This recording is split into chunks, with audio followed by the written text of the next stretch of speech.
Ready to commence? Okay, so I declare open this meeting of the Education and Employment Legislation Committee on Thursday the 17th of February 2022.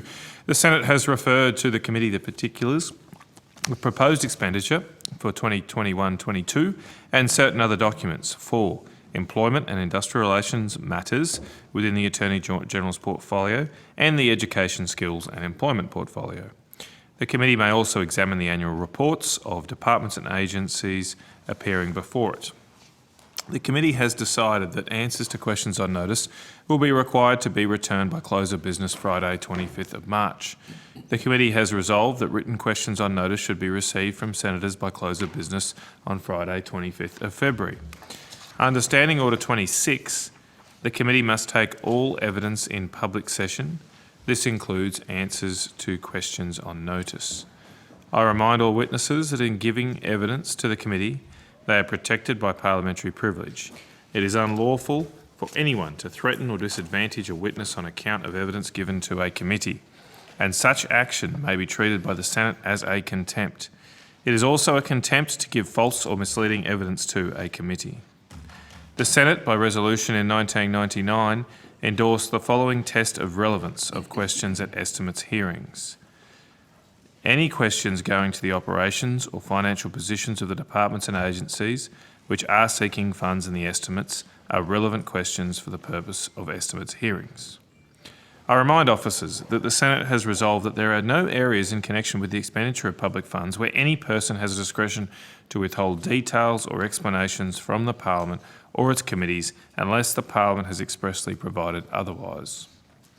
The Senate has resolved also that an officer of a department of the Commonwealth shall not be asked to give opinions on matters of policy and shall be given reasonable opportunity to refer questions asked of the officer to superior officers or the minister.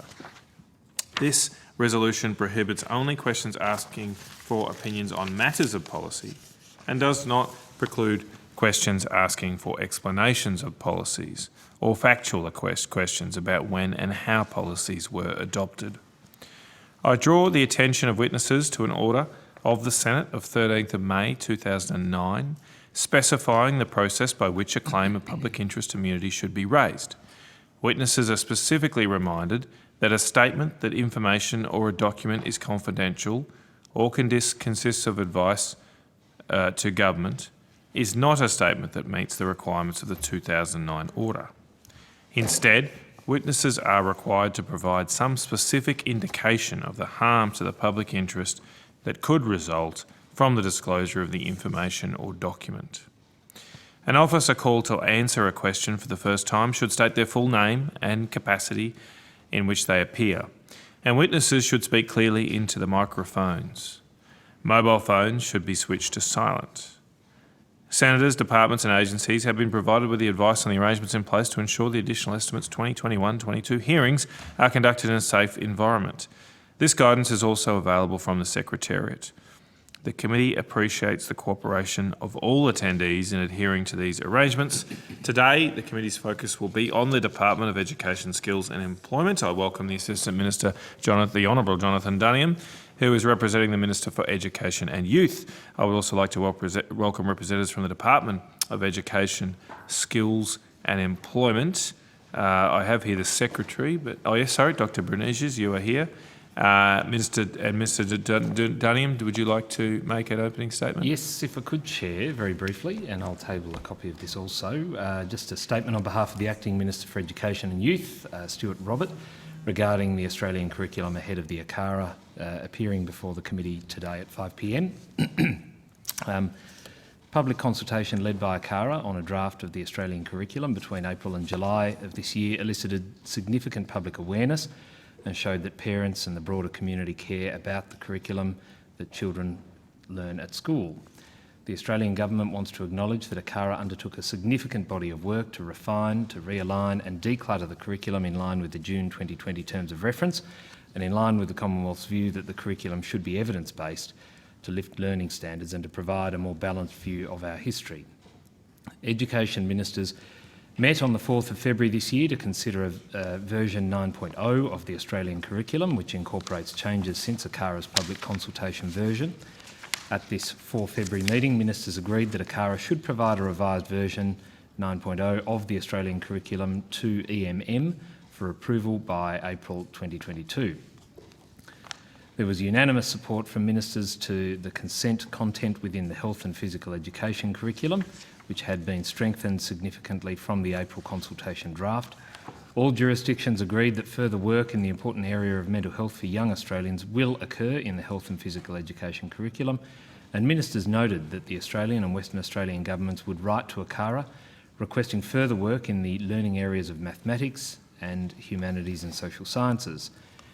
As this committee has also shown an interest in the review of the Australian curriculum, the Minister has asked that I table a copy of his letter to ACARA of the 16th of February this year, which also includes a copy of the resolution from the Education Ministers' meeting of the 4th of February 2022.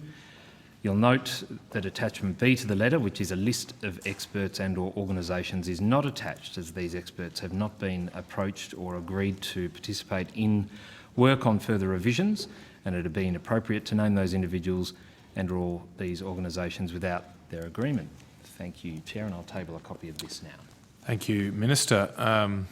Dr. Bruni, sorry, might just ask for a Dr. Brundages. Brundages, thank you, Dr. Brundages. Do you have an opening statement? No, Chair, I don't. Thank you. Thank you, Doctor. And I'm going to give the call to Senator Pratt. Good morning and thank you for being here today. I've got some questions under corporate enabling that's going to start with some topics in relation to market research, because that comes under this section. May I ask, please, the DESI corporate plan for 21-22 says communication and media services that support the department and our ministers through a range of communication channels that are guided by research to inform our approach and strategies. Does that research referred to in the corporate plan include consultancies for advertising, market research and campaign services? Michelle Brundages, Secretary of the Department of Education Skills and Employment. Senator, do you have a page reference? I do have a copy of the corporate plan here. Do you have a page reference to that page so I can just have a look at the section before I respond? No, but I can do a quick Google search on the same document, should you like. Anyway, your corporate plan, can you tell me if your research referred to, you've got communications and services in your corporate plan that are guided by research. Is that something you can acknowledge? Yes, Senator. Look, I mean, we think greatly of research in all of the work that we do. So most of our programs and considerations go to the heart of how we communicate with different stakeholders. And indeed, in our media and comms branch, if we're doing something like an advertising campaign, we're actually required by government guidelines to undertake market research. Okay, and what's the value of that in the budget? So, Senator, at the moment we have 2 campaigns, so you'll be well aware of Job Trainer campaign, but I might ask our team to go through the financials on Job Trainer campaign for you. Senator, good morning. Marcus Markovich, Deputy Secretary, Corporate and Enabling Services. Just before, I might get Marty to go through the campaign piece, but of course you'll be aware that all of the market research that we undertake is published in the annual report, and so I refer you to page 116 where we list out all of the market research, including that undertaken for campaigns in that table there. Okay, and does it include consultancies that are external to the department for market research, advertising and campaign services? Correct, Senator. The requirement in that table is to include all market research. Okay, and now we've also got, as I understand it, in that context, $10.5 million on job trainer advertising. That's exactly what I would expect from Scotty from marketing. Can I ask, sorry, I'll look good, the chair's not listening. Can you provide... You did correct yourself. I think that's a good thing to do. Can I just want to be able to keep this moving and not sabotage my own capacity to hold the call. Can I have the research, the details of the research and consultancy costs associated with that, please? In relation to job trainer advertisements? Senator Marty Stewart, Assistant Secretary, Communication Branch. So up until the 31st of December, market research expenditure for the job trainer campaign totalled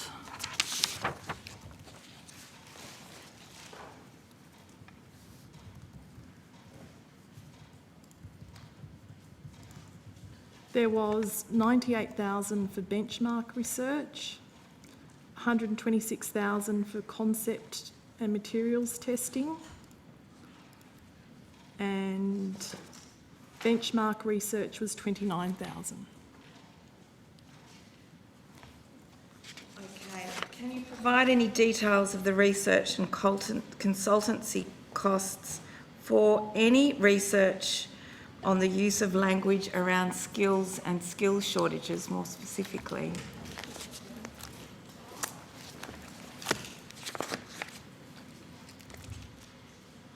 In the context of job trainer? No, in a broader context as well. I'm trying to work out if there's research going on just in job trainer and also if it's an area of market research more broadly. So, Senator, there was research done for the VET Skills campaign, which is in development. Okay. Can you say that again? There was... Market research done for the VET Skills campaign, which is still in development. Okay, and when will that VET Skills campaign commence and roll out? Have you got the forward plan for that campaign that you're able to table, please? I can't table that, Senator, but we're looking at March this year. March this year. Is there a reason you can't table it? Other departments have tabled their market rollout campaign. It's still under consideration by government. Have bookings been made? No. Do you think that it's good value for money to spend money on an advertising campaign? I know it'll be post-budget, but it's also election time. We're running out of any other time to do it. It's going to be a pretty crowded marketplace for media. When's the best time? Have you started working out what it will cost and how much you can buy for this advertising at that time? So, Senator, I think in the case of Job Trainer, that's a joint partnership with states and territories. If you remember, the courses that actually appear in Job Trainer are based on the national skills priority list, where low and no cost courses are available for people to do. That varies from state and territory, so you might see that the Job Trainer ad will run at a different time according to state and territory timelines. In terms of the skills campaign... Sorry, can you clarify that? I had just been told that it was going to run in March. Yes, so in terms of the skills campaign, that's the second campaign we're referring to here, that's still under development and no decisions have yet been made on or buy has been placed. That is around vocational education and training skills. Okay, but the Job Trainer program will commence in... Which one's which? Sorry. Senator, I can clarify that. So the Job Trainer Phase 2 advertising campaign is on air and will be until the 30th of June 2022, pending caretaker, and that went to air on the 28th of November 2021. Okay, and what's the one that starts in March, or is it already commenced? That's the vet skills campaign. No, it hasn't. It's still under development. So I just want to add up, Dr. Bruniges, can I ask, is it in March or is it at another time? The skills campaign is scheduled for March, as Ms Stewart has said. Job Trainer started last year and will continue right over basically the TAFE enrolment period right through to second semester in June 22. It'll start in March and end at caretaker. Is that whole Job Trainer going to be $10.5 million is what's currently being spent in relation to the scheme that started? The one that starts in March, how much is budgeted for that one? Senator, can I just, the Job Trainer spend to 31st of December is $13.1 million. The budget for the Vet Skills campaign, which is due to launch in March, is $10.6 million. Okay. Did the department recommend that $10.6 million spend, or did the minister request it? This was a decision of government through the MyEFO process. Yes, I know it'll have to It's be a in the- decision of government at Yep. some point. When did the department provide, did the department initiate the idea? Yeah, Senator, we did. And it was well before the MyEFO. If you remember before, it was actually, we've been talking about the promotion of VET as a very important avenue for people to take up in terms of skill shortages. So I would have to say that prior to COVID, the department had put forward the notion of promoting VET and skills well before MyEFO. COVID took us slightly off track and we focused on Job Trainer, and then we've brought back to government the important need to promote skills. Okay. If I may correct my record, I said it was a MyEFO measure. I apologise. It was a budget 21-22 measure, not a MyEFO 21-22 measure. Okay. So why hasn't the money been spent before now? Why is it timed for an election campaign? I think, Senator, to be fair, we focused on Job Trainer, knowing that that was really critical, and it was in a partnership agreement with states and territories, and that's been the emphasis in the tail end of last year, where we know students are making course selections, both in terms of TAFE private providers at the end of the year and the commencement of this year for enrolments. Okay, but the one that starts in March, I can't see any particular logical timing in relation to starting a campaign then. Senator, if we go into caretaker, we would follow caretaker conventions. Well, of course you'll have to do that. But nevertheless, advertising, I think, will become more expensive, immediately post the budget. Government agencies competing with themselves, with political parties for that media buy. Can I ask, Workforce Australia, the department published an announcement, Workforce Australia, transforming how we deliver government and employment services. What is that? So, Senator, the new employment services model, you might have heard the term NESM, will be introduced from July 2022. Yeah. And as part of the remodelling of what that would be, we've undertaken last year really looking at all the existing brands that we have. We had over 50 different brands in the employment area, and we did some research during last year to try and bring that under the umbrella brand of Workforce Australia and use that as more or less a master brand so that it was recognised, and that the 50 existing brands that we had, we would bring those into one. So what's the timeline for bringing all of those into one? It just kind of popped up in February. That's therefore a lot of rebranding. When's that going to be complete? Senator, we need to do that gradually. At the end of last year, I launched Workforce Australia internally within the department. We've been doing it. For example, our job fairs have picked up that. We need to do it so that we have a period of time. It'll be a staged rollout, and that will be certainly important that we do that, particularly around the introduction of the new employment services model. Okay. Can I ask how much has been spent on that rebranding? Senator, I can advise how much we've spent on assistance through market research, testing and consulting support to develop the brand. The rebranding will happen within, the cost of actually undertaking the rebranding will happen largely within existing resources of the department. So the total cost in terms of developing the brand was $1,059,441.91. Okay, if you could take on notice or table the different components of that, I'd be grateful. Can I ask, will that include CDP and disability services in that rebrand that exist in other portfolios?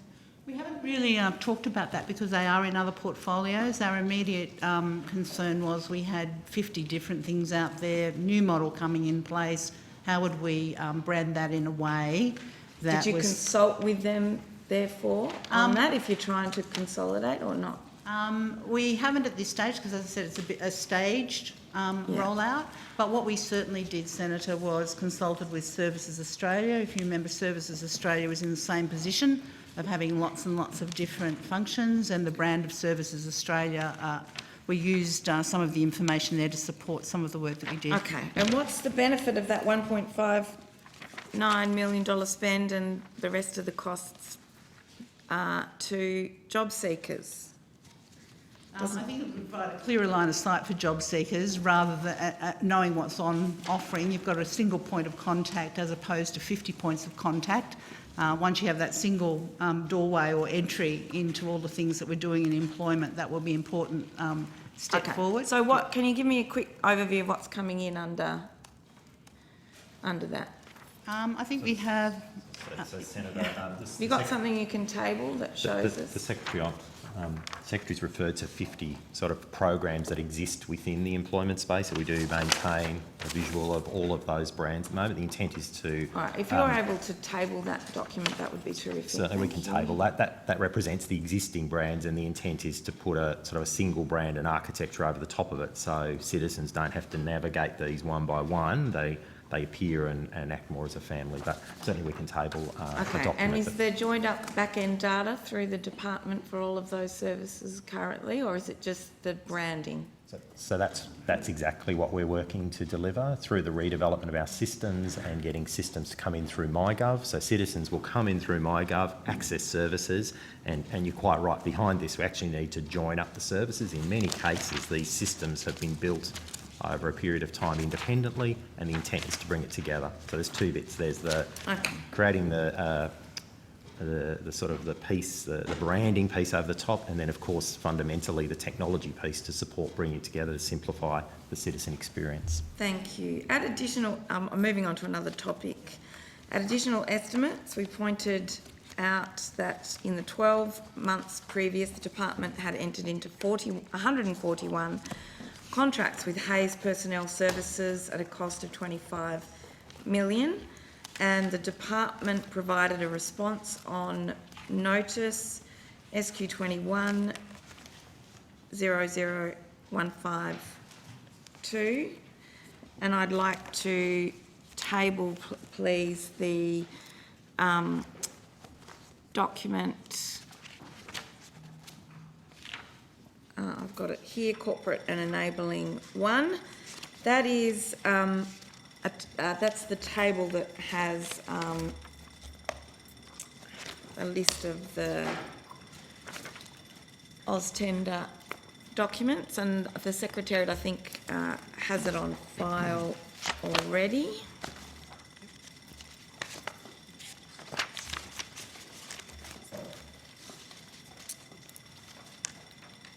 So Hayes Personnel Services in that document shows 157 contracts were published over 12 months at a contract value of just under 30 million. Why has this increased and to what extent does it relate to job active assessments?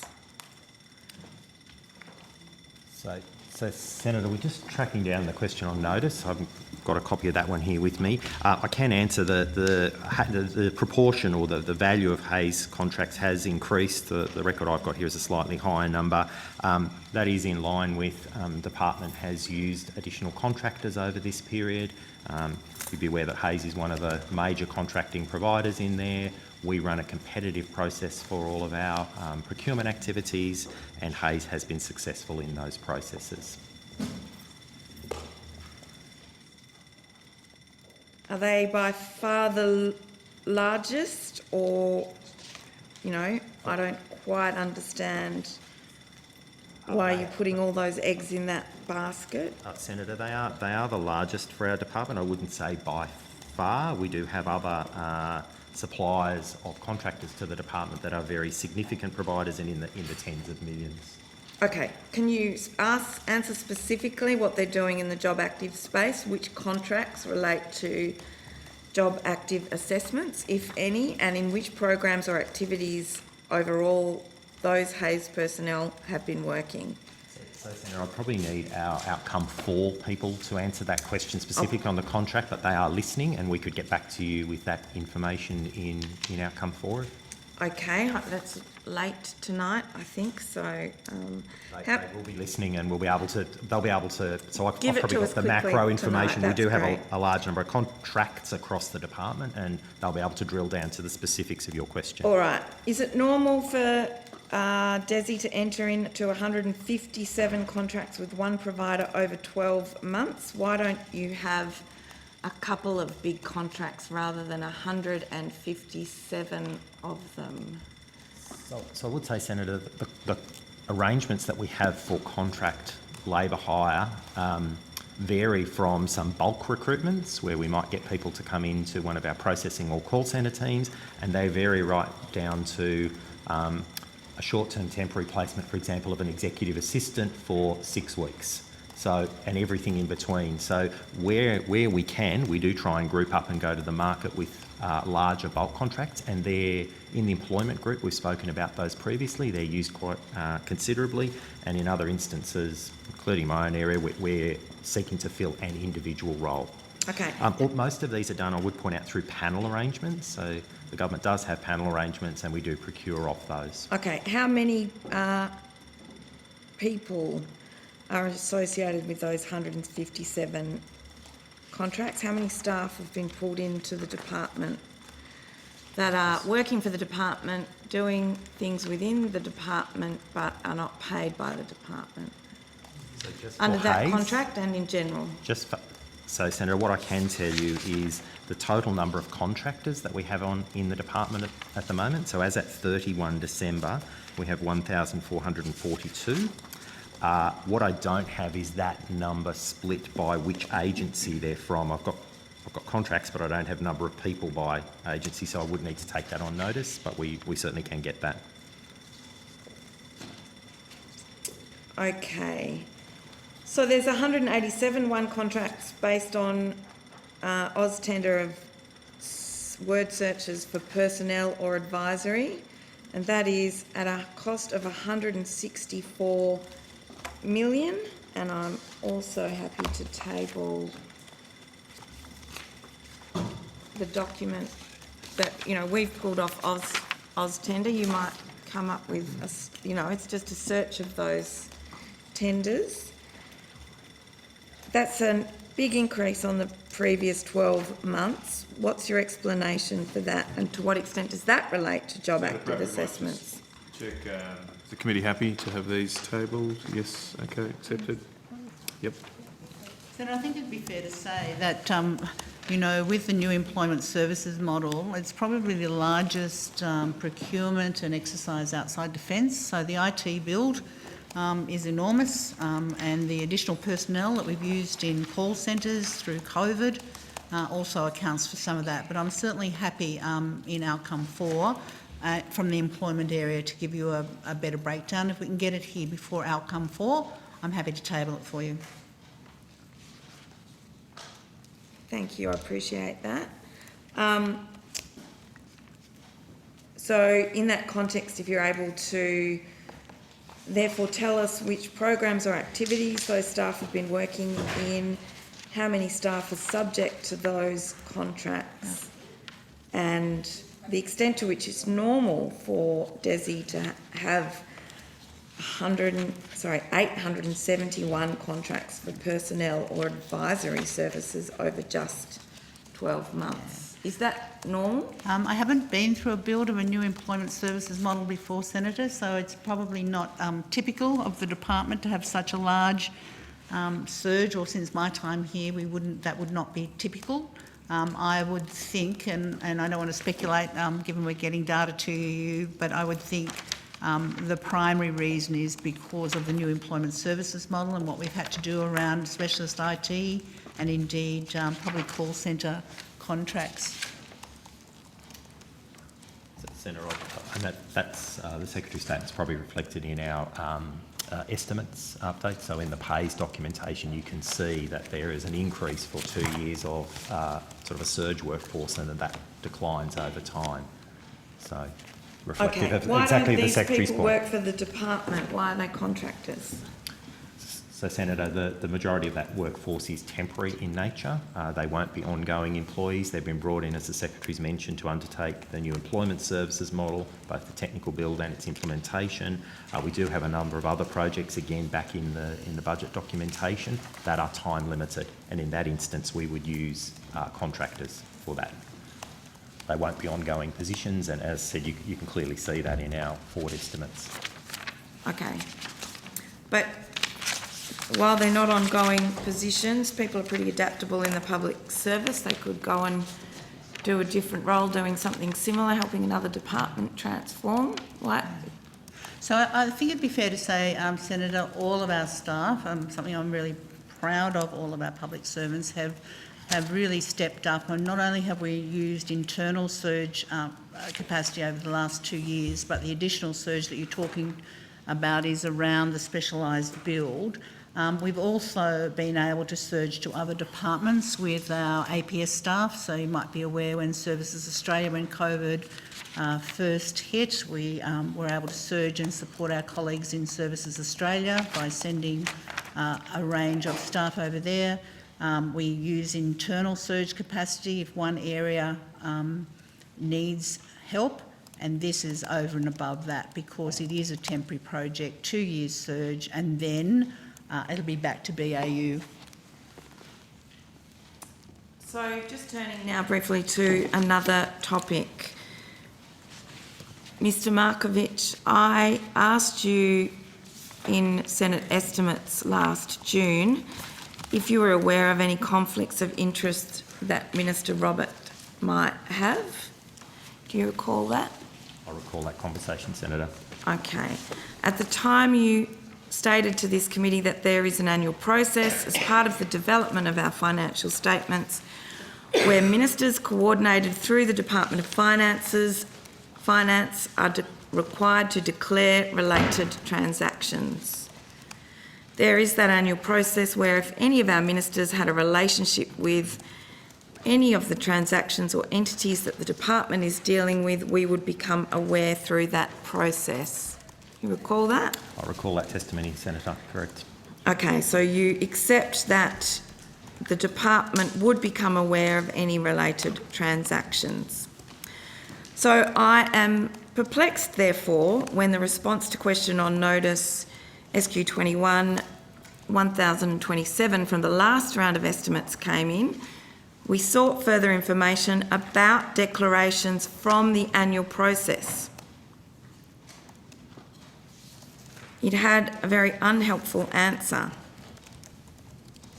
It simply said the Department of Finance collects information from ministers on their related party transactions as part of the annual financial statements process.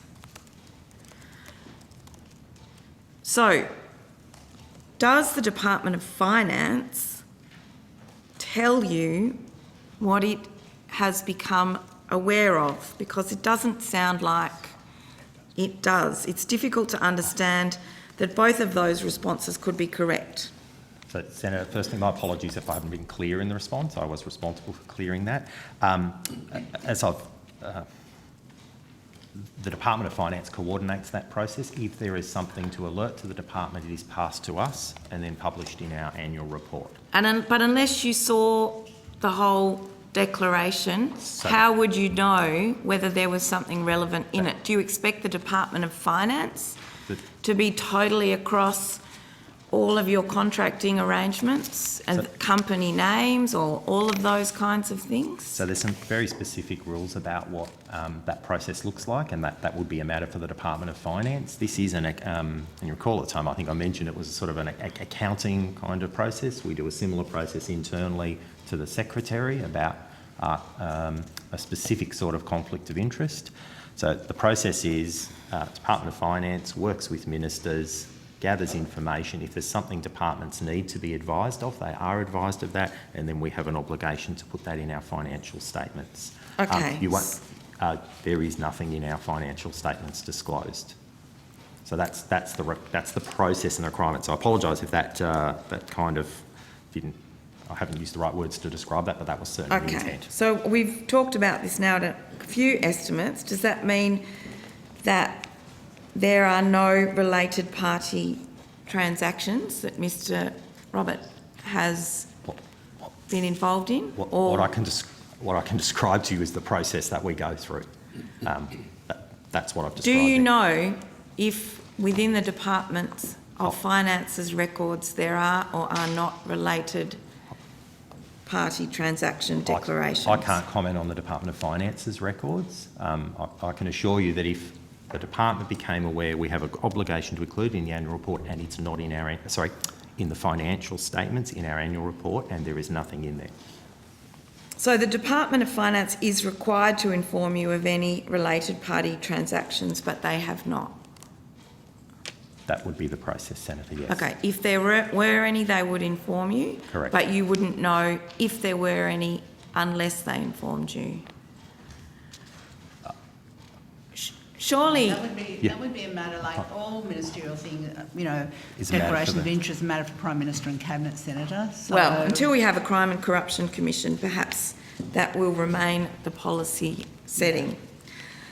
Has the Department of Finance ever advised you of any related party transaction of current or previous ministers that you're aware, So I might including under our government? Yeah. Any? I might ask Mr. Boyd. I think that's a question that's best bound today by his tenure as the CFO. So maybe, Mr. Boyd, if you can let... Craig Boyd, First Assistant Secretary, Financial Management Division. Senator, we have not received advice from the Department of Finance in relation to such pardon? We've not received advice from the Department of Finance in relation to such conflicts or related parties. By Minister Robert or any minister ever? Certainly any minister in my tenure within the department. And how far does that go back? The last 2-3 years. I can probably say, Senator, in my last 6 years or beyond that, I haven't received any notification on any minister's third-party transactions. Okay. So can I just ask a really basic question? Senator's got much more, sophisticated questions than I'm going to ask right now. But ordinary Australians have a view that sometimes the Parliament and the departments are so big that the left hand doesn't know what the right hand's doing, okay? So you've just taken me through a process and I look at it and I think, well, as the Education Department, what responsibilities do you have for surveillance of integrity? How important is it for you to actually be monitoring and watching? And how appropriate is it, if I've understood the process that you've described, for you to say, oh, look, if there's a problem, Finance will let us know. And then on top of that, I think your observation, Dr Brunage, is that this rests within Prime Minister and Cabinet. Okay, so as an Australian, just looking at this, I'm going, okay, well, there's the left hand, there's the right hand, and then there's some sort of discussion about it at PM&C.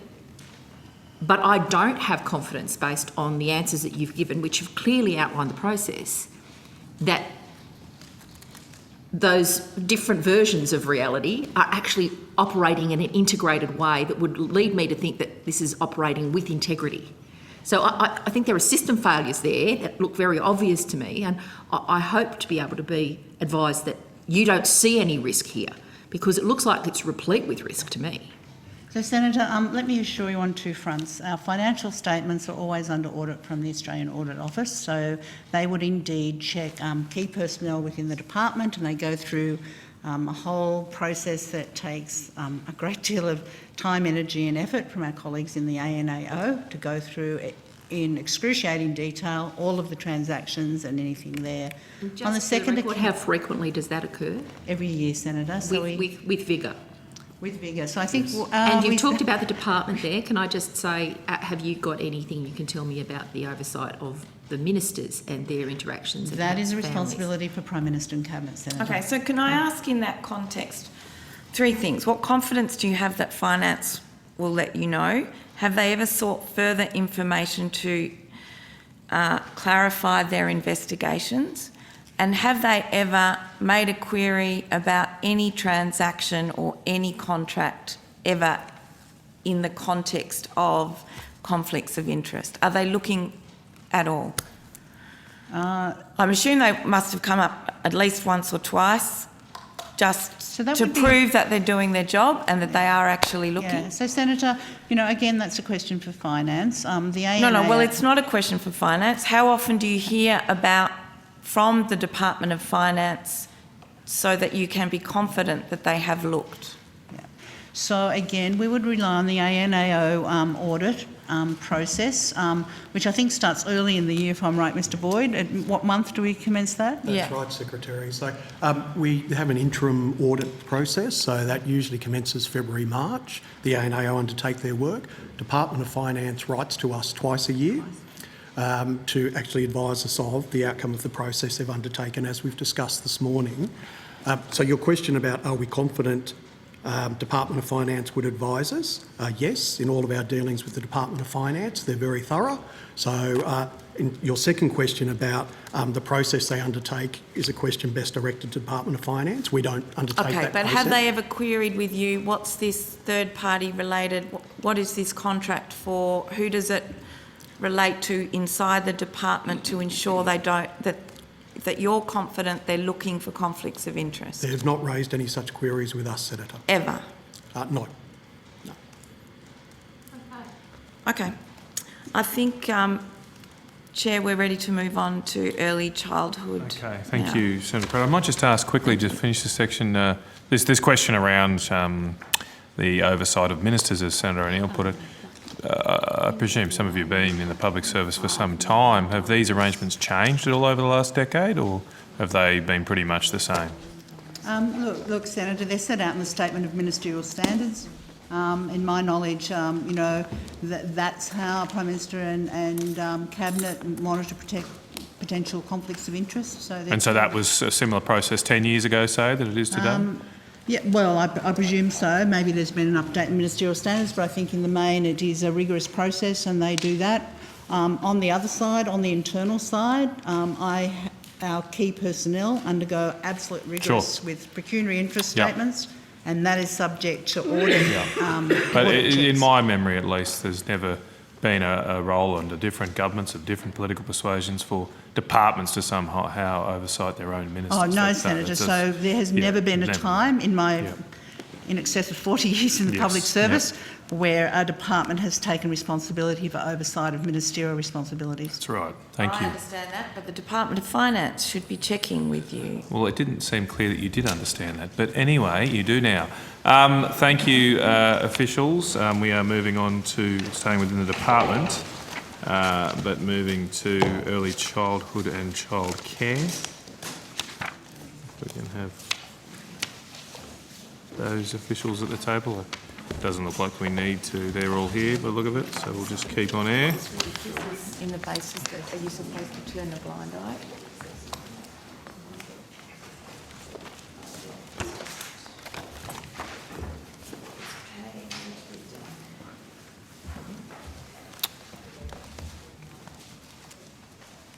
You let me know when you're ready.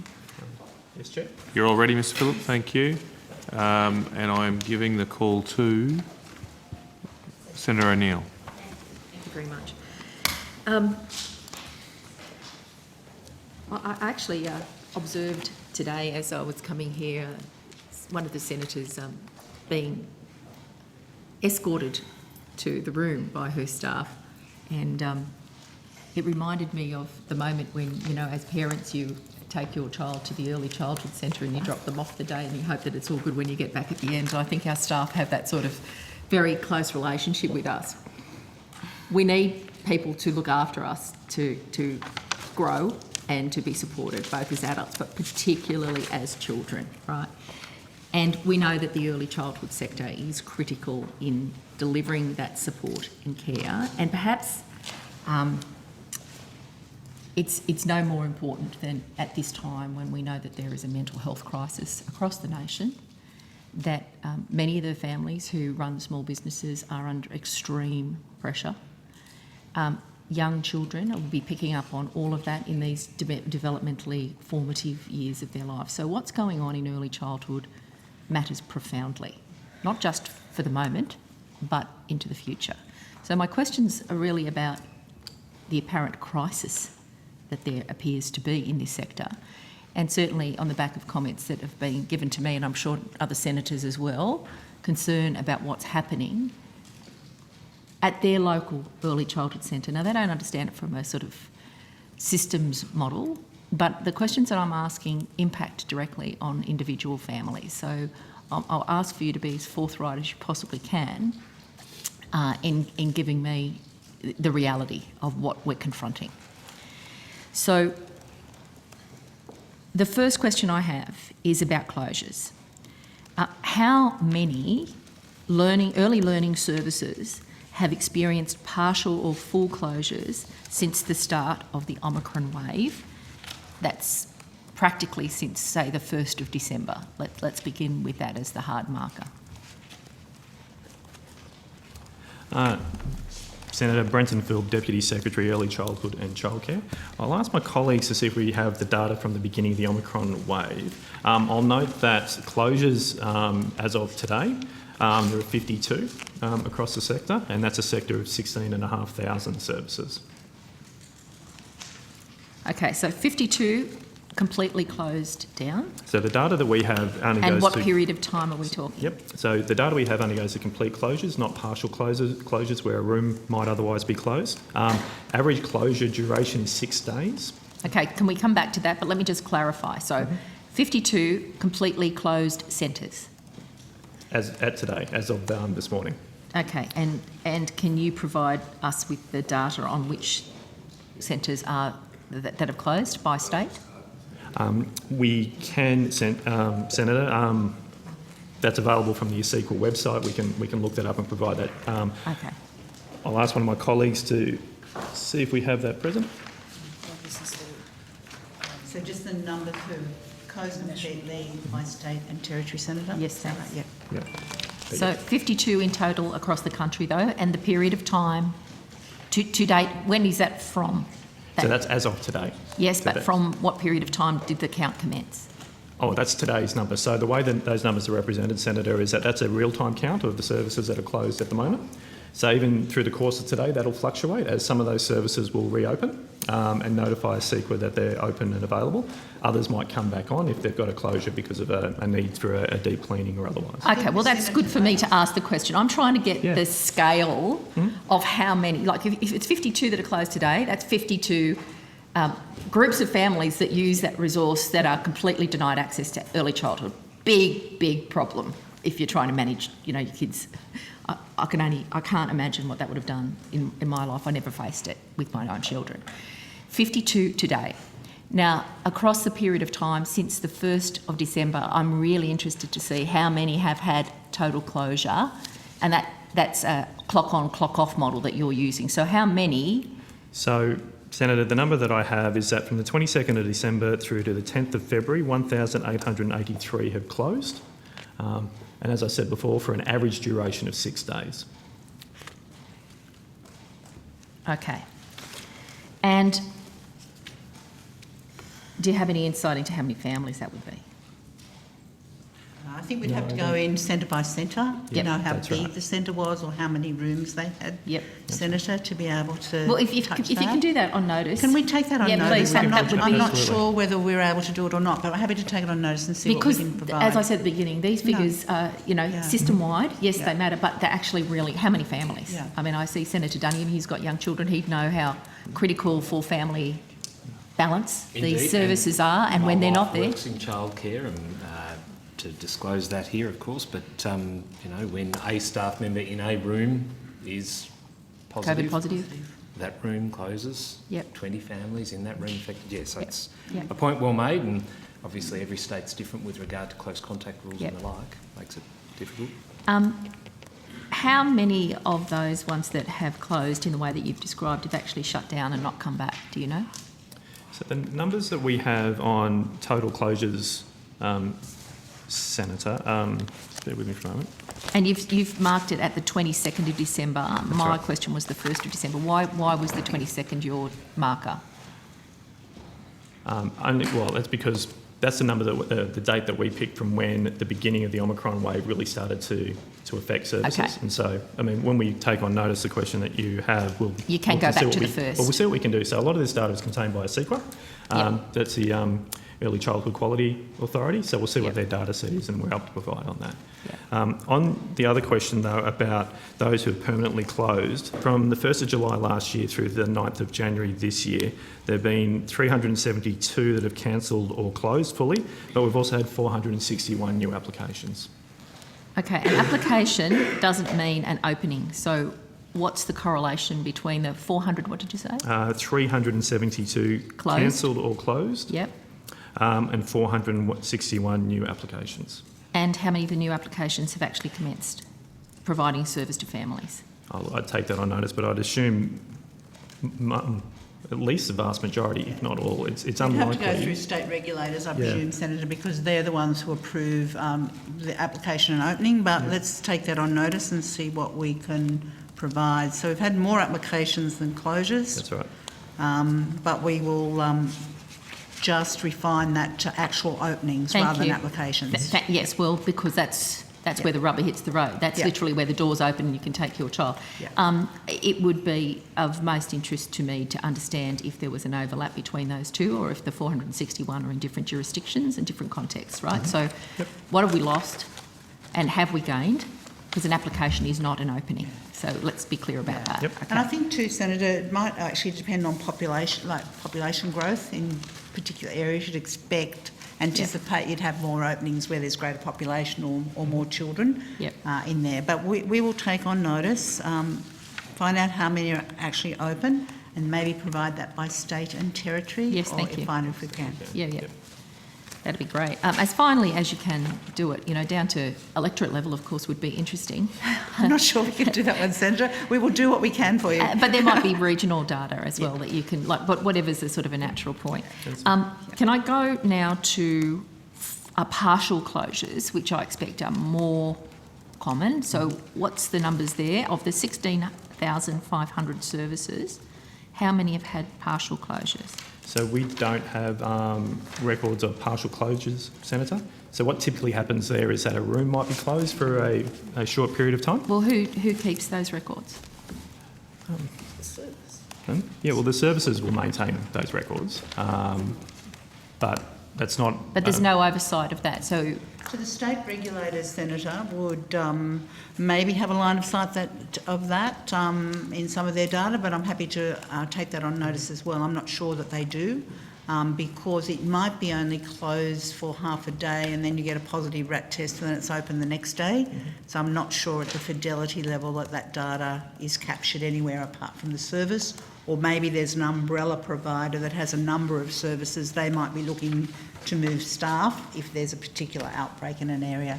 So I think it's a little more complex than just the number. It's about how many rooms, how many staff, can you divert staff from one location to another, can you do that? And I'm not sure. shortages. yeah. Interesting. Yeah. It is interesting. I understand what you're saying about the difficulty of capturing the data, but you know, the fact is I can, you know, transfer money from myself to yourself, Dr. Bruniges, if we had an arrangement like instantaneously. Like there is technology that captures data these days in an extraordinary way. You know, I'm sure that your Facebook feed gets, you know, very specific targeted ads as well. It's not beyond the possibility of something as large as the Australian government responsible for the productivity of the nation, where, you know, parents rely on these services to actually be able to tell the Senate what's really going on.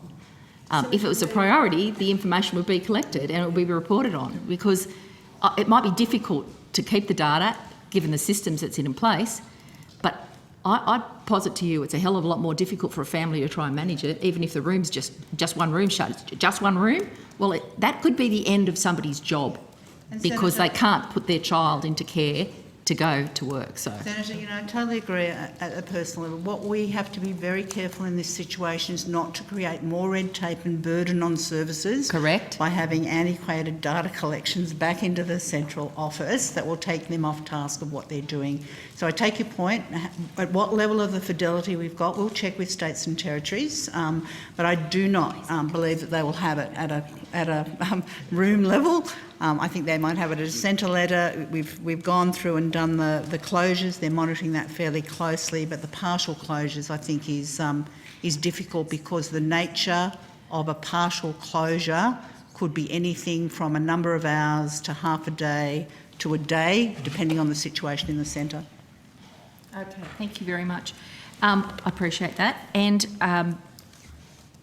given the data poverty, I would say, perhaps there's a systems matter that needs to be sorted out, because I absolutely agree with you. Small businesses, you know, people who put their house on the line to set up a childcare centre in their local area, they don't need to be filling in forms, but they should be provided with, you know, the sort of software that is seamlessly recording what's going on. I mean, it's managed for payments. It should be managed for capacity as well, because that matters. Given what you know, can you give me an average length of time that a service is closed? That was at 6 days that I mentioned earlier. 6 days? That's right. Okay.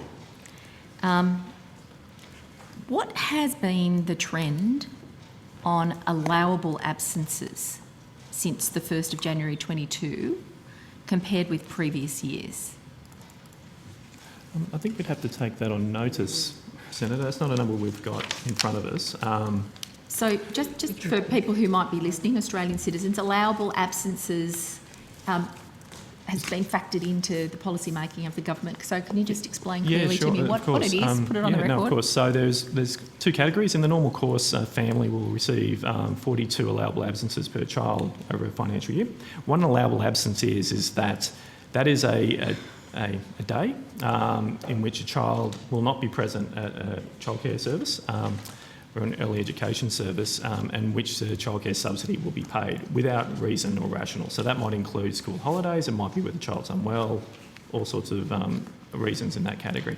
We also have additional, and so there's 42 in the normal course. What the government has done both during the Delta variants of the pandemic and most recently is extend those out to 52, well, most recently to 52 in an additional 10 days.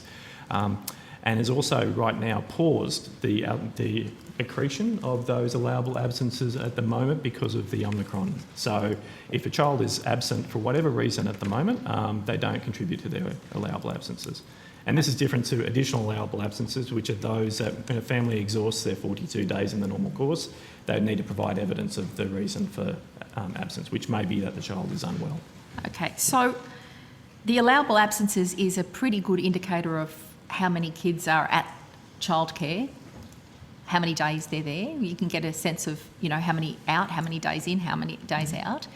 What was the allowable absences at 1 January 21?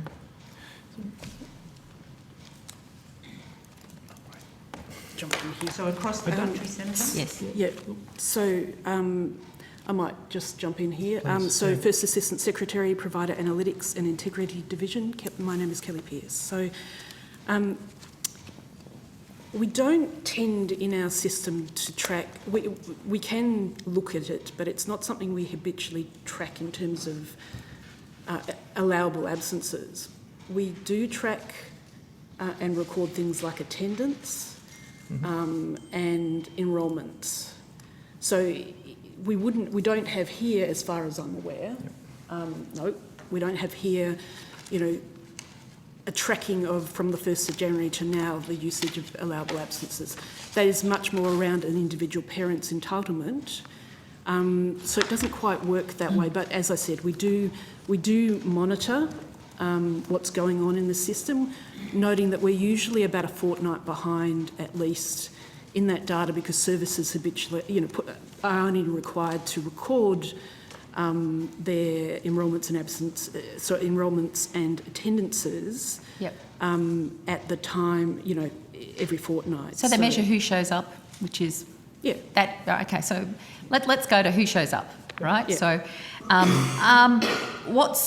how many kids showed up in the period of 1 January 21 to say now, the middle of February? Yeah, so we can get that off the system, take that on Senator, notice for and you. we'll And see if our staff are listening, maybe they can take it off the system. I'll have a look and see if we can get back to you. Great. And what I really want is, a data shot of 1 January 2021 to say, let's go with a nice date, the 14th of February 21, and a comparison for the same period in 22. Okay. Because we've got an Omicron reality. Yeah. That's there. So I think compare you'll the pair. get to your question by a mirroring of the attendance patterns. Yep. And which will reflect on either how many may well be on allowable absences and so forth. So you will get a look at the pattern through the attendance data. Yeah, so Senator, we can absolutely have a look at that trend data. If we're talking about the Omicron variant and the effect it's having right now for the week, I've got numbers that go to the week of 17 January that compare that week and the attendance and charged hours for that week with the same period in 2020, if that'd help with your question. Yes, so let me just put this on the record. So we've explored it a little bit and I understand what you're saying. Now, what's the trend of allowable absences since 1 January 22? You say you're going to say it in attendances. Are parents choosing to keep their children at home? I'm really trying to understand that. Is it so unstable in the sector that they're just going, look, it's too hard, I'm not even going to bother? How many of the absences that we're talking about there have had their gap fee waived?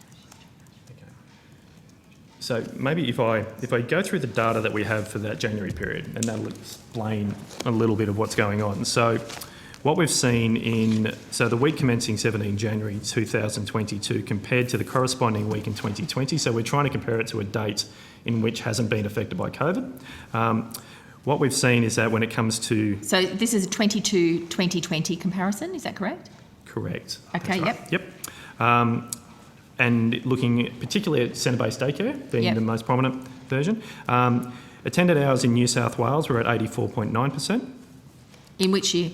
That was the comparison between the two. So they're now at 84 so New South Wales is at 84.9% of what the attended hours were back in 2020 for that week in January. Okay, so you're going to give me state and territory comparisons, just to be clear, between week 17 Jan 2020 and week 17 Jan 22. Correct. Great. Right. So 84% are attending in New South Wales. 84.9% New South Wales. Yep. 85.2% attendance in Victoria. Yep. 91.6% in Queensland. Yep. 77.4% in South Australia. Yep. 118.4% in Western Australia. An increase. An increase, yes. Yep. Bear in mind, it's a 2-year period, so there's been a population increases across that period as well, which will have an impact There's on also that. been a different treatment of COVID in that state. Well, and they're in a very different place of the There's a thing Omicron. called a state border, I think. That's right. Yeah. Tasmania was 96.7%. Yeah. The Northern Territory, 93.4%. And the ACT at 70.5%. And with an Australian average of 88.7%. Okay. And if you could, the 2021? I don't have that one in front of me. We Just can take that on notice, but that'd the be great if you could caveat or provide the that caution in the I'd course of the suggest day. when it comes to dealing with 2021 numbers is that was so heavily affected by coming out of COVID in some of the major states in the January period, so particularly, say, in Victoria. And so that will throw those numbers around significantly, but we can take that on notice. Okay. could I get a sense of what's the difference between the centre-based care and long day care? They're largely the same. Yes. All right, so if you could provide those figures on notice. So they're the same, that'd be the same numbers for Okay. centre-based daycare. So of the categories, we now refer to centre-based daycare or long daycare as centre-based daycare. The other categories are family daycare, in-home care and out-of-school hours care. So if there's any And they're variance. combined in your data for centre-based Correct. care? That's Okay, right. thank you. Yeah. Great. Do you have the data on how many of the absences that have occurred have their gap fees waived? No, there's no requirements on the services to notify us when they're waiving gap fees. There was when, as part of business continuity payments, that was an obligation on services to ensure gap fees were waived, but that is a decision for the services as to whether they waive those gap fees or not. Okay, so I haven't got any children in childcare, so I haven't been affected by this, but essentially you're telling me that what period of time was it covered to? This is for the week commencing 17 January 2022. Yeah, no, going back to the gap fees being waived. Yep. BCP period. During the business continuity. So the payment. business, so what date did that end? Go that way.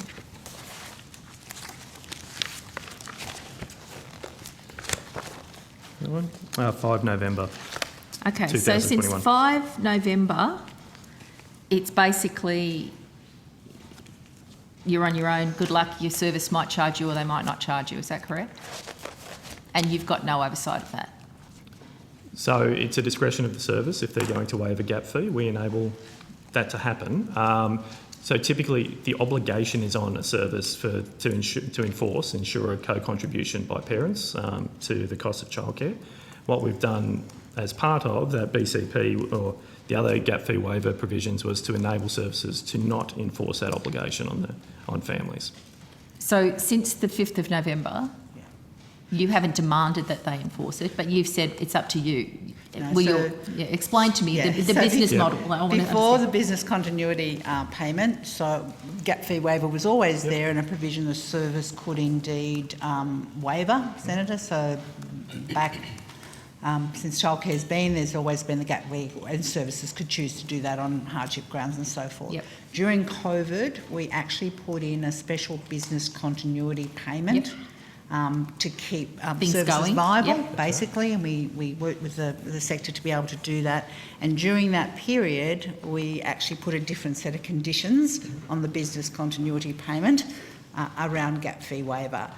When that finished, because we were really injecting a whole lot of money to keep the sector viable, and rightfully so, government had made a very strong decision around that. Once the business continuity payments came off, the other conditions that existed prior to BCP Were reinstated. were reinstated. So it's Okay. no different than what it was, a little while ago. But I think Ms Pearce is either going to If I correct me may on something. I or- guess add to the that. concern that I have is that Omicron happened. Yeah. Right? So we're talking about data from the 22nd that you've gathered, data I want from the 1st to the Yeah. 2nd because there is an Omicron reality that is impacting. So Ms Pearce or Mr Phillips will go through what I we've just actually done. Add to that, the way the law is written, family assistance law does not enable us to force a service to waive the gap fee. We could only do that with a business continuity payment because we have an agreement, like a grant agreement, between us and the service, and it's a condition of actually getting the business continuity payment, where we could say, if you want this money, you must waive the gap fee Yep. in these circumstances. And So that's the model that you operated until the 5th of November, So- right? on and off. Okay. So whenever we've been making business continuity payments, we have had a hook for those services getting them, the rest of Australia not. For example, if it was the Victorian ones in 2021, we could put a condition on the payment, but we can't actually put a condition under family assistance law to waive the gap fee. But if I might add as well, Senator, so Talking specifically about the Omicron variant, on the 27th of January, the government announced gap fee waivers for in certain circumstances would be available for services to do, and that includes where a child or a member of their household is isolating or quarantined. The child is at higher risk of a severe disease from COVID-19, where the service or part of the service is closed because of COVID, or access to childcare is restricted by the state. Okay. So there's a change being brought in on the 27th of January. That's right. But the period between the 5th of November and the 27th of January and the Omicron impact there would have been felt by businesses for sure. A lot of centres do close down for a period over that Christmas period too, Senator, so... Yes, but the shops don't, and retail workers still have to Yeah, have absolutely. people to put their child into care for. You- And if they can't... Though they're closed, still charge fees for those. That's right. And if you have a shift and you don't show up, we know that people have been losing their jobs, and predominantly, despite efforts, it's often women who are the ones who lose their jobs in this situation, who are profoundly reliant on early childcare. What's the value of the waived gap fees in any of those periods? Do you keep track of that? We'd have to take that on notice. It's not something we normally keep because it's not an obligation to report to the government if you're waiving a gap fee, Senator. So it was up until the 5th of November. We do know under the BCP period, though, we will know under the BCP period that we could have a look at, given that we put conditionality on the BCP. Which completed on the 5th of December, 5th of November. We could tell you for that period. Right. But only for those services who were taking the money. Sorry, say? Only for services who were taking the business continuity payment. Not every service in Australia. Right. Yep. Or indeed even in New South Wales, Victoria, etc. Could you have made your own decision chose. to collect that data? Again, I would be deeply concerned about the administrative burden on centres doing that, That's a system Senator. But we failure. would, I mean, the Commonwealth would not normally do that. We haven't in the history of childcare since I've known collect gap waive, but it's a typical situation. Even in the BCP period, we need to institute a separate grants program for an excess of, I think, 11,000, if my memory is correct, services, individual grant initiatives to get the BC paid and out there. I know, but how do you know what's driving parents? You know, they might be keeping their kids at home because of a COVID risk, or they might have just pulled them out because they're being charged fees for when they have had them at home, and therefore they just make a choice to lose their place.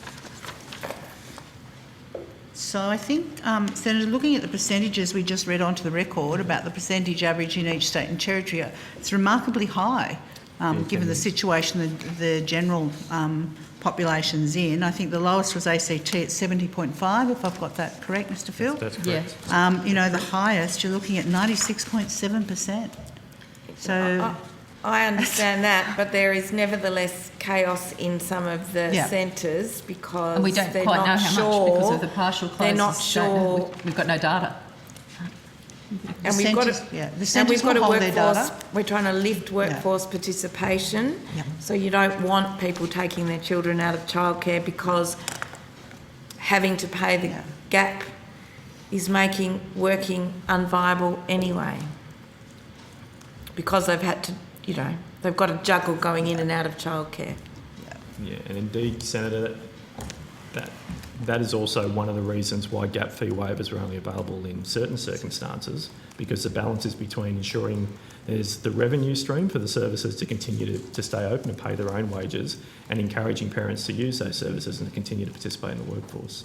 Yeah, but there's a little bit missing in that loop, which is the closures in the early childhood centres are also being mirrored in the workplaces where these people, often in casual employment, can't get the money. So how do they even meet the gap? So connecting the dots in terms of the lived reality for people is very, very difficult. And it's looking like you're sort of separating the data out, Senator, and that's an excellent point. And so when we were looking at watching the data, as we particularly got through the beginning of January about what the service closures, and by recollection it was upwards around 450 in a day, One of the responses from that was part of the National Cabinet decision to ensure that early childhood workers were essential workers, such that they could return to work when they're, if there's been a close contact, or but they're asymptomatic and they've tested appropriately. And what we saw was a rapid decline in the service closures as a result of that. Now, within a service where there might be a room closure, it doesn't mean that all of the children in that room are no longer have a spot available to them. Services will work this between them, within them to accommodate those children, or where some of the bigger service providers are, they're reallocating spots and making offers to parents between their different services that are available. So it's not as lumpy as a whole room becomes available and so 30 children or whatever might be in there suddenly don't have access to childcare. Yeah. It's complicated. I get it. It's complicated, trying to get out the door with a nappy bag on your shoulder and 3 kids, get to work, keep your job, manage COVID, the Omicron variant playing havoc everywhere. Yes, it is. But, little kids have the least voice, and parents who are trying to manage them rely on us to sort of make sure that the government's doing the right and decent thing. And I have concerns that that's not the case for the families, for the kids, or the businesses. So my questions are really about what the hell's going on, right? So 11,000, I think was the number you said, Dr. Bridges. Yeah, I thought it was about That got 11,000 grant the agreements. BCP, is that correct? I think we put out around 11,000. I stand to be corrected, but we should have that number here. It was a significant number of individual grants where the providers signed up, and that enabled us to put conditionality on the BCP payment, Senator. Yeah. Okay. And the current status of the BCP program, 5th of November, you said it completed, That's correct. and it has not been brought back. No, it hasn't, hasn't. Senator. So as we speak, despite the Omicron variant kicking in on the 1st of December, according to me, the 22nd by your calculations, based on earlier evidence, there is no business, there is no service being supported by a business continuity payment currently. That's correct, That's Senator. correct. Can I maybe just a point? So can I just extend that to an observation, and you can tell me if I'm correct, that because of the suspension of the business continuity payment on the 5th of November, it is without that support from the government and without the capacity to influence in any way the payment of a waiver, families are now likely to be charged a waiver. You wouldn't have any idea about that going on. And the businesses that are operating are making decisions completely separate from government, and they could be asking for a gap from parents, and you wouldn't have any influence or oversight of that. Is that correct? Senator O'Neill, much takes chance. It's been just over half an hour. Yep. Could I ask you to wrap up on this line, or at least break? And Senator Faruqi would like the call. Thank you. Can I, Chair, may I just... There were some numbers that were used before of our business continuity payments and those that had received those nationally. The total services paid for business continuity payments was 6,446. There were Sorry, say that again? 6,446. There was 8,500 eligible services. So not 11,000. That wasn't No, I think the 11,000 11,000 relates to one of the workforce questions the Right, Secretary one of and I the were workforce. Sorry, discussing. my Okay, apologies, Senator. that's okay. So, My so apologies. just to be clear now, of the 16,500 services, 6,446 received a business continuity payment, and through that mechanism you were then able to direct them to not charge a gap fee for families. That's right. But as of the 5th of November, when the government thought it was all over, the BCP's been removed. And basically it's make it up as you go out there in the sector now. Some will be charging gap fees, some won't. You've got no idea about that. We've got closures happening, full-time, complete closures, partial closures. You don't know anything about the partial closures. So I think on the basis of my question, I'm really worried for what families might be confronting right now in the early childhood centre that they want to use. So, Senator, one point I would... well, 2 points. There's 13,500 services that we have as part of our data set, and that's part of our March reporting. Okay, so maybe I'll notice With- why you don't have the 16,500, but anyway, go on.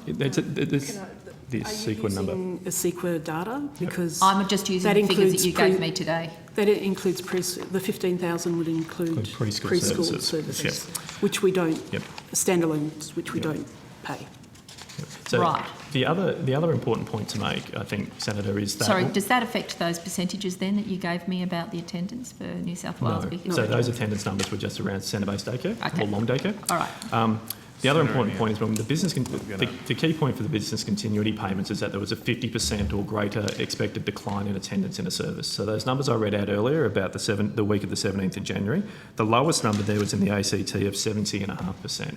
The reason we picked a 50% decline in attendance is because services will continue to receive the childcare subsidy, or families will, that will contribute to their payment while they're absent from the service. So of that 50% of people who are not attending, or children not attending, the service still continues to receive CCS. We know the average CCS across the country is about 66%. So that means the services revenue at a 50% attendance is still up at around 89%. So that's why the government is very concerned to ensure that the numbers, and keeping a very close eye on those attendance numbers, and that's what they've asked us to do, to ensure that balance is well achieved, and so that we're not overcompensating services in these. So a notice to close out this section, what impact is the Omicron wave actually having on the financial viability of the early learning and care services? I'm sure that you would have some research and data about that, and if you could provide us with any reports that you've got or data that would help us understand it, I'd appreciate that. Thank you, Chair. Okay, thank you. Thank you, Senator O'Neill. Senator Faruqi. Thank you, Chair. Good morning, and thank you for being here to answer our questions. I'll start off with some questions about early childhood education and care workforce.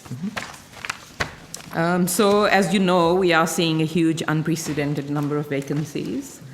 The reports from the National Skills Commission have the number at over 5,600 vacancies nationwide as of December 2021, and that's up from about 3,500 in December 2020. I mean, from where I sit, this is a crisis situation, and it's certainly how it's been experienced in the community and the sector. So, I mean, I guess my question is, how does the department monitor ECEC workforce vacancies, attraction and retention? So, thank you for the question, Senator. The data that we rely upon is from the National Skills Commission. So that is both the skills priority list, which, as you say, goes to the expected growth of the sector until 2025, and expected additional staff of 24,000. We also monitor through the Internet Vacancy Index, which I think you just mentioned as well. Okay, and do you actually think that this is a bit of a crisis situation here, with thousands upon thousands of vacancies? That might be expressing an opinion, Senator. How about you, Minister? Can I ask for your opinion? Is it a crisis situation when there are more than 5,500 vacancies in the sector? Well, obviously across the entire economy, we are seeing workforce issues, and we are doing everything we can to address those issues in every sector, working with industry to understand what support it is they need. As much work as the officials put in and the best intentions they have, I think the best advice we can get is from the sector itself about the supports they need, and we act on that. Okay, so going on acting on this, the National Children's Education and Care Workforce Strategy was published in September last year, so about 5 months ago. Who is responsible for the implementation of the workforce strategy being delivered, and what is the budget allocation for implementing it? I'll ask my colleague to find the budget number. The responsibility for the delivery of the workforce strategy is all education ministers. So the workforce strategy is a piece of work brought together by a CEQA. It involves the sector as well, so the employers and others that are involved in the sector, all states and territories in the Commonwealth, and that implementation is the responsibility ultimately of the education ministers.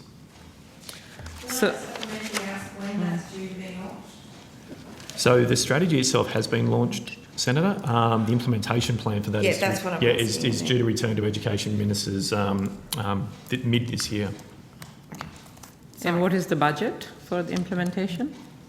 Thank you, Senator. It's Anne Twyman here, Acting First Assistant Secretary of the Programme Payments and Early Learning Division.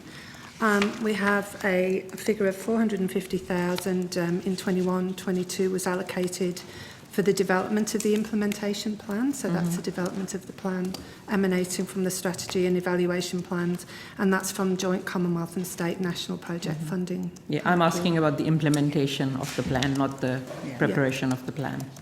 That is for the that will- development of the implementation plan. Development of the implementation Sorry plan. if I wasn't clear. Yeah, and cost to implement? Well, once we've written the implementation plan, Senator, and we take it back to ministers, clearly there's a costing exercise that needs to be done against each of the plan. That will happen mid-year. So at the moment we're working across all states and territories and through senior officials to get the plan right and stage that right, and that will, when we take it back to ministers, then clearly the costing associated with the plan will be considered by the Education Council. And how many full-time equivalent staff have been tasked within the department for implementing the workforce strategy? Yeah. Oh, you can, it's your team. Yeah. Basically, in terms of the team, we have a team of close to 7 ASL that will be working on the workforce, but that's more broadly as well, the strategy, as well as working on some of the other initiatives across that we're looking at across the workforce issues. So it's not just solely focused on the workforce strategy. So, Senator, maybe if it assists, as Ms Twyman said, we've got dedicated staff within our group whose job it is to bring together the implementation plan and those discussions with the states and the sector. But the workforce plan for early childhood kind of sits within the broader workforce strategies of the Australian government. And so, for example, there are staff throughout the Commonwealth, particularly in our department, that are working on things like the Job Trainer program, Job Ready Graduates, or the Boosting Apprenticeship Commencements programs, which also contribute to the Commonwealth contribution to the workforce challenges within the early childhood sector. Has the department undertaken any impact assessment or analysis of the impacts across the sector, the community, on this? I would classify it as the crisis of a workforce. And if it's not addressed, what would be the impact in terms of closures of centres or undersupply of early childhood education? Have you done any work on that? Senator, I think it'd be fair to say in terms of the data, I was just looking at the data here that we use in terms of the National Skills Priority List, which goes back to June 2021. In areas like preschool age, we know there's not a national shortage. We know childcare centre managers, no shortage in the dormitory and state apart from Northern Territory. So we're starting to dig down to the level of staffing, which is really important in the centres.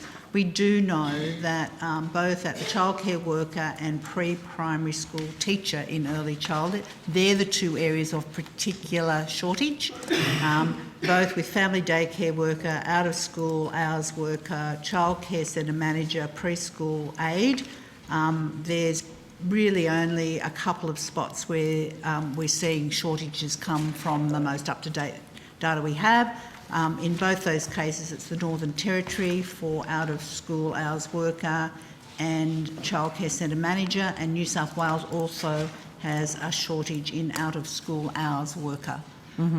So I think, you know, once we get into a bit more granular, we can then, in the portfolio, we then look at, and I'm sure the skills team will talk to you about how many workers we've got in training at the moment through Job Trainer and when they're expected to come out. So when we start to put that narrative together to have a look at where the shortages are from the data that we've got, what are the programs we're putting in place to have a look both in the university sector and indeed the skills area to ensure we've got a pipeline of workers coming through. But I'm happy to get the numbers in the pipeline for you because it will go partly to answer your question about what's the Commonwealth doing. Yes, it's doing a lot. We're working very hard to try and get workers in the pipeline in order to fill those gaps. Yeah. Sure, if you could get those numbers for me I'm happy to. on notice. I also noticed that action item 1 under the strategy is to investigate options for improving workforce pay and conditions. Has that kind of work commenced? And what options are under active consideration? Or is that part of the discussion that's happening now? Yeah. Yep. that's part of the discussions, Mm-hmm, Senator. And it's sorry, Anne Twyman again. It's a co-design process, Senator. So it will also involve obviously all the states and territories, but also key stakeholders in that process as well, who share responsibility for implementation. Mm-hmm. And you said when was that work going to finish? Is that middle of this year? Mid this year. Is that, yep. Is the department aware of the uptick in staff waivers for early childhood services, particularly long daycare centres?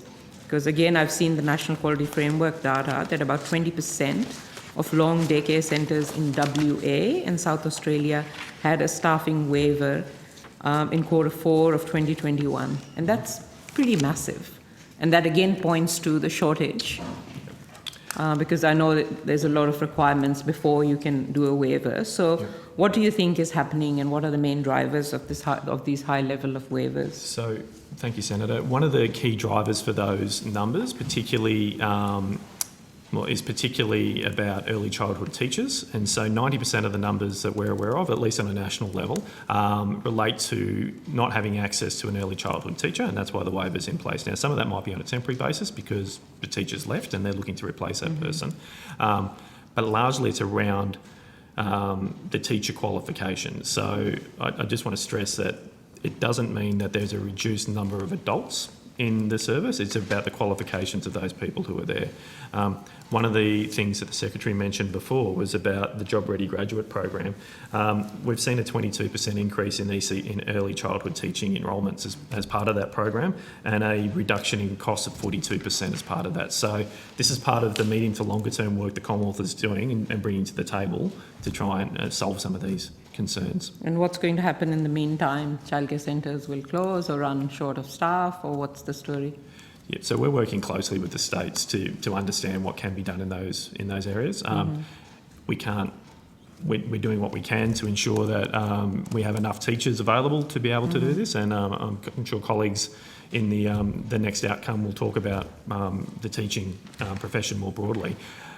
But the key point to stress is that we're not reducing the number of adults there, so the services remain safe, and we're doing what we can to ensure that those waivers are in place to enable services to bring on the teachers and have them available to them as soon as they can. This is largely managed through the state regulatory agencies. Some jurisdictions, for example, are ensuring that an early childhood teacher might be available to the class for 20% of their time over a video conference system, particularly for remote areas, so that they can meet those ratios and the children get the benefit of that enhanced education experience. So obviously the education of the children is being impacted if they don't have an educator in the room. I'm just also wondering if you know why is this shortage so acute in South Australia and WA? You can take that on notice. Take that on notice. Yeah. We've got some data. And also, are you aware whether waivers are higher in privately owned services, like for-profit services, or government-owned or not-for-profit? Is that something you could take on notice as well? We can. By recollection, I thought that they were marginally higher by about 3 percentage points in for-profit as opposed to not-for-profit, but it wasn't a significant difference between the two. But we'll take that on notice. We'll have the numbers for you. If you wouldn't mind. And just, there was earlier questioning about, Omicron wave, and now BCBs have stopped.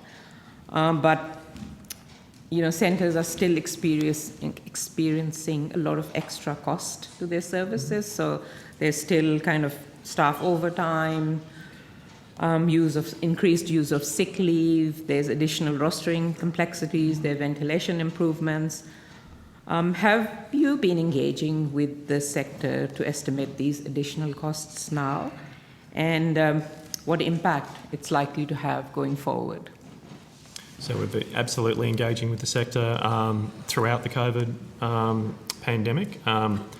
Indeed, at one point there, we were meeting with our Early Childhood Education and Care Reference Group, which is representatives of all the provider groups and otherwise, weekly, to unpick and understand what these issues are. So the issues have been raised with us. I understand that there are increased staffing costs, and particularly for casual staff, as they're trying to they seek those out and try and bring them on, as well as some other costs that come with it. I'd also say, though, on the other side is that State and territories are assisting with some of those costs in some circumstances, whether in some states it's the provision of ventilation or the provision of rapid antigen tests under the National Partnership Agreement with the Commonwealth. And what is the Commonwealth government thinking about? Is the Commonwealth government going to provide further financial support for the sector, given these very significant additional costs that are being faced at the moment? So thank you, Senator. We've been tasked with monitoring the data very closely and that engagement with the sector themselves to understand what those cost impacts look like and to keep the government well informed about what those movements look like. And as I said before, we haven't seen really significant declines in attendance on that year-on-year analysis. I'd note, though, it does take a couple of weeks for the data to come in and settle as variations are made within it.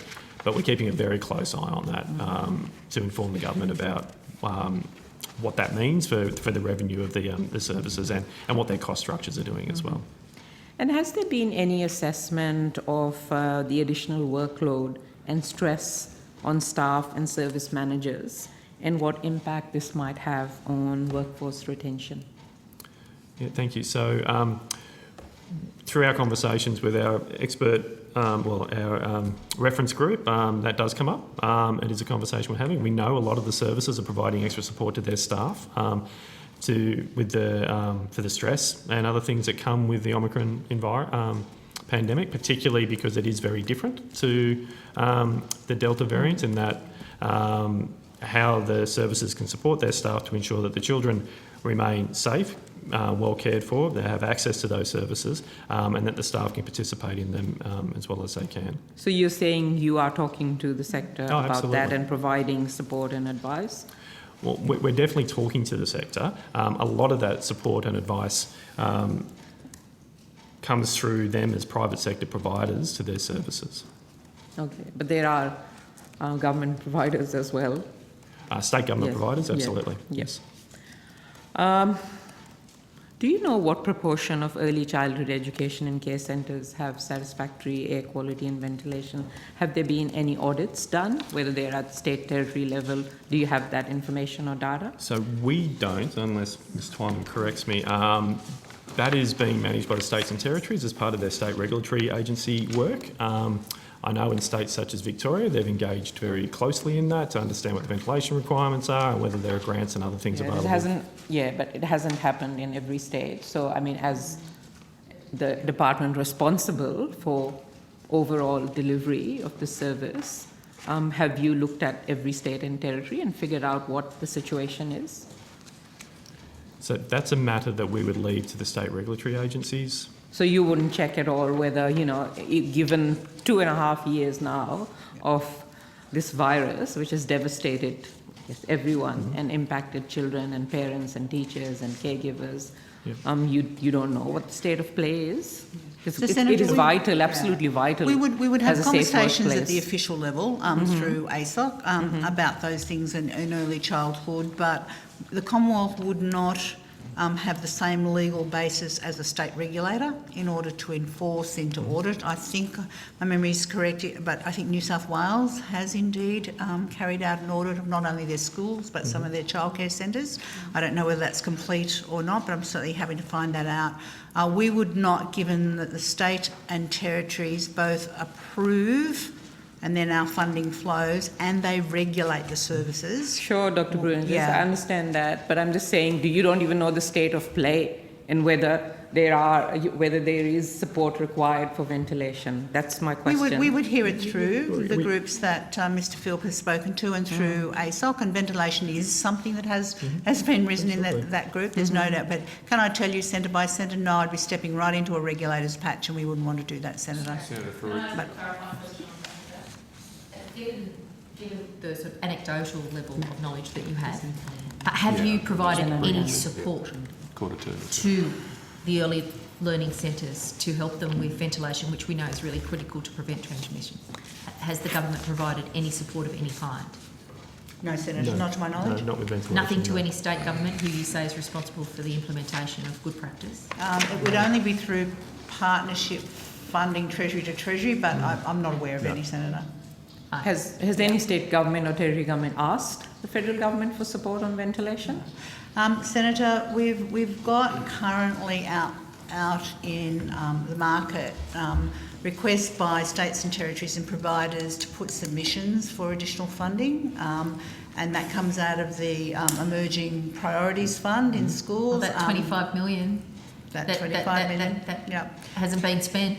That we've got that out in the process, and there's been a standing invitation to education ministers at the last ministerial council.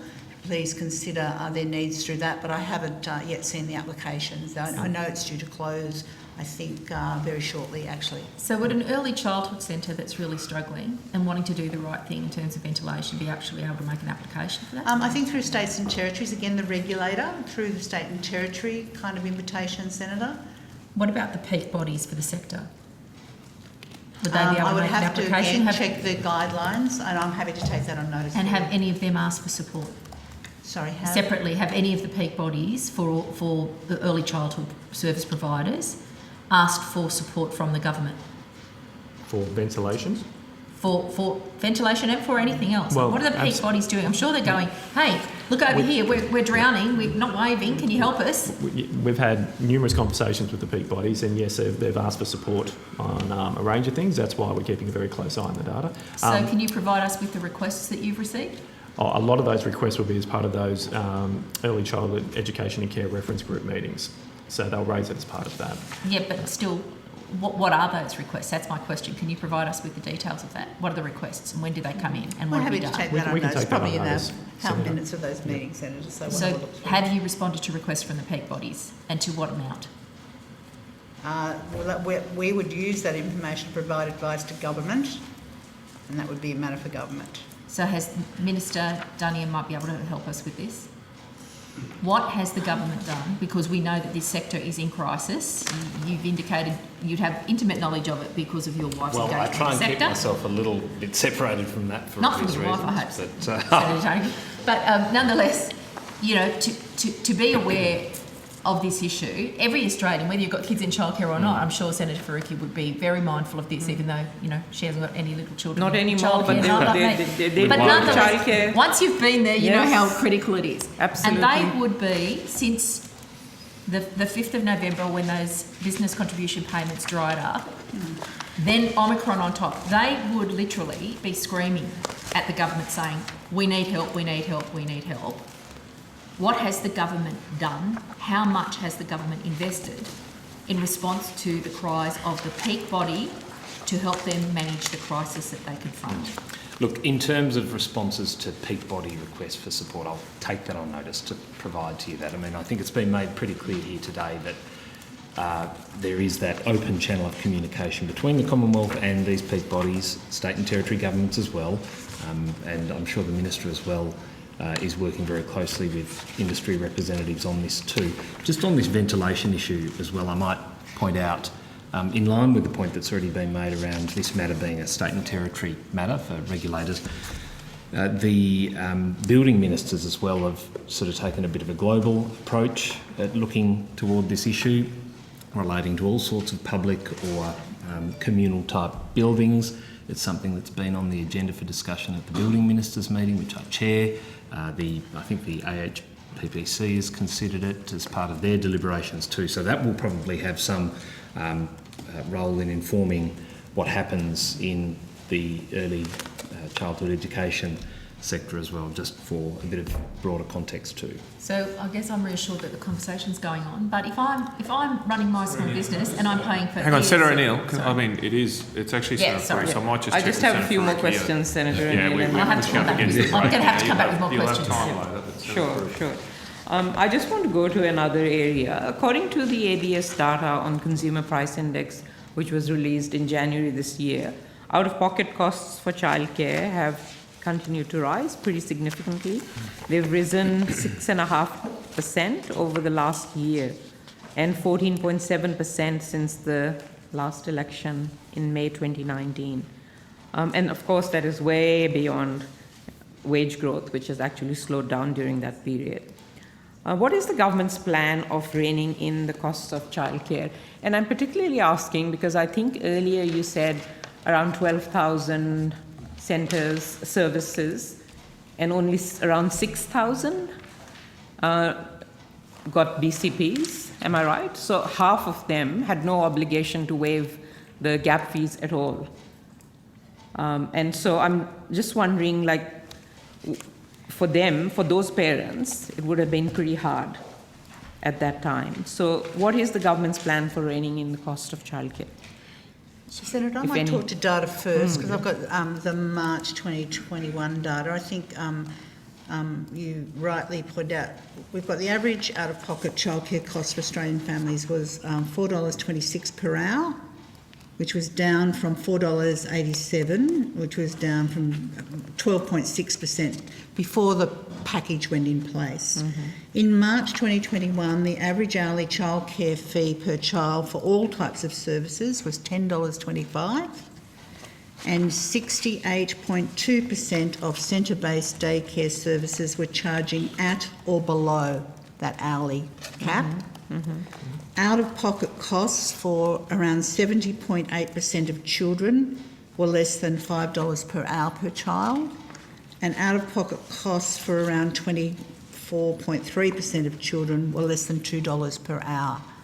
So you've got the lion's share less than $5 an hour, and that, again, as I said, the average overall Australian families is still down on before the package, but there has been that, you rightfully point out, that kick up. And I think part of it, frankly, you know, when we talked about qualifications and where the shortage and the data question that you raised before, we're actually seeing those shortages in qualified workers whose pay rate is actually higher than the you know, you might have a Cert 3, so the teaching bit kind of kicks in for the centres there. And when I look down the data again, as I said, the shortage areas, I think Mr Philp pointed out before that childcare worker and early child primary teacher are the ones.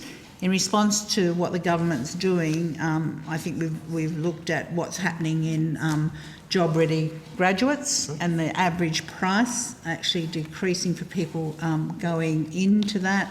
I also note that, I'm just looking for my data, we do know that through Job Trainer we've got 6.8% of funded enrolments in early childhood qualifications, so there's been a cost of low or no cost training for the sector. We do know that early childhood courses are in the top 5 courses nationally, which is fantastic. Sure, but I'm actually asking about parents and their out-of-pocket expenses right now. And you may be aware, Dr. Brunjes, that the country's largest private provider, G8 Education, put its fees up by an average of 7% in January, partly blaming the additional cost associated with COVID. And this is the same company that has admitted to underpaying its staff about 60 million only only a year or so ago. So I don't know, is the department looking at addressing those sorts of issues? Senator, we're looking very closely, and we keep a very close eye on affordability and the price of childcare. One of the other data points when we're considering the CPI, so yes, the CPI has gone up, and the childcare CPI as part of that, as you mentioned. An important part of that is that consumption's also gone up. So in 2018, it was about 28.6 hours per week that on average that families are using. We're now up to 31 hours per week. So you're getting more and families are paying more, which also means their out-of-pocket total increases as part of that. But as the Secretary said as well, 70% of families are still paying $5 or less per hour in centre-based daycare on average for their hours. The things that the government is doing, I mean, the most important one is the multi-child measure, so raising the rates by 30 percentage points up to a cap of 95% for the second or subsequent child in a family where the lead child is 5 years or younger. And that's going to have a significant impact on families, and in fact 250,000 families are likely to benefit from that at an average saving of $2,200 per year. So we do have things in play, as well as other work that we do about transparency of information, the Starting Blocks website, which went live at the beginning of this month, so families can calculate their expenses and make informed decisions about where they send their children. But no one should be able to miss out on education for their children. And 70% is still 70%. I mean, you all know my view. Childcare should be universal and it should be free, and that's what the government should be looking at. Thank you very much. Thank you, thanks, Senator. Chair. Thank you very much, Senator Faruqi. I think we will take the morning tea break now, so we will recommence at 11:05, and I suspend the hearing.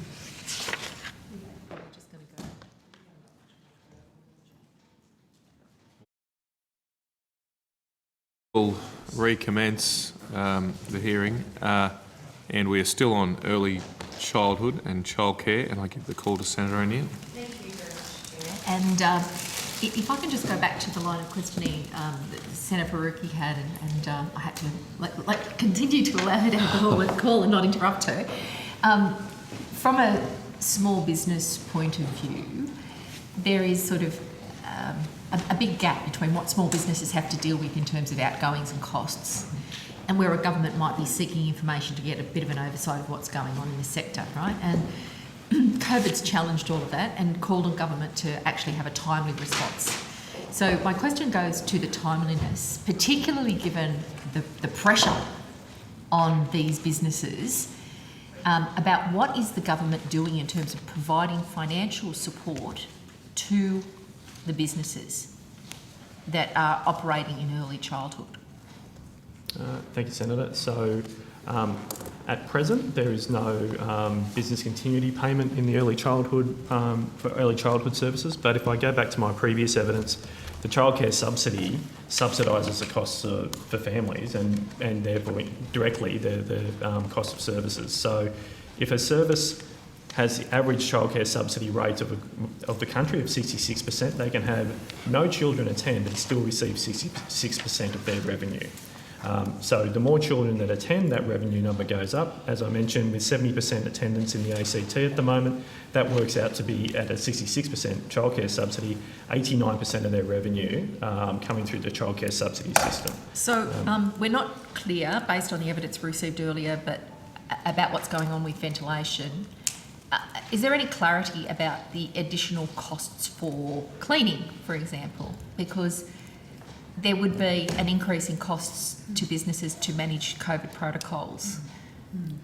So, have you got any idea of the costs that the actual businesses are bearing with regard to additional costs for cleaning? So, Senator, my response to that would be that these are private sector businesses. They will have variable costs when it comes to cleaning, and each one will have their own different costs on that. The issue of increased costs for cleaning and otherwise have been raised with us through the sector groups themselves at an aggregate level, so they mention it in that context, but no, we don't have the individual costs for cleaning and the like. Okay, so go to the sector then. What are they saying? What are they asking for the financial support to help them cover cleaning? And if cleaning is done properly, the outcome is a reduction in transmission, which is a health outcome that I would think the government would be interested in. So, Senator, when it comes to the increased costs on the services as a result of the COVID pandemic, as well as those direct treatments that we've got in place around additional absences and the like that we mentioned, or allowable absences and gap fee waivers and the like that we mentioned before,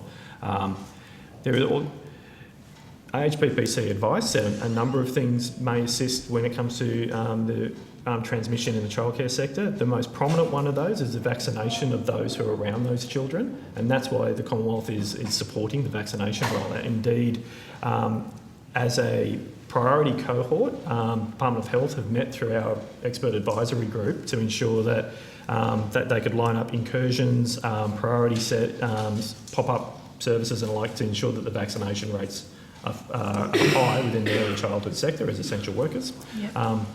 As well as the provision of those rapid antigen tests through the National Partnership Agreement. So the Commonwealth is doing that part.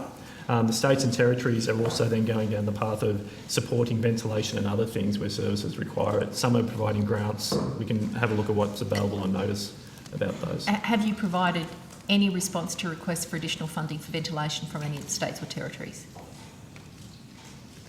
Senator, we yet receive any requests from states and territories in the childcare centre for ventilation? Check, but I don't recall we can check, but I don't receiving recall a either. request from states. No requests from the states. Okay. I think you did agree to take on notice letters received by the Minister or the Department from the peak bodies describing what the problems are in the requests. Could I ask if there's been concerns raised about any funding for additional PPE?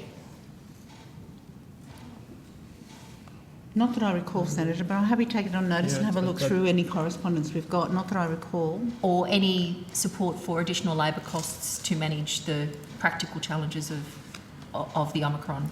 Again, I think we take that on notice, Senator. I'd expect that if there's a broad request from a sector group to the government, these issues might be bundled together as part of that. But so, in your own words, how would you characterise and what would be the key things that the peak bodies have raised with you? So the peak bodies are concerned about the financial impact on services resulting from the Omicron wave, particularly because it is quite different. Where previously in Delta and otherwise, we could have it was reasonably foreseeable where the closures were going to take place because they hinged off where there was a public health order made by a state. We don't have that now. We have services that through and in particular, well, there may be an infection within the service that is applying the National Cabinet protocols for the essential workers to ensure that they stay open, but it's far more variable. It's very difficult to foresee when a room may be open or closed as part of this and when those kinds of costs might be incurred. And so that's why we're looking at it from an approach of what is the attendance data telling us, what are the charged hours data telling us, as well as supporting those key things from the HPPC about vaccination and the provision of rapid antigen tests. So you've had the opportunity to be in the room with these peak bodies, Mr. Phillip, and I'm assuming Miss Acaro. What are the 5 key concerns that are raised with you, so I can understand? You said it's pressure on their businesses. Yep. There is pressure in the sector, despite whatever rosy statistics we might have. We all know they're under the pump. They're struggling. What are the 5 key things that are at this moment occupying the minds of the peak bodies representing those businesses across the country that are so critical to our workforce, to family care, and to support the mental health of the general community? What are the 5 things? I think the key thing that has been raised with me as part of my engagement with the sector is being able to foresee what the future looks like. The concern there is that family hesitancy, and so this is not necessarily related to there being an actual COVID case or a cost for cleaning or something like that, but rather that families will hesitate to use their services, and that's going to have an impact on their forward revenue streams. So we've got declining requests for attendance at early childhood centres. Is that what they're worried about? They're worried about what the forward enrolments look like in that respect. And the reason for that, I'm just trying to put it in basics. I'm a mum, I'm a dad at home, I'm going, right, am I going to put my kid into childcare or not? I'm worried about the disease that they could pick up there. So rather than keep my job, I'm going to give my job away, I'm going to stay home and mind the kids. Is that the kind of background information that is, to your knowledge, driving this behaviour that the sector's concerned about? Or that parents are choosing to do their jobs differently. So that's particularly with the out-of-school hours care, whether parents are making different decisions about whether to use before care or not, depending on their own work environment. But come back to early childhood in particular, if you can, for me, Mr. Phillip. Well, they're part of early childhood, but yeah, centre-based daycare particularly. And indeed, the difficulty at the moment is that as we come out of January break, schools that have just recommenced, is that the data at this time of the year is always difficult anyway for services to predict what their forward enrolments are going to look like, and then they can start to get staff on board and they can start to do that kind of provisioning. So there's that uncertainty at the service level combined with the parent hesitancy, if you want to call it that, to engage or to enrol their children within the services, which is what's causing this concern within the services. But as I said, on the data that we're seeing, we are not seeing significant attendance declines year on year in our comparison. So if we applied the business continuity payment test that we had last time of a 50% decline in attendance, we're not seeing that now. And have you provided any advice to government about the current concerns that have been raised with you by the peak bodies?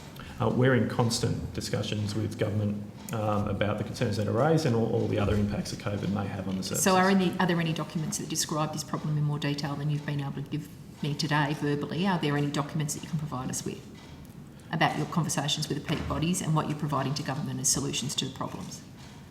That would be advice to government, Senator. So I think if we've taken on notice to have a look at the minutes of the stakeholder meetings to see if we can drill out for you the relevant sections to your question. So we've taken that one on notice, but our advice to government is exactly that, Paul.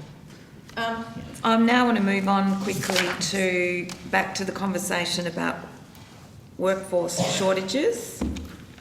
Can I ask, in terms of options for improving workforce pay and conditions, has that work commenced? What's under investigation?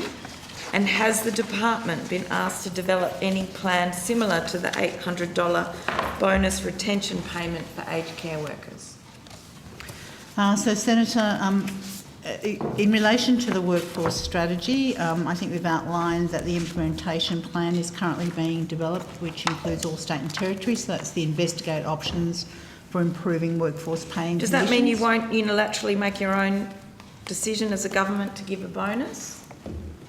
Senator, Or would you ask the state's permission first? No, Senator, I'm actually talking about the workforce plan at an officials level, not on behalf and what we're doing in terms of the workforce strategy. So I think we outlined before that strategy is due for consideration of all education ministers mid-year. So you're not doing anything other than in the context of that strategy? Has the department been asked to develop any plan similar to the $800 bonus or retention payment for aged care workers?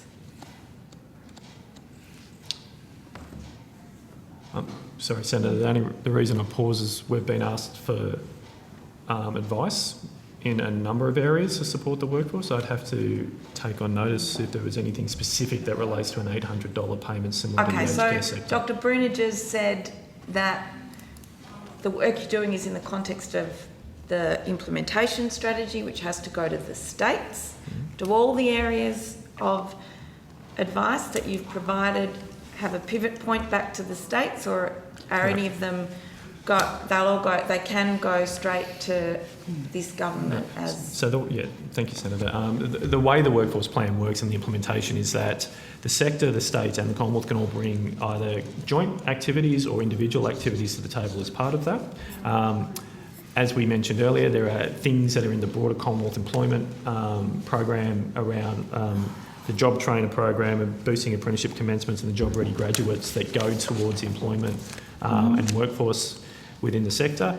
You'll note as well the recent announcement from the government about allowing discounts for the staff of services for their children to participate there. That's a retention measure. Indeed, we know some services have embraced that strongly, and because of the CCS impact, it increases their revenues. Okay. So, does the government believe educators deserve a retention payment? Well, perhaps you can answer that, Senator Duniam. So do I believe they deserve a retention payment? What I think they deserve is a government that's willing to listen to the sectors that represent them. And do you think they deserve a government that will support a pay rise for them? They deserve a government that actually listens to the needs that are put forward by those that represent them. We work with industry on those requests. We've taken on notice the specifics of those requests, the communications around them and all the responses that might be forthcoming, and we'll provide that... Senator O'Neill, welcome to the party. I think this is something that's been part of public debate for quite some time with regard to the entire economy, not just one sector of it. It's something we're addressing across the entire economy. We've got a crisis. 8 years and we have a crisis. You've been asking questions in the context of COVID, not 8 years. Senator Duniam, may I ask... It's all right, we can ask him now, Senator Duniam. Do you believe that workforce pay and conditions should be improved? So I believe there is a process, one that's been canvassed quite extensively with regard to other sectors too, around how pay and conditions are set in this country through the Fair Work Commission. Something I think we all have faith in, given it was something your government established, and it's something I'd back in. Okay, but do you believe that childcare workers deserve an improvement in their workforce pay and conditions? Should I freelance and just go and express opinions about the pay and conditions of certain sectors? Well, let me put it to you this I'm way. not going to freelance. The strategy that you've signed on to and that all the ministers have signed on to addresses the fact that, yes, the governments right around Australia do need to look at options for improving workforce pay and conditions. I want to know what this government is looking at doing to do just that. What can you tell us? So, Senator, I can tell you, I think I'll repeat what I... No, I've heard about the implementation Yeah. strategy. What particular elements, what actions has that strategy identified? Yeah. And what are you going to implement? So the outline of the actions, the summary of actions can be found on page 9 of the workforce strategy. I think there are quite a considerable number of actions. The first one I think Senator Faruqi referred to was around investigate options for improving workforce pay and conditions. Yeah, with me. And so there's a whole tranche of 2 pages of different strategies. Okay. To do just that. To do just that. That's number one. So in developing the implementation plan and working with all states and territories, we'll have an implementation plan that will come off that action that will go to education ministers mid-year. Okay. Is the government considering a plan similar to the $800 bonus retention payment? That was paid to aged care. Yeah, I think we've just dealt with that. No, I didn't get an answer. Mr. Phillips said He'd take on that they notice. had been, that the department had been preparing a range of advice. As the They'd chair take it on notice. outlined, I'm allowed to ask about advice and I'm allowed to expect an answer. I think he said he'd take What- it on notice from memory. No, you can you don't have to take it on notice if it's within your knowledge, Mr. Phillips. Hang on, what he said. What can you tell us about the I think strategies being developed? Mr. Phillips, to all due respect, Senator, has taken the question on notice, and I'm happy to support Dr. his decision to Bruniges, do what that. can you tell me about the advice that you've provided to government about Yeah, those so, Senator, I will strategies? rely on the advice of the department coming through, and again, happy to take that on notice for you. Well, because I'm it'll not be one and happy the for you to same. take it on notice. I am allowed to ask you the question. Point of order, Chair. It is fully within the right of the department to take questions on notice if they don't have the information to hand. And they've already said on numerous occasions they'll take it on notice. I'm not asking them for information Senator that Pratt. they have that they need to go and get and have on hand.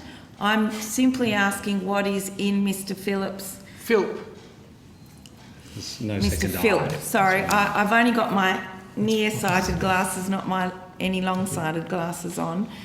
I'm simply asking what's in your own knowledge at this point in time about that advice. Well, just on the point of order, Senator Davies is correct. It is welcome for officials to take information on notice. These questions do go to a fair amount of detail, but Senator Pratt, you can continue to ask questions. What are you able to tell us about the detail of that advice, please? So, Senator, I'm very unclear on what advice you're strategies referring are you to. preparing for government in terms of, in particular, things like a bonus retention payment? Has that been specifically canvassed? So, Senator, 2 tracks here. One is the work going on with the National Workforce Strategy that we've spoken to. And the second stream of work you're asking about, is there anything, and correct me if I'm wrong, please, anything in the department that we've provided advice on? Is that correct? Outside the National Workforce Plan? Well, no, not outside the plan, but outside not everything in the plan will need to go back to that committee of ministers. You can make your own decision. The Commonwealth Government can make its own decision about a number of these factors. They're the ones I'm asking about So now. all of the actions in this plan will go back to every minister in this plan? I know, but you don't need the permission of the state government. No. Unless you choose to seek that permission to give an $800 retention bonus. So I'm asking about all of those things now, about what you're considering. Yeah, and we've taken that on notice, Senator. Well, I have to say, the Senate resolved that an officer of the Commonwealth does not have to be asked to give opinions on matters of policy, but I'm not asking for an opinion. It doesn't preclude me asking for an explanation or if you are considering adopting a policy. No one's suggesting you've done that. They've given you an answer, which is we will take that on notice, which means you will get an answer to that question in the form of an answer to a question on notice. Well, may I remind you that the information that you provide just because it's confidential to government or consists of advice to government is not a valid reason to not answer the question if it is within your knowledge now. So again, they've not claimed that. They've taken it on notice, which is a valid thing for an officer to do. End of story. Can you undertake within the timeline to give me a full and complete answer rather than saying this is just advice to government, therefore I'm not going to tell you? Senator, we've taken it on notice, and I do that with the full respect of the Senate. Thank you. Well, we'll see if the Minister gives us those full answers back. Now, I want to thank you, Dr Bruniges, for that undertaking. Can I ask, in the context of the upsurge in staff waivers for early learning services and long daycare centres, we've had a good discussion about that, but do you think there's a link between the large number of staff waivers and the 25% jump in reported serious incidents between 2019, 20 and 2021? And I've got, I think, information from the Productivity Commission that I'd like to table. So no, I do not believe there's a link between the two. Okay, so what do you attribute the dramatic 25% jump to? There could be a number of things driving that, Senator. I mean, this is quite a serious issue about the increase in serious incidents reported to the state regulatory agencies from within childcare services. Part of that will include an increase in reporting so that more of those reports are being made. Part of that will also go to the nature of those types of services, but I do not believe it's linked to the waivers. As I said in my earlier evidence, the waivers are largely related, or the vast majority of the waivers are related to qualification waivers, so it doesn't mean a decline in the number of adults there or even early childhood educators there, but rather the availability of early childhood teachers. Okay, but better reporting might be one thing if there's injury, trauma or illness, but if I look even specifically at whether emergency services attended, are you seriously telling me that past data showing a lower incidence is simply a lack of reporting? So what I've asked ASIQA, or we've asked ASIQA to work with the state regulatory agencies through their regulatory practice committee to further understand the data. In the conversations to date, the types of things that appear within these categories can be, say, the injury or illness may involve a child having an asthma attack or an anaphylactic reaction to something for the first time outside the knowledge of the service. When it comes to the attendance of emergency services, that can also include where there might be a dispute between parents as to who has custody of the child of that day. So it's not confined to an ambulance, but it may be where police are required to keep the peace. All right, well, on that basis, can you break down the data in terms of injury, trauma and illness? Specifically, are you able to advise where emergency services have attended?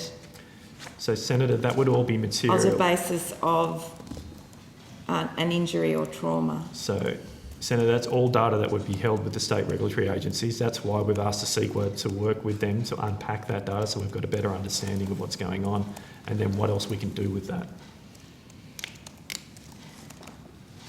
Are you not concerned that at the same time as we have, you know, in my home state of WA, 20% of services with a staffing waiver, and we see in the cases of emergency services attending a jump from 83 to 117. Have you done any assessment of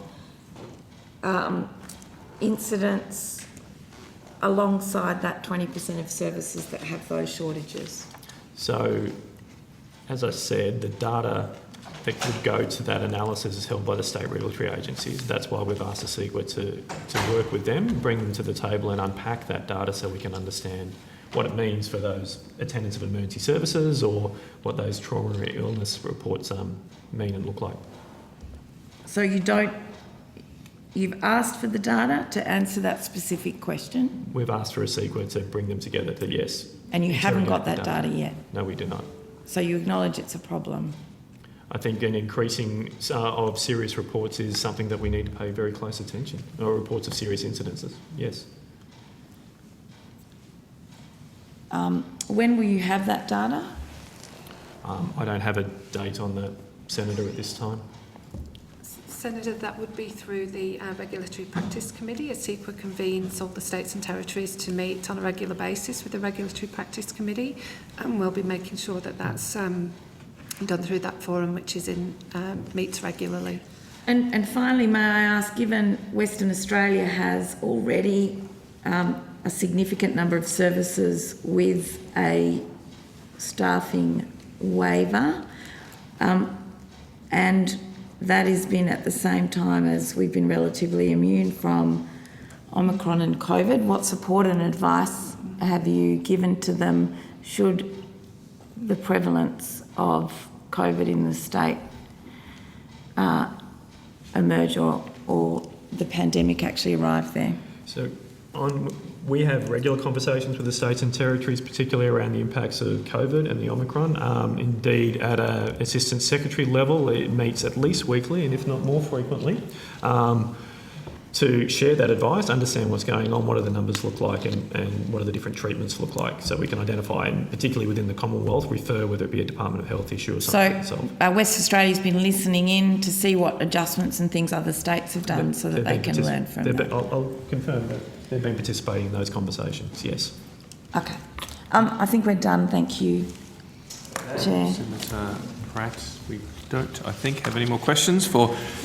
sorry, okay. I just want to check one thing. The waivers that Senator Pratt was implying, they're not a new thing, are they? They may have been used more extensively, but it's my understanding that waivers for staffing in childcare centres, it's actually been around for quite some time. That's right. Yeah, thank you.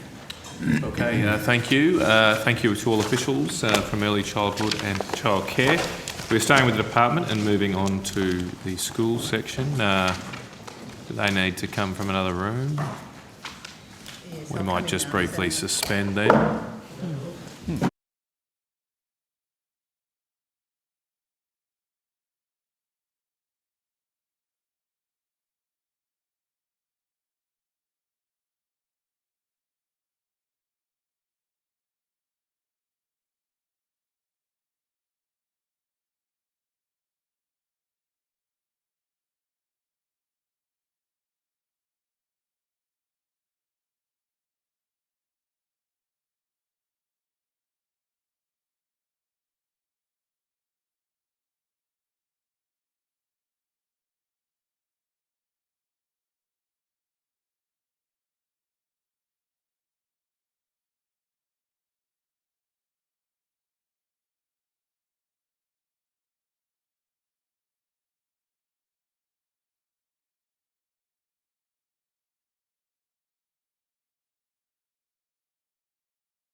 Thank you, Hansa. Just before we jump in, just checking that we're happy to table table 3A.34 from a Productivity Commission report. All accepted, tabled. And Senator Pratt. Thank you. Can I start by asking, is there federal advice to state education departments about the reporting of COVID cases in teachers and staff? And if so, what is that advice?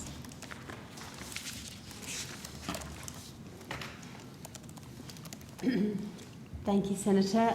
Ros Baxter, Deputy Secretary, Schools and Youth. I'm sorry, could you repeat the question for me? Have you either via the Department of Health or the Department of Education here today, Employment Services and Education, is there federal advice to state education departments about the reporting of COVID cases in teachers and staff? Thank you, Senator. So the states and the Commonwealth have been working together to develop a national return to school framework, and as part of that, each state sets out what its processes are under a range of issues. So it's teacher issues, how it plans to manage close contacts, whether it's going to be doing RAT testing, and a range of those issues. So we meet with the states weekly to monitor that. We certainly in the department don't provide advice to them about how those cases should be reported. Recording of cases is a matter for the local schools department in conjunction with the Department of Health locally and also the Commonwealth Department of Health. A case for, sorry, can you repeat that last bit? So at the local level, state education departments, school departments would be monitoring which staff and students on a daily basis are testing positive for COVID, and the reporting of that would be a matter between the schools departments, local health departments, and also, of course, Commonwealth Health tracks that. Okay, has the department therefore been involved? You say you haven't provided any advice to suggest to the states how they do that?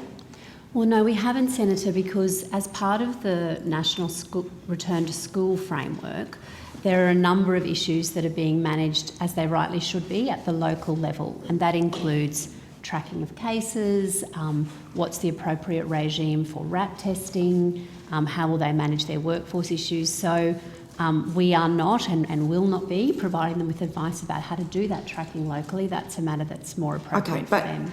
I don't quite understand how, yes, I can understand it needs to be driven locally, but surely the department has a role to suggest stuff to make sure it all connects. I don't quite understand. We certainly do. We do play a connecting and supporting role. And what has the advice been in that regard? So my officials and I meet with states on a weekly basis. We monitor the state return to school plans. If we had concerns about plans in any issue, including in the issue of how do you track case numbers, we would certainly be taking up those with states, but we haven't. We're aware that states each have plans in place to see how many case numbers they have, to respond their testing regime accordingly, and also to manage the workforce issues that might result. Okay. If schools are not reporting COVID cases in a consistent way, what does that mean for the virus case data published each day? Is it, as far as you're concerned, can you compare what's going on in schools in different jurisdictions as far as the success of a particular way of managing things or an assessment of the prevalence of COVID? So the department is certainly not tracking case numbers. That's probably a more accurate question for the Department of Health, more accurately for the Department of Health. I guess what we do is we have a look at those return to school plans. We have our weekly verbal meetings that we run with each of the states, and if there are any issues that we have that emerge from that, including do we think there seems to be an issue with how a particular state is managing that, we will offer support. So an example, Senator, is the issue of return to boarding schools. As you know, the government has a particular role with the non-government schooling sector. And so we have played quite an active role in that space in the return to school framework. We've been monitoring how the managing of cases and the managing of close contacts has been going in the boarding school setting. And in response, we've taken that matter to AHPPC.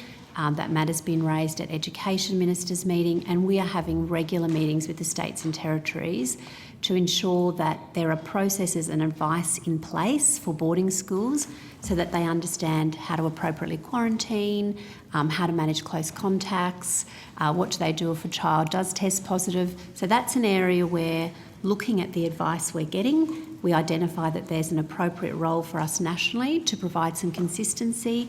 And in fact, it's been quite successful. We've seen some very good approaches to the states providing quite detailed local guidance to their boarding schools.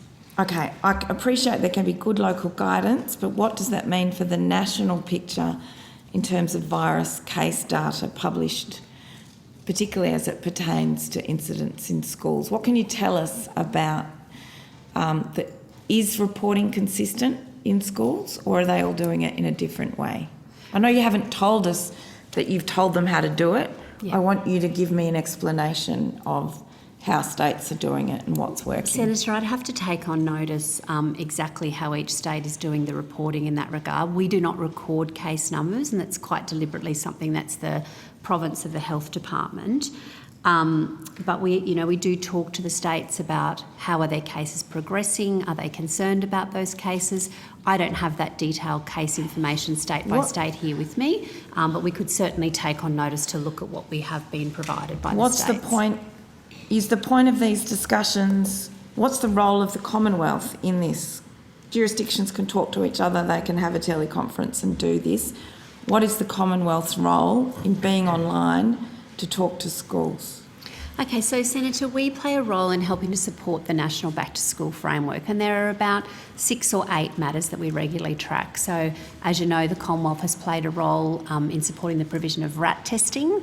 So we're checking in with states to see how the RAT testing regime is going, the availability and supply of RAT tests. We play some roles through education ministers and also through our funding of teacher workforce data around looking at teacher workforce. So we check in with states, were the problems that they were planning for, that there may have been around teacher workforce supply, are they materialising? Okay. As you know, we do provide some support to the Australian teacher workforce data. We also talk to them about issues of boarding schools and how are they going, because we do play a role there nationally. Do all states have enough RAT tests to implement their preferred model of testing for their back-to-school plans? Senator, I will ask Ms Anderson to join us, who's have been talking to the states most recently about their supply and availability. But when we talk to states about this, each of them has developed a plan for testing that suits their local circumstance and also where their supply issues were at the time. So we have not been made aware... Their supply issues or the Commonwealth supply issues, given, I think you said that you're playing a role in providing the RAT tests? No, Senator, we are playing the role that the Commonwealth is playing in RAT testing is about supporting the cost of RAT tests. So I'm sure you're aware the Commonwealth's agreed to fund 50% of the RAT tests. So we do have a check-in point in terms of the range of issues we cover in that meeting about how that's going, so that we can provide information through to our colleagues at Health and the Department of Prime Minister and Cabinet who are supporting that funding of the 50% of RAT tests. Ms Anderson? Sorry, I should have... Ms Anderson... What are the constraints on states for their back-to-school plan in terms of access to RAT testing? So Victoria Anderson, First Assistant Secretary of the National Schools Reform Division. So the Prime Minister at National Cabinet on the 20th of January made an offer around the provision of RAT that he then wrote to Premiers on the 31st. So our role really has been to provide advice and support into those offers as they've been made. The offers, as I understand it, and I stand to be corrected, I think our Prime Minister and Cabinet colleagues and our health colleagues have been managing this arrangement much more closely than we have. However, we understand New South Wales and the Northern Territory have accepted these offers, and the offer stands for 4 weeks of testing, but each state and territory, in accordance with its local plan, is determining what the need is. So my question isn't about the utilisation of the offer. My question is about the extent to which states can use the offer because they're able to get their hands on enough tests. Because I think Dr Baxter said states have to procure their own, and then as part of the plan the Commonwealth will pay. What have you picked up as far as the state education departments and private schools being able to get, and other education institutions being able to get their hands on RAT tests to implement their plans? So, Senator, I can tell you that when we met with heads of education departments through the Secretary convenes the ASOC meeting as the chair of ASOC, and that was a couple of weeks ago, they all reported that their plans were on track for supply and distribution. I've called Ms Anderson to the table because she was at the most recent meeting with them last week, where I understand they didn't report to us any concerns around supply or distribution. We do have a standing offer to states. If there is any assistance the Commonwealth can provide, it's an offer that Minister Tudge made to state education ministers last year in September at the return to school at that point, and also that Minister Robert reiterated at the most recent meeting on the 4th of February. So we've not been made aware of any concerns, if that's correct, at the latest meeting around supply or distribution, which is in the state province. And certainly when states outlined to the chair, Dr Brunnages, and also to each other at the recent ASOC meeting, and then repeated that again at the recent 4th of February Education Ministers meeting, there were no concerns being raised at that point that their approach to RAT testing was compromised by supply or distribution issues. Okay, so, and therefore you expect Western Australia has enough ready and waiting if and when there's a wave there? Is that what's been reported to you for use in a school setting? Certainly we have been talking to West Australia about their plans. As you know, they are in a slightly different situation. They are experiencing now increased community transmission. I don't understand that there was any specific information provided by West Australia, but we can certainly check in, Senator, with them and get some more detailed information about Are where you they're able at. to tell us the volume of RATS tests that have been used jurisdiction by jurisdiction for schooling students and schools? What we can tell you, Senator, is the amount of RAT tests that the Commonwealth has agreed to pay half of for each of the states. I think, do you have that information with you? Otherwise we can table it in between. But we have a list of, for each state, how many RAT tests are being provided at the 50% cost share arrangement with the Commonwealth. For a school setting only? For a school setting, that's correct. Okay. I do have a table of those, the number of offers made, if you would like that on the record now. That would be terrific. So the information we have is that the ACT's offer was for 731,000, New South Wales for 11,764,000, Northern Territory 404,000, Queensland 8,306,000, South Australia 2,684,000, Tasmania 807,000, Victoria 9,705,000 and Western Australia 4,187,000. Okay, so despite their different strategies, they're roughly proportionate to the population and school size. Yes. Okay. And Senator, that's because for the most part the strategies were reasonably consistent. Some of them are taking a slightly different approach, so population share has been used. Thank you. I'll now move on to another topic so that we can make the most of the time that we've got. Can I ask, in terms of now, please, the statement of intent for the 2020 and 21 school years has meant states and territories could reduce the amount of school funding provided. Did any state and territories exercise the option not to meet their required funding contribution amounts in either of those years? Thank you. I'll just get myself to the right page.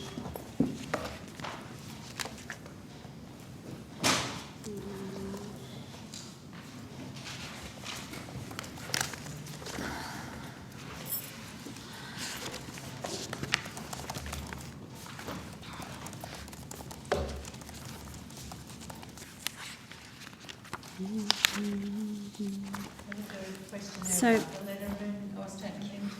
yeah, So, Senator, yes, as you know, there was a statement of intent issued for both 2020 and 2021.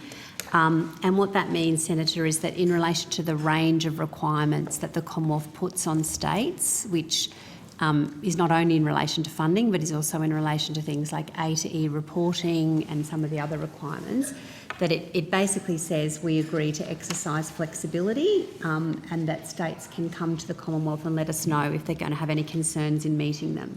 Okay, which states and territories have exercised that option?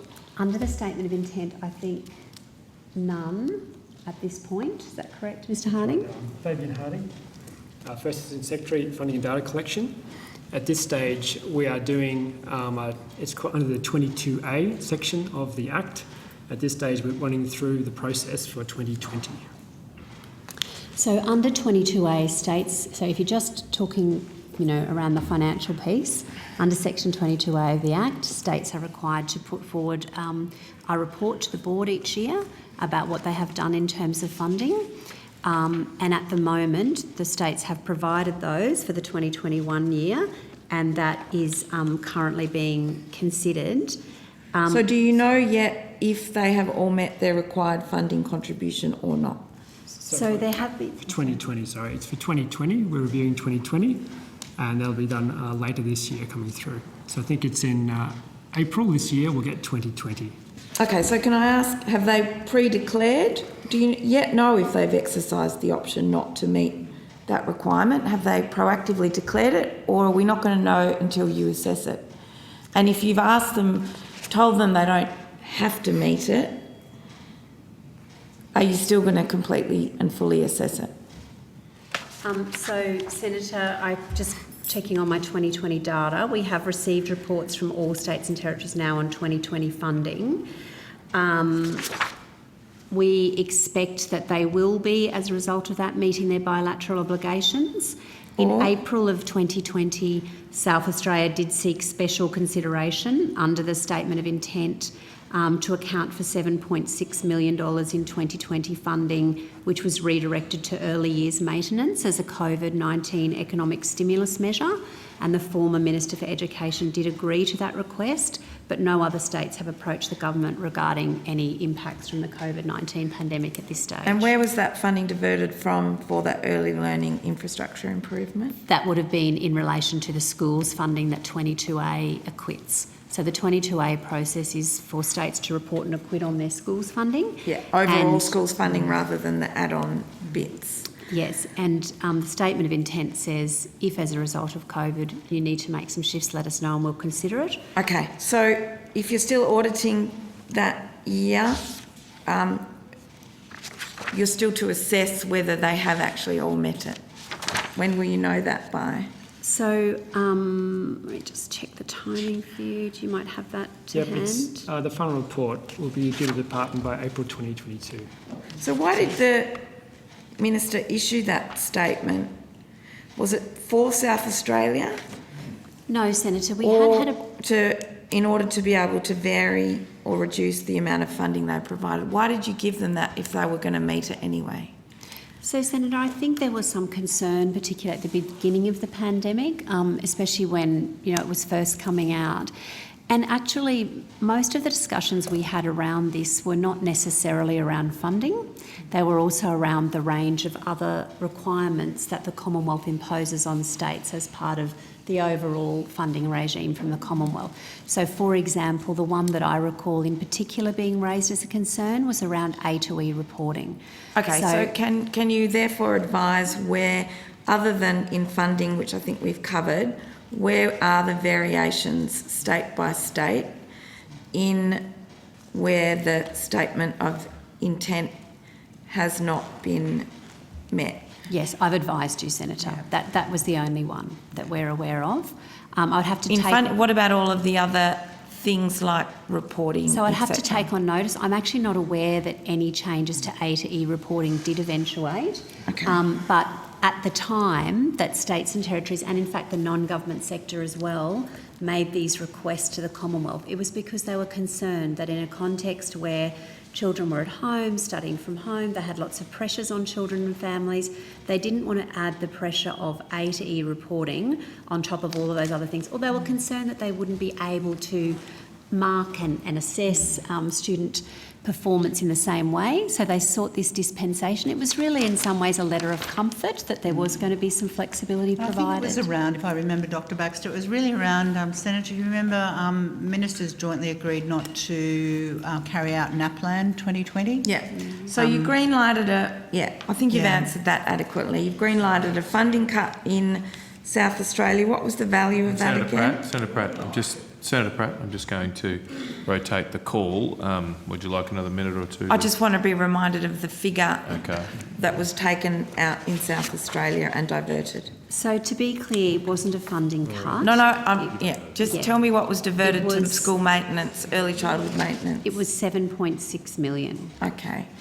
I'm nearly done on this particular topic.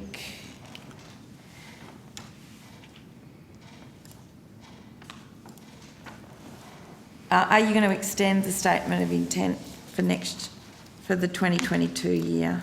As I understand it, Senator, we've not yet had a request, but we would certainly consider that and pass that to the relevant minister should we get those requests again. Okay, and are you aware of any approved authorities that have paused implementation of national priority initiatives? No. Okay, and no one has reported any difficulty in meeting compliance or reporting requirements because of COVID I mentioned that I'll have to take on notice to check what we may have around A to E reporting. I'm not aware of any where it was actually implemented, but I'm aware there was a concern about it. So for the sake of fullness, I would just like to check and come back to you on notice. Thank you. Thank you, Senator Pratt. Senator David. Thank you. I just had a few questions about the COVID interstate school arrangements. I understand last year the education ministers and then the AHPPC, I'm going to get the acronyms wrong, and then National Cabinet all agreed to a code of practice or code for particularly boarding school students, but interstate students travelling to and from school during the pandemic. Can you give us an update of where that's at, and also importantly how it's actually going? Because I do get various feedback from different states as to their actual implementation. Thank you, Senator. So yes, that's correct. On the 17th of September 2021, National Cabinet agreed to adopt a national code for boarding school students, and that really was to facilitate the flow of students back into boarding school from their home community, in particular those regional and remote students that we were concerned about, ensuring continuity of schooling, and also back home for break time. It essentially said what we're seeking to do here is protect the movement of these children as much as possible and ensure that, yes, there are appropriate protections in place, but also that we are prioritising their access to school and back to home, and also access for teachers. Look, our assessment, Senator, is that on the most part that really has helped the flow, and it's also helped the understanding of issues for boarding school students. We, no doubt, as you also, Senator, do continue to receive representation sometimes in relation to particular cases. This is on the interstate transfer issue. When we do, we work closely with our colleagues in those jurisdictions to see what's happening. Is there a system issue here, or is it a one-off issue? How might this be able to be unstuck? Then this year, I guess the update is that there came a new set of issues as we were coming back to the return to school in an Omicron context. It wasn't so much about the transfer across state borders, because a lot of the borders had removed their border controls by then. It became much more about how do you manage schools in that boarding school setting? How do you manage what is a close contact? How do you make sure that teachers and people working in boarding houses are still considered to be essential workers? All of these sorts of issues. So we worked very closely to ensure that the definition of essential worker in the National Return to School framework was sufficient to cover those workers in boarding houses also. We worked to make sure that we were able to track and look at how boarding schools were implementing the Return to School Code, which basically says we want kids to be staying at school as much as possible face-to-face. So through that work, we've tracked things like close contacts. We took some queries to AHPPC to get them to talk about the importance of this issue. They agreed it was an important issue for state health departments and education departments to provide particular advice to the boarding school context, which almost all of them now, I think, have done.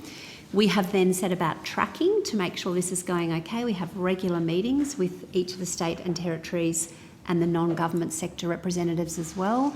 And again, while we think that's going very well, we use those meetings to troubleshoot issues that might emerge from time to time. Do you think I've missed anything?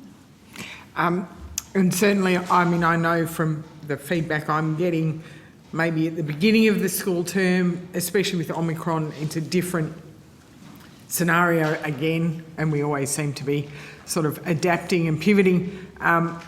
Feedback I'm getting after initial concerns with kids going back and early cases being detected in boarding houses, but the schools do seem to be working very closely with the state health jurisdictions. And so you're tracking all of that as well as to how the individual schools may be dealing with it and just helping guide them so they know where to get information? We are, and I would say, Senator, for the most part it is very reassuring. We do get individual representations either to us or through Minister Mackenzie's office, and we seek to provide support where we can. But we use these sort of regular meetings with the states and the non-government sector to sort of identify if there are particular systematic issues that might be happening. So, for example, in how close contacts might be getting defined for a particular state and how that plays out in the boarding house. Because if the close contact is anyone in the boarding house, that effectively means the whole school goes down, and that's not what we want for children. We want them to stay learning, we want them to stay face-to-face. But I don't think there's been anything that we've felt we've not been able to manage. In some cases, local education authorities have to work very closely with their health authority about what the advice to boarding schools is, and that is a little bit different from state to state. But for the most part, we have encouraged and I think been rewarded to see quite good national consistency in supporting those kids to return to school. Obviously, there are some children we're particularly concerned for. We want to make sure that Indigenous children from remote communities are able to travel to school, but also have the support of home community when they need it. So these are things we also continue to talk to the authorities about. Thank you. It's very important for our regional communities and those people who have no choice but to send their kids away. So thank you for your work. Thanks, Chair. Thank you, Chair. The department told me at the last estimates hearing that you will not be factoring in any JobKeeper payments paid to private schools in your funding calculations. Since then, it has been revealed that through an analysis of the ACNC reporting, at least 33 New South Wales private schools reaped about $72 million from the federal government in JobKeeper payments during 2020, while also collectively recording about the same amount in surplus. So are you willing to review your decision to factor the JobKeeper slush fund in your funding calculations for these wealthy schools? So thank you, Senator. The situation remains as it was when we discussed it last time, which is that issues of JobKeeper and how the JobKeeper rules are treated is an issue for Treasury and for the ATO. As I mentioned at that time, while we have some information about JobKeeper payments that are received by schools, that is self-reported information. It's not comprehensive information. It's not information we in the department are able to verify. So I think I mentioned last time that since the initial reporting of JobKeeper payments through the financial questionnaire, there had been about 80 changes. So even schools themselves aren't necessarily 100% clear what they've received in JobKeeper, you know, when and what came through. Since we talked then, we've also done an update on the 20th of January this year as part of our standard data validation, and we found that the value of self-reported JobKeeper income had extended again, it had exceeded again. So schools had changed the amount they thought they had received. So the issue that we really have here, Senator, is that JobKeeper is an issue for Treasury. We don't have reliable records about what it is that schools receive, and the information we do have through things like the financial questionnaire does shift from time to time, making it self-reported and not a particularly reliable source of JobKeeper data. So you can never get a reliable well, certainly to record date, we of- haven't had a yeah. number that hasn't shifted. And so the answer is still the same, that there will be no consideration of that, whether reliable or unreliable, in terms of funding for private schools. It's not one of the considerations that goes into making up needs-based funding. So across Australia, we know that private schools receive JobKeeper payments to the tune of about $750 million, and that is according to the ATO. And we also know that many declared massive surpluses. And we have also seen, I guess, the choice and affordability $1.2 billion slush fund being given to private schools on top of JobKeeper payments. And we also found out just a couple of days ago that private school funding in Australia has increased at 5 times the rate of public schools over the last 10 years. So 3,338 per student increase in private school funding, and compared it to public schools, 703 per student. And that's across state and federal. I mean, it is so grossly unfair and actually quite obscene that this is going on when we know that 99% of public schools are still underfunded and will remain underfunded over the next decade, and almost all private schools are overfunded. So I guess my question is, do you see anything wrong? Minister, this is to you. Do you see anything wrong with this picture? And how can you justify this as needs-based funding? Well, in a moment, I will ask probably Dr. Brunninges to just go through probably some more accurate facts around how much schools get rather than just the selective figures you've referred to. But I will make the point. I don't think it's okay for anyone to besmirch parents who make a choice as to where they send their kids to school. Those who sacrifice, save, Minister, I'm going and to make just correct a you here. choice. That's Well, not no, my you question. Are. I'm You're not actually talking trying to about group parents. into one I am category. not talking about Anyone parents. who I'm has talking any about Faruqi. government funding Senator, to these those schools. So Hang on. don't try and... Senator Faruqi, please. It is not helpful to be talking over the minister like that. This is the grossest example of that in the last 2 days, please. I believe the minister was being absolutely relevant to your question. He only just started his answer. Please let him answer your question. Minister. So, look, we will go to the detail, but I think it is not helpful to try and characterise those schools and everyone associated with them in the way that you have. I take a point Referring of order. Point of order. Chair. I'm not characterising anyone associated with these schools and the parents. So I think the minister is completely mischaracterising what I said. My question is about government funding to these schools. On the point of order, there's no point of order. The minister's being relevant. Minister. So, yeah, look, thanks, Chair. I think it is fair for me to call that sort of dog whistling out when it comes to these sorts of statements around schools of this nature. And they provide a vital service. So I might just ask Dr. Brunninges to go through some of the more accurate statistics and data. And Senator, I think the figures that you used there are from the working paper, is that right, of the Save Our That's Schools? right. It was reported in The Guardian, Yesterday. I think, a couple of days so, ago. Yep. I'm aware of that paper. It is a working paper where they've asked for comments, corrections of facts and a whole range of things, which we will have a close look at a time. But just to be really clear, under the Quality Schools package, we've got a growth of 86.6% over 2018 to 2029, okay, from a nominal 2017 base. Funding is growing fastest for government schools at an annual average growth of 4.6% per student between 2018 and 2029, whereas funding for non-government schools will grow by 3.6% per student over 2018 to 2029. So funding across all sectors is projected to increase by an average of 4% per student in each year over 2018 to 2029. Government will increase its funding contribution to government schools from, in 2018, average of 17.5% of the school resourcing sand to at least 20%.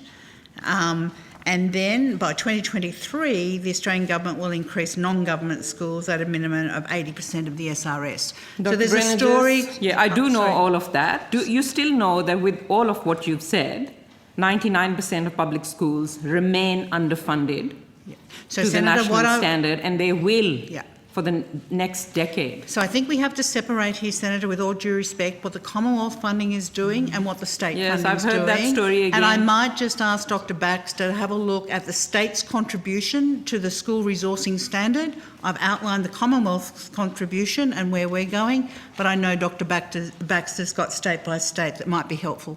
I'd love to know how much the bus amount allocated and allowed to be allocated in New South Wales is, and how much that's been counted, because... Yeah, maybe you could provide that on notice, Dr. Baxter. I do have limited time, so I just want to... I guess you may have seen this survey, the State of School survey that was recently reported on by the Australian Education Union. It was conducted in October 2021, and it basically shows that public school principals, teachers and education support staff do need much more resources to support students, especially after the pandemic. So basically the survey says 80% of all principals said they lack necessary ongoing funds to support students who need extra help. 73% of all principals said they need additional funds for ICT equipment. 63% of all teachers said the student well-being has declined, and it goes on and on. So I guess my question is to the Minister. There's a federal budget coming up, Minister. We know that schools are underfunded. Will you commit to closing this funding gap? an increasing federal government contribution, so all public schools are funded to at least 100% of the schooling resource standard in the next few years, and not wait for 10 years for that to happen. Look, I applaud your effort at trying to get me to commit to something ahead of a budget, which, as you say, is going to be coming up in, a month and a half. So I won't be pre-announcing any decision of the budget. But I always say to anyone who's tuning in and listening, especially if the Australian Greens say it, if they start a sentence with the words "we know," you better just watch out, go and do your research and make sure that that is accurate. Well, you should do your research and you'll find out that what I'm saying is accurate. The Quality Initial Teacher Education Review, I think it was announced almost a year ago now, in March 2021.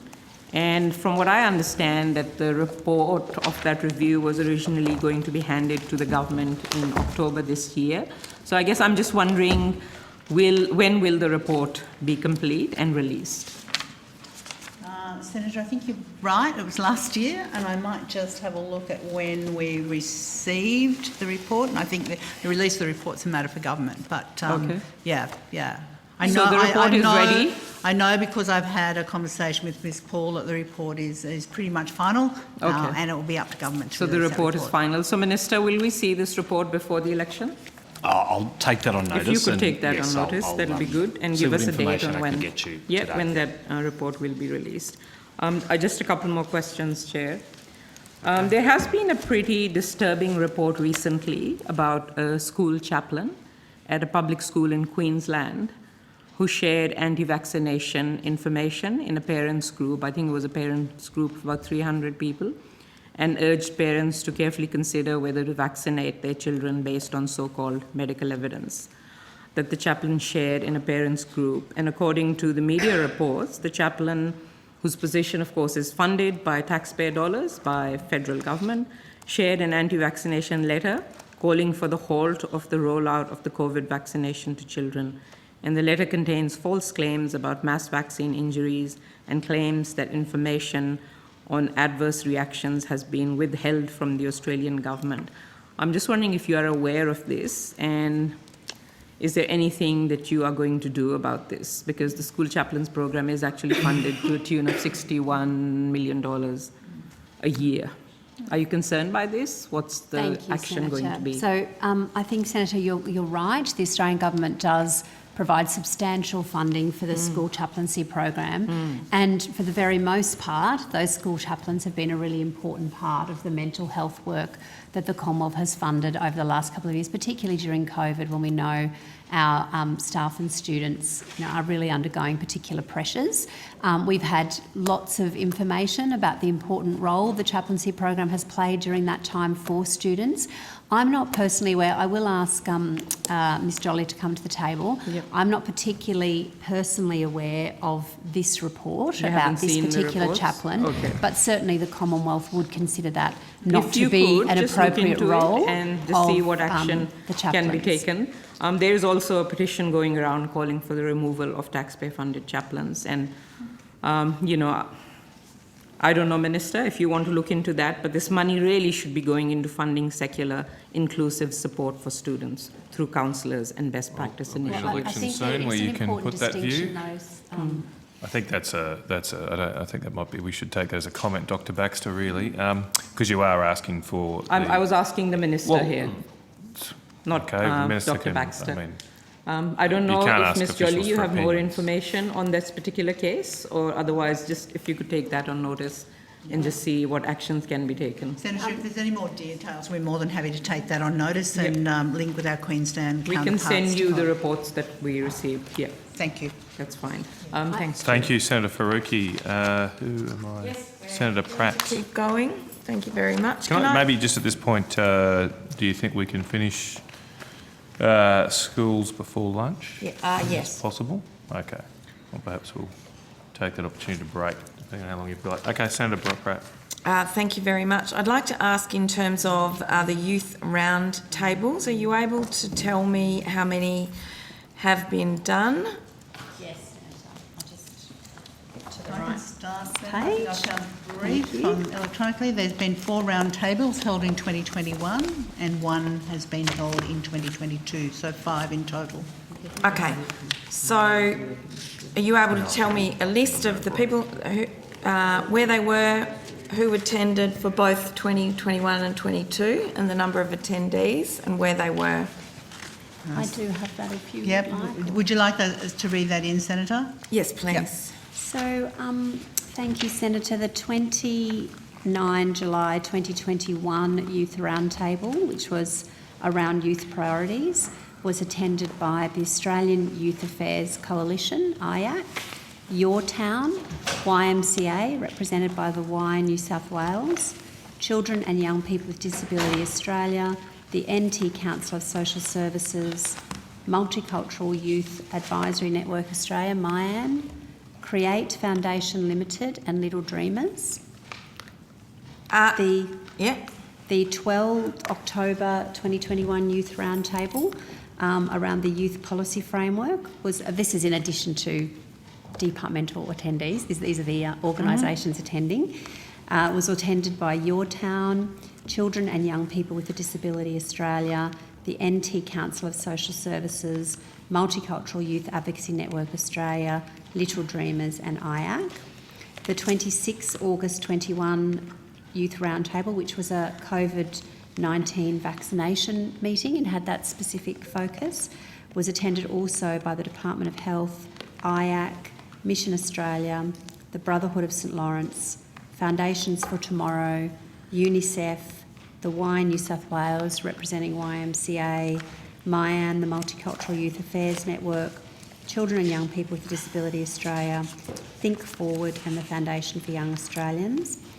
1 December 2021, which was focused on the impact of COVID-19 on youth employment, was attended by IAC, 9 young people who were youth fellow members as representatives of those youth fellow members. So IAC reached out to its member organisation and sought input on who might be appropriate young people, not the leaders and directors of those organisations. Can I ask in that context, how many young people, other than on that one occasion, those 9 young people, how many young people were invited to attend or were brought by the organisations that were there to attend those roundtables? I'll have to take that on notice, Senator, looking at the minutes. So having been to a number of these roundtables, for the most part the representatives of organisations are young people themselves, but I would have to take on notice who attended. Sometimes more than one attends for a particular organisation. Sometimes they're invited but don't quite make it to that one. So if I could take that one on notice, I can let you know. Can I ask how many individual young people were invited to these roundtables aside from the youth organisations? Are you able to advise me on that I'll now? check that also. No, I'd need to take that on notice. So that's the name of the organisations that attended. You can't tell us, does the government normally just invite organisations, or do you also invite young people? And do you specifically ask organisations attending to bring young people, or do you leave that up to them? In general, it's a mix of both, that we have directors and leadership of organisations and young people. But is it that their choice, or is it the government asks young people to attend? Certainly in our discussions with these organisations, we indicate, in particular for, where there is a specific discussion about something like youth employment or youth vaccination, we do seek to make sure there is particular representation. I would need to check the invitation documentation for particular meetings to see if that's been explicitly made up, but I can do that. I can check the minutes to see how many attended, were invited, and what did we say. Okay, I'd really like to know if at these roundtables the majority of people and the conversations are being led by people under 26, or if most of them are over that. Are you able to give me some definitive advice on notice about that? We absolutely can, yeah. Can I ask what youth roundtables are planned coming up? Yes, we do have some coming up. I think Ms Jolly's probably going to be able to get to that one quicker than I am. Maria Jolly, First Assistant Secretary, Student Outcomes Division. On the 12th of August there was a roundtable, and the people at the roundtable identified the topics that they were interested in pursuing. So mental health, which is one that is being done currently, disability and young carers, barriers experienced by young people. So these are the ones coming up? So these are the ones that are coming up. Okay, can you able to give me the dates and locations? Oh, sorry, for I don't. those? So these are planned, but we haven't locked in dates or times. So do These you are have a sort of timetable forward in schedule. terms of a named date for the next one or the one after that?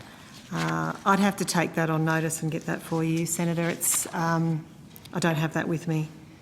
But there is, are they all just in planning, or are you sure that there's one already booked, and has the date been set for the next one? We can check that. Someone can probably get that to us in session, Senator. Okay. So the team, no doubt, will be watching this happening, and we see if we can get something. In general, we've outlined a forward program. The program for 2021 I've run through. As Ms Jolly's indicated, those 4 topics young people have said are the ones that they would now like to look at. We can check whether the date's been locked in. Okay, and what's Someone the will come back to us. locations for all of those that have been held and will be held? Are they all in Canberra, or are they? They've generally been held online, Senator, because of the situation we've been facing. So certainly the couple that I've been in, representatives and people coming along have beamed in from all over Australia, from different places. So can I just clarify, do you make sure that each jurisdiction actually gets a place, because it's vastly different from one jurisdiction to another, depending on, partnership models with states. So is there representation, for example, Senator Billy's here from Tasmania, New South Wales, the most populous state, very, very different distribution, different scale, different geography, everything. So what's the representation Can I now ask? profile? So we can certainly break that down in the information we provide on notice, who came from which states. In general, both our funding for those organisations and also our representation at the roundtable seeks to reflect that state diversity. So, with our networks that we fund, we also make sure that there's support for each of the state chapters of those organisations, and similarly with people who are coming along to these roundtables, we seek to ensure that we've got national representation. As to who actually came and was invited to each of them, I think that's one that we need to take on notice. And Senator, the Young Leaders and Advocates Fellowship Program, which is part of the youth structure and part of the program that AAC run, they have representatives from every state, and they do come along, and I have met with them, and they do talk about their local issues and their own. Thank you, Ms Jolly. We're going to have to move on because we're running out of time. Another topic: when did the government receive recommendations of the NAPFINE review into regional, rural and remote education? I think that was June 2019. As I understand it, one of those recommendations was the appointment of a Regional Education Commissioner, and I know they have been appointed, but can I ask, why did that take so long, given it only happened in December last year? Senator, that might be one. It's probably in higher education, Senator, so I think they're here just after school, so we'll put them on notice to bring that information along. Okay, so all of the Regional Education Commission is for universities? No. The Regional Education Commission, because it was part of the NAPFINE review, which sits in higher education, that's why I'm referring there. So they would have undertaken the process. That's fine. We can park those. Can I just clarify before we jump off that, though, that this Regional Education Commissioner is not exclusively for the higher education sector, and we don't want to miss the opportunity to ask questions about what's going on, because the appointment... No, that's correct, Senator. Right. So the appointment of the Regional Education Commissioner is not exclusive to higher education. It's just that it emerged out of the NAPFINE review, which was in the higher ed area. Yeah. But depending on the nature of your question, we're happy to answer questions if it's outside higher ed and in schools. So there's been an appointment, and the appointment was the former Senator, the Honourable Fiona Nash. Is that correct? That's correct. That's correct. Okay. So can you explain the time gap between June 2019 for the reception of the report and the appointment of the Commissioner just a couple of months ago? I'm just seeing if I can go to higher ed. That's right, where the recruitment was done in the higher ed one, to see if I can find a timeline for you, Senator.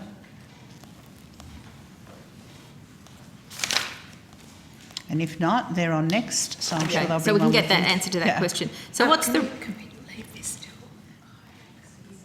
Okay, Senator, I can probably help a little bit. I've got a rough timeline here. So the role was advertised in national newspapers and online between March and April 2021. Then we've got the panel, who was chaired by Dennis Napthine, Dr. Dennis Napthine AO, and the panel recommended, so there's a panel set up, we had Emeritus Professor Peter Lee and Miss Meredith Wills. The panel weren't remunerated for their services. They put a recommendation for Miss Mash as a standout candidate. And then it would have gone on to the Minister. I think the Minister Mackenzie signed the instrument of the appointment of Ms Nash on the 29th of November 2021. So it would have been interviews held throughout that time. I think there was a large field of candidates for that I noted here. I think they had 26 applications. I think that's right, Senator. And then, so that would have closed in April. The panel would have been formed. There would have been a range of interviews held, and the instrument finally signed in November 2021. 26. Sorry, I'll go back. I'll just check that, Senator, if I can. 26 applications. Yeah, I think that's what you said, Dr. Brennan. Oh, 26. Great. 26. The questions that I have are not specific to schools, so we might come back to that in higher In higher ed. ed, And yep. I know that the Senator's ready to go with another line of questioning. Thank you. How much funding's been delivered now through the Emerging Priorities Fund? And please break this down by each program funded. Thank you, Senator.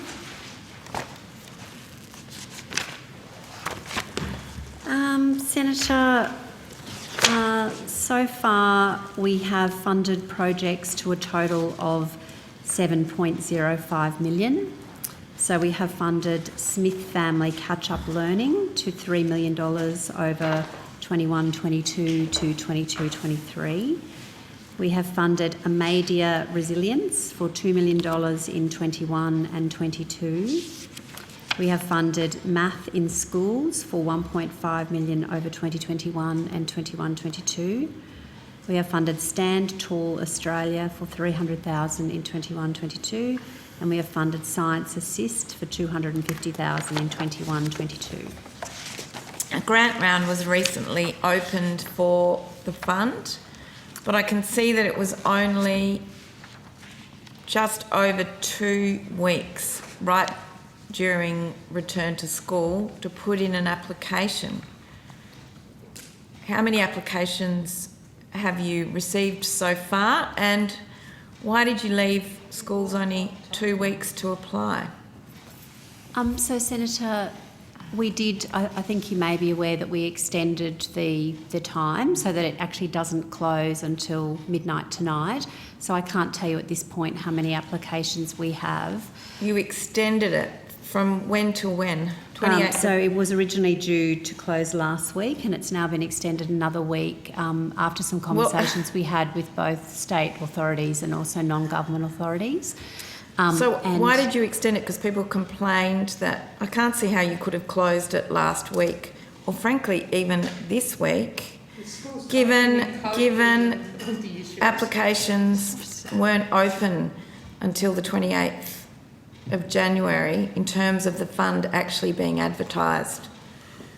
So, Senator, while that's the formal advertising time for the fund, we have been working really closely with our counterparts in other states and territories, with the non-government sector, to let them know about the fund. Does that mean that the requirements for this round in terms of what all of the contract submissions, did that mean people had complete access to the paperwork they needed to start preparing it? When was the paperwork for the forms for the fund first made available? Was it the 28th of January, or was it before that? I think it was with the 28th of January. The 24th of January, the grant opportunity guidelines went up on Grant Connect. All right, so that's still, why wasn't it at the end of last year so people could start thinking about it? So, Senator, a number of offers of assistance have been made to states and territories and through other channels, and certainly support has been provided through other channels. This, as you know from the conversations we had last time, has not been an open grant opportunity in this same way until now, but we have had representations from organisations for support, and it has fitted the requirements of the fund. They have been funded, and I've run through those with you. Okay. So people how many have been aware applications have you received to date?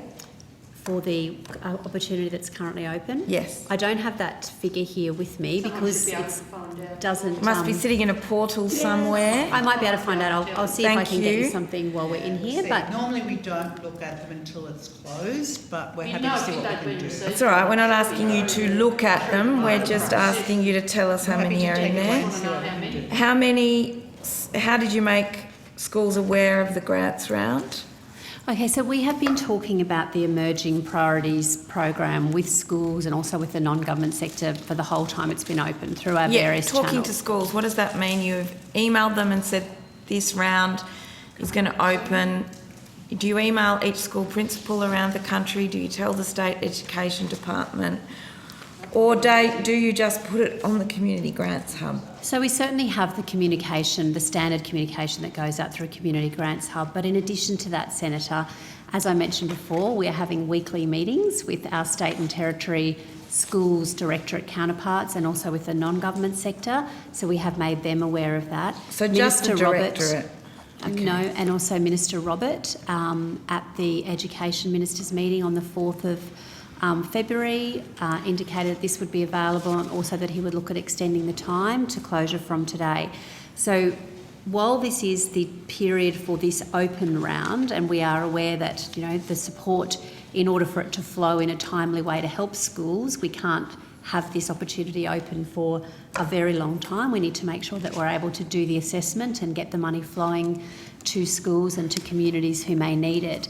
This has been an ongoing program, as you know, and where we have been made aware of needs that schools or communities have, we have looked into funding that through this program. And I've mentioned several of those programs that have been funded in that way to date. This is just now opening it up to say, what do you need? I should also mention that in the September Education Ministers meeting last year, Minister Tudge did ask all ministers if there was any help that he could provide or that the government could provide in the transition back to school at that time, that they should approach the department or us. He mentioned Emerging Priorities program as one, potential way that the government could consider helping. So it's certainly been on the table in our discussions with both states and territories and the non-gov for many months. Thank you. Can you tell us? No, it's been open. We have been funding, as I've just mentioned. We funded those projects that I've mentioned. The organisation. Can I ask, please, how much in this round, and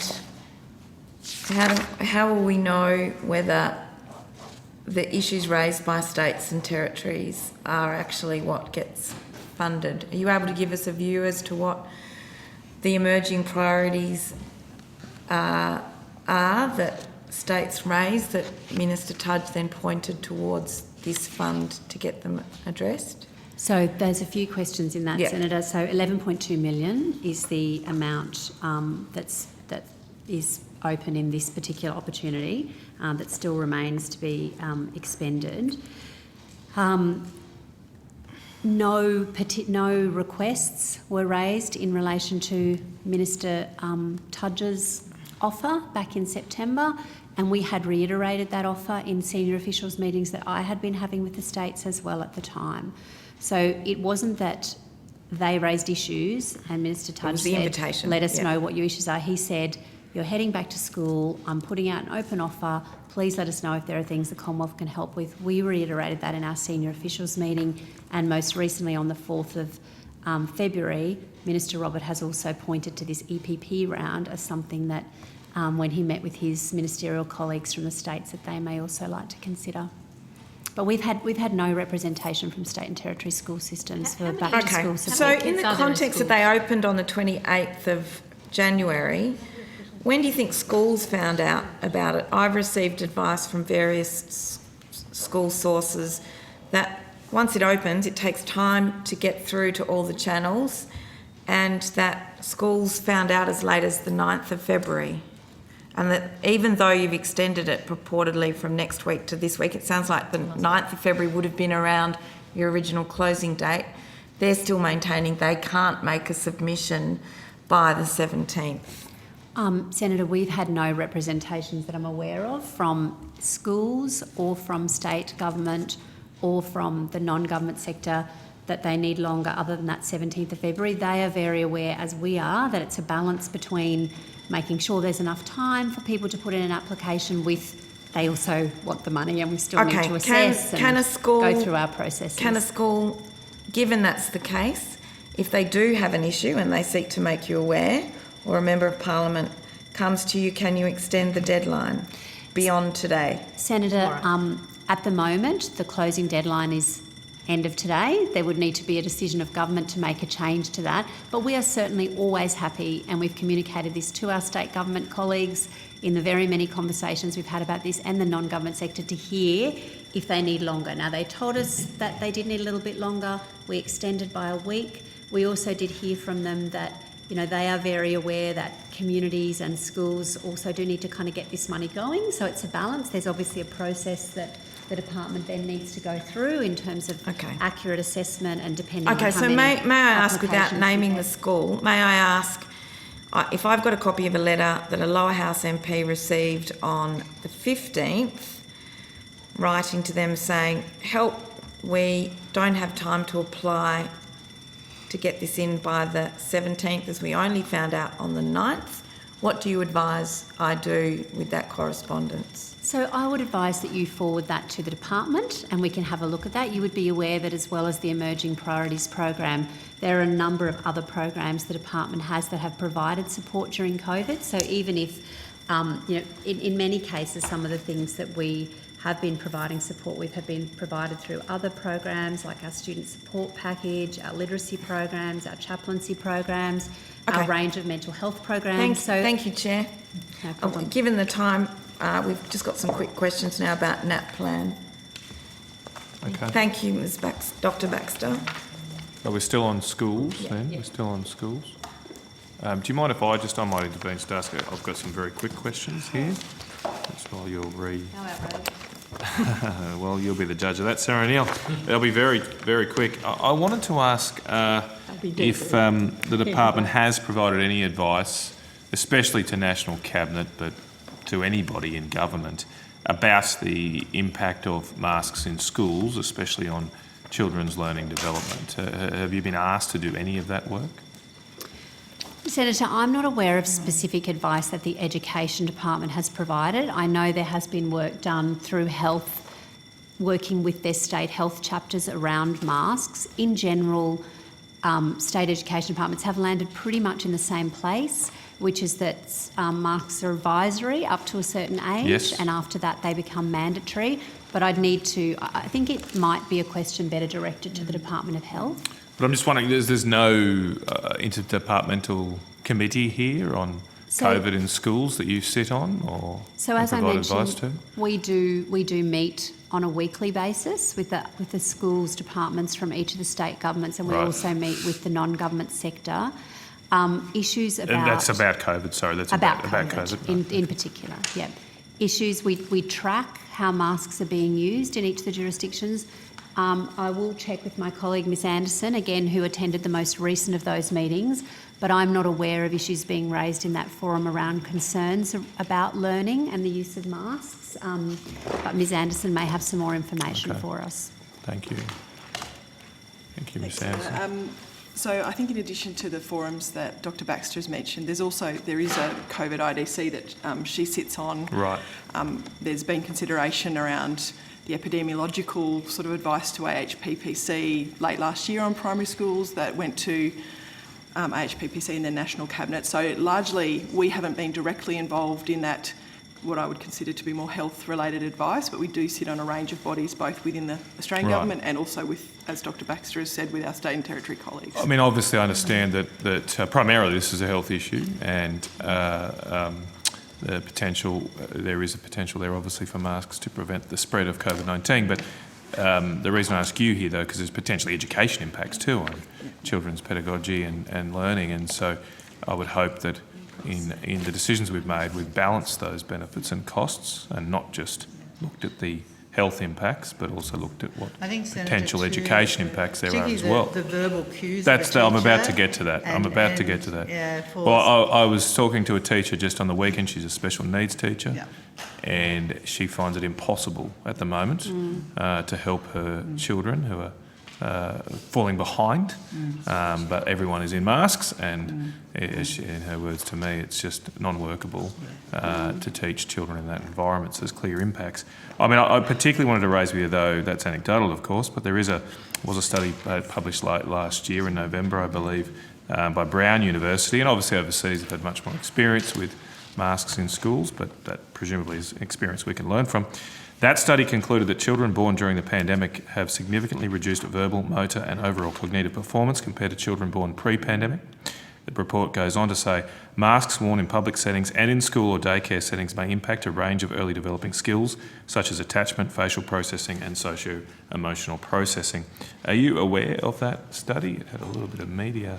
That's not one specifically that I'm aware of, Senator. I'm Okay. very happy to take on notice to have a look whether our teams have considered that and what, if Okay. any, advice they've provided in that context. But it doesn't leap out for me. I think you're aware we have commissioned quite a lot of research about the impacts of COVID on learning, including one that Aero's undertaking for us at the moment, but I'm not specifically aware of that one. Look, as I say, obviously we don't have as much experience of masks in schools. I think that's a relatively recent requirement in Australia, but in countries like America it's been prevalent almost throughout the entire COVID pandemic.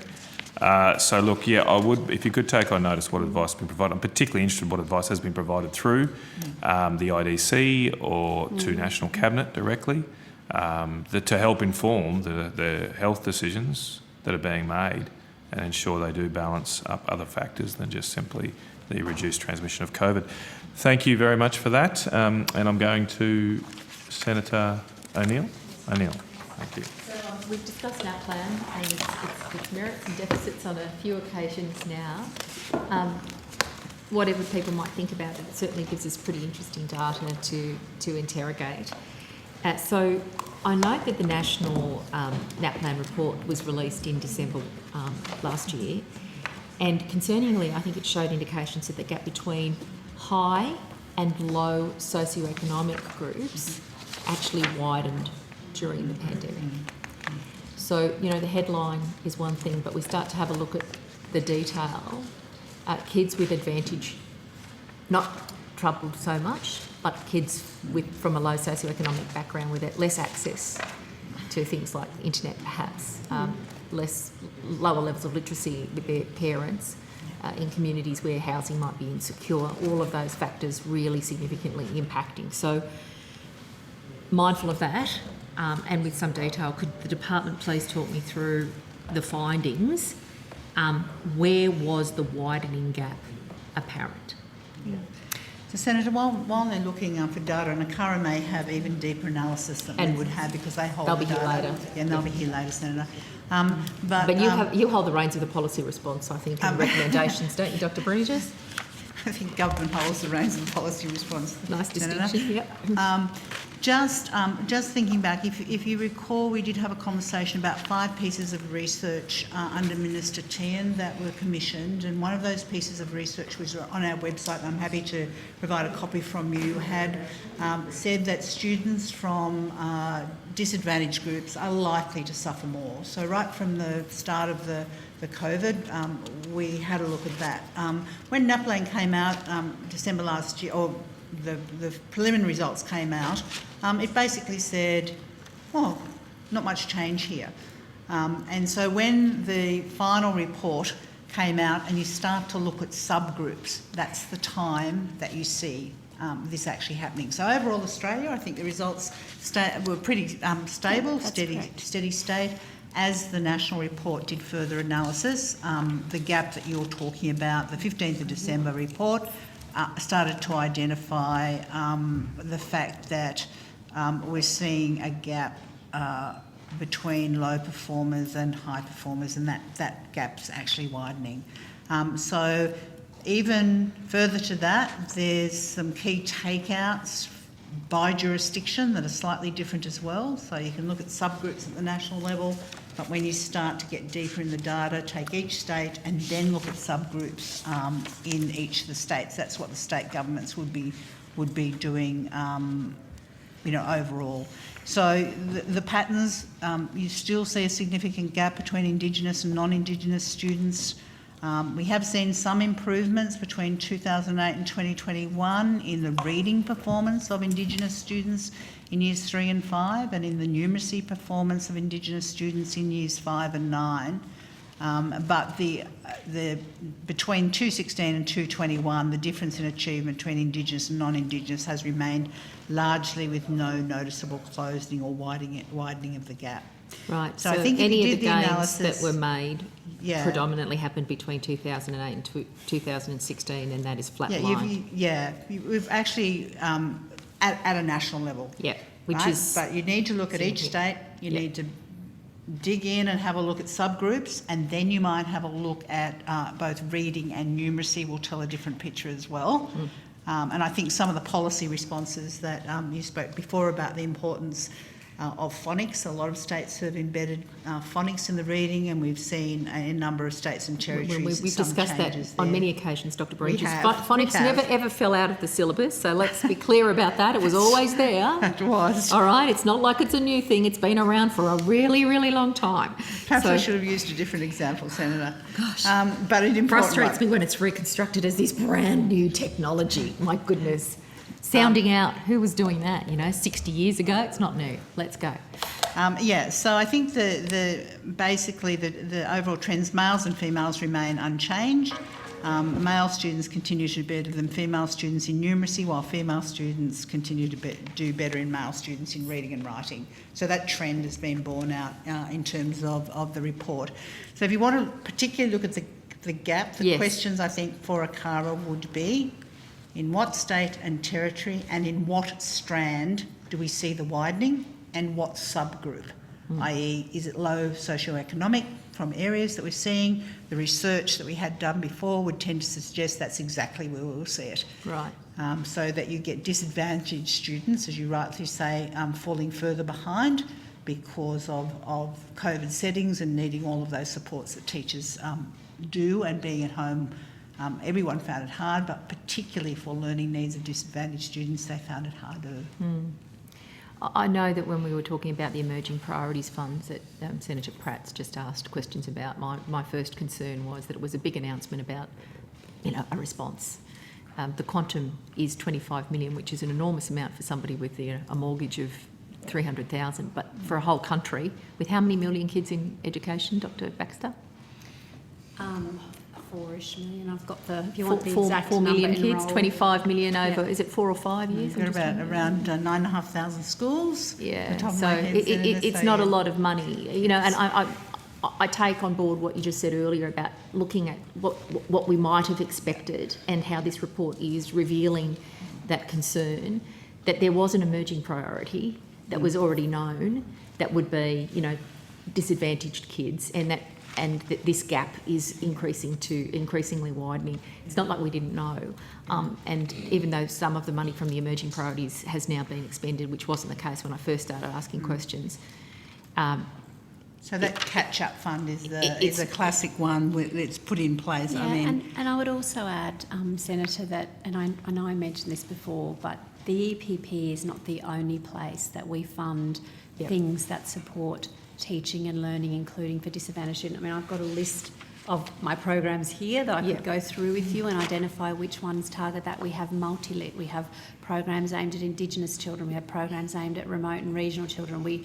This is just within this one program, the EPP. Absolutely, but we have many others. In fact, I've been boning up on it the last couple of days, and it's many millions that go to this stuff across a range of, every area of the curriculum. But funding this a department program funds. and actually achieving change that improves outcomes for students, when you can see a train wreck coming, is really sort of the area of concern for me. Like you can have a headline figure that says we spent X, but if the NAPLAN is revealing that despite spending X, we've got a widening gap, that is very, very problematic, and it needs to be unpacked. So can I ask further to that, and I will have questions for ACARA, was the widening gap attainment gap more prevalent amongst primary students or secondary students? Can you break it down to that level?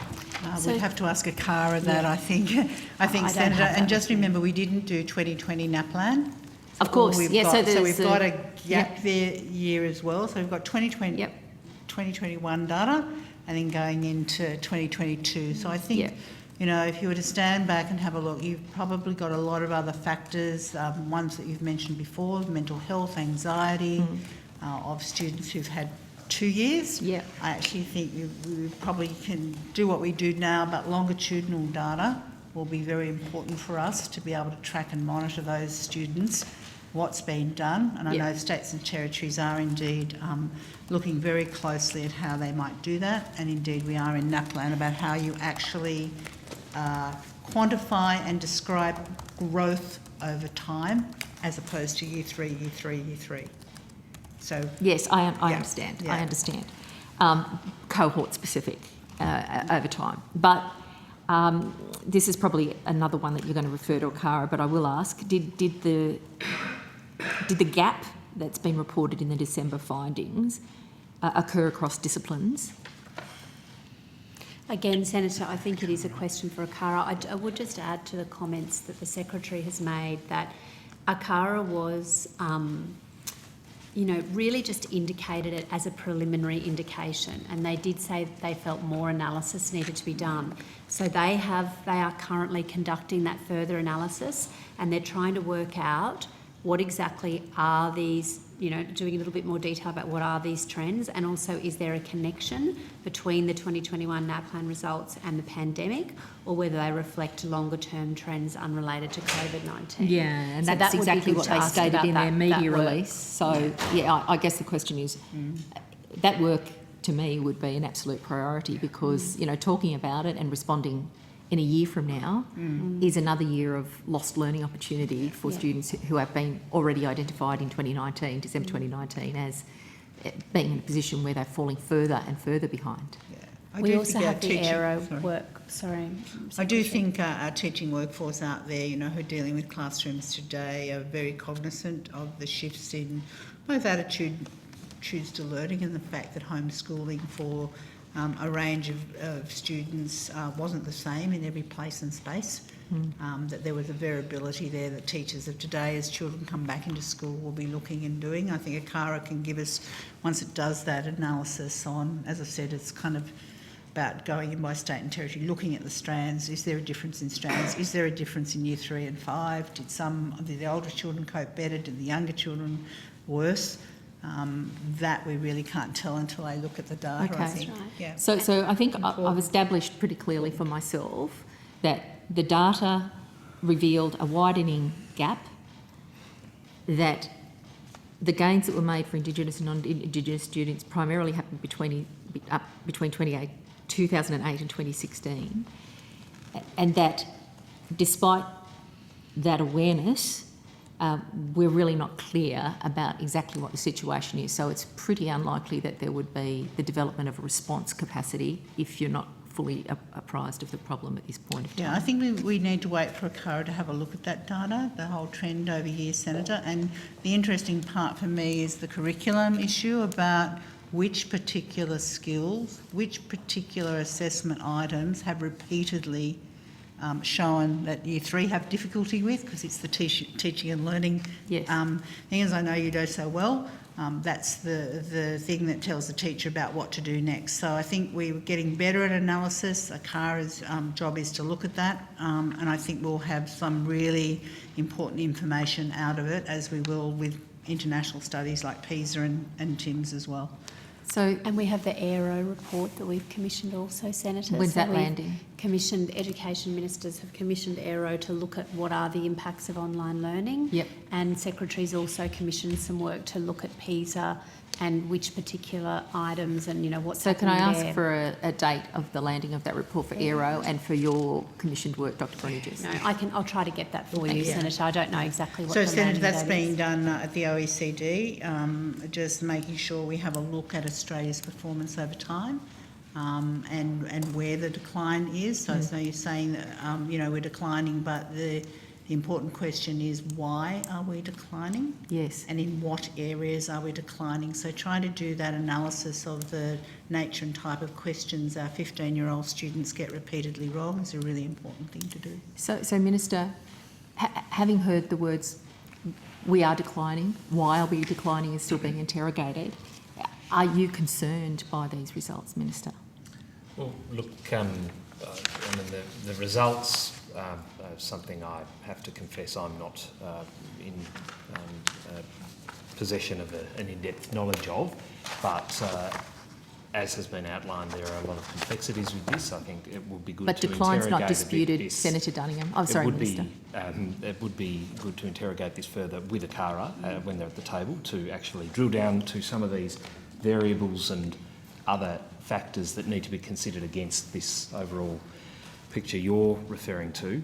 But I always think that as a nation we want to do our very best. As a father of 3 young men, I want them to do their very best. And of course, my job as an assistant minister in this government is to seek to ensure that's the policy settings and programs we put in place deliver those sorts of outcomes. So accepting that declining results are the reality and the widening of the gap, what's the government doing about that? Because I'm hearing a lot of reports, a lot of consideration, a lot of, let's think about this.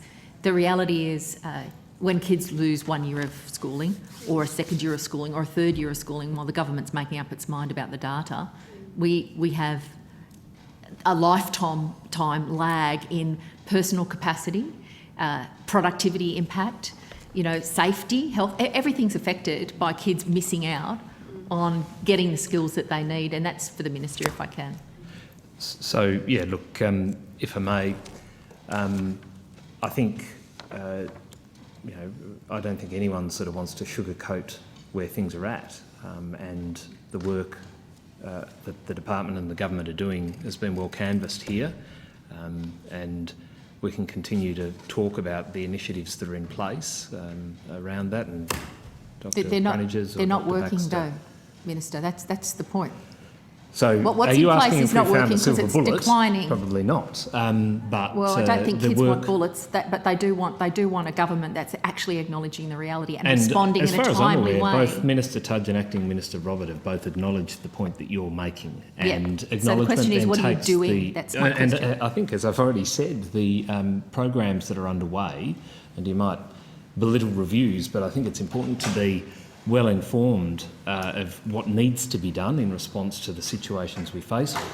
We've just run through some pretty complex data, and I applaud the officials and those who are at the coalface of developing policy for what they do in response to these issues. And the government doesn't ignore the challenges that are present in the education sector, but everything we've announced, everything we are doing is targeted at actually improving standards and making sure we have job-ready generations and people that are going to be able to contribute to our society and our economy. And look, Minister Dunigan, no disrespect to you, I hear the talking points coming through there, but the reality is the tests that show up, just like a blood test, shows up what's really going on. The tests are saying, you've been in government for 8 years and we've got declining standards, we've got a widening gap, and the reality that we know from the OECD studies is that countries with the highest quality education systems have largely eliminated the social factor, the social background as a factor affecting educational achievement. Yeah. High quality systems are high equity systems, and equity in Australia is at no more than the OECD mean, and the most recent NAPLAN results seem to show that whatever this government's been doing for 8 years, the results are getting worse. If it's caused by COVID, then we need to take action to close that gap. But if it's part of a longer term trend, that's even greater concern. And that looks like what it is. If we just look at the Indigenous figures, that we've flatlined as of 2016 in terms of gains and nothing's been going forward.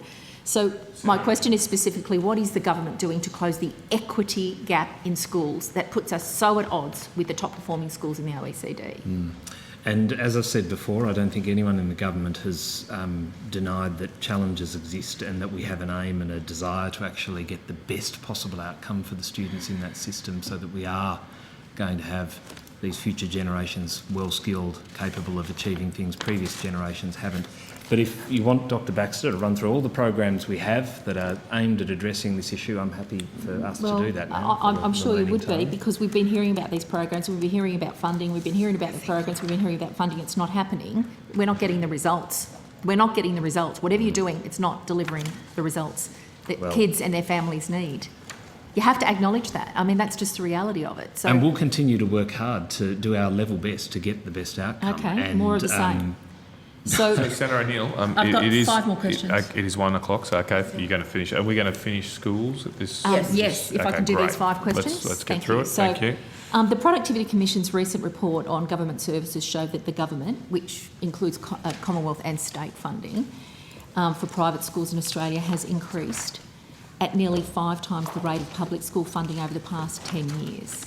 And this really goes to the issues of equity. You know, children don't choose the sector that they go into. Their parents choose their schooling, and that's well within the right, and I'm happily a product of a Catholic school education. Likewise. Right, so, but the fundamental reality of a good, healthy democracy is access to quality schooling for every student, no matter what school gate they work through. And we've had this differentiation. So how is the current structure improving equity, and can a case be made that they're improving equity based on what the NAPLAN results are showing? And my question is, really, aren't the government's current policies simply making matters worse? Because I can certainly talk to the claims that you're referring to around that differentiation. I think the Secretary mentioned before we haven't had time to do a comprehensive review, but we've certainly had a look at a couple of those headline claims. We can't seem to replicate them based on our data. So the claim of 3,338 for non-government school increases versus 703 for non-government. We don't get that when we look at the ROGS data. We understand that that particular report did make some adjustments and excluded some particular funding streams. We get a much lower gap. But the key What is point, the gap that you come to? Because you acknowledge the gap. What's the gap that you think you've got? Well, I guess the key point is that government funding for public schools is still at $20,181 per student for government schools, and is at $13,189 for non-government schools. So the per student funding, to go to your equity issue, for government schools provided by governments, Commonwealth and state, is still far higher than the government funding that's provided to non-government schools on a per student basis. Yes, there is a differential in the rate of growth of funding to non-government schools versus government schools. That is largely attributable to the slow growth in funding from state governments. So state governments' increases in funding to government schools have been far lower than those provided by the Commonwealth for government schools. The fact is that it's gone backwards, hasn't it? So it's decreased by... It hasn't gone backwards. $478 per student. No, Senator. So you dispute the figures. You said that at the outset. Well, I'm saying that we haven't had a chance to comprehensively look at all the figures. We dispute the figures that claim that differential between 3,300 and 700. That is not what we get when we look at those figures. In fact, nowhere even close to that. But the real per student figure of what an average student gets funding from government in the government sector is 20,181, and the figure for the non-government school is 13,189.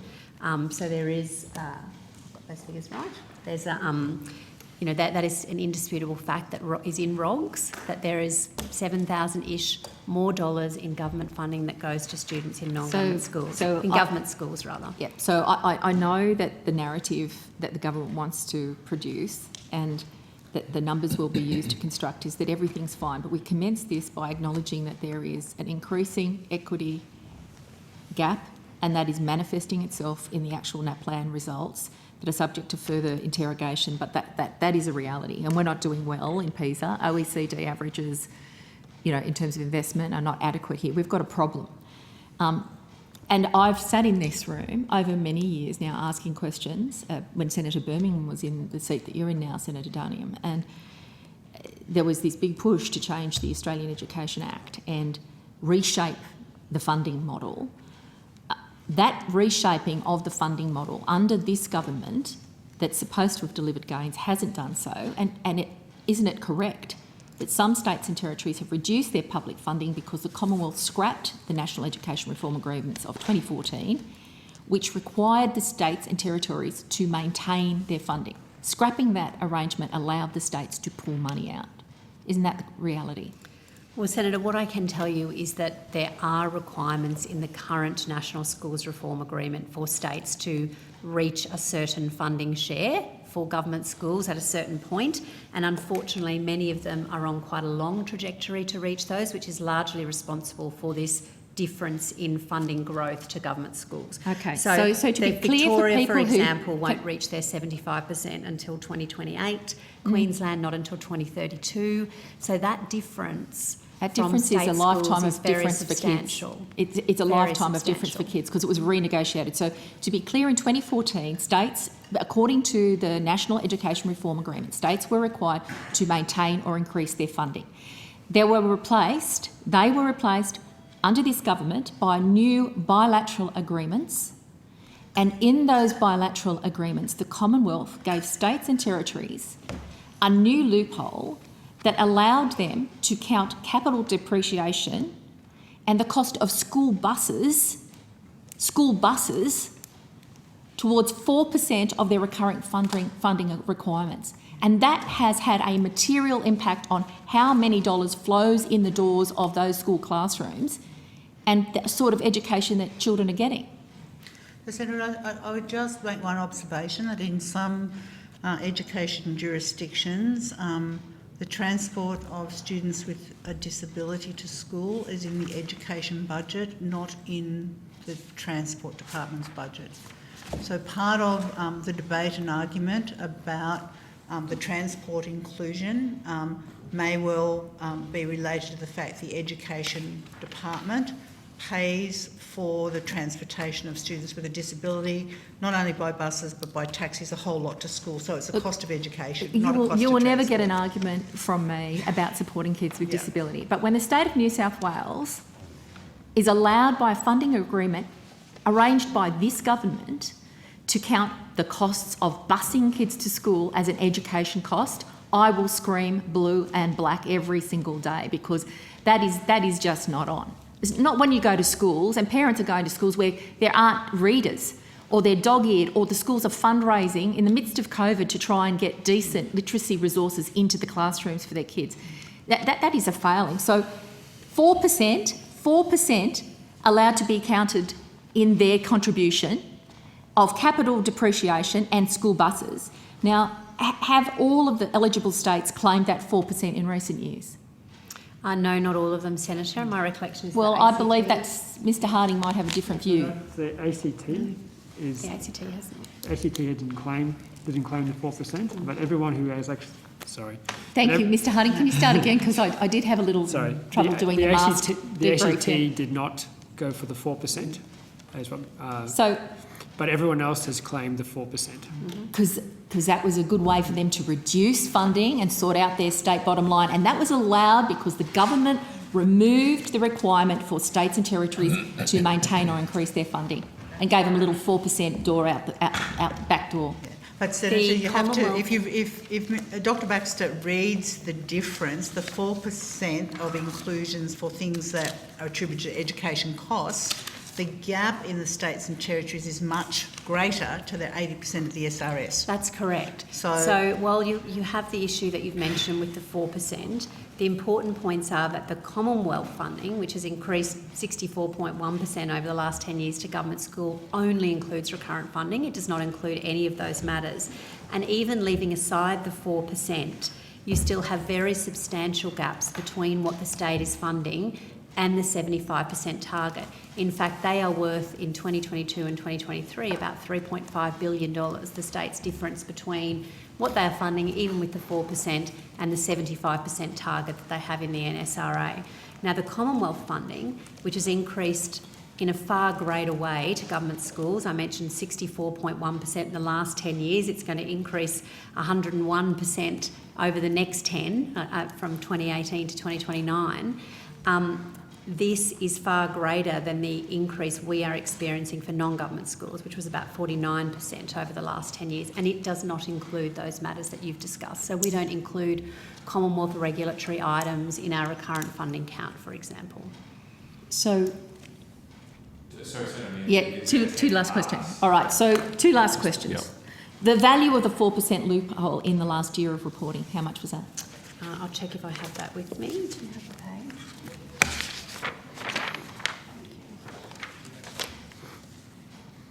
Which year are you after? Last year of reporting. Financial year or calendar?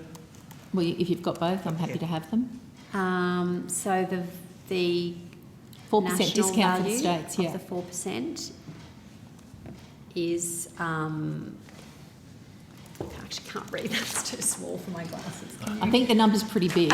The number is big, but the typing is quite small. And I'm just The worried number I'm is gonna get the indeed figures big. wrong. What is it, Sorry. Mr Harding? For 2021, it's 1.938.8 billion. Okay, so let's round it up so people billion. hear this number. $2 billion is what the negotiations by Minister Birmingham to get rid of the National Education Reform Agreements was cut. And we spent a whole lot of time asking about an emerging priorities fund of 25 million over, is it 4 or 5 years, remind me? Well, I mean, at the moment, we've actually brought the funding forward so that we can give it, so it originally was over but the it's 5 25 years. million, right? So we've been finding out what's going on with 25 million when this government allowed $2 billion to go out the back door, and it shouldn't be a shock that we end up with, this gap emerging with kids who can't get it. Last one. Is it hard to blame the states and territories when the Commonwealth gave them the permission to reduce their funding and created that loophole that actually allowed... O'Neill, you mentioned before you were going to go and screen black and blue with regard to I actually said it round the wrong way. I think I said blue and black. That was a mistake on my part. But Well, you either heard way, me, Dr. the point was made. But Secretary. we've got a Victorian state election coming up later this year. Are you going to go and screen in the fashion you It's a suggested matter about for the the $484 states. It's all million a matter for the you're states. suggesting? Well, could it be a pincer movement between you in Tasmania I'm and me happy to in go New and South campaign Wales? for Absolutely. you Listen, to get a Liberal government in Victoria on we the need basis to make of these sorts sure of that the things. money goes to where it is. But it was your government now being that blamed. removed the NERA, and we've got Queensland, $2 billion whenever they have an election, I that think didn't go it's to going schools be because of it, Senator Dunham. $452 million. Okay. 26, so- All right. I think we've exhausted this line of questioning. Thank you very much, Senator O'Neill. I believe that officials from the schools area of the department are now released. We will come back and start after lunch with the Higher Education Research International Division. And we will break for lunch. Are you happy to come back at 2 o'clock? Is that Sure. okay, Senator O'Neill? So we'll come back Try at and keep it on time. 2 o'clock, get back on time, and I will suspend the hearings.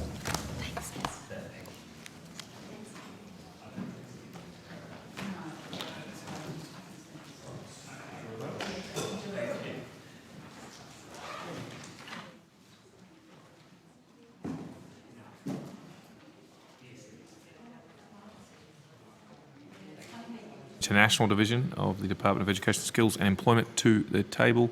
And we are starting with Senator Patrick. Thank you very much, Chair. And I'm hoping that this fits within this area, so it's perhaps a little bit difficult, but Senator Mackenzie was sworn in as the Minister for Regionalisation, Regional Communication and Regional Education in July 2021. That kind of divided the portfolio, and I'm just wondering how the division of responsibilities and indeed funding, so who got what in the split? Senator Michelle Brunninger, Secretary of the Department of Education, Skills and Employment. Senator, the department as such did not change at all. So we gained an additional minister with Minister Mackenzie. Yep. I think over on the infrastructure side and regional there may have been some changes there, but we already in our schools area, for example, we had a regional education area that we've pulled together to do regional schools. We look at regional childcare and so forth, but there was nothing structurally within the department or funding flow that came as a result of Minister Mackenzie coming in. So it became a reporting line more so than a kind of split in the way in which you're organised? Yeah, so basically the structure of the department remained the same. Mr Cook takes responsibility for working with Minister Mackenzie's office as deputy after regional, but underneath we didn't have any changes as a result. It wasn't a machinery of government change per se, Senator. Okay. Can I ask, just in relation to this year's budget, what programs relating to regional have been funded to date, and just an understanding of the quantum of the total funding and what's actually been expended for the programs? Yep, it's a long list. It's a long list? Senator, it is. So across, remembering that our department does early childhood education and care, school education, tertiary education and employment, and skills and training. So I'm actually trying to get to the regional split as opposed to just tertiary education. I'm trying to identify what have you got specifically focused on the regions versus the total budget area, if you like. Yeah. So I can tell you in each of the areas, for example, let me give you this as an example, see if it goes close to answering your question. We would have around 10 billion funding in childcare funding, with approximately 25% of ECEC services located outside major cities. So we would have a regional bucket there to deal with early childhood, demand-driven. Sure, but in some sense, the early childhood, that's a distribution of a function that kind of rests right across the whole nation, as opposed to, I guess I'm looking at funding that specifically enhances or deals with the regions more so than how. Yeah. All right, so there are particular funding. Let me try this one to see whether that goes closer to the mark for you, Senator. So on attracting and retaining teachers, we've got 28.7 million for High Achieving Teachers program, which we're recruiting 400 teachers in 21 to 22 that focus on regional, rural and low socioeconomic schools. Would that fall into that's the kind of program the programs, and maybe it might be better if someone could table those particular, with an asterisk next to those programs, then I seed the call and then come back around the buoy. Yeah, can we do that? I'm sure that I think it's that'll a be more subset efficient for the committee, that's all. what we've got here, Senator, but I'm happy for us to see if we can do that with someone back in the office. You see what I'm trying to do? I'm trying to build a picture of what we're specifically targeting at regions and to recognise the difficulty sometimes you have with regional education. And I certainly take your point. There's a universal thing that happens in school funding and childcare, and then there's particular programs with targeted for regional, and it's that subset of things. That's what I'm really after, and I wonder if we can do that whilst the others ask questions, and then I can then come back to it, and that will be more efficient. Sure, we'll see. Regional and rural.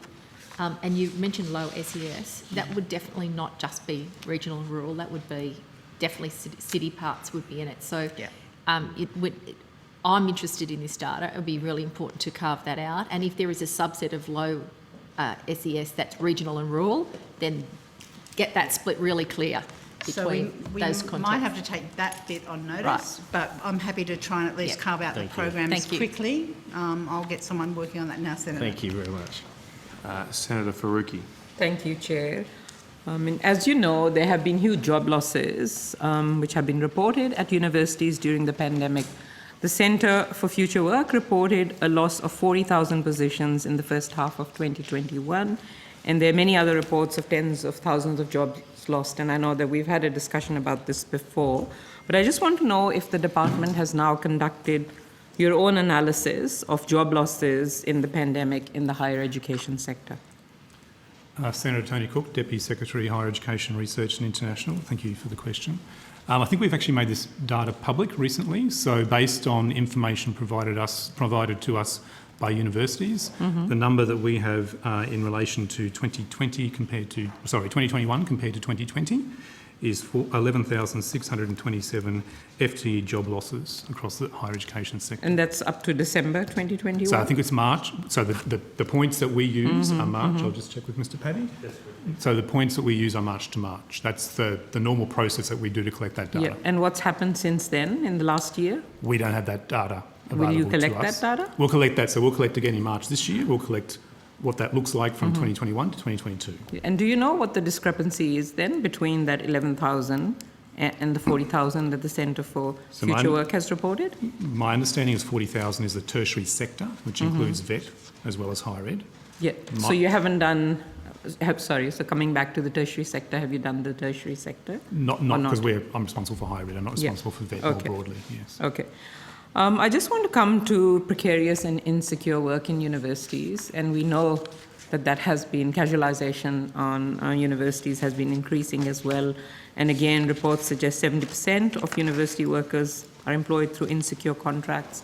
And I must say, over the last year, I've heard from so many casual staff across universities in inquiry after inquiry how underpaid, overworked they are, and how that's having a substantial impact on their lives, how they plan their lives, how they plan their, security of, having a roof over their head or anything else. Is the department looking at addressing insecure work in universities? Senator, certainly I'm having conversations with Vice-Chancellors. I've met with many Vice-Chancellors since I started in October last year. They've spoken to me about some of the things that they're doing. But because they're their own institution, I guess, the department doesn't actually, we're not involved in the industrial relations practice of those universities. Sure, but I'm not asking about industrial relations.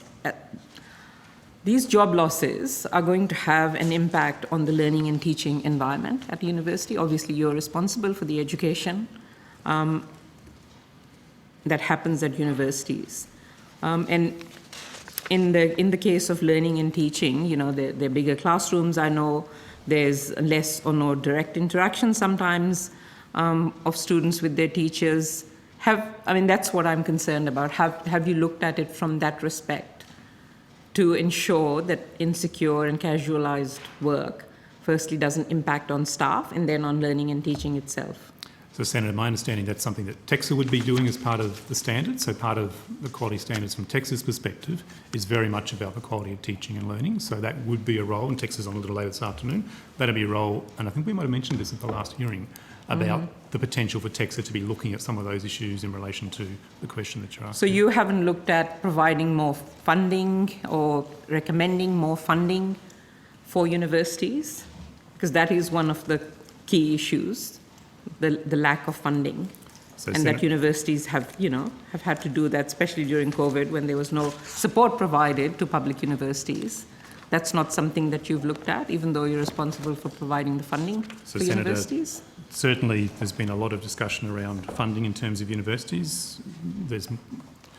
The funding that's been provided to universities is the highest level of funding that's been provided to universities over recent times, and that funding will continue to grow through the job-ready graduates, through the indexation in relation to the minimum basic grants, the additional funding that was put in as part of COVID as well. So I'm happy to take you through the figures of what that looks like. No, I don't need to go there. I'm just asking the question. You don't think that funding is related to job insecurity on campuses? Well, I think you're asking for an opinion, Senator. All I'm saying to you is I've certainly had a lot of conversations with Vice-Chancellors, and I continue to have that. I've spoken to, I think, 27 Vice-Chancellors since I walked in the door in October, as I have with all the various organisations, rural universities, G8, Universities of Australia.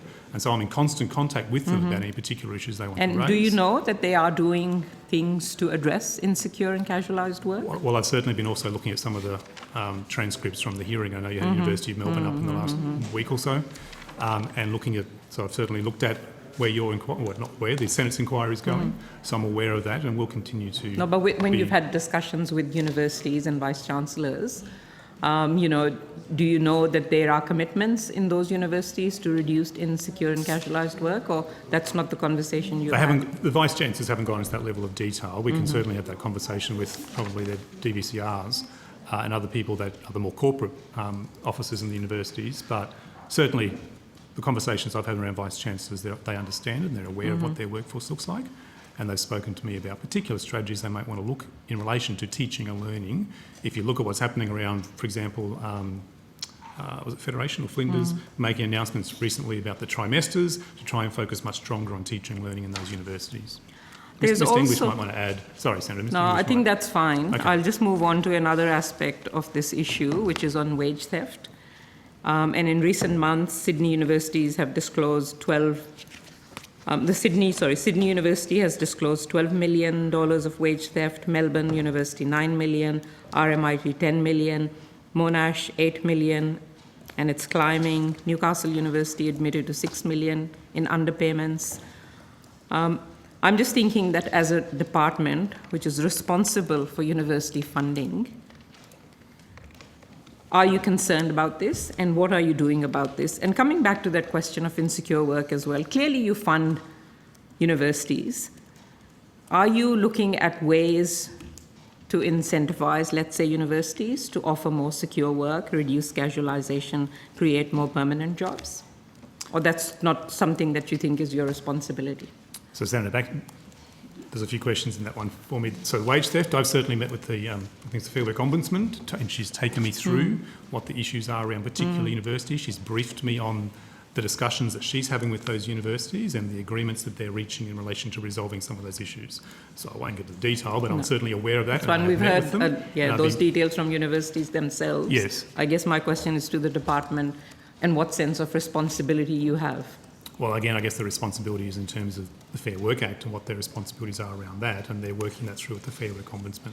It's not a responsibility per se of the department in relation to those matters. Okay. Sorry, your second question was, I missed. Just asking because there was no clear response to what the department is doing in terms of looking at insecure work. I'm just thinking in terms, the government funds universities. Surely you can create some incentives with that funding for universities to offer more secure work and create more permanent jobs. But it doesn't seem like you're interested in that.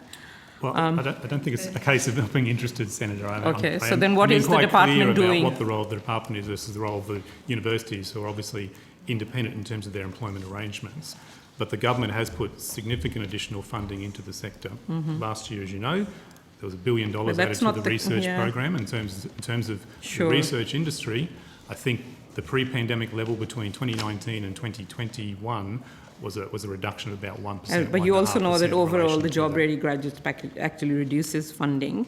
But just coming back to employment and casualisation. That's correct, Senator, to be fair. I do have the figures here about what the dollar value is, and those dollar values are increasing every year. I'm happy to read them out. Could you put them on notice, if that's all right? Absolutely, happy to do that. Just in terms of reporting on employment, universities routinely report staff numbers on a full-time equivalent basis rather than on a headcount basis. And I know that Victoria is currently the only state where the law requires universities to report casual employment data as a headcount.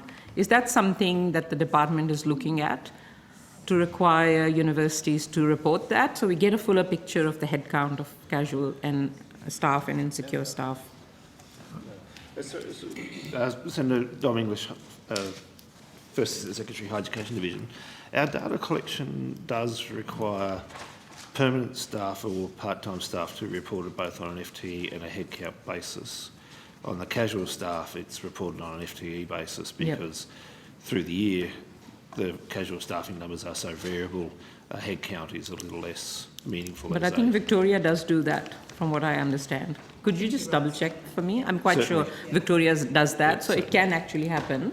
So I'm asking, why don't we require that of all universities? Explain to you that the data that we have found useful in historical terms is FTE and headcount for permanently engaged staff. Well, I don't think that's useful anymore when there are thousands upon thousands of casual staff who are just counted as full-time equivalent and not actually the numbers of the staff who are being impacted by this business model of universities.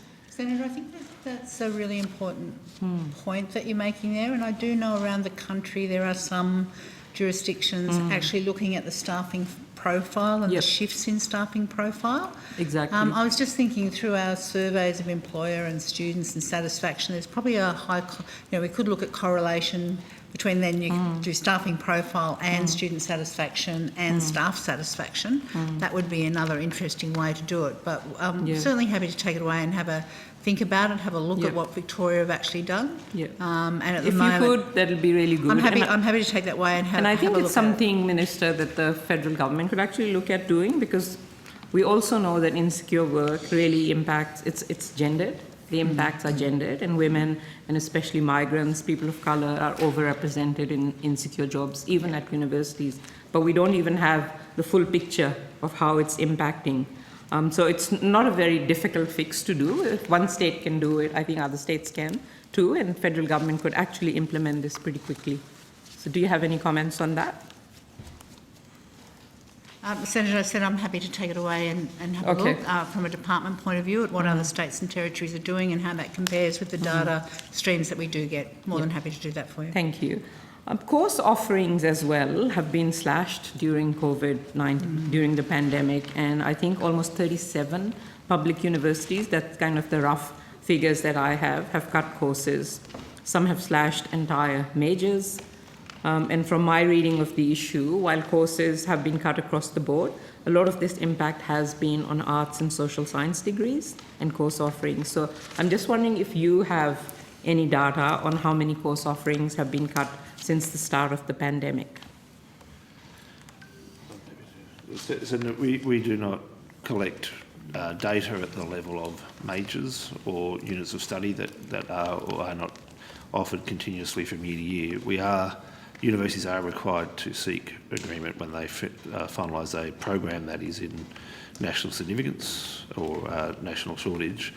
And so that data I can certainly get for you as to the numbers that have met that test and sought permission from us in the last year or so. Yeah. But it's not, I wouldn't say it's a large number as I make those decisions. Well, you don't even know, you don't collect the data, so how do you know it's not a large number? No, the courses that have been cancelled at the degree level that meet the test of being nationally significant, it would literally be less than 15 at a guess. Could you provide me with that data? I certainly can. I mean, last couple of years have been extraordinary circumstances, so even if you don't collect that data generally, I would think that would be the point, because it does reduce choice for students.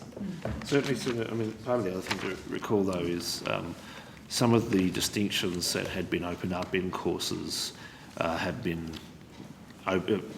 broadening and closing all the time. And so if an example is, for example, software engineering versus computer science, at times those are offered as separate programs, at times they're collapsed into a single advanced computing degree. But the offerings to the students are pretty consistent, and so surely, Mr. consolidation. English, you do know the last couple of years have been quite different, because universities were left high and dry. So if you could provide me with that data, that I'd really appreciate that.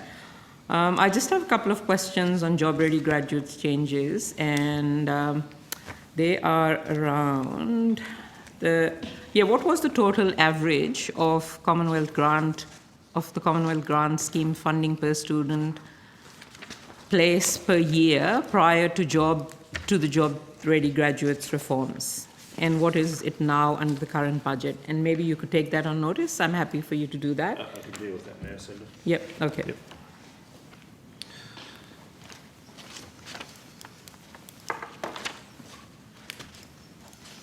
So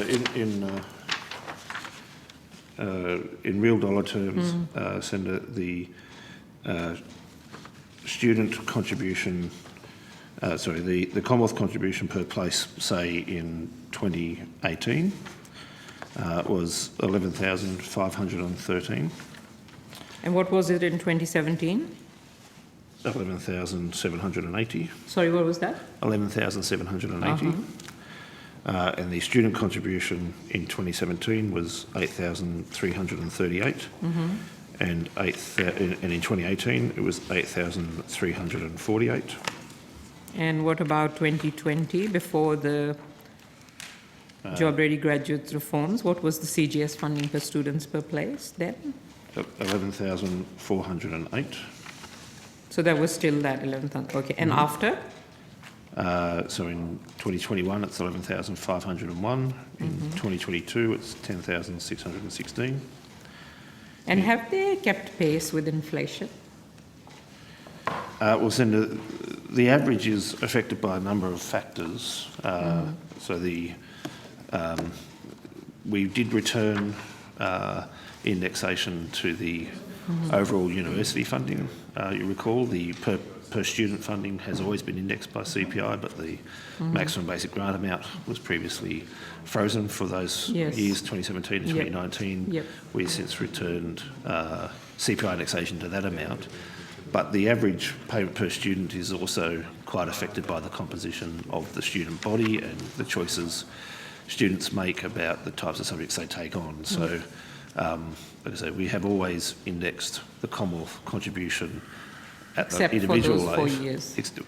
So the per student contribution was indexed. The total amount of funding per university was not indexed. Yeah, I have a couple more questions. My last question. Last question, Last please. question. I'll put some more questions on notice Thank on you. that. Thank you. Just on international students, when do you expect international students at Australian universities to return to pre-pandemic levels? Senator, that's obviously very hard to project.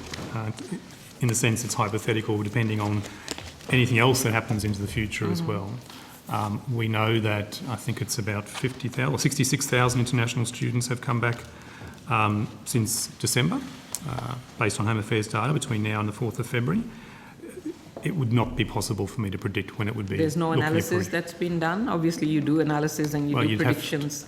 The challenge, Senator, I'm sorry, just is that I'm not trying to be difficult, but you'd have to You can predict, have scenarios. Or you could predict 2, 3, 16 more strains of Omicron. That's the not challenge. how scenarios and modelling works, though. Well, you could Is have it many mystical? of those is all I'm saying to you, Senator. Sorry? So you could have many scenarios, depending on what happens in particular countries, depending on what happens with the virus. So it's not just the virus, it's flights are available out of particular countries. So Our initial thought, I think, last estimates, this is before Omicron, was something along the lines of 2026 or 2027 is what we were thinking. So that was our original thought. Okay. We haven't done any more significant remodelling based on Omicron in the last month or so. Will you? Well, we're always looking ahead around that, and we're working with So the you sector around do some modelling? of those things. Well, when I say modelling, we haven't sat down and we've Some gone a projection assessment. around that. 2026, Best 27 was assessment based based on the an information that we have available to us, taking in as many factors as we can about, how viruses might operate and work. So like you that. will look at something along those lines? We'll continue to monitor as we do as part of our normal everyday position around international students, Senator. Thank you, Chair. Thank you, Senator Faruqi. Going to Senator O'Neill. Thank you very much. And we did open this line of questioning in schools, which was regarding the NAPFEM review into regional, rural and remote education. And we're advised that you would be able to answer questions with regard to the recent appointment of the Regional Education Commissioner. So we did get some indication of the timeline for the appointment of the Commissioner, and a field of 26 applicants in April managed through processes to the announcement on the 29th of November. So my question is, what's the total annual remuneration package for the Regional Education Commissioner? Thank you, Senator. The position was advertised as a Band 3 position, and so the Regional Education Commissioner is paid as a contractor, and the value of that contract is $292,500 per year, plus superannuation, which I think is a 10% superannuation rate. Thank you very much. So set in relation to Band 3? That's correct. That's how it's advertised. Okay. And 4 days per week. So pro rata on the 292? The 292 is the total, which takes into consideration the pro rata. Okay. If it was 5 days a week, it would be more than 292. What's Band 3, just raw? Is the Deputy Secretary... That's correct. Right. So DepSec, full-time, is how much? I actually did have that data somewhere with me. It's in the order of 320 to 360, depending on the appointment, I believe, Senator. We can take that on notice, Senator. I thought I had it, but I don't seem to have it in front of me. Okay. But it is certainly in the low to high 300s. So 320 to 360 for a DepSec, and Was the position advertised as a 4-day role? It was advertised Or was that as... negotiated? No, it was advertised as a part-time role. Part-time role, so 4 days. I'm not sure exactly if I it believe was... the wording of the advertisement made it clear it was an 80%. 80%. Filling, yes. Okay. So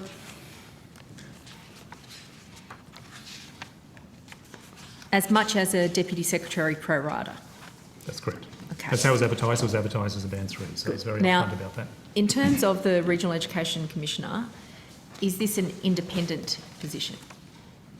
So the position reports to the Minister for Regional Education. And they're employed under a contract arrangement. They have an annual work plan, and that annual work plan is to be published February, March every year. And there's the terms of reference of that, I believe, are actually available online on the department's website. So I want to use the word independent in the way that would be generally understood in the community. Is this an independent position that was advertised as a contract? Independent position in the sense of... Sorry, Senator, I just don't... Your Well, definition of independent given the reality of the final decision of the 26 applicants to appoint somebody from within the National Party to report to a minister from the National Party that's been identified as the Regional Education Commission, I do have concerns about how independent that person can actually be. So was it envisaged that this would be an independent person when the ad went up? So my understanding is the ad went out seeking whoever wished to apply for that. It was done through a merit process. The panel was formed. A range of people, I understand, were interviewed for the position. I personally know some of those people because they asked me to be a referee for that. Those people came from a wide ranges of backgrounds and walks of life. And those people might be considered by Australians a little more independent than the former Deputy Leader of the Nationals Party. Is that correct? I can't really comment on that. Official for an opinion. Let me say... It was an independent process put together by a panel. That panel went through the process that they're required to do under a merit and transparency process. Okay, and look, given the recentness of the acquisition of the role, I make no reflection on Senator Nash, but I am interested in the process and the transparency around it. So can you clarify whether or not the former Deputy Leader of the National Party, Fiona Nash, who is now the Regional Education Commissioner, is she still a current member of the Nationals Party? I would have to take that on notice, Senator. I'm not aware of that. Chair, I think we have laws in Australia that prohibit employment based on political or religious, political or gender or other grounds, and so it would not be right for the department to even ask that question of an applicant. It would be against the law. It would be right to ask if they thought there was a conflict of interest. There's no point of order, but obviously the So department we can did... seek to choose that in the way they wish, but Senator O'Neill? Thank you. So we did have some questions earlier about conflicts of interest and how they would be managed, and we were assured that the Finance Department did all the due diligence necessary to make sure that things were all in order, and ministerial appointments were carved out and managed by the Prime Minister and Cabinet, etc. So this is not a ministerial appointment, this is a contract appointment. It's one that's in the public eye. It's one where the former Deputy Leader of the Nationals Party has been appointed to the role. In terms of a conflict of interest, I think it would be important for the department to know and be able to answer the question: is the current Regional Education Commissioner, Fiona Nash, a member of the Nationals Party? Senator, I indicated I'd take that on notice. I am certainly aware in the conversations I've had in relation to the contract, there was a requirement for Ms Nash to declare any conflicts, and I think she did a range of activity, removing herself from a range of boards, particularly in the higher education space, for example. I think there were some boards in New South Wales she removed herself from as well.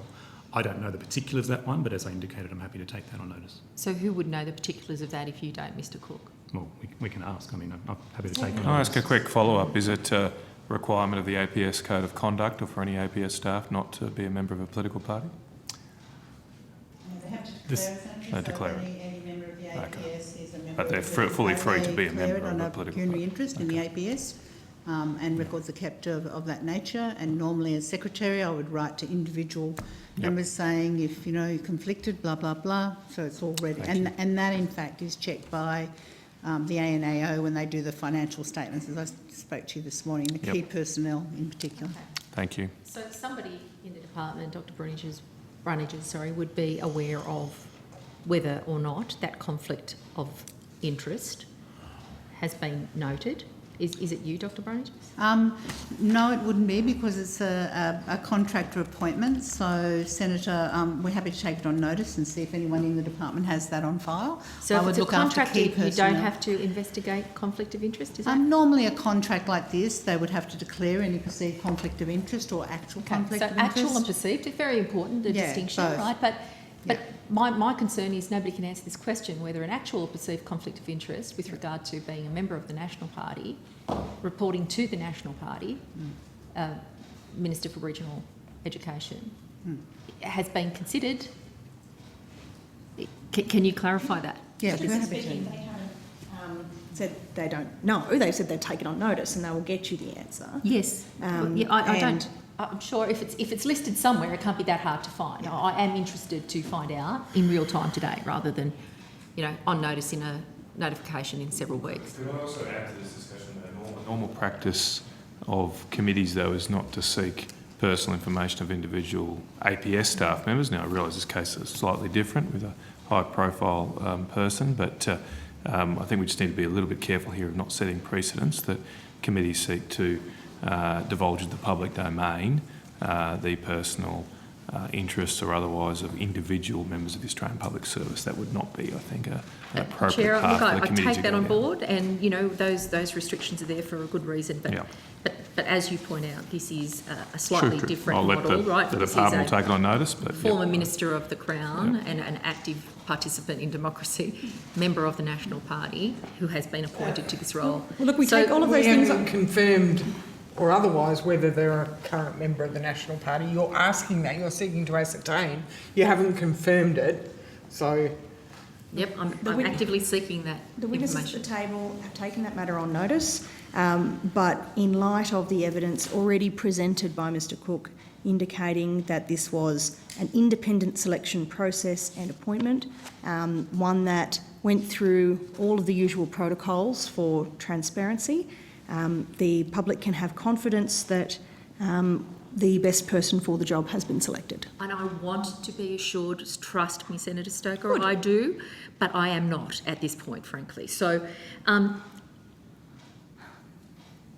presumably, the Commissioner is actually expected to manage this conflict of interest, and I expect that there would have been a full disclosure, so I'll seek some documentation to give me some comfort. The assumed conflict of interest, of course, you're assuming it. Documentation to give me some comfort that conflict of interest has been properly managed and that particular issue is resolved. Again, that's based on an assumption, but provided that assumption flushes out, assume then you anything. will I've get... just asked let me for answer the reassurance. question. Let me answer the question, I haven't got a question O'Neill. actually before you Senator said it. O'Neill. Senator Senator O'Neill, O'Neill, Minister I did have don't the need call. for this to be argumentative hour. It's a simple point. We're happy to find out that information. I just don't want anyone to be misled that there has been an admission of the underlying fact that there was a conflict, because we have taken that on notice. Okay. Do you think it would be appropriate for the independent Regional Education Commissioner to hold an event in the National Party room, the National Party's party room? Senator, you're asking me for a matter of opinion. Okay, so can I just indicate that there was... Well, no, are there any standards set as to whether that's appropriate or not in a policy sense? It's not an opinion about policy, it's actually a question goes to whether that's appropriate conduct within the framework of your conflict management. I'll go back to Senator Thank you. O'Neill. Yeah, look, I think it's a reasonable question because I can point to an invitation that was sent to all senators and members, and it says it was an invitation under the heading Senator the Honourable Bridget McKenzie, listing her various roles. Invitation to meet the Regional Education Commissioner. The Honourable Fiona Nash has been appointed. What she's going to do, including promotion of educational policies, 1 to 2 p.m, Monday of this week. Where? The Nationals Party Room. Now, I have been invited to the Nationals Party Room, and I did miss that opportunity because they had a karaoke machine, and I heard about it you're after always that, welcome, but Senator O'Neill. You're welcome anytime. I haven't been invited to the clarify Nationals that? Party Room for any other information Senator from any O'Neill, briefing. Senator O'Neill, can I just ask, to clarify, who was the email sent to? It says to senators To and all senators. reps, all senators and all reps. So Okay. All political persuasions. All right, okay. yeah, but I don't go to So your hardly party. seems- Very odd. So you've got a particular issue with the room. That seems It's to be. just Another the room. room. It's just not a the room. Very event. big building. It's not bugged. I don't think it's bugged. It wasn't a fundraising event, it wasn't a party event, it was actually an open event for all members and senators to meet the new commissioner, and it just happened to be in that particular room. It could have been in the good Enid room. Lyons room, could have been in the Elizabeth Tagney room, it could have been in any number of rooms in Parliament. All right, okay, let's get back to it. In front of a wall of It's- former Labor It's a Prime massive Ministers scandal. and Let's give a get back to speech. it. Not appropriate. So I can consider from the Did you attend? I can Senator consider, O'Neill, out of well, interest? I'm not actually the one you don't- answering questions Senator Davey, we today. don't need to ask you. So by each the other questions. stridency Senator O'Neill? of the voices around the table, I think, we've hit a bit of a nerve of how sensitive or appropriate this was. In fact, One or the We other. just need some light relief, but go on, The please. absurdity of it that might have triggered the response, Senator O'Neill. look, I can tell you that I have not been frequently invited to the Nationals Party Room. I don't know Well, if this Senator was your Patrick's been chance. invited frequently. Missed out only for the karaoke. Look, it's often the You case. missed that as well, right? It is So often that's the it. case that Karaoke on a busy, and this on a event. busy day in this building, it can be hard to get a room for a gathering of members of the community distancing or too. members of Parliament to talk about a particular issue. I know I've faced that challenge from time to time, and you take whatever room you can find. But I think the response level reflects the long bow that is being drawn, Senator O'Neill, more than anything else. So, Senator Stoker, I take from your comments that you did think it was appropriate for the Independent Regional Education Commissioner to hold that briefing in the National Party Room. You think that was appropriate? I think it's an irrelevant consideration.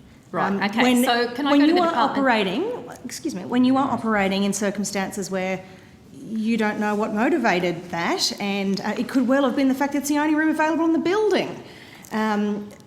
What matters is We've hardly the got a visitor cohort to of the building during Excuse this me. week, Senator Stoker. Excuse me, let me Most answer. rooms, I think, would You be know, available. why ask questions if you're not going to let me answer them?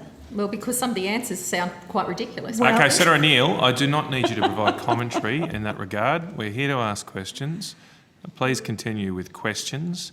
Added commentary is unhelpful. When an independent officer, selected according to a transparent procedure, holds an event in this building without fee, it's not a fundraiser, it's not partisan, indeed everyone from every party is invited because there are people, no doubt, from all corners of our political spectrum that care about regional education, or at least I would hope so. Perhaps the attendance list will tell us something about that. You can hardly claim that it is anything other than a genuine attempt of a genuine officer to inform people in this building about the ways in which they intend to engage with them, and to suggest anything otherwise is, quite frankly, daft. That's an interesting construction of reality from your view, but I want to go to the department if I can now. Was the department aware of the fact that this meet and greet event at Parliament with the Regional Education Commissioner, Fiona Nash, was held on Monday in the Nationals Party Room? Senator, I wasn't. You were not aware? I wasn't. My understanding from what you read out was that it was Senator Mackenzie, Minister Mackenzie invited. So just to help me, it wasn't an invitation from the Regional Education Commissioner, is that correct? It was an invitation from Senator Mackenzie, is that correct? Yeah. As the Minister for relevant Regional minister? Education. Yeah. No, I was not aware of it. I She didn't was seek aware. your advice and you didn't distribute that? I'm not aware of that, no, Senator. Thank you. And it can be, I guess, compared to other people, often of a Labor persuasion, who in their post-parliamentary careers are appointed to roles or who represent groups in our community, and we nevertheless welcome them in and consult with them genuinely because that's part of our role. it should be part of your role to engage with the Commissioner when she comes to town. Senator, just to clarify, I was aware from Minister Mackenzie's office 2 or 3 weeks ago that they were looking to arrange an opportunity for the Regional Education Commissioner to meet members of Parliament, but I'm not aware of the details. And that was the only communication you had with the Minister, is that correct? With the Minister's office, it wasn't with the Minister directly. So it was the Minister is solely responsible for this? Well, I didn't say that. All I'm saying to you is you asked if I was aware. What I was aware of is that the Minister's office has indicated to me they were looking to arrange an event where the Regional Education Commissioner could meet members of Parliament. Okay, thank you. I do have more questions, but I don't know. Can I just ask one question on this? We've talked about the independent process. Are you able to tell us about the panel that participated in the independent process so we can get a view as to who might have been involved and recommended? Certainly, Senator. So the panel was chaired by Dr. Dennis Napthine, who obviously did the Napthine review, who was a former Premier of Victoria, and the 2 other panel members from the Regional Education Expert Advisory Group that led the Napthine review, Emeritus Professor Peter Lee and Miss Meredith Wills, who were, Mr. English, do you know the details of which universities they might have come from? Southern Cross University and Professor Lee, and Miss Wells was a senior executive in the vocational education and training sector in South Australia from memory, but I can confirm. So, and if I recall, Mr. Napthine, who I do not question his qualifications or capabilities, he undertook the Napthine review, did a fantastic job, but he was a former Labor Premier for Victoria? No, Liberal Premier. Yep, righto. My mistake. Okay, any... One final one on that. If Mr Cook, given the sensitivity of this role, I think, and the need for Australians to be assured of independence, would you be able to find out if that room, the Nationals Party room used for that event, was the only room available in Parliament at that time on that day? That may be challenging for us to do that as a Department of Education, Senator. I'm happy to take on notice, but it would have to be Parliamentary Services that gives that advice, not us. Thank you. Okay, is there any other questions for higher education? Yes. I'm just checking. You have more, do you, Senator Neal? Maybe I can ask. Just a I can second, ask. Senator Patrick, can I get indication? I know we have other senators for ARC, and we already are an hour. How far are we over time now? 45 minutes, sorry, over time. I'm counting. So how long do you think more? There's a few lines of questioning still here. Okay, Senator I'll let Carr. you negotiate that with you. There's a few lines of questions still. Yeah, I know. I'm obviously keen to press on.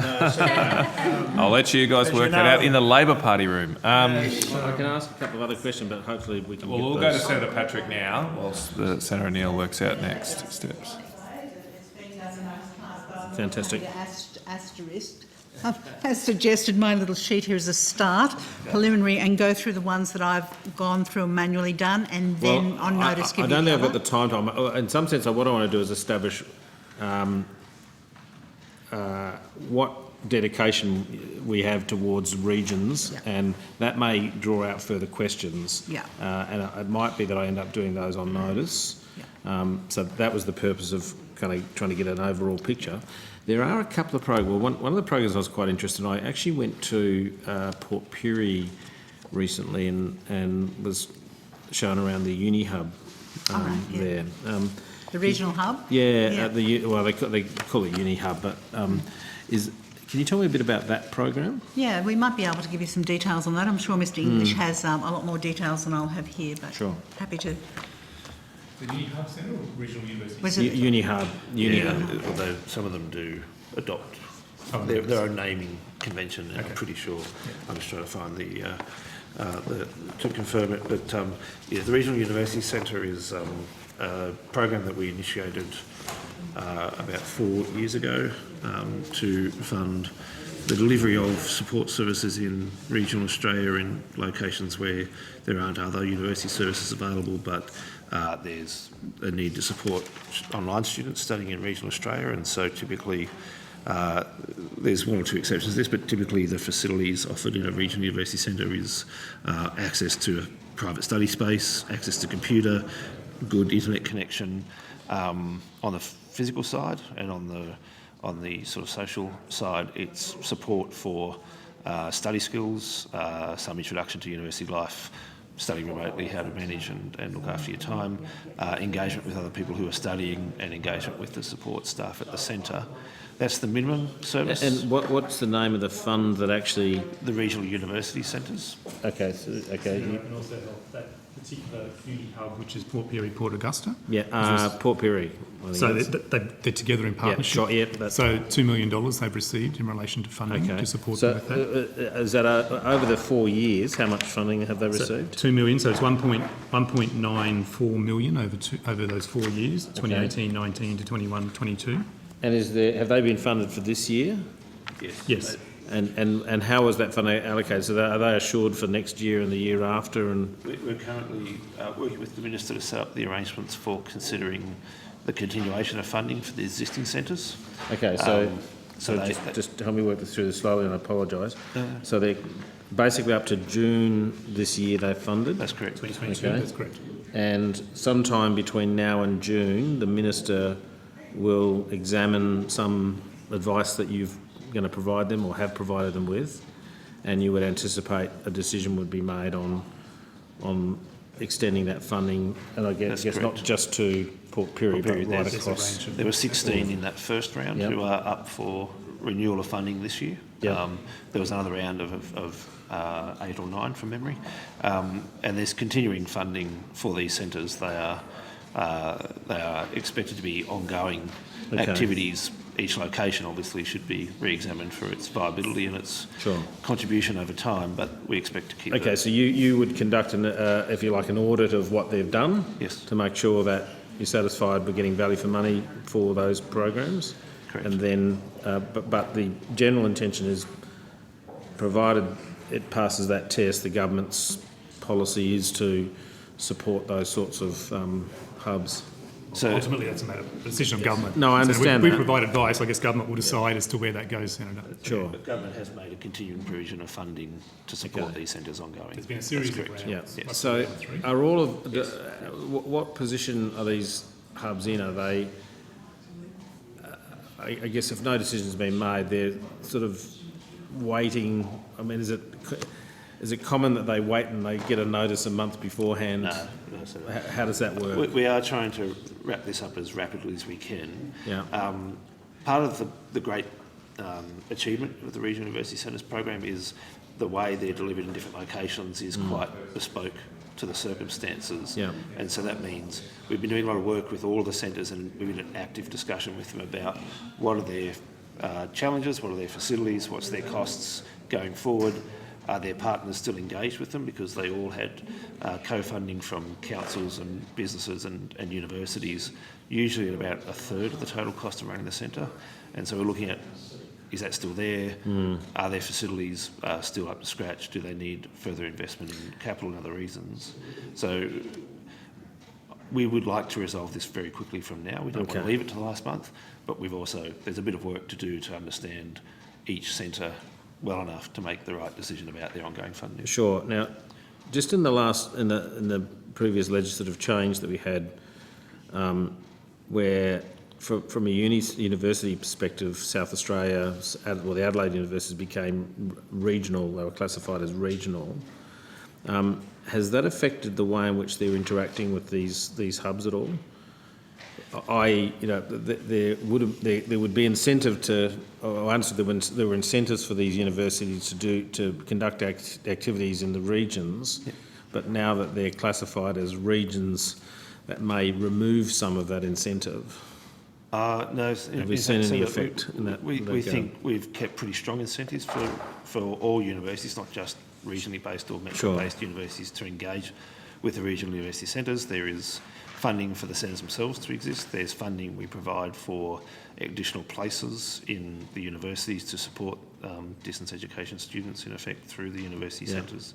So the growth additionally that we put into the regional universities and the Adelaide universities, given the lack of regional universities there, that was part of the Job Ready Grads program, also means there's additional places in those universities that can be delivered remotely as well. So there's there's obviously always a balance of... Okay, so one of the things that spiked my interest in what you just said,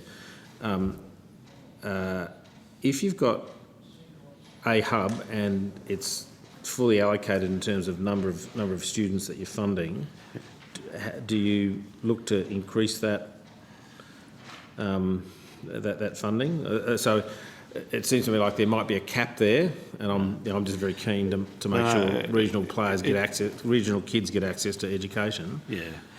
How does that work? Again, this is one of the areas that we've been examining experience for the last couple of years to try and give advice to the Minister about how it should be set up going forward, because those arrangements have been complex, and for small institutions like the regional university centres, I think there's some capacity to simplify them. We do not fund one-for-one for remote students because a centre can service a student from any university in the country. What we do is make a contribution to lift the capacity of the universities that are partnered with the regional university centres. But there is, in almost all cases, there are more students supported through the regional university centre than we've given additional places for. That was a bit of a kickstart to drive interest, drive attention and engagement between the centres and the universities, because it's difficult to tie down the student to say, you must attend the RUC and stay at that university. So it's a little bit of sort of facilitation to get the schemes going and to bring the universities and the RUCs together to talk about how to meet those student needs. But we've never held out that we are funding directly one-for-one the students enrolled in RUC as a separate flow. They are part of the normal That's very helpful. Just my final question, Chair. And I'm still... I'll wait and see where the tabling... Okay. Look, there's no hurry. I'm happy to put questions on notice once you provide me with that list. Just my final question. Just when you say the minister's considering, is that considering that as part of an input to the budget, or is it funded?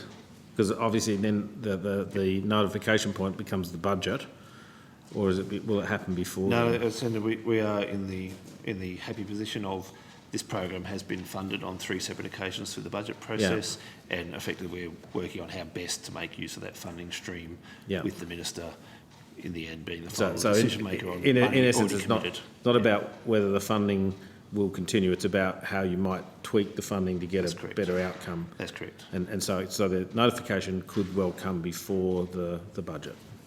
Yeah, there's certainly subject to obviously to the minister's availability and consideration and our quality of our work and her satisfaction, then obviously as quick as we can. I'll go and harass her directly. Senator, we're one of the ones on your list. So this is a $74 million program. Yep. So specifically for regional university centres, $74 million. So it'll be on the list that we're putting together. Thank you very much. Thank you for doing that. That's right. I'll leave it with the committee, Senator, if you have to go anywhere else. Yep, will do. Mr. English, when you gave me those figures for CGS funding per student per place, I've just had a look at them, and it seems that from 2017 to now, they've actually reduced. The CGS funding per student per place is actually less, about $300. Could you confirm that? So no, there was, yes, when the funding total funding for the university system was capped and the enrolments kept growing, there was the natural So it's just impact. less. Yes. Okay. Thank you, Chair. Thank you, Senator Faruqi. Senator O'Neill. Thank you very, very much. And I just want to ask a series of questions about research commercialisation. And given the time, I'm just going to ask if the answers could be succinct. That would be very helpful. So the Research Commercialisation Action Plan states that in total the action plan will see $2.276 billion of new Australian government funding over 11 years. Could you please provide the breakdown of the $2.27 billion between its various components? So, for example, Trailblazers for Uni, CSIRO, the Australian Economic Accelerator. Do you have that data? Thank you, Senator. So that $2.2 billion represents $1.6 billion for the Australian Economic Accelerator, $296 million for the National Industry PhD program and ARC Industry Fellowships, $150 million in equity for the expansion of the main sequence ventures, which is CSIRO. And Trailblazers is $243 million for Trailblazers. And that equates to 2.27 in toto? The 2.2. Sorry. 2.27? Oh, yes, that's Yeah, correct, yeah, yes. I've rounded those up. But Yeah, yes. that's fine, that's Yep. great. So I just want to make sure that I've got it covered. Okay, now could you please provide a breakdown of how the 2.276 billion is distributed across the 11-year timeframe? So, Senator, we'll have to potentially take that on notice. I don't think that's issued in the budget papers yet. So Although I do have some data here. the forward, you should have Yes. at least the forwards. So, do you want me to go through all this? Because it's quite a while. It'll take a while. Just the, give me the, say, the first 4 years. Yeah. You have it in a chart? So I've got it available that we can take on notice, but I can go No, through but it now if you've you got like. it in a chart, we can just Table it. table the Well, chart. these are our own notes, Senator, so we've got notes on these as well. But I'm happy to read it out if that helps. Just give me the forwards, and then if Okay. you can I provide can do a the notice forwards, yep. the full 11 years. Sure. I just want to know what gets expended. So starting at, So Trailblazers is in the pays documents. no, you can give me the in toto figures for today. Oh, for- okay, sorry. For the So first 4 years. over 4 years, the total is 828.7 million, 19.5 million in 21-22, Yep. 205.4 million in 22-23, 267.8 million in 23-24, and 336 million in 24-25, for a total of 828.7 million. Okay, and do you have it further out from there in So the remainder of that was really the economic accelerator. So the economic accelerator is what continues in terms of the ongoing funding, which is 1.5 billion. If you add the 1.5 and the 8, you'll get the 2.7. So if I go back to the figures that Or you 2.2. gave me, the 1.6 billion is for the economic accelerator, is that what you told me? That's correct. And between now and 2026, the expenditure of the economic accelerator is how much? It's about 500 million, Senator. I'm just looking at my numbers. So I've got over the forward estimates is 339, and then 25-26 it's another 165 million, and 26-27 it's another 170 million. Right, So it's actually so- more than, it's probably 600 to 700 million. So in terms of the percentage of the expenditure that is declared and allocated for this economic accelerator, the vast majority of the money is past the forward estimate period and doesn't kick in until 2026. Is that correct? To do with the one area, which is economic accelerator only. The other programs are over the forward estimates.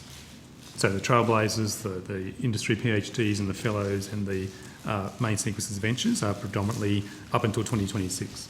Okay. So if you could provide details then of further details, that's indicative, and it's quite a significant reveal of how small the amount is upfront for the economic accelerator. So it's $1 billion.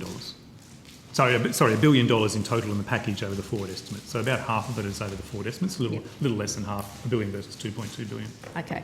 So funding for each of the 11 years across, broken down by component if possible, on notice. We'll take that on notice. Thank you, Senator. Great. How much of the 2.276 is directly available to universities to support research activities?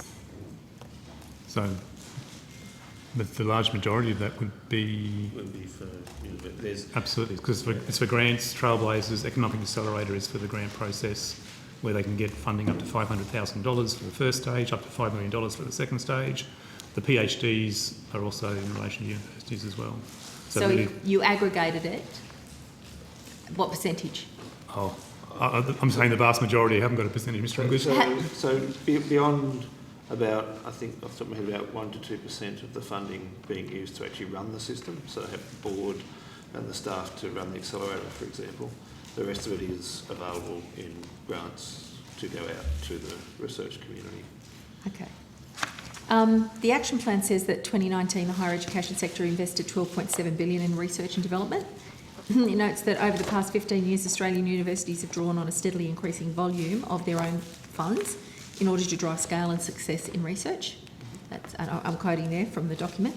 2018, more than half the university's research spend of $6.8 billion out of the $12.1 billion was funded not through government grants, but from other sources, including international student revenues. So what is the most up-to-date information that the department has on the university's research spending? I might have that here. Let me just quickly look at my notes. That would be 2020.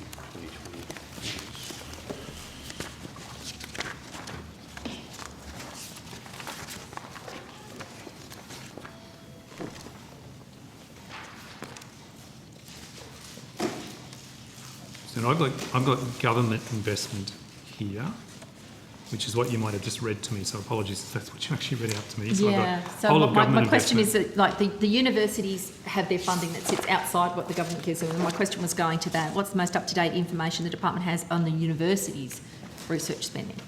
So part of what the university's research funding will be of course government funding, but I'll just see whether we've got the detail of the breakdown between money that the sector get. As you know, it's $2 billion in relation to the research block grants. Yeah. So they get that every year from the government, and then there's the ARC funding as well.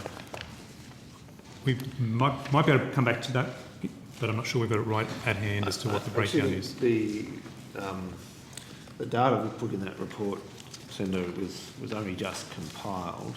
So I think that is the most recent data we have to hand about actual spend on research. There's a challenge in this space, Senator, not to waste your time with too much description, but the actual expenditure of funding on research is not measured directly in the financial statements. It's picked up in staffing and other expenses within their financial statements, and we collect information on a financial statement basis about the use of money. We then use ABS data which measures research spend directly to get a sense of how much has been spent by the various sectors of the economy on research activities. So we're always a little bit a year or two behind on that data because of the ABS collection cycle. So we can tell you right now how much is being spent by the portfolio and by the whole government on giving money to the universities for research, but what they actually spend on research takes a few more years to get back through the survey system. Okay, so you might need to take this on notice. Well, that question, if you can provide any further data and bring it up to date further than what you've already indicated. Has there been any change in the amount of universities are spending on research over the course of the pandemic? We'll take that. Yeah, okay. Yes. Do you have any data, recent data, on the source of university research spending? Might have a similar question. Well, for instance, the action plan that provides a breakdown of university research spending in 2018 between research block grants, ARC grants and NCRIS. So that is the most recent data available that we've put in publication. Okay, so you've got a section in there, other. Has the other component of university research spending changed over the past 2 years? Or is that I couldn't tell you. So you've got a data deficit there, you can't answer that yes, question? that's correct. Right. So it's that probably because of that. The use of funds is harder to measure than the source of funds, if that makes sense. Okay. Could I just see if you're aware of research from Professor Frank Larkins earlier in the pandemic? I've certainly been aware of his occasional publications, yes. Okay, so he articulates this point that as a result of a decline in international student fee revenue, Australian universities collectively will have a shortfall in discretionary income available to support research over the next 5 years to 2024, between 6.4 billion to 7.6 billion. Shortfall will result in a reduction in the research workforce of between 5,100 to 6,100 research student and staff research positions, approximating some 11% of the current research workforce. So it's estimated that universities could lose around $7 billion in research income over the 5 years, and the government is contributing just over $2 billion, the 2.27 that you've indicated, in new funding over an 11-year period. What's going to happen in that gap? Senator, there's a few things around that. I'm sorry, I haven't seen the actual research. I haven't seen the data that he's based it on. And the prediction of that, I guess, is based on what he anticipates in terms of the return of international students particularly. The data we've got around the workforce is looking at the 2021 data in relation to university research as compared to 2019 pre-pandemic levels. The reduction's only been about 1.7% of the research staff, so it's based on the staff survey that we published a couple of weeks ago.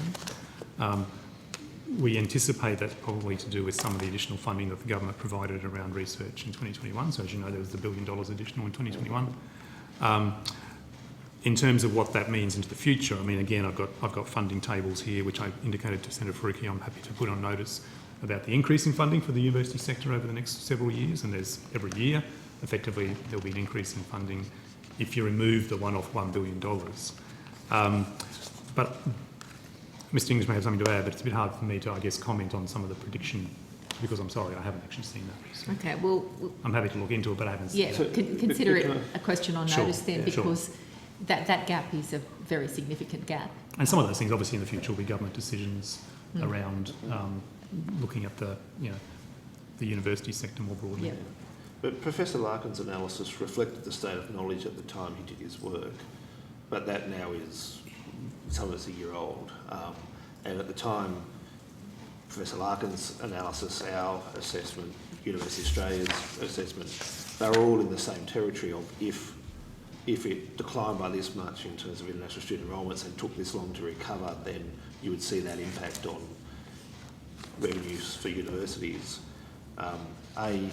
We were too pessimistic initially, so some of that data is now being shown to be not as dramatic a fall in the first year or two of the experience here, and certainly the 2020 financial report data suggested universities both weathered a smaller increase than they had expected, but also acted very quickly to deal with their cost structures to respond to that problem. So the question about the gap going forward for 5 years, I think, is still a very live question, and you'd have to update the analysis for what happens in the next 6 to 12 months on international student enrolments, both in terms of people coming on shore and people staying connected to their studies from offshore locations. So like I say, Larkin's work was a reasonable stab, but it had no better knowledge than most of us had at that point in time, and I think it suffers, as some of our numbers back then did, just from the passage of time. So given the time constraints, I've asked a few questions really. I think they indicate a desire to understand the lay of the land. You talked about data poverty and data gaps in what you can and you can't know, but you've also just added evidence there about, having financials to draw on in 2021. So my goal in these questions, and you may well be able to provide a more fulsome brief, is what's going on, because we know there's been job losses, there's been cuts, there's been screams from the centre, there's insecure work.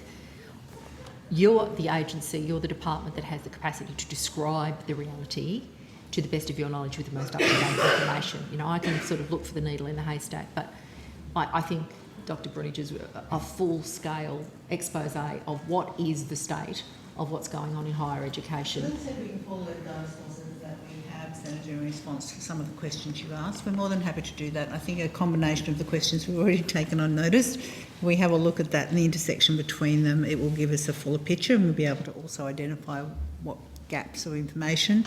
There's also that time lag, the 218. I was just looking in the actual report. If you think about the applied research, the graph that we have on page 46 of the plan, there you'll see that the data is 218, and that data lag actually doesn't really give us enough to be able to say what's now, but we'll have a look at the other data sources we've got. And I guess the sort of system question is, if that data lag is so significant and is such a problem, what is the government, what is the department proposing to do about providing better insight into what's going into a huge sector in our economy that is in need of, great and tender care, given the sort of attacks. And I think Mr Cook's, who's been meeting with all the Vice-Chancellors, how many? 27? 27 Vice-Chancellors in so many months. He's getting a really personal insight to the issues that matter to them, and discussions about how we can get more recent data about how they're tracking is an important point, Senator, so I take your point. So could I just go back to clarify one thing with regard to the accelerator funding? How much, again, is within the forwards and how much is outside the forwards? 1.6 in toto, is that correct? For the accelerator, that's correct. That's the total over that's the 10-year over period. the 12 years? 11 years, I think it was, Senator. Yep. Yeah. And I think was it 800 or 500? It's 500 to the end of 25-26. Sorry, I can't hear It's you. $500 million to the end of 25-26. 500 million of 1.6 billion for 22, 23 and 24. And 25-26. 26. 25 and 26. So, And some of that is because obviously this year we have to start it up. So in the first year, the program won't be fully operational because we'll go through the first stage of staging, mostly in stage 1, where the grant is 500,000 as opposed to 5 million. So in the first 1 or 2 years, obviously it'll be slightly less because the program has to start and the universities have to put in the applications. That's why. that's the first year, but then we've got the second, the third, the fourth and the fifth, because So we're envisaging a 3 or 4 year cycle of funding for each round, in effect, if you want to characterise it that way. So this year we'll start a set of projects in each of the 6 modern manufacturing priorities. They will have a starting investment this year, and then they'll have further investments over the next 3 years after that. And then next year we'll start another round, and the year after that we've got another round. And so they build up to the point where there's continuously 4 or 5 rounds in operation, and that's why there's that build up over time to get the scheme going. okay, but to be clear, in the next 5 years, only 500 million of that 1.6 will hit the university sector for acceleration. From the Commonwealth investment, that is an accurate number, Senator. Now, we do also have questions on international students and the significant job losses that have happened in the sector. And I know you've got some on notice from Senator Faruqi, but I know that we're keen to get onto the ARC. So without delaying the committee, I will put those questions on notice and seek the earliest possible response to them. I know that there'll be a date that's set, but, I'd like to ask them. But, Senator Carr's chomping at the bit, and who am I to get in his way? Very decent of you too, Senator O'Neill. Very decent indeed. So, yeah, sooner rather than later would be extremely helpful. Thank you very much. Okay, so I believe we have no more questions for the department. If nobody else, we'll release officials from the Department of Education, Skills and Employment. We will move next to the Australian Research Council. Given that we'll be going to a new agency, we'll probably suspend while people rearrange.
Recommence.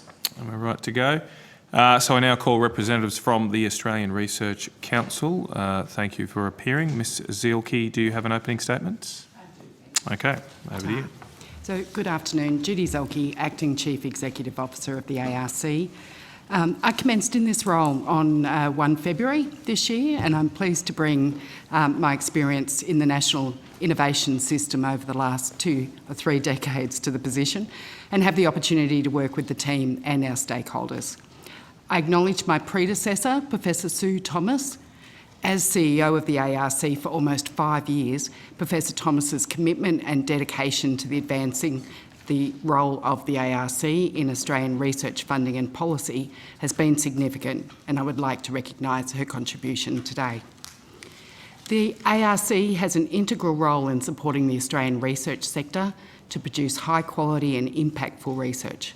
Our programs support the university sector and around 2,000 industry and other partner organisations each year to deliver tens of thousands of research outputs that contribute national benefit to Australia. Since it was established in 2001, the ARC has awarded over $13 billion to support around 30,000 unique research projects, large and small, across all disciplines. This includes 70 centres of excellence, over 200 laureate fellowships and around 1,800 future fellows. Given Universities Australia's research that for every dollar invested in higher education research, $5 is returned to GDP, this equates to a return of around $70 billion to Australia's economy. ARC programs fund fundamental discovery or blue sky research, as well as collaborative research that facilitates linkages across universities and with industry. We are also the home of Australia's first and largest research evaluation exercise, encompassing the whole of Australia's higher education research output, Excellence in Research for Australia, or ERA. I look forward to working with my team and our stakeholders to better understand the opportunities and challenges of the ARC and to work together to enable the agency to provide the best service to government and the university sector and to increase the translation and commercialisation of research to the benefit of Australia. Thank you.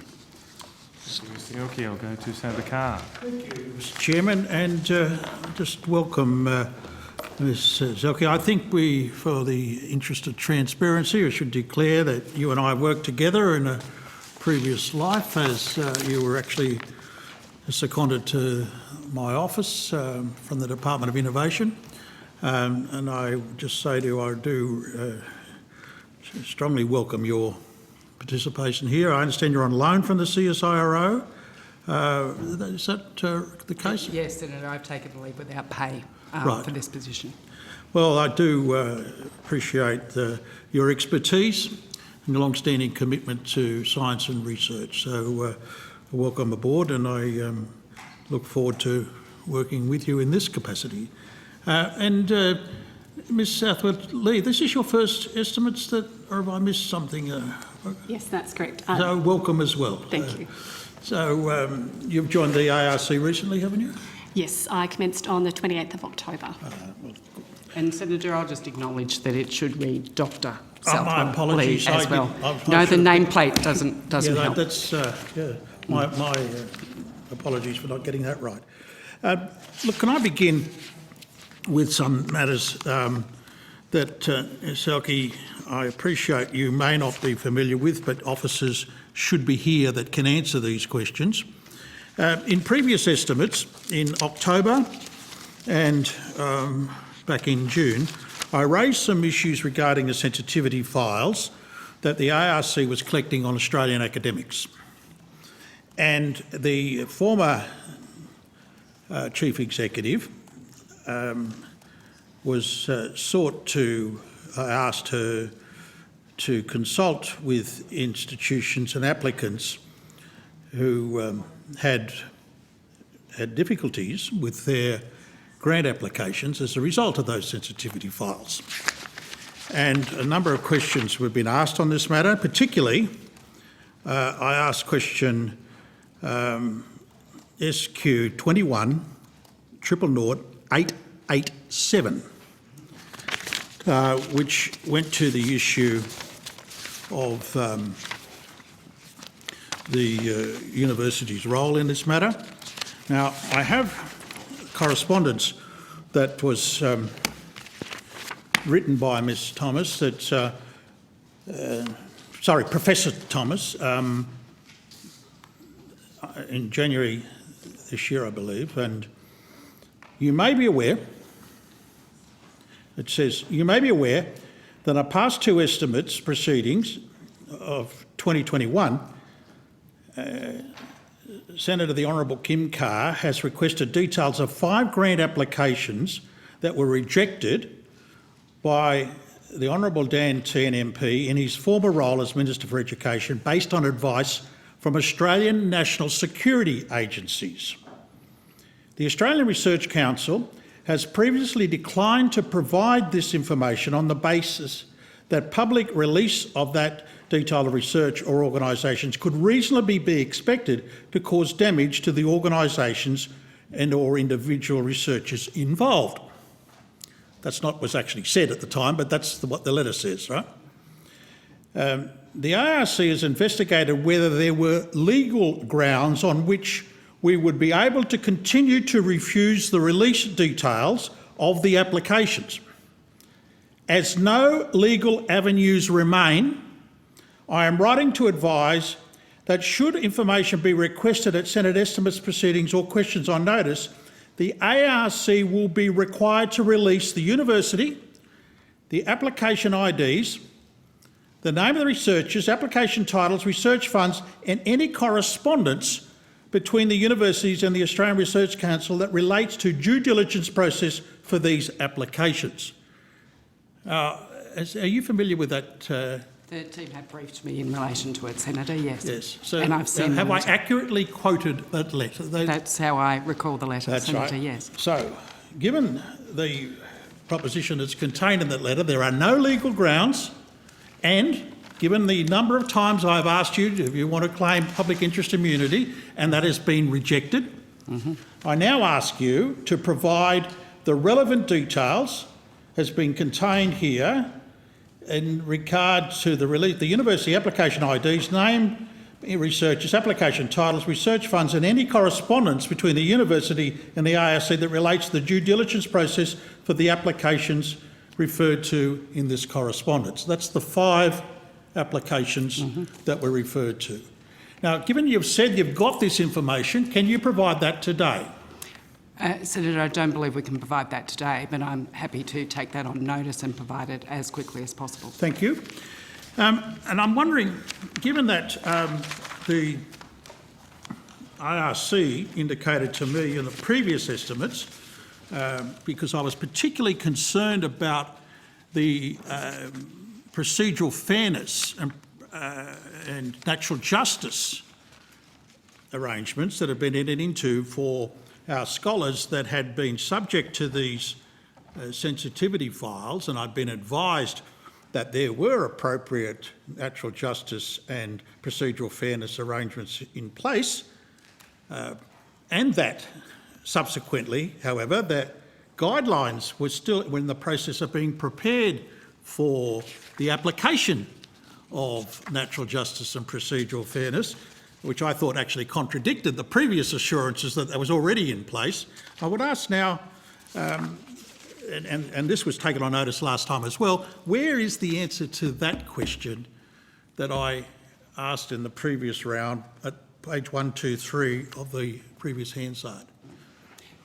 So, Senator, could I start by saying, obviously, I paid attention to the previous Hansard and the one before that as well. So I'm aware of the issue generally, and my colleagues will assist me if needed.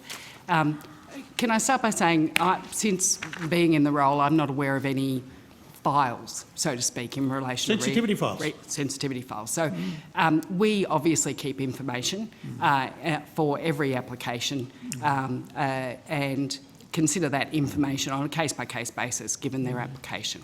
So within that information there are particularly 3 questions that we ask that relate to due diligence for foreign interference, and in addition to that we also consider critical technology issues as well in that regard.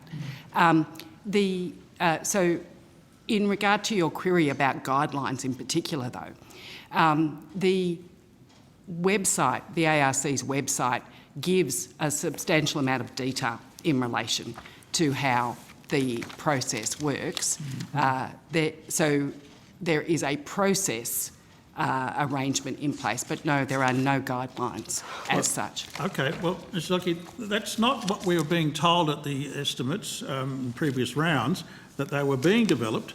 There was a work in progress, and that I asked had they been finalised, and there was an evolving process, we were told. There's 1, 2, 3 of the Hansard. So, Yes. so I could draw your attention to that. Now, you're saying now that it's not a work in progress. So, Senator, the team has been working hard on making sure that the process information is available. There will not be guidelines issued. So the proposition that we've been told before has now been retracted, is it? I'm saying that there are procedures in place, but there will not be guidelines. So the procedures, how have they been changed, given that we were led to believe that procedural fairness and natural justice had already been applied? We then discovered that they had not been applied. I didn't say that, sorry, Senator. I didn't mean to imply that was the case. So procedural fairness is applied in relation to each application. I have no concerns in relation to our process in that regard. What I am saying, though, is that there won't be a guideline issued. Guidelines have a particular meaning under the legislation. This is a procedure, and the procedure's outlined on the website at the moment. Okay, well, 1, 2, 3, Professor Thomas says the process is evolving. The process that we used did provide the opportunity for us to contact universities, not the applicants, the universities, and to get them to respond once the flag had been raised. This is the sensitivity flag. Right? This is the one, the files that you say don't exist, right? Are you seriously maintaining that the evidence we've heard since the last couple of estimates should now be retracted as well? So, Senator, I suppose my concern is at the use of the word file in that regard. So we have, you know, on an electronic basis, a file for every application that we receive. But we don't then subsequently create a separate file for each researcher. We consider the file for the application. So it might be my use of language, therefore, in relation to this. Well, I think we've got to be clear about this because people's careers depend on it. Most certainly. Right?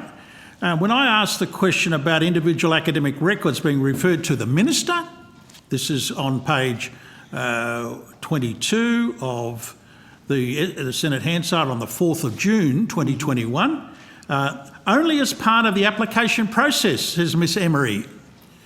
So that individual records go to the Minister if they are part of the sensitivity. I asked the question, and if there is a sensitivity, we'll be alerting the Minister that there is a sensitivity involved, and that has to be fairly high bar. With the individual, I ask. Well, if there's an individual named on an application, an organisation named on the application which gives rise to a concern, then that is referred to the Minister. Now, how else would you describe that other than a sensitivity file? Okay, Senator, comfortable if that's the language you'd like to use, but it's not, it doesn't take case in relation to researchers across projects, for example, or anything like that. Look, Ms. Oakey, this is a very sensitive issue in itself, right? But we don't want to be, you know, I don't want to be playing games with the use of this sort of language. We have demonstrated that what's happening here, that people are losing grants as a result of advice from the ARC to the Minister based on the records kept from ATSPI and other such organisations. And that is what I find objectionable. That's why I claim it to be McCarthyist, and I say to you there has to be a proper application of natural justice and procedural fairness. And that's why I ask for these matters to be raised with the individual universities and the individual scholars. That's why Professor Thomas wrote to the universities, and that's the letter I've quoted. Now, this, by the way, occurred, if I recall rightly, after the date for the return of questions to this committee. I can't quite follow why it takes the ARC so long to respond to the Senate in an appropriate and timely manner. Senator, I'm afraid I can't respond on that that's one. not sure. That's a matter I'll take up in a moment. The other matter I'd like to raise with you is FOR reporting. It's a question, again, you can't be held responsible for this, but the ARC is required to meet its responsibilities under the FOI Act. Would you agree? Yes. How many breaches of the FOI Act have you been able to come across since answer number 4403? Are you aware of that? Senator, I'm not aware of any breaches of the No, FOI well, Act. Okay, can I get you to... is anyone there able to assist you with Well, could I- 4403? Could I ask your question? Yeah, well, Senator, the question in is, relation to that? there are... That's 4403 highlights the number of occasions on which the ARC has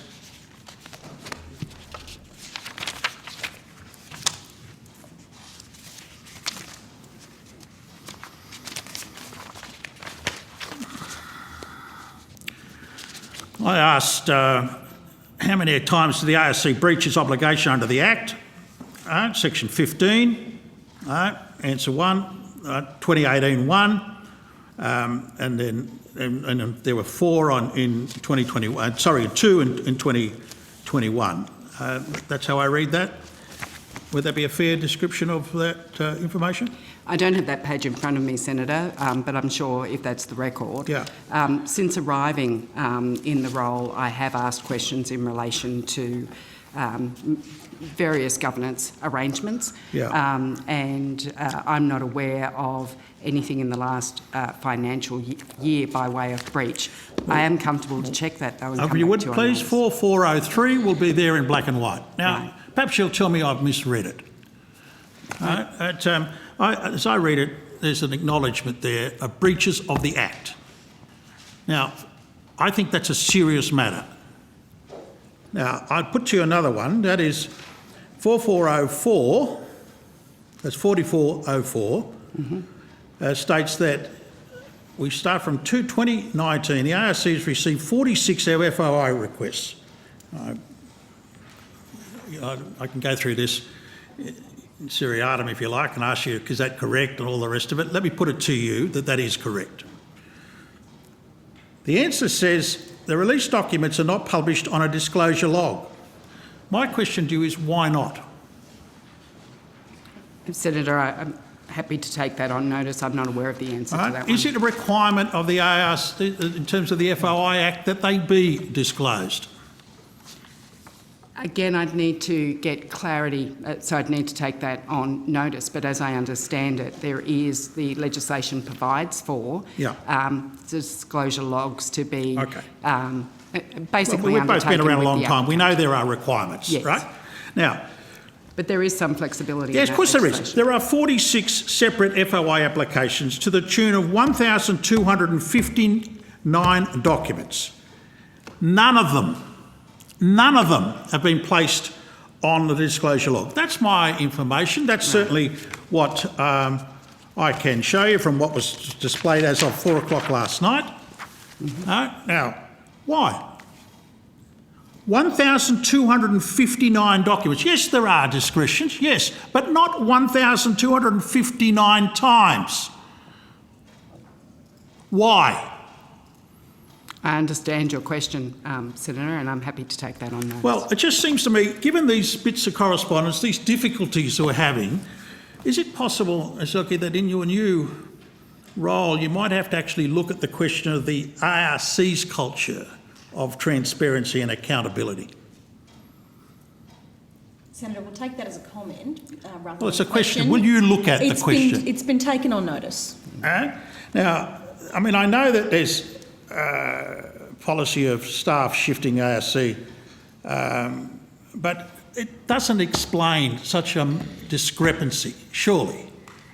It would appear unusual from what you are stating, Senator, but as I say, I'm happy to follow up. Okay. Now, if I just go through the processes, perhaps some machinery matters in regard to the finalisation of the discovery projects. I mean, you might have gathered I've lost a bit of confidence in the ARC, you know. I used to be really a big fan of the ARC, as you know, as Minister. I thought, you know, this was a top operation. But I just really am very disturbed about what's happening with the administration of the ARC, and I have been in the last couple of years. Now, if we go to the 2020 Discovery Grants Program, can you just tell me when was it opened? I'll just get that. Les Mellon, yeah.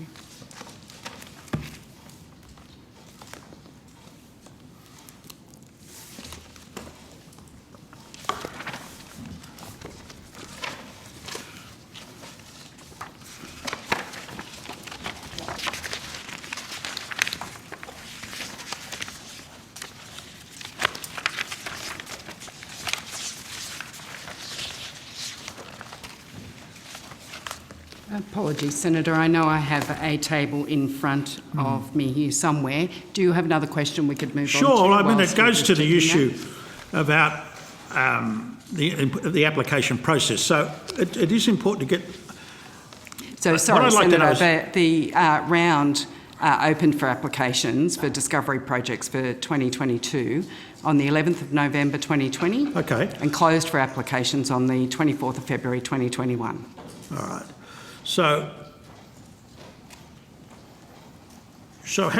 they closed for 24th of February, right? Yes. All right. So they had from the 11th to the 24th of February. Is that the 11th of November to the 24th of February to prepare. Right. And how long were...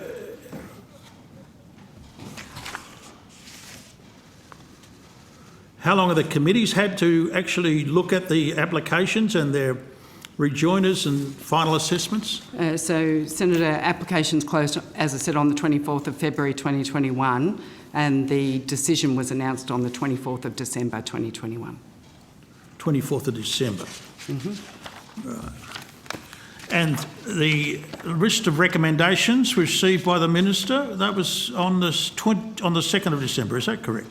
Senator, the 14th of December is the date the Minister received complete information to consider for those applications. Right. That was complete. So there was was there an initial round of recommendations?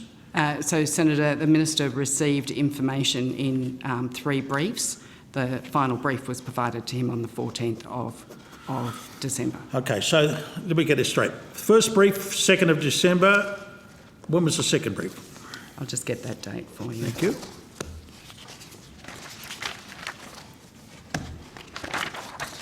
Yes, first brief, 2nd of December, the second brief, the 13th of December, and the third brief on the 14th of December. All right, okay. I see.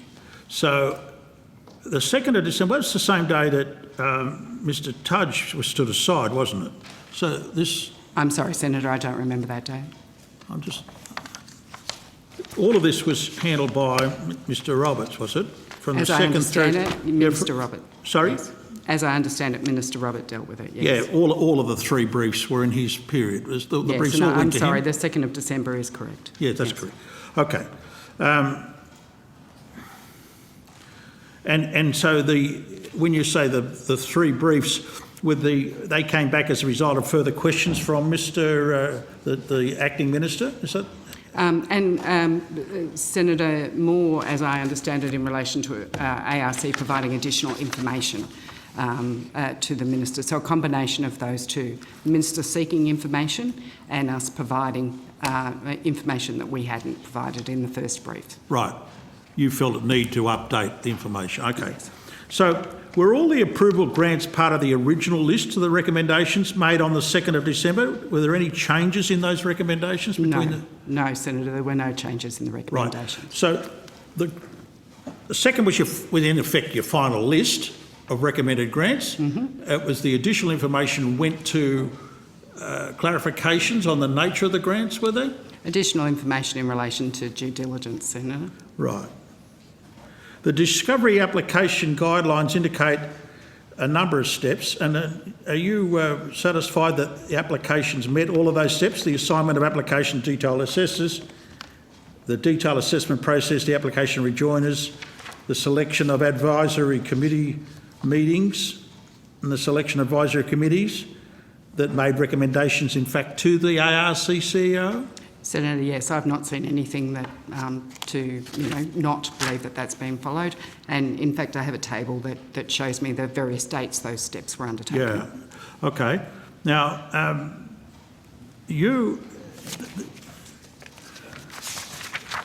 this was all done under the previous CEO, wasn't it? Senator, yes. Yeah. Can you give us an indication that were any of these processes delayed? Was there a delay in that process? So the round was announced as due for decision in the 4th quarter but there was an understanding that decisions might be announced in October, and it took until December to announce those. Can you tell me why that is? That's, I guess, the nub of it. The researchers were concerned about that delay. Can you give me an indication of why that happened? It's a very complex process, I suppose, is the simple answer to that one, Senator, but also I want to make sure that we are dealing with the process fully and effectively and making sure we've given every consideration to the process. So there are steps for which extra days here and there have added up, I think is probably the best way of reflecting that.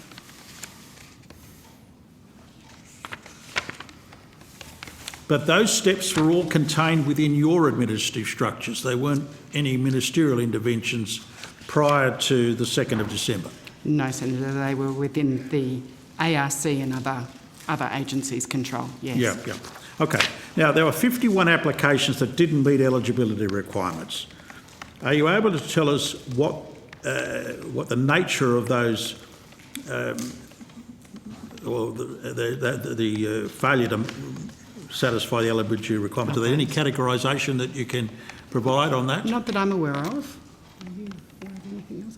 I'm sorry, Senator, I'm afraid we'd have to take that on notice. I don't have that breakdown.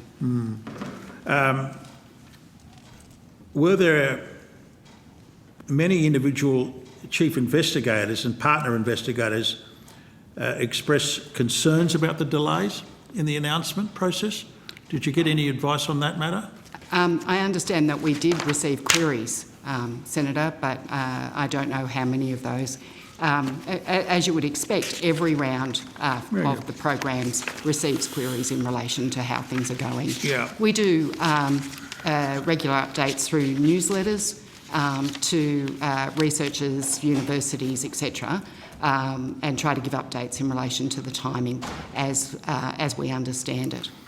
They go out once a fortnight. Yep. All right. Well, let me deal with the national interest test. The 6 projects were recommended but not funded under the national interest test in the acting minister's view. That's correct, isn't it? So the minister, he took a decision to reject 6 applications that do not demonstrate value for Australian taxpayers' money nor contribute to the Australian national interest. Now, these were all recommended by the ARC, though, weren't they? Is there any that were not? They were recommended by the Chief Executive, yes. Yes. They went through all of this exhaustive process, delayed but nonetheless recommended. Yes, Senator. That's correct, isn't it? Now, were any of those 6, they all met the national interest test according to the Australian Research Council? They were recommended by But the did CEO. You have to satisfy yourself, surely, as part of that clarification. The Chief Executive had satisfied herself, yes. Yeah. And are you able to provide the national interest statements for the 6 projects that had not been funded? Senator, I know it's not our usual practice I know that. to share information in relation to those that weren't successful. Yeah, because you're not going to ask for the detail of the 6. Because I can tell you now, I understand that this is the one, there's one on Elizabethan Theatre, USQ, National Forgetting and Local Remembering, Memory, Politics and Modern China, ANU. There's the China Stories under Zheng Ping, Popular Narratives, University of New South Wales, Finding Friendships in Early English Literature, University of Sydney. That's right, isn't it? I mean, that's the nub of it, isn't it? That is it. Yes, so they go on. So, you've been going for basically half an hour. I was going to take all right. the call soon if you could. I want to be, but I'll ask for the national interest test, right? And I'll come back to that, Senator. Look, if I might, on the government's behalf, respond to that. It's true that there are a number of projects, 6 of them, as I understand it, that were the subject of a veto. Of course, Senator Carr, you know full well that the Chief Executive Officer of the ARC provides recommendations, but it is for the Minister to determine whether grants are approved, and the Minister may but isn't required to rely on recommendations by the CEO. And as a government, we make no apologies for making sure that Australians get the best possible value for money from our world-class research programs. That means ensuring research projects will contribute to the national interest. Now, we are very happy to stand by the decision to reject a research project on how climate shaped the Elizabethan Theatre. Presumably it's something about how the theatre might have needed a roof or something. I mean, really, bringing together research in climate change and Shakespearean theatre is something it's pretty hard to justify at the price of $449,000 as reflecting the needs and interests and priorities of a nation that is dealing with many a challenge. So you've read this application, have you, Senator Stoker? You've read the application? I've read the précis. You've read the précis. You've read the title. You've read the title. No, I've read and the you don't précis. like Shakespeare, so you decided you're going to rule them out. Is that Actually, right? I love Shakespeare. Well, then what are you doing trying to knock off a grant?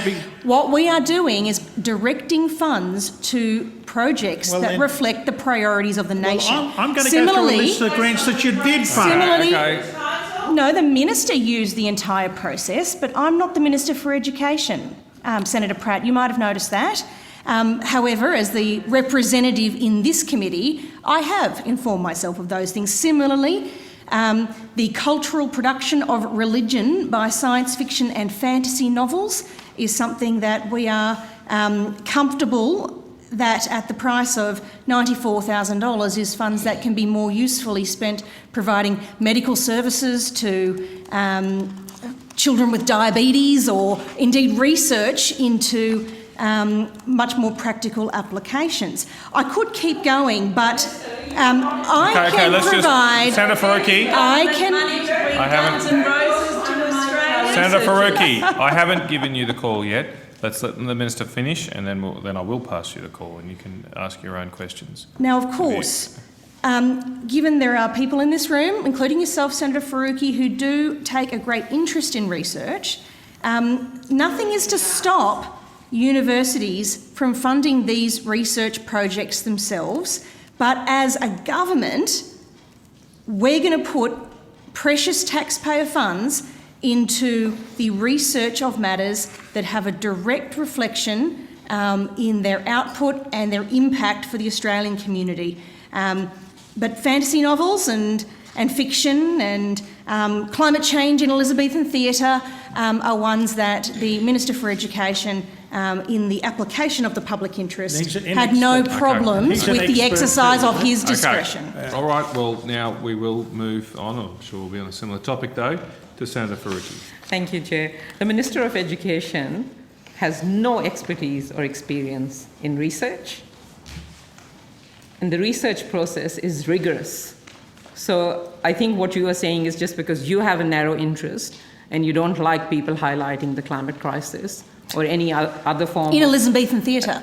or any other form of before it research existed. that goes against your very narrow ideological views, you don't want to fund that. Well, But- respectfully, Senator Faruqi, the Minister is elected to do a job that reflects the values of the Australian community. If you disagree with it, that is a we will matter go for into you. that now, Minister. But he is applying the parameters of the Act. He's doing it in accordance with the Act, and he's doing it in accordance with the needs and priorities of the Australian people, and he's not going to apologise for that. And hopefully we can change that ridiculous act. Now, if I could go to you, Ms. Zielke. I think it would be fair to say that it's been a pretty tumultuous 12 months for the Australian Research Council. We've had delays to grant funding. We've had that debacle, so the thankfully short-lived, which was the ban on applications citing preprints. We've had more grants vetoed by the Education Minister. Do you accept that public confidence in the ARC, particularly from university and research communities, has been somewhat undermined over the last 12 months? Senator, I think the organisation achieves amazing things by way of supporting the university sector, but I appreciate that we have received some criticism. Mm-hmm. Professor Thomas left the ARC in January, which was 5 months before the expiration of her contract. What were the reasons for her early departure? Senator, that would be a question for Professor Thomas. Mm-hmm. I'm conscious that about a week before the news emerged that Professor Thomas would be leaving, the acting Minister for Education sent a letter of expectations to her about the priorities for the ARC for this year. Do you know if Professor Thomas left because of the demands placed on her in the ARC in that letter? Yep. Senator, same response. That would be a question for Professor Thomas. Have the same demands and expectations been placed on you in your position? The statement of expectations remains the same, Senator, and yes, we're working towards addressing the statement of expectations. And are you comfortable with the statement of expectations? You described those as demands, but a letter of expectations is quite a standard and usual thing between a minister and his or her agencies. I just think it's important for the record to characterise this as something that is quite usual and quite ordinary, and not anything about which a leader of an agency would be surprised to receive or work with. I'm not asking if I'm Ms. just Ilke was surprised. the characterisation Yes, of it as a demand. Because it is a very unusual letter of expectations, which basically narrows the way ARC can fund. It actually asks the ARC to put into the College of Experts people who have no research expertise whatsoever. And so my next question is to you, I guess, Ms. Ilke. Firstly, are you comfortable with these expectations? And do you think it's appropriate for people without any senior research expertise to be on the College of Experts? Which is one of the requests of the letter. Sorry, who's that question to? To Ms. Ilke. I think that might be straying into a question of opinion on policy, but Ms. Ilke, you can answer it as you choose to. Chair, my response would be that I didn't see anything in there that was unusual in relation to it in the letter. In relation to membership of the college, we already have members on the college for which they are part of that group because they also have industry knowledge and background. And I think that shows the balance that is helpful in actually being able to assess the applications completely, particularly in such a competitive program, and making sure that we actually are addressing excellent research that will provide national interest. So I think there is an opportunity there for a blend. The acting minister refused the ARC's recommendation to fund 6 discovery project grants, which were announced, as you said earlier, on the 24th of December last year. I just want to try and understand on what basis the minister vetoed these 6 recommendations of the ARC. So what did the ARC send to the minister? Did the minister have the titles and the national interest test statements for all discovery project proposals that were recommended for funding?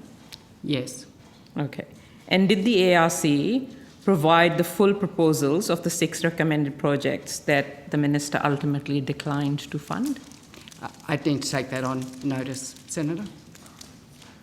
Okay. I'm not aware if all of that information, the applications are quite lengthy, so I'd need to come back to you and confirm that. Do any of the officers, could they tell us whether the full proposals were sent to the minister? Or did he receive a summary? Or was it literally just the title and the national interest statement? I think it's probably best if we check that, Senator. Did the ARC provide the minister with any additional information about those 6 proposals at any time? Or will you have to take that on notice as well? So, Senator, I'm just trying to understand what you mean by any additional information. So, apart from the detailed proposals or the titles and the national interest test, were you asked for more information, let's say, by the minister before the minister vetoed those grants? So there are 3 key considerations in the assessment process. Obviously, excellence of the research.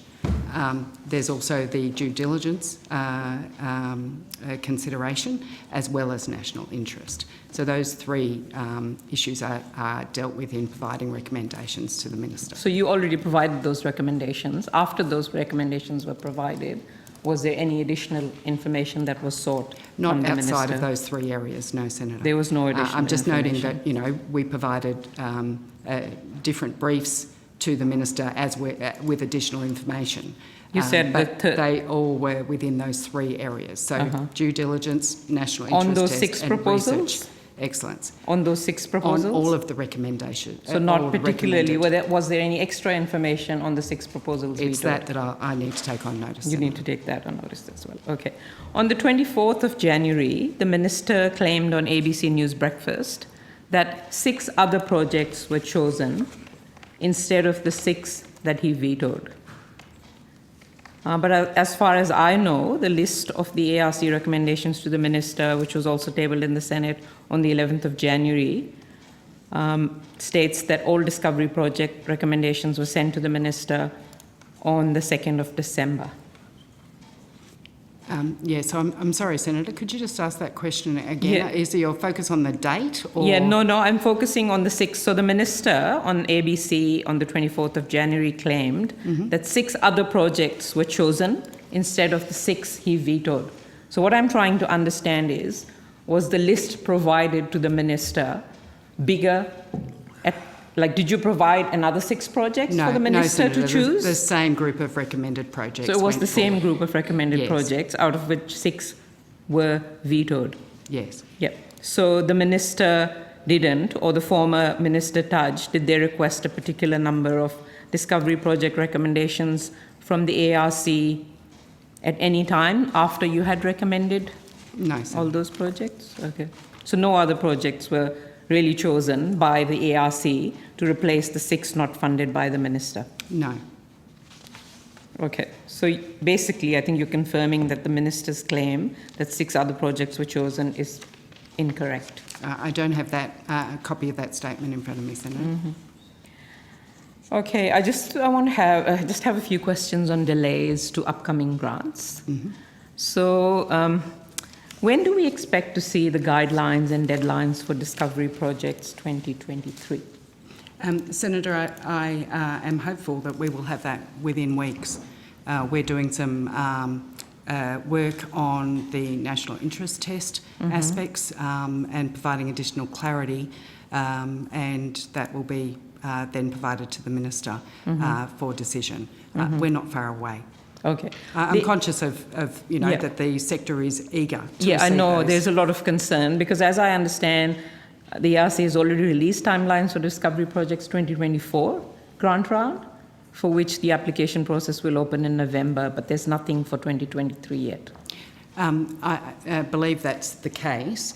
I will just note with you that we have anticipated timelines, and then there's the actual in relation to it. The discovery guidelines for 4 elements of the discovery program are already available. It's the discovery program that is not actually available at for the moment. 2023. Yes. And what were the schedule for linkage infrastructure, equipment and facilities 2023 scheme? I'll just get that I understand that this was removed from the ARC website in January.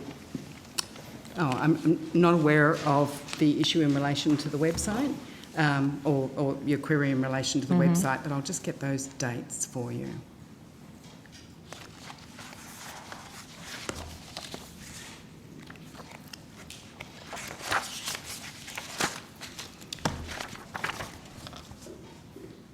So, Senator, you mentioned the dates in relation to linkage for... So infrastructure, equipment and facilities? I see. So the... it opened on the 27th of January last year, and we said that we anticipated announcement was the 4th quarter of 2021, and which we haven't achieved, but we are not far off now finalising those decisions. So what I mean by far off is a matter of weeks. Okay. And will all these schemes still run this year, the linkage infrastructure, the linkage projects and the discovery projects? They will run, Senator, whether they're, depending on launch, will depend on when they close or decision is taken, but no, they're all expected to continue. They're all expected to continue this year? Yes. And will these schemes still be funded at approximately the same levels as previous years? You know, last year, like 2022 Discovery projects had about 260 million attached to that. So it's a similar funding attached to. Yes, and there's no significant change there. And you said the reason for the delay for Discovery projects was that you're looking at the national interest test? So, yes. So we're making some changes to provide greater clarity to researchers in relation to what we're looking for from the national interest test. And has the Minister asked you to do that? The Minister's letter of expectations has requested additional clarity in that Is that narrowing the national interest test? It's not narrowing it. No, Senator. The way I look at it is that it's actually about providing additional guidance to researchers to be able to show what the actual translation of the research will be. So it's that line of sight to the benefit directly to the community of the research in that regard. So wasn't that the case already in the ARC? Surely there's... I think it's pretty... Well, there's one way in which you could read it and go, well, yes, that seems clear. So, Senator, I acknowledge, you know, I've been in the role for two weeks. However, I have been surprised by the difficulty some of the researchers have in, I suppose, getting to the nub of the issue in some of them. An example I'll give you is that the description of the project is often, I've seen a number where the description of the project is extremely good, and the national interest test statement is less clear. So, for example... And on the other, the description is very poor, and the national interest test description might be very good. Given the government that relies on the title, you might want to look at that. I'm concerned about that the researchers have enough information available to them to be able to provide us with that. And in turn that the ARC is supporting and facilitating researchers in the translation of that NIT. You know, ultimately that's what we're here for, is to actually see that research through to, you know, gain benefit for the country. And I'm sorry, that's where I start to get excited and want to talk about some of the great achievements. But, you know, that's ultimately what we're here for. That's where we should all be excited, and be even more excited if the Minister didn't veto projects. So just could you clarify again, when do you plan to open these schemes and give some dates? You said that was weeks away. So I mentioned the Discovery Program guidelines in particular, and then I talked about the Linkage Program and that we were expecting decisions on the latest round in the coming weeks. Okay. Sorry, I'll just check. So the Discovery one, when is the guidelines and dates coming out? Thank you, Senator Faruqi. In relation to, I think there was a little bit of confusion potentially in relation to grant outcomes versus the release of grant guidelines for forthcoming rounds. Yep. In relation to this Discovery Project scheme, as Ms Zelke stated, 4 of the sets of guidelines are out, but we are waiting the Discovery projects. Yes. We're hopeful that that will be in the coming weeks. As she's indicated, responding to the letter of expectations requires checking some of the language and communications around national interest test statements and making sure that they're adequately clear for researchers to be able to respond.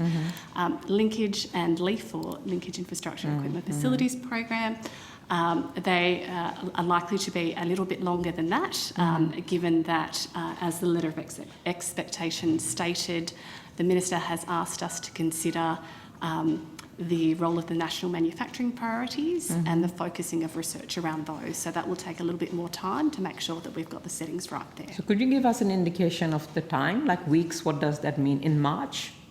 So for Discovery projects, we're hopeful that March is achievable. Obviously, there are processes under the Commonwealth Grants rules and guidelines that we need to follow, so we need to step through that with our counterpart agencies as well. And the linkage, April? We'll need to do some further consultation, including with our advisory council on that. So I couldn't give a clear date on that, but certainly working to do that as quickly as possible. Yeah, you do know that researchers are waiting on tenterhooks for their lives and livelihoods. Their livelihoods are linked to this. Chair, I just have a couple more questions. Okay. Yeah. Sorry, Senator, I'll just also clarify that my comment about a few weeks in relation to the linkage program was the decision on the current round that is open and under assessment.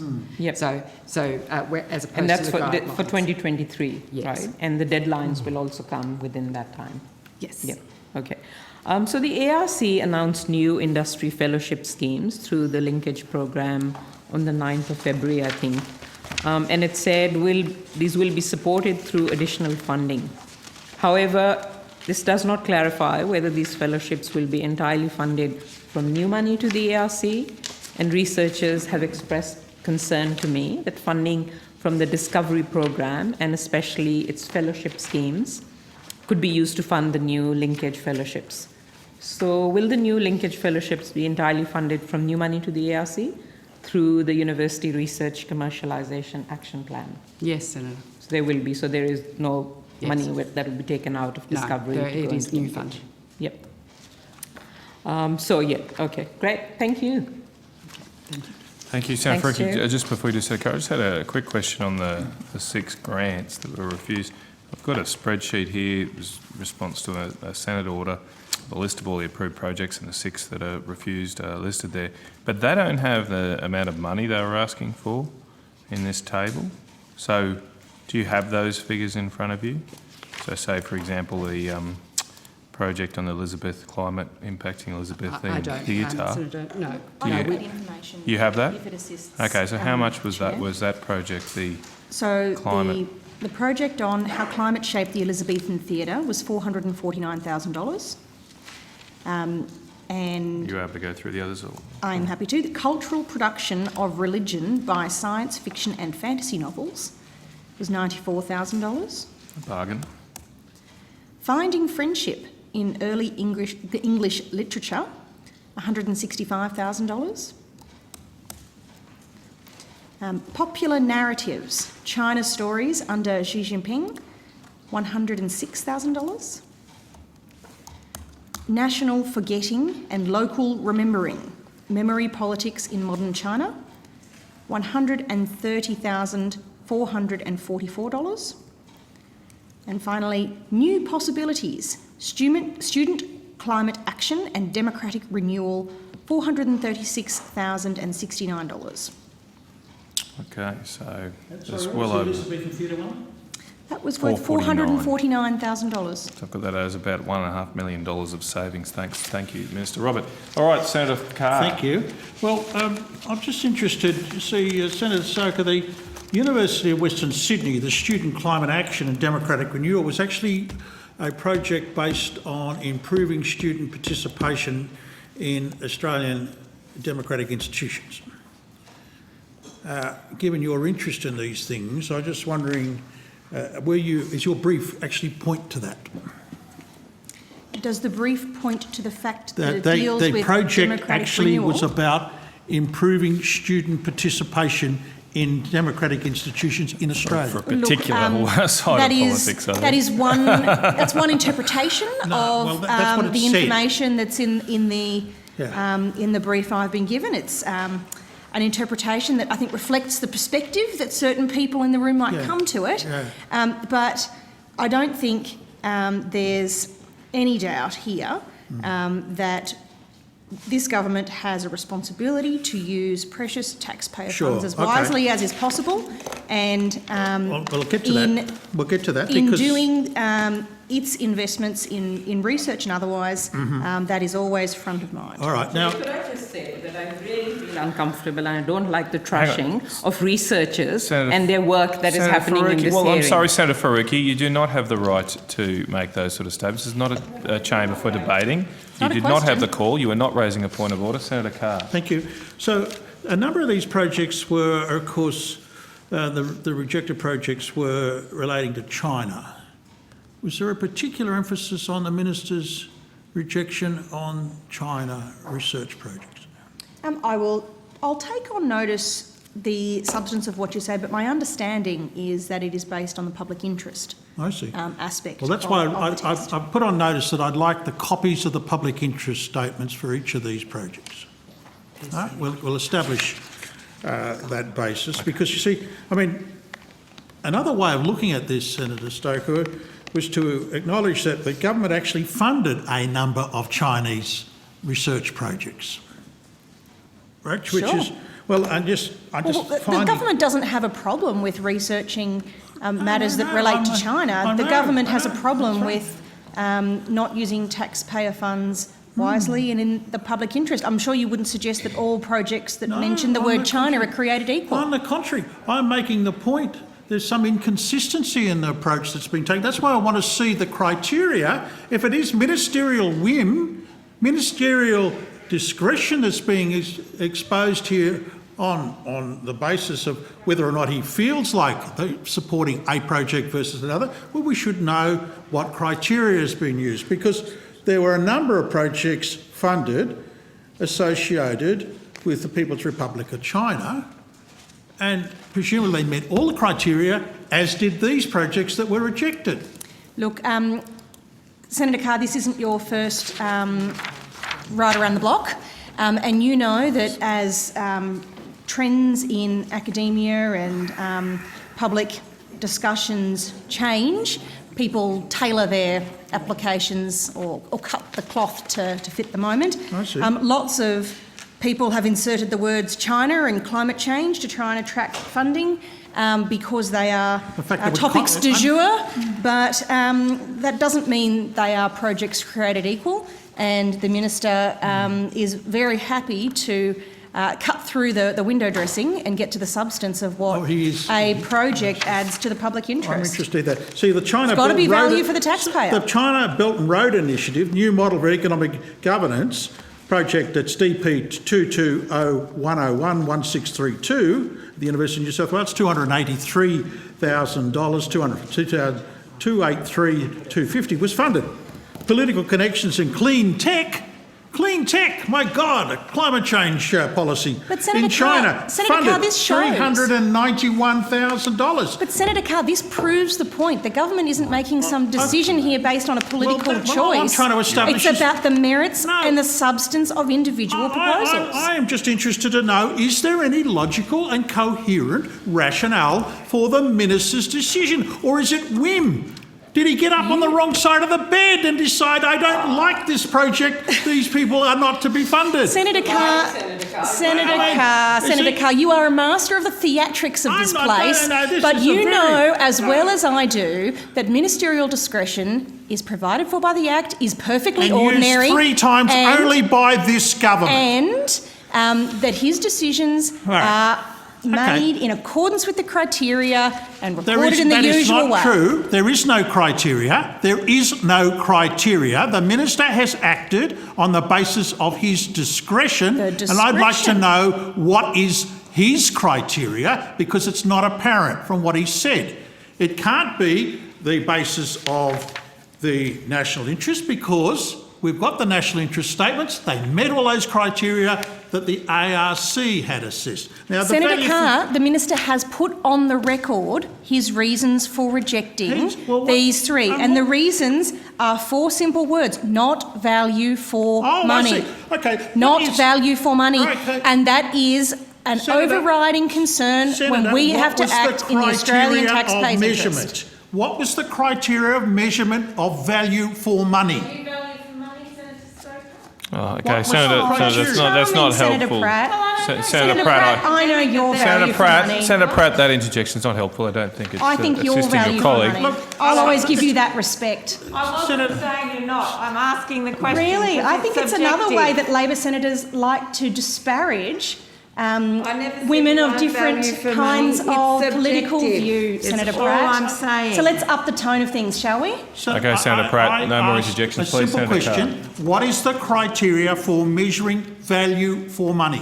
You've asked for that to be provided and it's been taken on notice, and you No, will it get hasn't. that. I haven't had an answer. My understanding is sorry. that it was taken on notice some time ago. No. I'm sorry, Senator, would you like to ask the question afresh? Yes, please. Could you tell me what is the criteria for measurement of value for money at the Australian Research Council? Senator, the minister has discretion in relation to his decision making. Thank you. And Senator Carr, I should add that in doing so, the minister exercises that discretion in accordance with the precise framework you enacted when you were the minister in this portfolio. Stop. It hasn't changed since that time, Senator The law Carr. has not changed. I hasn't never changed. rejected the one grant. Not You set one. up the framework. No, listen. You set up the No, framework, the Act Senator was Carr. actually changed prior to my time, but neither here nor there. You certainly didn't change it. No, I did not seek to. I didn't need to. I did not need to. the question arises as to whether or not there is a criteria for measurement of value for money other than the minister's whim. Discretion is not something... Another word for whim. No, you know full well, actually, as an experienced Minister of the Crown, that discretion has many bounds, things like reasonableness. A discretion cannot be exercised, for instance, unreasonably. And if discretion were to be exercised unreasonably in considering something like value for money, it would not be a valid decision, Senator Carr. You're experienced in these things as a minister, but don't let that get in the way of your theatrics.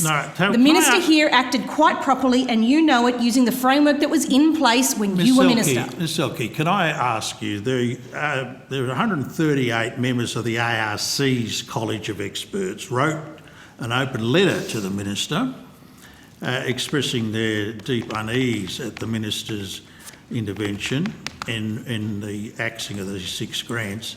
Now that's 65% of the 213 members of the College of Experts. That's correct, isn't it? Those numbers Mathematically, sound correct. I think I can add that up, yeah. Now, the ARC, I presume has the minister responded to the letter? Senator, I thought no, not that I'm aware of. No, thank you. Has the minister, sorry, Mr Cook, would you like to help me on this? Sure. Has the minister responded to the letter from the 138 members of the ARC? Notice, Senator Carr. I'm not aware of that. Not aware There's of that? hundreds of letters in every day, so I'm happy to take that on notice. Fair enough. But, and the ARC hasn't been asked to respond on behalf of the minister? Not that I'm aware of, Senator, no. Have there been any other members of the college have withdrawn since the December announcement? Senator, we have 2 members of the college that resigned a few days early from the end of their appointments. Yes. After the decision. Did you mean to say end of their terms? Yes. End of their terms. So their terms were due to come to an end at the end of the calendar year. Okay. And so, and did they give a reason for their withdrawal? Both of them expressed concern, I suppose, with the decision. Thank you very much. Now, I just wanted to be clear. Senator Faruqi said that she understood that there'd been 6 replacement grants actually funded for the 6 that had been axed. That's not your understanding? No, that's not correct, Senator. No, I just wanted to be clear about that. You know, I don't have a copy of the document she's referencing. Because if there had been 6, that'd be a really interesting question, how that came about. But you're saying it didn't happen? No. It's not my understanding, Senator Carr. That's right. But of course, the government should be recognised for providing nearly $1 billion through the ARC to support this research. And look, we've listed the 6 today. Can you just give me the names of the universities of each of the name of the researchers as per the letter I've outlined earlier today? We take it on notice. I don't. So the Finding Friendship in Early English Literature is the University of Sydney. Mm-hmm. The National Forgetting and Local Remembering is the ANU. Mm-hmm. Cultural production of religion by science fiction and fantasy novels is Western Sydney University. Mm-hmm. China Stories under Xi Jinping is University of New South Wales. New Possibilities, Student Climate Action and Democratic Renewal is Western Sydney University. And Playing Conditions, How Climate Shaped the Elizabethan Theatre is the University of South Queensland. So do you have the description of the Student Climate Action and Democratic Renewal? Not with me, Senator, no. Can you give that to me on notice, please? Yes.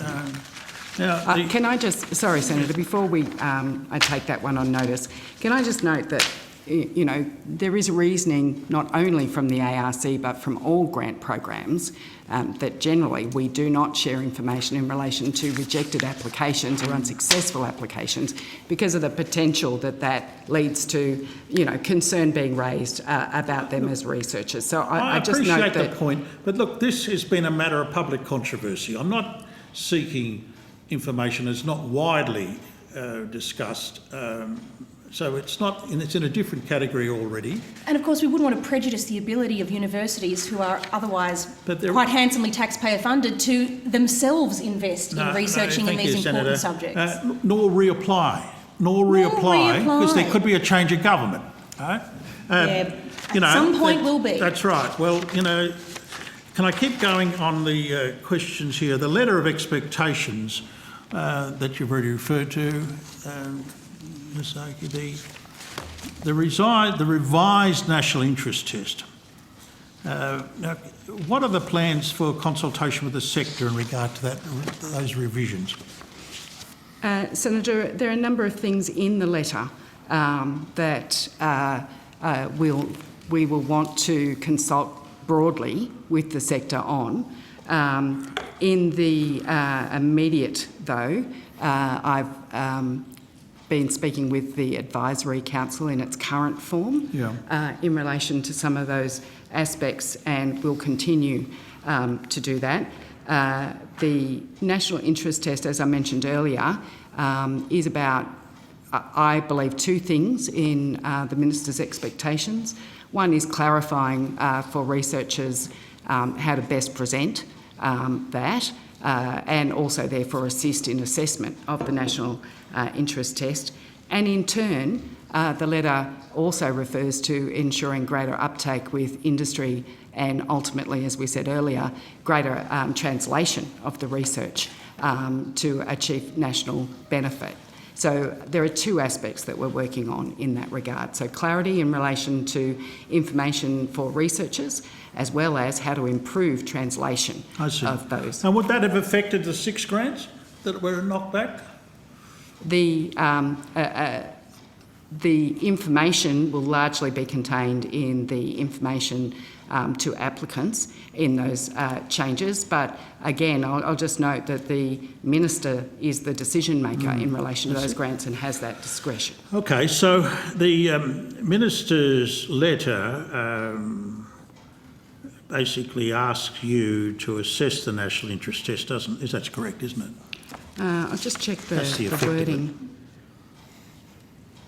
That the assessment process and recommendations for funding made to me demonstrate a clear public interest from the significant public investment in university research. But the process is to ask you as the CEO, and the Act gives you considerable powers on this in terms of administration of the, gives you the powers to make these recommendations. But he's asking you to assess the national interest test. Is that right? And yes, the CEO also currently does that assessment as well. That's right. I'm saying within the current. Yes, sir. So I just want to be clear. Is there any possibility that this will lead to delays in the assessment of grant applications? Senator, I think the delay at the moment is only in us finalising some language so that the guidelines can actually be distributed. In turn, that leads to delays in the running of that round. Now, look, the way I read the Minister's letter, it is proposing another committee be established to assist you in assessing that. Is that correct? Senator, yes, he's asked for greater input from industry and end users. Yeah, okay. So this is an additional committee, though. I want to be clear about that. I think I see where you're going, Senator. We would want to make sure that we weren't adding time. No, I understand that, but this is an additional committee. I mean, for a government that likes to cut down on bureaucracy, I find it extraordinary that he's asked for another committee. Well, quite frankly, I'll beg your pardon. Just to be clear, my understanding about the committee is actually about a designated committee in relation to ARC governance, not about national interest tests specifically. Well, isn't this what the letter actually calls for? Another committee to be established? For governance, you're asking questions around national interest tests. Yes, I am, but this is specifically around national interest test. Is that not what the committee's there to do? So under the letter that I've got here in front of me talks about, which is the letter of expectations, in relation to strengthening the national interest test, I asked the ARC to consult with the research and end user community, as well as the Department of Education, Skills and Employment, to prioritise the extension and enhancement of the national interest test to increase its transparency in the ARC grants process. I asked for a proposal to enhance and expand the role of industry and other experts.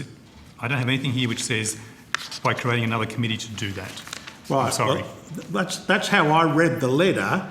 But so tell me this: are you establishing another committee to assist you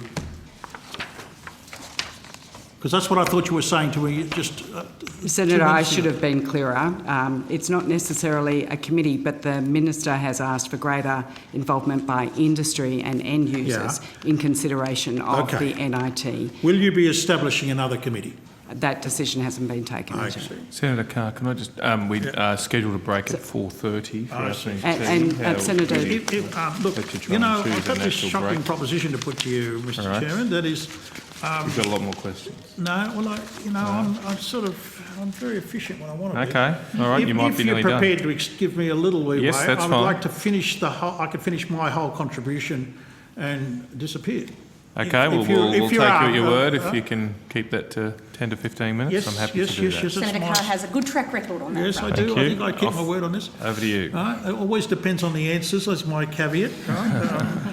Now, so you're saying there's no additional committee to be established to provide additional advice on these matters, which is not what I thought you were saying just a couple of minutes ago. So what I'm saying, Senator, is that we are still looking at what that additional process will be. I see. So to be as clear as I can be, we are eager to have the Discovery project guidelines available for applicants as quickly as possible. Righto. We are therefore looking at the NIT and the way in which we provide explanatory information to researchers on how that can be achieved. So, and Senator Carr, the additional committee that is referred to in the letter is in relation to governance and supporting the ARC in its governance, much like it's done for the National Health and Medical Research Council. Got that. I know you want to be quick, but I just want to make very clear this is about improving governance, and I'm sure you wouldn't reject the importance of that. No, but I have raised this issue of the National Advisory Council at the previous round. The failure to meet and the failure to consult with the Advisory Council on a number of critical issues.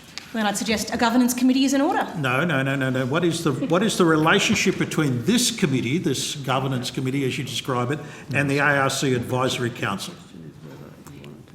So what I was trying to, I suppose, get to is that we are still considering the best way to meet this objective in relation to it. So we haven't finalised arrangements in relation to that. There are a number of ways in which you could receive additional advice from industry members or from the College of Experts in relation to this. So are you thinking of expanding the Advisory Council or are you establishing a new committee? I'm not thinking about expanding the Advisory Council. I don't believe there's a need there, but the Minister has directly asked for us to consider greater involvement of industry and end users. And that might be in relation to the College of Experts or in relation to another mechanism in regard to it. And we haven't determined how we'll move forward in that area at this stage. When will you determine that? I expect that it will be over the coming months. So is there what's the process of making a decision? So the process of making a decision in that one is for us to actually come up with options, potentially, and then consult in relation to those options. This isn't something that I think we should take lightly. It's quite incredibly serious. If you're basically subverting the Advisory Council...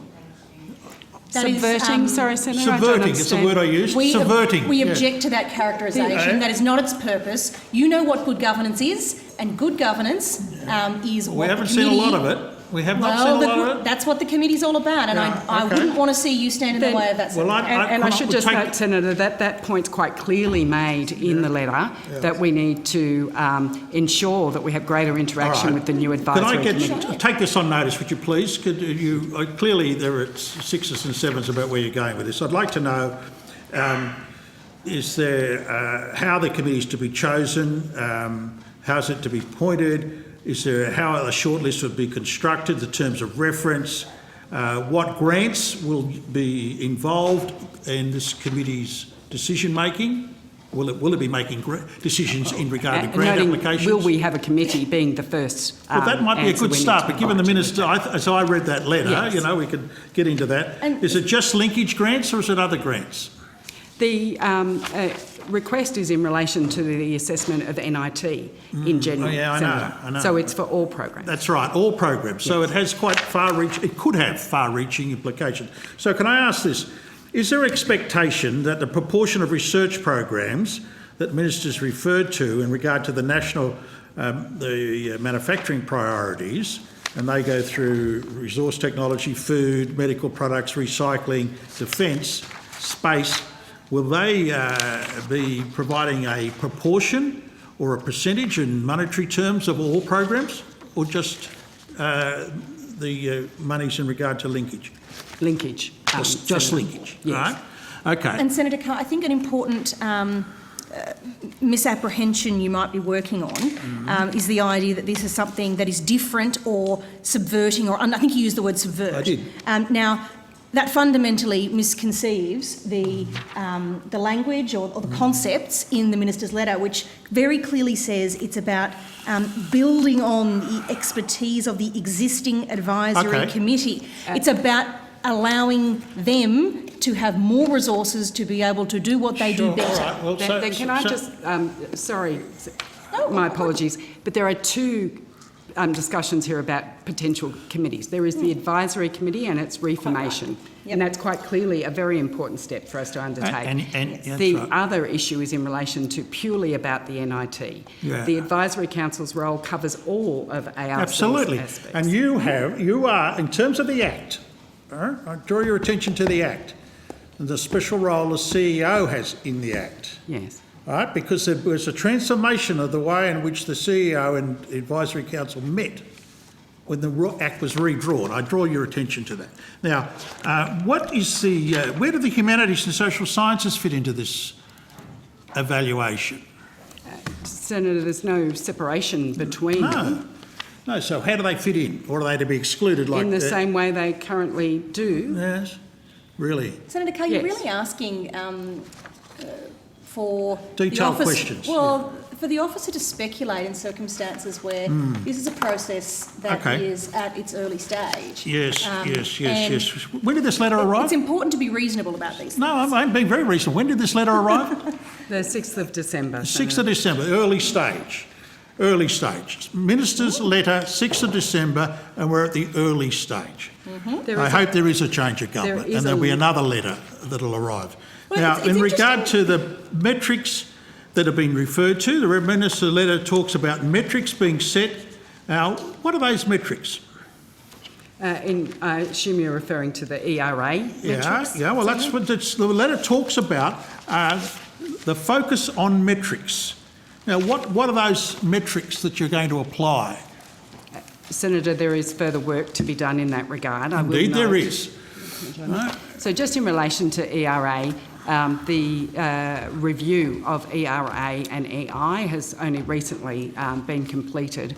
Substantial work is underway in relation to that activity. But yes, the letter does ask us to look at additional metrics in that regard, and therefore that's work we need to progress. Indeed. It talks about like patents, IP and commercial agreements on research practices.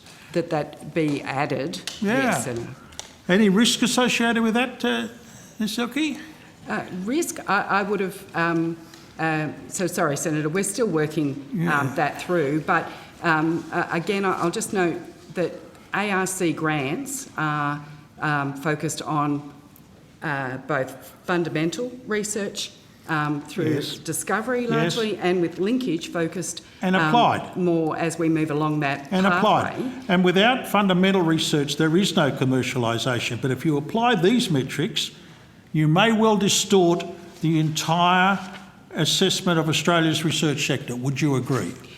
You need to have balance in the way in which you look at these, and there will be some programs for which they have more relevance than others, depending on where they are in that pathway. Now, in 2018, the then Minister Tehan asked the ARC CEO to review the 2015 National Science and Research Priorities and then apply those to the ARC National Competitive Grants. Where's that at? Senator, are you able to assist? Then I'm sorry, Senator, I don't Early think days? Early days, perhaps? I thought you were asking about the 2015 review. No, I'm talking about Senator. the ministerial request from the 31st of October 2018. I'm sorry, Senator. I don't think we're able to assist you today on that one. Why? Why not? Senator, Sarah Howard, Branch Manager at the ARC. Just to clarify your... Good evening. I'm sure you'll love coming along here as well. So, yes, thank you, Senator. Just to clarify what the question is about the question science is, and research priorities. on the 31st of October 2018, Minister Tehan, as he was then, asked the ARC CEO to review the 2015 National Science and Research Priorities as they applied to the ARC's National Competitive Grants Program. And I've asked you, what's happened to that review? So, I don't then, Senator, we can't assist with that. Right. I have some notes here that say that was requested. Yes. But I don't have anything Okay, that says... so you'll be able to provide me with the results. Was the review concluded? It sounds like something the witnesses will need to take on notice. Bet they are. And I'd like a copy of the report, because I presume they're published, weren't they? I mean, Senator, I have no detail. Obviously miss a lot in take that on notice. this agency. But you'll be able to point me to where they've been published? I will find out the information and come back to you. And I'm just, given the relevance of the particular reports, the ARC regular reports on its funding outcomes, I'm wondering how this will align with the national manufacturing priorities, which are now taking this increased prominence. How are they two linked together? Again, another piece of work that we're doing at the moment, Senator, and also not only the national manufacturing priorities, but the letter of expectation also asks us to look at other government priorities as well. All right. Now, the which in effect is the same alignment as the science and research priorities, as in priorities set by government. Yes, indeed. The national manufacturing priorities talk about the primary focus on the prioritisation of research investment. Now, I'm wondering if you can explain to me, given the Minister's letter of expectation, have you got any understanding of what those words mean? Well, Senator, if you're asking about that paragraph and what it is, so we're currently looking at how that might be adopted, but currently there is a lot of alignment anyway in relation to our programs. So, but we're hoping to work that through. Again, we need to consult with the sector in relation to that activity as well. So you do have an understanding of those words, do you? The paragraph as a whole, Senator, yes. The paragraph as a whole, or those words? I suppose I'm having trouble finding the words you're quoting as I'm reading the paragraph. I'll let you off the hook here. Come back on notice, all right? Thank you. I hope you're not questioning the ability of No. this outstanding CEO to read. No, I would never do that. But I would question the draftsmanship in the department that's written a letter and asked the CEO to implement such vague and incomprehensible directions. Senator, just to be clear, we met with ARC CEO a number of times in relation to the letter to enable ARC But to explain it? Translate it into English? Sorry, Senator, I'm just trying to explain the answer. Yeah.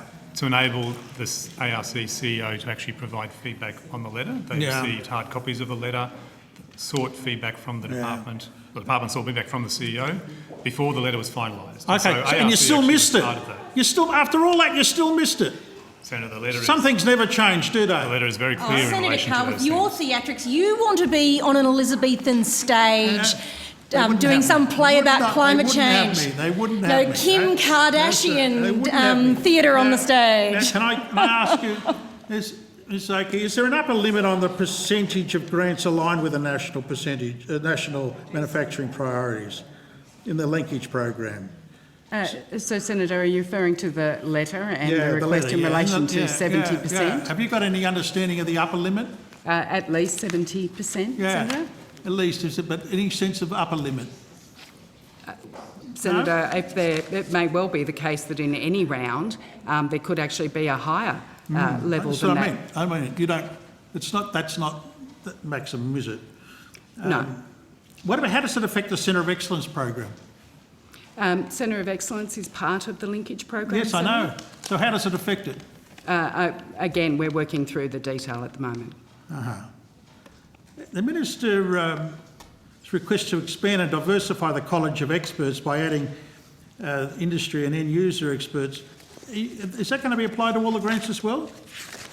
The assessment, the College of Experts, Senator, applies to all of the programs. We have the ability to bring in additional assessors where needed.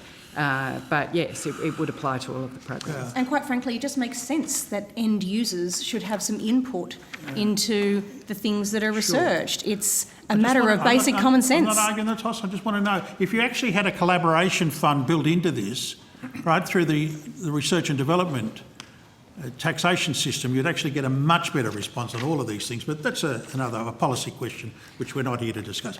Can I ask, in regard to the CEO's resignation, was the department provided any advice as to why she was resigning? No, Senator. I understand the letter went from the CEO to the Minister. Yeah, I've got the letter. It doesn't give a reason. Sorry. It does not give a reason? Which letter are we talking about? Professor Thomas's letter. So all I know is Professor Thomas's letter that went to the Minister. I'm just wondering, given that she bent over backwards, right? She gave them their sensitivity files. She basically indulged in the quite extraordinary measures in terms of the attacks on researchers. Everything this government asked for. That Everything this government is out of asked order. for, and the minister came in over the top and knocked off 6 more grants. That is. Isn't it possible that there might have been a perception by Professor Thomas that she lacked the confidence of the government? You can draw whatever inferences you like. There is actually no evidence for that. And if you have a question for Professor Thomas, you should ask Professor Thomas. Well, she's not here. She has resigned, hasn't she?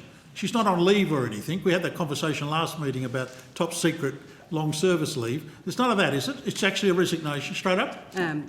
Professor Thomas finished with the ARC on the 31st of January this year. Thank you. And the things she wanted to put on the record as a basis for her resignation were in the letter. It is a brief letter. If she had more to say, I have no doubt the very capable and formidable Professor Thomas would have said it. Okay, and just my final point, the preprint issue. I asked a number of questions in regard to that, and frankly, I want to say to you, the ARC has failed to answer the question. A specific question about the number of people that made applications for appeal. The ARC responded by this, said, how we appeal? I said, I wanted to know the number of people. That wasn't provided. I wanted to know how those people were affected, how many people were affected by the decision, which was an ARC decision. No fault of their own stuff, you know. It's the issue that I wanted to raise with you. And I'm just wondering if you go back to that question and answer the question properly, consistent with your obligations under the Senate standing orders to do that. I'd appreciate that. Do you have a number there? I'll give you a number. I should be better organised than that, but why don't I just send that to you through the number? But just want to indicate to you that the answer that you gave me was not an answer at all. It was a process answer that said this is the method by which people are able to appeal, not the number of people who are affected, which is I have frankly, information, Senator, in relation to the how number many of people, appeals. How many people appealed and how many people had their appeals upheld? So there were 28 appeals, Senator. There were, in addition, the Appeals Committee applied the same arrangement to another 4 applications that they acknowledged had a preprint arrangement as well. All of those were found to be, were overturned. So they had been found to be ineligible. They were subsequently, as a result of being considered by the committee, found to be eligible. So that's so 32? they all continued. 32. 32. And have they been, there's been no disadvantage applied to them? Of those 32, Senator, a number of them were then in the highly ranked group and went forward for decision. So there have been... So I don't believe so. Sorry, can you just be clear about that? Forward for decision, does it mean they got their money or not? So 6 of that 32 were in the highly ranked group and were recommended for funding, and that funding was awarded. Thank you. And of the remaining, what's happened to those, the 26? They were all unsuccessful in the round. So they've had to reapply, or...? They were unsuccessful in the round. They can apply. They can reapply? They can reapply. With no loss, no penalty for the... No, as I understand it, Senator, that number won't be counted That's the point towards their want. applications. Look, Yes, thank you. I don't think it's, it might be fair enough that they weren't up in terms of the various other criteria, but my issue was that they were knocked back on the basis of your decision, which was proved to be incorrect. But if they can go forward and apply again and not be disadvantaged, that's the real issue that I want to pursue, and that's what you're telling me now is Yes, that's correct, Senator. The Appeals Committee found that they were actually eligible, Thank you. and hence they continued in the process. And I do thank you very much, Mr Chairman. I'll put the rest of my material on notice. Chair, before we adjourn, in light of the insinuation that has been throughout Senator Carr's questions this afternoon, suggesting that there is something in the nature of political interference in research. I don't think I'm mischaracterising your criticism here. No. I think it's important to, for completeness, table a press release from the time that Senator Carr was Minister from the opposition equivalent in Senator Abetz, in which Senator Carr himself was being criticised for political interference and intimidation in research selection processes, just as it doesn't make it true now when you insinuate it upon the current minister. So I table that. Senator Abetz made many wild accusations. Not one grant under my term. Not Senator one. Carr, the Not Hansard one. tells a story. Okay, we No, don't one need to- grant The was Hansard tells a overturned. story. Is the committee open to having that tabled? I don't mind if they table it. Okay, It's- well, But Senator Abetz did take not that as- know his ass from his elbow when it came to these matters. Well, respectfully, you're making much the same allegations. We'll take that as tabled, and we will suspend for afternoon tea. We'll go through to 5 past. Thank you very much for your indulgence. 5 past 5. So we'll suspend now. Okay, and we can suspend.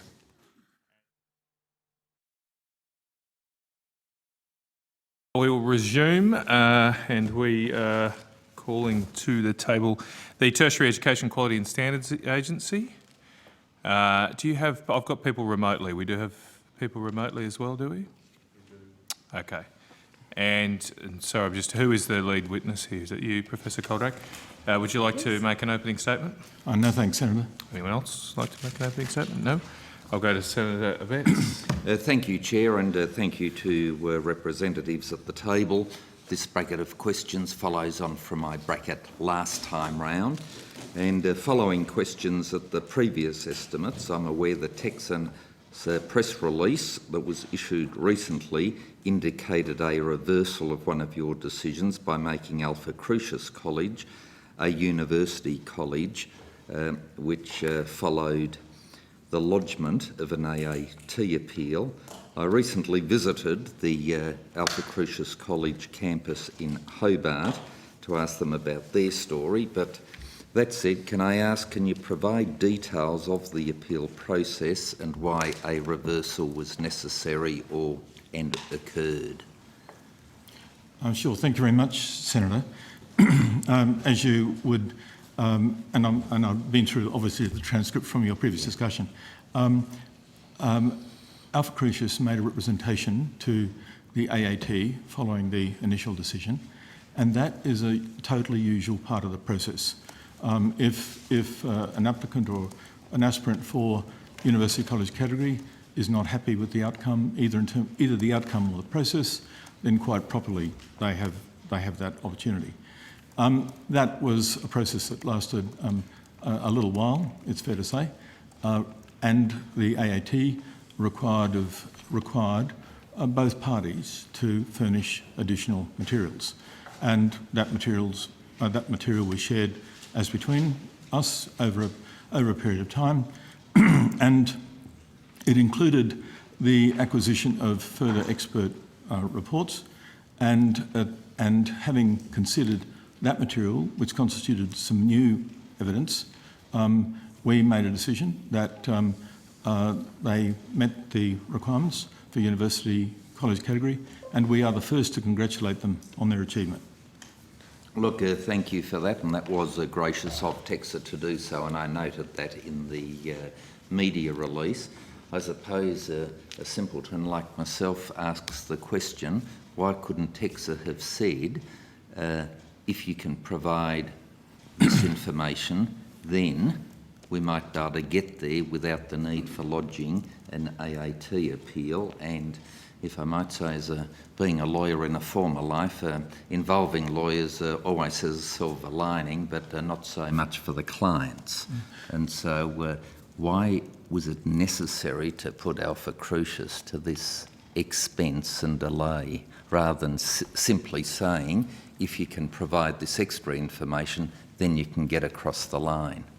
Thank you, Senator. The material that made the difference, as it were, was not material that we're aware of, or which was being contended at the outset. I would just say this, that the university college category has been a deliberate decision under the new higher education standard higher education standards for this category to be created, and we took a cautious, and I hope appropriately cautious, approach that we wanted to be sure of the applicants. There were 3 applicants initially, of which we were sure. We're certainly sure of the 4th now, but we didn't have the material that changed the opinion that we had at the time of the decision. And you might be aware, Senator, that there was a process which lasted about 3 months where we looked at applications and so on. But if you're aware of the matters that led to Alpha Crucis College falling short of what was required, why wasn't it possible to tell them this is what is still needed to get you over the line, rather than forcing them into the AAT and then going through that expense?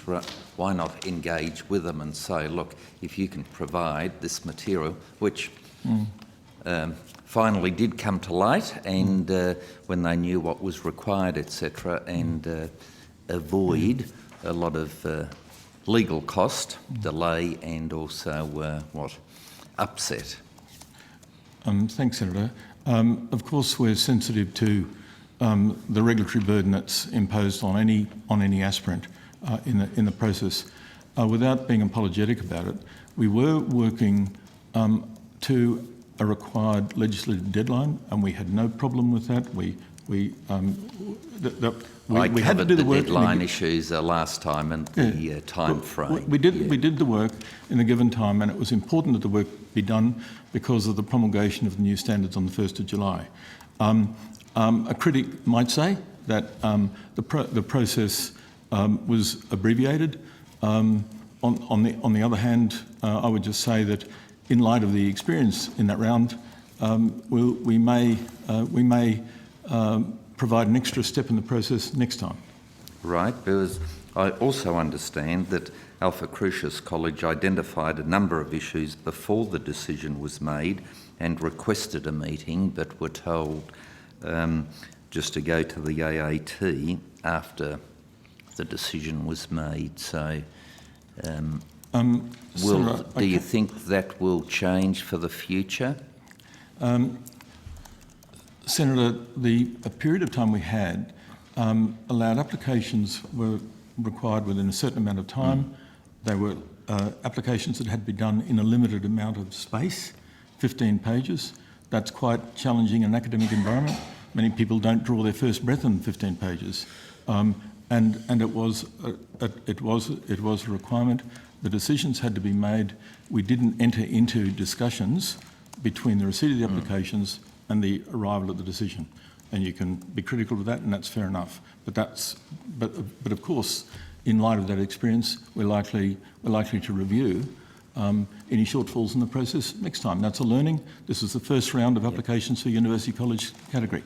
And I think it's really important that the cachet of the category be protected. Because what will define the success of the category, bluntly, is who's in it.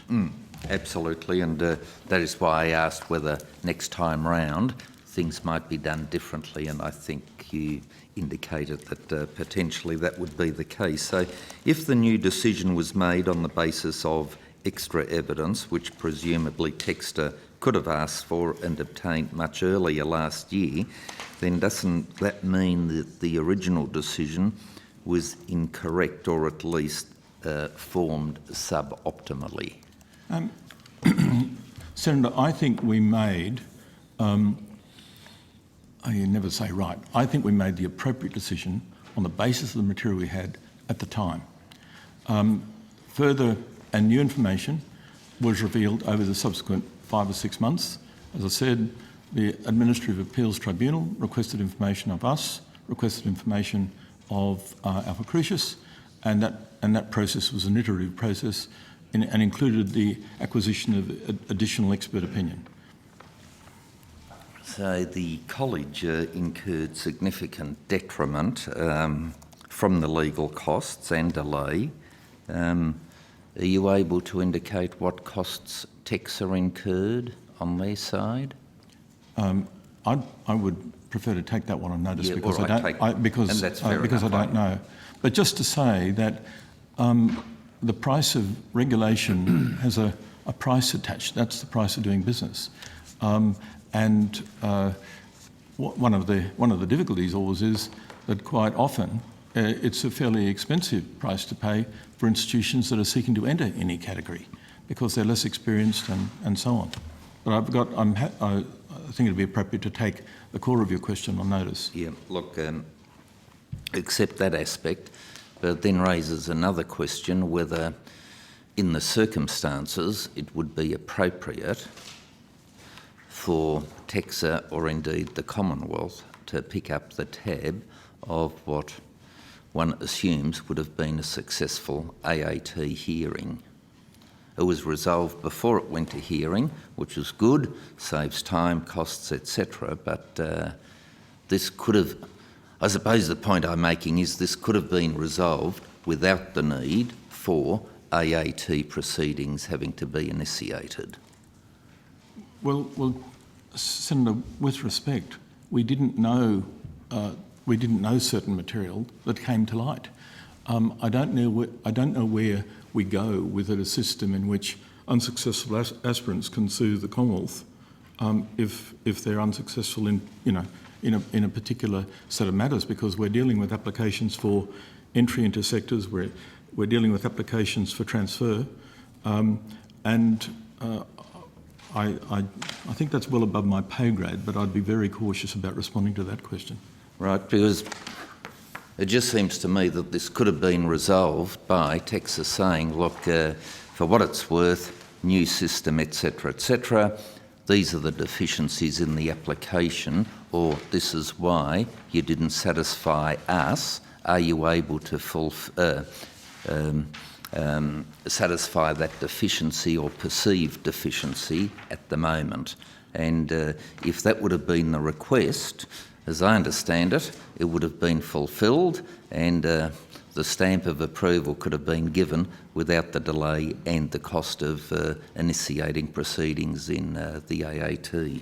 Senator, I'm not conceding that there was an omission of consideration by us. We went on the basis of the material provided to us of a particular nature, which we properly and very carefully considered over a number of weeks and arrived at a decision according to the process. The decision went in one direction for some parties, went in a different direction for others. We're talking here about a distinct privilege that is attached. And I think it's a curious proposition to suggest that you can sue for a privilege not being conferred, if that's what you're suggesting. Yeah, but see, how do you see your role as a facilitator to try to encourage, or as, and I don't mean this derogatorily, but sort of a bureaucratic approach, A, B, C, D, if you don't meet those criteria, we slam the door, rather than saying, if you can also provide us with E, then you can come through the gate and we would welcome you. And I think that is what was missing in the administration here, that there was this quite perfunctory look at what was there rather than saying, look, if you could provide us with this and this, that will clearly get you over the line. And from what I can gather, once that was provided, it clearly got them over the line, and you were very graciously then congratulated them, as well as giving them the approval to become a university college. Without re-legislating the conversation, we went on the basis of what we had at the time, in good faith.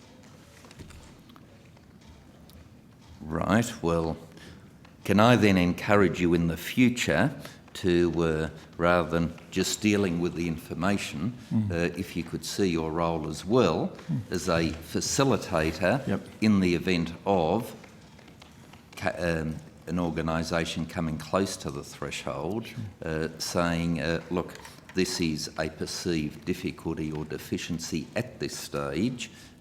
If you could fill this deficiency or overcome this deficiency, then we can open the gate for you, rather than saying, well, that's all you've given us and we'll reject you on that basis, rather than saying, look, if you did this, you'd be right. Senator, I hear your concern loud and clearly. All right. Look, thank you. Speaking more generally, what are the benefits of becoming a university college? And you might want to take that on notice given time. I'm happy to answer it. How are we going for time? We're right. I think this is it. So sorry? This is it. Oh, all right. We'd like to... Sorry? Sorry, you want to keep moving? Yeah, no, but we do want to keep moving, but this is it. This is the last set of questions for text. All right, good. I'll keep it brief. So yes, if that would be great, Professor Colgrave. Look, I would prefer to hear it now. I was just no problems. Time. All right, thanks, Professor. Senator Abetz. Thank you, Chair. Thank you, Senator. The category University College has been created to recognise institutions which are, if you like, best of breed. There has been a traditional view that university colleges are halfway houses to universities, and that is one of the one of the ways in which this category could be used in the future. But there is another, and that is institutions that are really successful at doing their thing. They might be in the industrial space, I don't want to talk about theatricals, I've just listened to the previous discussion, but I'm talking about NIDA, the National Institute of Dramatic Art, I'm talking about the Australian Film, Television, Radio School, Moore Theological College. They all had very strong records in the game that they were respectively in. And I think that, government, as it were, will wish to recognise that they are special because we want institutions. The previous university college category, the problem with it was that only one institution got into it in 9 years, and they did that at 5 minutes to midnight. Now that happened to be Avondale, and Avondale, of course, is now a university. So I think it should be an accessible grouping for best of breed players, and we should encourage aspiration as well as opportunities for diversity. Good, and the encouragement is what I was seeking with the way that you deal with applications. But can I finally ask, how many other appeals does TEXA have still pending with the Administrative Appeals Tribunal for providers who believe a mistake was made regarding their applications? It's either 5 or 6. Right. Okay. If I could answer the question, it's either 5 or 6. But once again, I'm not accepting that we're talking about mistakes here. I'm accepting that there is a legitimate difference of view. I did say who believe a mistake was made. Sure. So that's why they're appealing. Okay, that's fine. I have not exercised the judgment as to whether I agree with their assertion, because they haven't briefed me on that, unlike Alpha Crucis College. And then finally, if I may, is funding attached to this new category to support the teaching and scholarship of these providers delivering superior quality higher education? And do you have any views about that and whether research, training scheme funding and access to apply for ARC grants, etc., would be appropriate for this category? The category is new, and we're not a funding agency. We're a regulatory body. Understand. But I'm sure that government will listen to the representations that undoubtedly will be made by people in this category over time. And there's a fair hunch they will, yeah. What's that? There's a fair hunch they will, yeah. Perhaps your hunch is right, Senator. Yeah. Good. All right, thank you, and thank you, Senator Chair. Betts, and thank you very much for officials from TEXA. You are now released, and we will move to the Australian Institute for Teaching and School Leadership. I believe they are remotely appearing. They don't appear to be online at the moment, so we'll just suspend briefly and sort that out.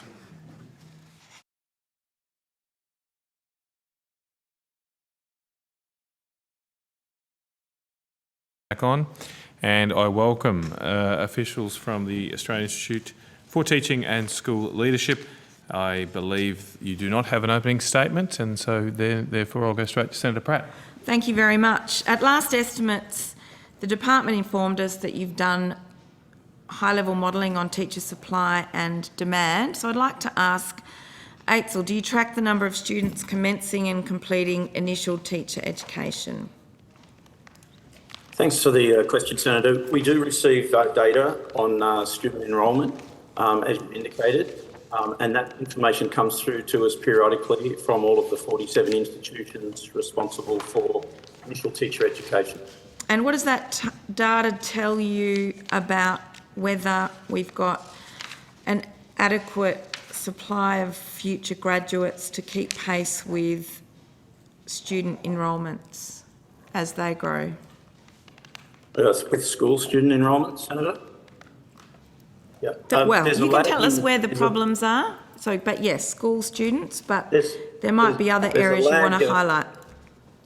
There's a lag in the data being received by the 47 institutions, and I'll let Mr. Miston talk to some of this in a moment, as he's recently left finishing this area of the company's work.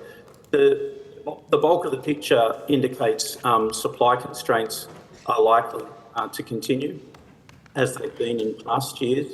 And in particular, the relief pool of teachers that schools often draw on when their main full-time teachers need to take leave, for whatever reason that might be, is likely to be more significantly constrained.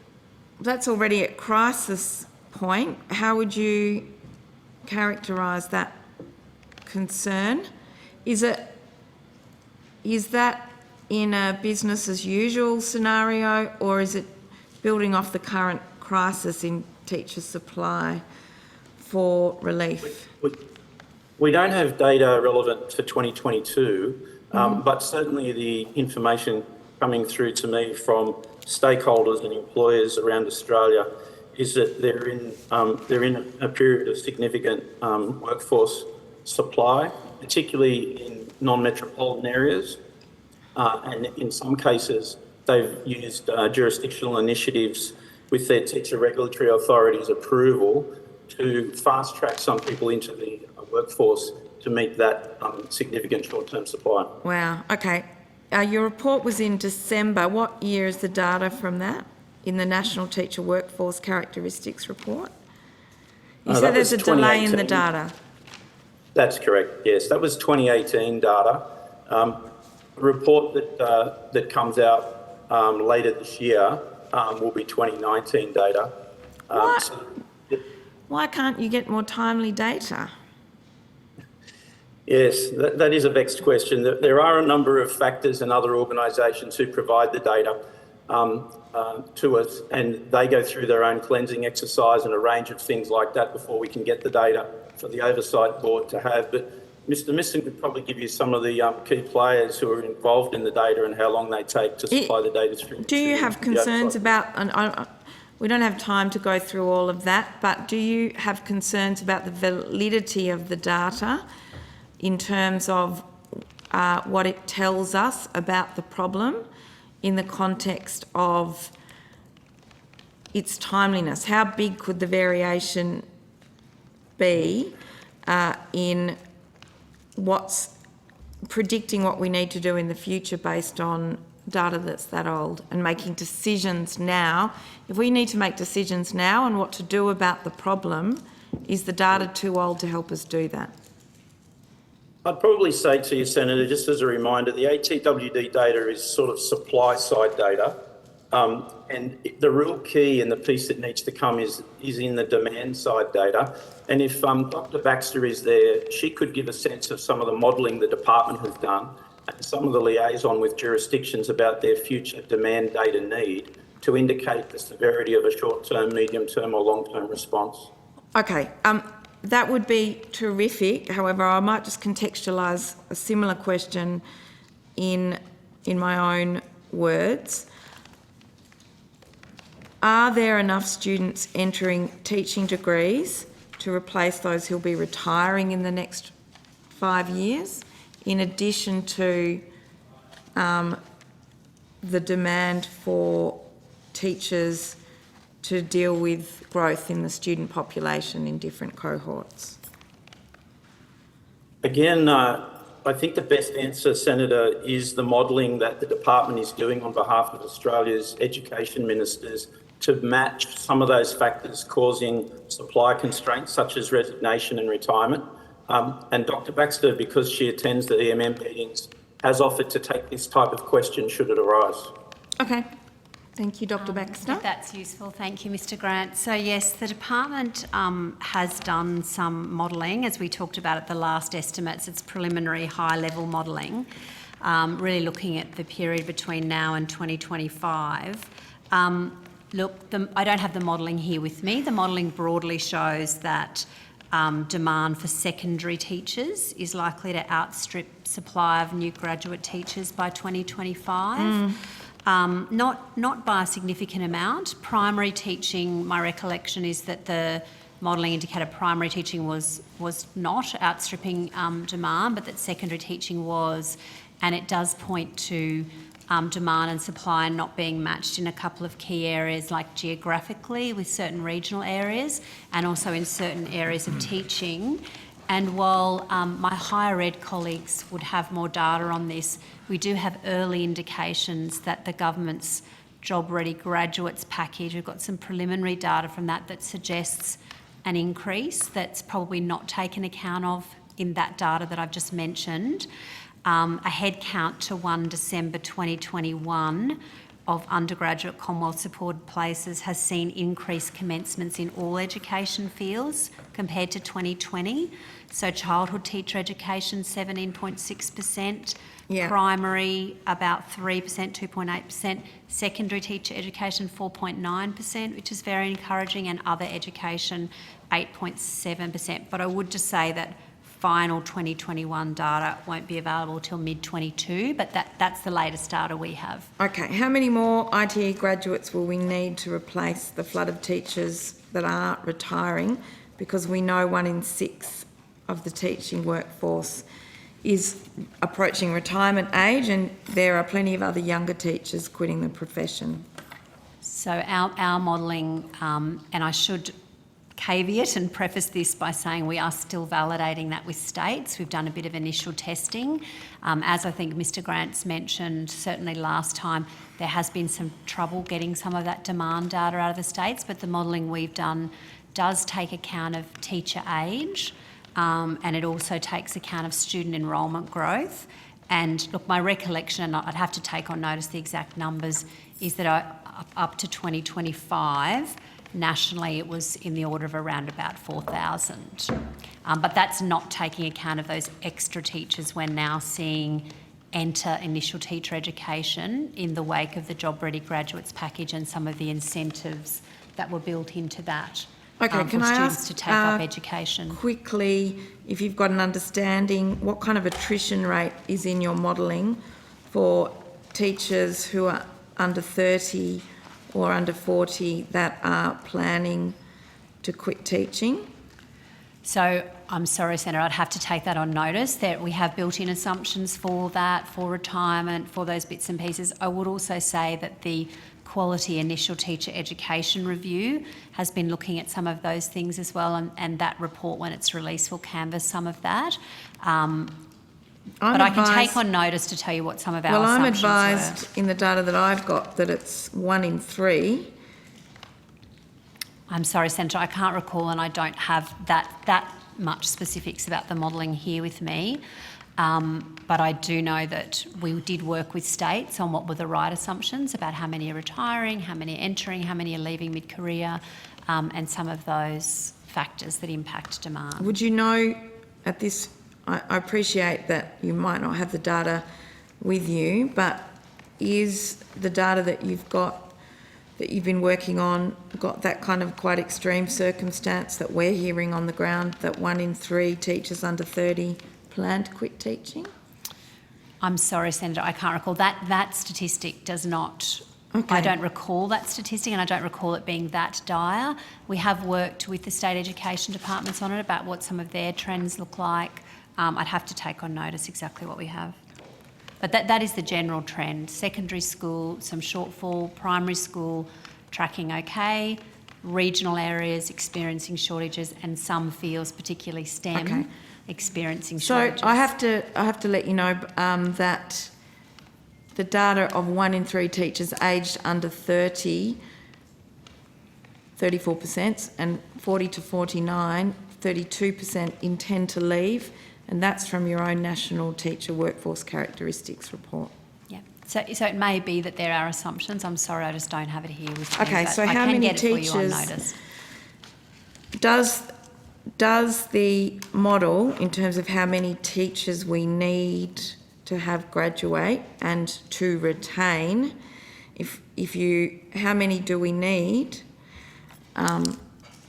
What's the current quantification of the number of teachers that we need to replace that flood of teachers retiring each year, noting, of course, that that cohort graduating and coming into the profession will also have an attrition rate? Yeah, that's right. So we use it is a bit complex, and so I'll definitely take the detail on notice. Have but you we got use a cohort. like, is it 1,000? Is it 500,000? What can you tell us now about the quantity of the problem? So what I've mentioned to you is that we think between now and 2025, the shortfall is approximately in the order of 4,000, and that is secondary per teachers. year or in total? Over the 5-year period, but we are validating that with states, and that data, as I have said, my recollection, my understanding is that it doesn't take account of the fact that we are seeing these increases now in students taking up initial teacher education, given some of the incentives that the Can I ask what the projected graduation rates of people who will come into teaching are projected to be over the next few years as well? So all of those assumptions, how many are retiring, how many are coming in, I don't have those here with me. They are baked into the model. We have looked at those things, and I'm happy to take each of those on notice. All right, so if you've got 4,000, a shortfall... It's about 50% that fall out. What we found is that it's different depending on the age, so we broke it into cohorts. I think there are about 7 or 8 age cohorts. For some, it is quite high. For others, it is not as high. I'm very sorry I don't have it here with me today. But the thing is, Senators asking really detailed questions. If it's 3,000 or 4,000 or 5,000, we're still talking thousands of teachers in terms of the shortfall, right? And Australian parents at home, when the government makes an announcement, says, oh, look, there's been an increase in the number of people who've started a teaching degree, and they say the number, there's this embedded assumption that they're all going to get through. The reality is 50% of them don't make it through to the end. So commencing a degree doesn't actually solve the problem of this really significant shortfall of teachers that is part of the national picture. I would say that that 4,000 is nationally, and as I said, it's over that extended period. In the conversations that we've been having, the most recent conversations we've been having with states about workforce have been in the COVID context, and certainly in this context of recommencement of school. There were a lot of concerns about would we be having teachers who are sick, and needing to manage workforce issues. The latest conversations we've had with states is that those workforce issues have been manageable. Some of the states, I'm thinking of Queensland, I'm aware of, for example, have quite a considerable pool of supply teachers or teachers ready and wanting to go back into teaching. So it is a little bit different from state to state. But I do take your point but that's about... a short-term thing. We're talking about, this is the federal government for the Commonwealth of Australia that is responsible for the planning of a workforce that makes sure education happens in our country. And we have a very significant hole just on our horizon. Yeah, Because perhaps I'll ask Aidsel. Sorry, respectfully, Senator O'Neill. I hear what you say, but Dr. Baxter's taken it on notice, and everything else after that really does reflect your invitation for her to speculate based on the information you're putting to her, rather than based on information that she has before her on the basis of her professional understanding. And so in the circumstances, I'd suggest you probably need to let her respond to the matter she's taken on notice before she can meaningfully engage with the rest of your line of questioning.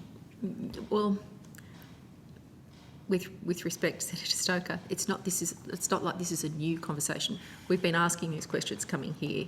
Yeah.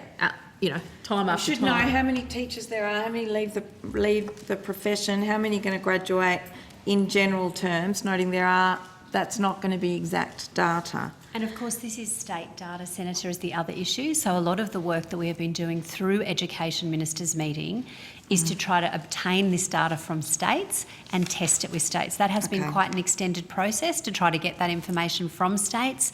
Mr Grant has talked about the ATWD data that they've been working on.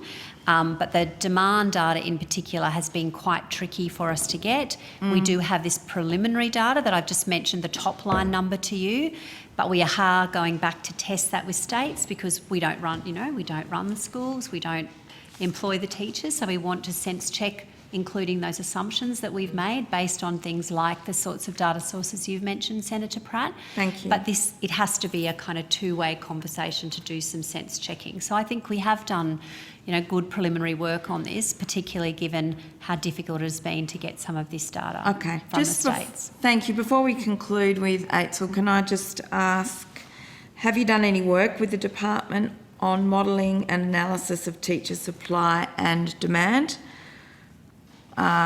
What input have you had into that work? What's the modelling showing? Are those shortages across all states and territories? And when do you think we'll hit those shortages? Although I think that modelling's probably best to go to the department. But please, I'd like to hear from Aidsel's point of view. Yeah, thanks, Senator. Look, the information that Education Ministers have asked to be modelled is the most current side of the predicted demand equation that they have in terms of being the employers inside their jurisdictions. The ATWD brings the supply side in the report that you referenced earlier. And I think, as Dr. Baxter's explained, when those two pieces can come together, and the QITE review, I believe, through some work Deloitte were asked to do, will try and bring this together as well. We'll actually have the opportunity for a sophisticated discussion about workforce needs, not in a blunt sense, but within primary, secondary, disciplines of secondary, or regional locations, etc.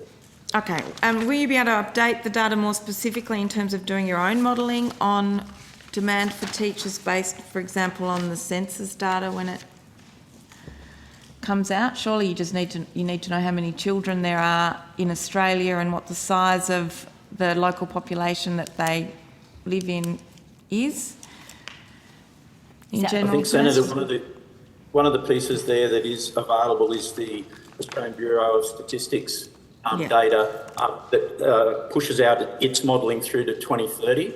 And when Dr. Baxter's modelling work from ministers comes to fruition, we'll have ABS projected data and ATWD supply data from the 47 institutions.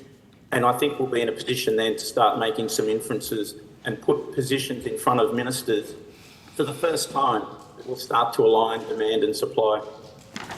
Thank you. We'll leave it there in view of the time so that we can talk to Thank you, Senator Cara. Pratt. Thank you to Eitzel. Thank you, Senator Pratt. I just have a couple of questions. Could I ask what proportion of teachers in Australia are male? Not enough. I agree with that. We do from the ATWB data. So based on that last sample, we do have some inferences around the majority of teachers are women, but underrepresented in the leadership aspects of schools. And conversely, 1 in 5 men report being in classroom teaching positions, but 1 in 3 in school leadership positions. So there's some of the gender-based inferences we've been able to make on the basis of some of last December's data. Can I ask in that context, if we need more male teachers, why aren't we pushing men who are in leadership roles back into the classroom so that there's more diversity? I actually have the teachers? call, but I don't know if that's a question for Eitzel, I imagine. It isn't not really, the ones appointing teachers, I don't believe. No, it isn't really, Chair. It is an employer matter with inside jurisdictions. Can I ask, has the ratio, I take it that you're saying 1 in 5 teachers are male, roughly, in Australia. Is that been falling, declining, or staying about the same, say, over the last decade? 22% precisely, Chair, as being male. I would take on notice some historical data that would give you a trend over, say, the last 5 years or something like that in terms of that picture. But it has historically been very much a skewed balance. And so in your latest report on national teacher workforce characteristics, you say as one of the reasons, as I should for completeness say, there's the reasons around apparently men having greater dissatisfaction with conditions and pay. That's pretty clear. But there's a second point you make. Second, men experience more issues with school culture. What are the cultural issues that men don't like too much, apparently, and stop them from wanting to pursue careers as teachers? Yeah, I'll just put the context that the data we're sourcing is from New South Wales, Northern Territory, South Australia and Victoria. That's the data that's in last year's, just for completeness. Okay. The question on perceptions of culture are not particularly clear in the report in terms of how the questions are asked. There is definitely work done with inside jurisdictions, though, that pick up issues that are driving that skewed gender balance. And some of them historically have been around males' perceptions related to child protection matters. But without any further data, I couldn't say anything else other than speculate. Appreciate that. Yep, sorry, Mr. Mission. Yep. I can add a tiny bit on that from the report. Just some of the reasons that men were more likely to cite than women: dissatisfaction with performance appraisal processes, changes imposed on the school from outside, and the demands of professional regulation. They're not enormous differences, but those are all areas men were more likely to cite than women. We don't have more qualitative information on what that looks like for them. Okay, fair enough.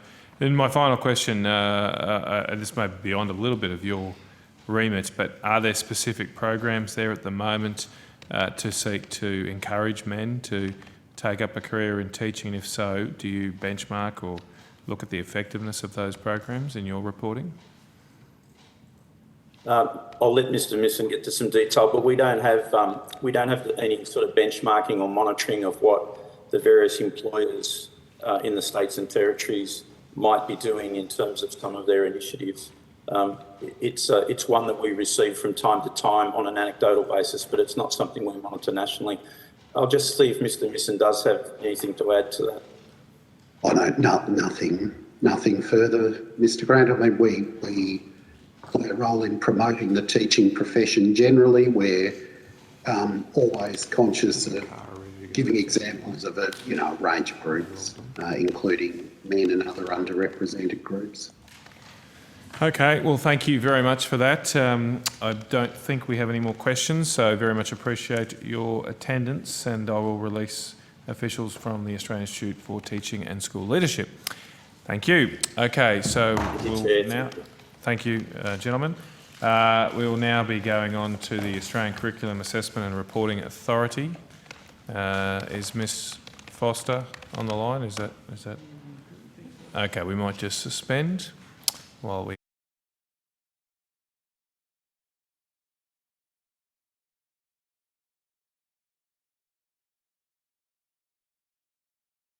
And I welcome officials from the Australian Curriculum Assessment and Reporting Authority. Would any of you like to make an opening statement? No, Mr Chair. Thank you. We will go straight to questions then, and we might start with Senator Faruqi. Thank you very much, Chair. Good afternoon, everyone. I'll go straight to the national curriculum.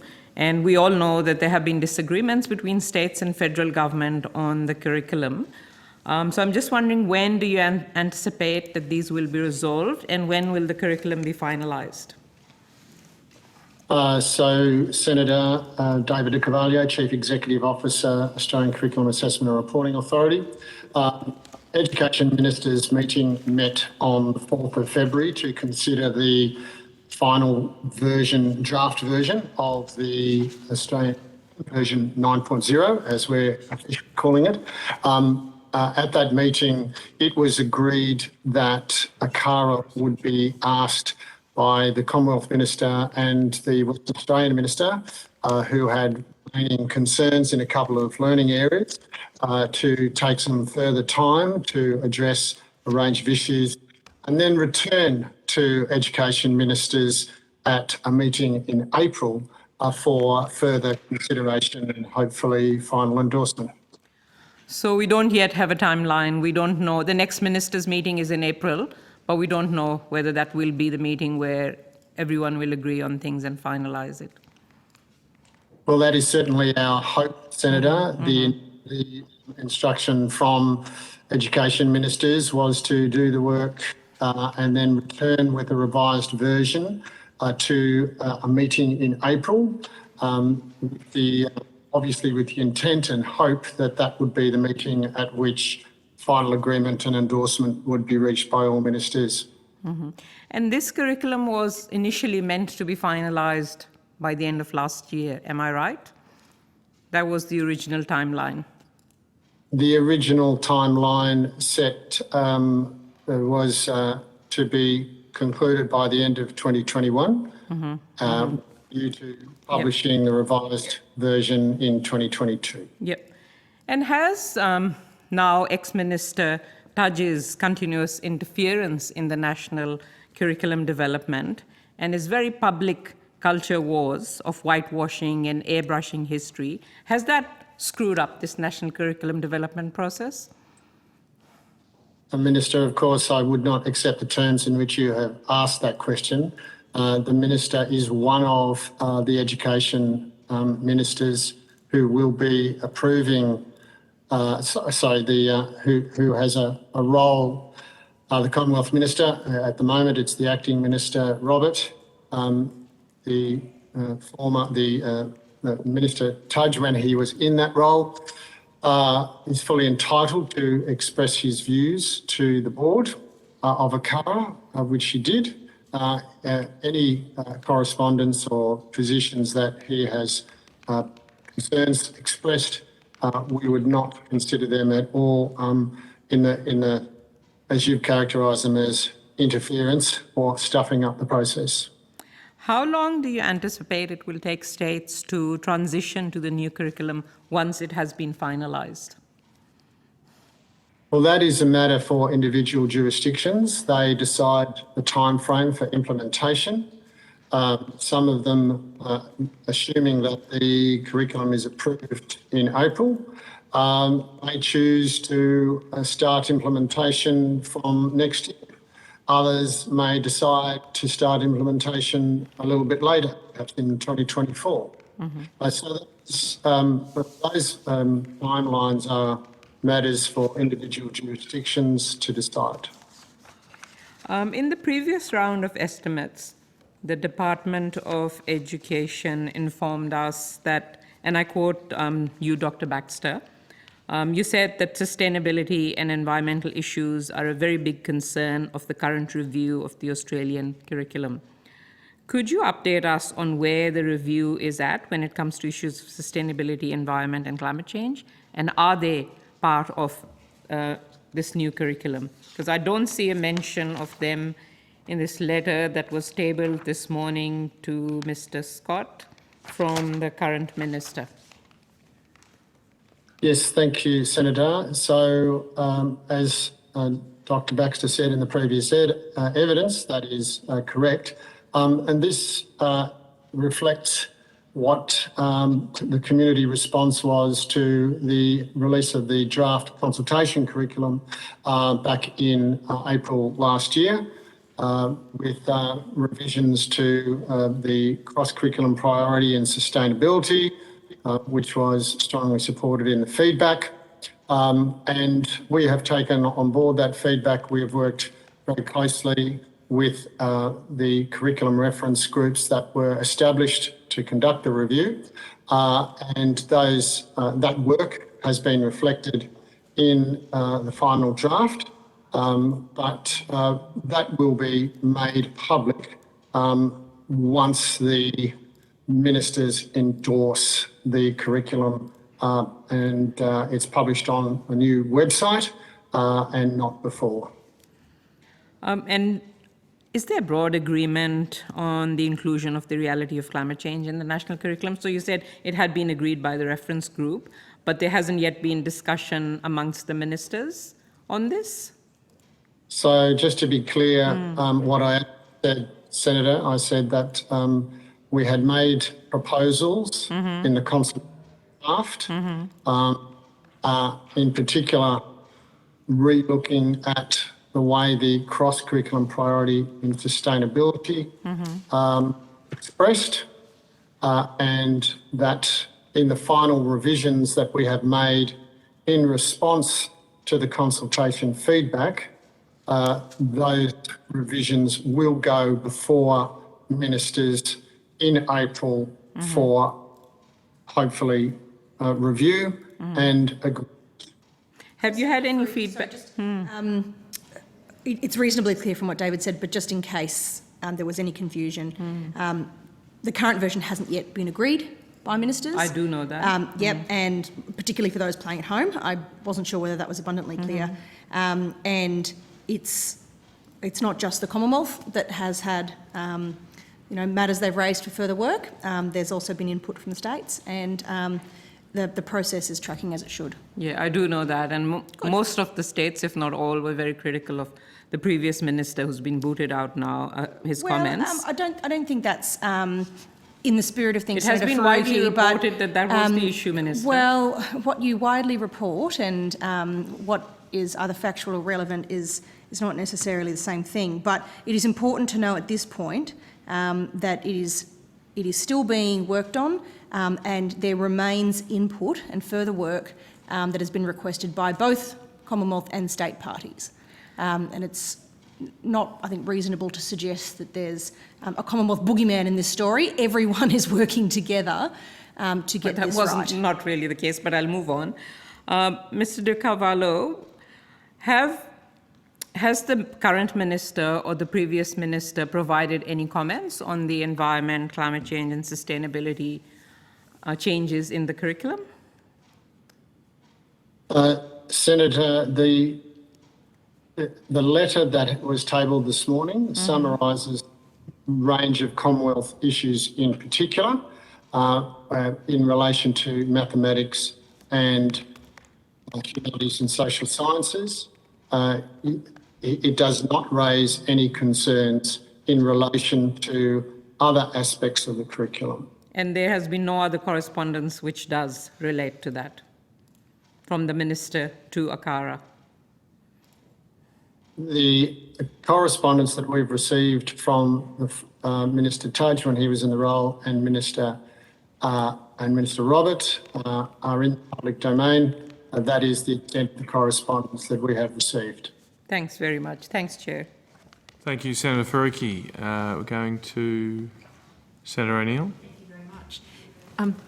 So sort of telegraphed some of the areas of concern, I guess, this morning. Have you been made familiar with some of the questions I asked earlier in the day that was referred to? ACARA would be able to provide a bit more detail. We've been advised that there were a range of questions around the 2020 NAPLAN results, Senator. Thank you. Yeah, that is what it's referring to. So I hope you might have the materials at hand to fill out the answers. And much of this will be a replication of what I asked this morning, with you giving me more, I hope. So ACARA's media release accompanying the NAPLAN National Report 2021 said there are, and I quote, indications that the gap between high and low socio-educational groups widened between 2019 and 2021. And my question is, where has this gap widened? So, Senator, that statement was made in the context of the release of our standard final report. The standard final report that we produce each year in relation to NAPLAN does highlight, in particular, demographic groups, and in this year in particular, as part of the standard process, we reported on performance differentials between male and female students, between Indigenous students, and major cities and regional cities, and between regional and remote. Of course, you would be aware that when it comes to the differentials between regional cities and major cities or remote regions, there is overlapping, if you like, demographic there that is associated with socio-educational advantage more broadly. In preparing that final report, we had an initial preliminary look at the issue of a performance of different socio-educational groups, and I may defer to Mr. Tidmanis's expertise in a minute here.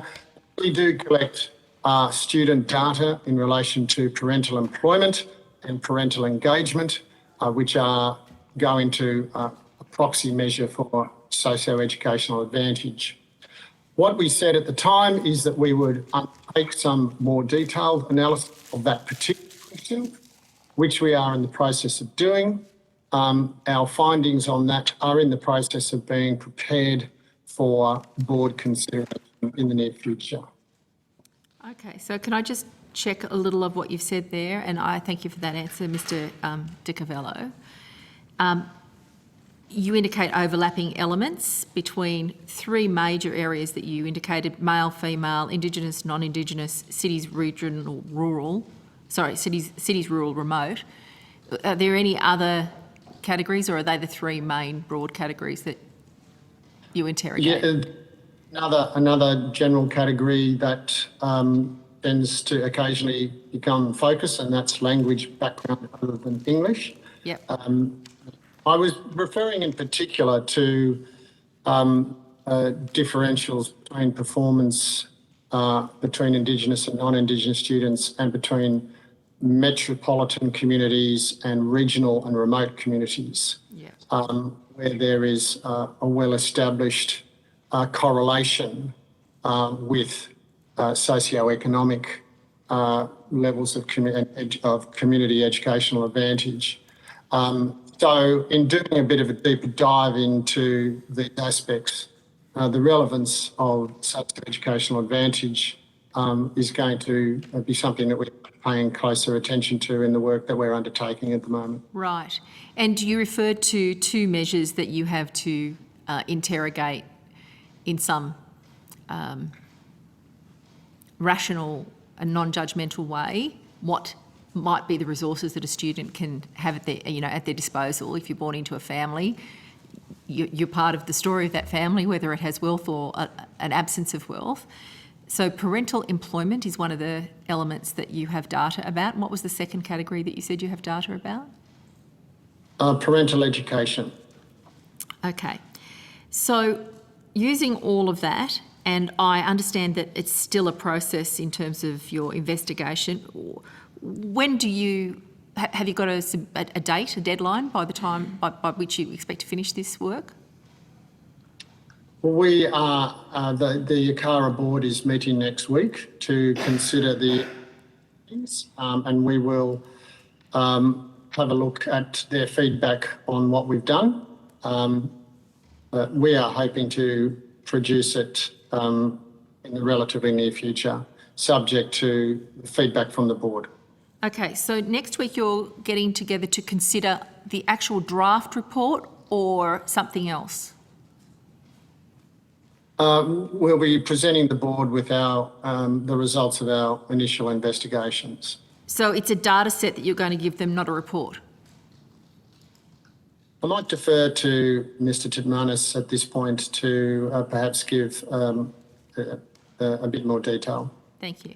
That's correct. It is going to be the data set. We're going to provide the board with a series of PowerPoints which will talk them through and help understand the implications of the data.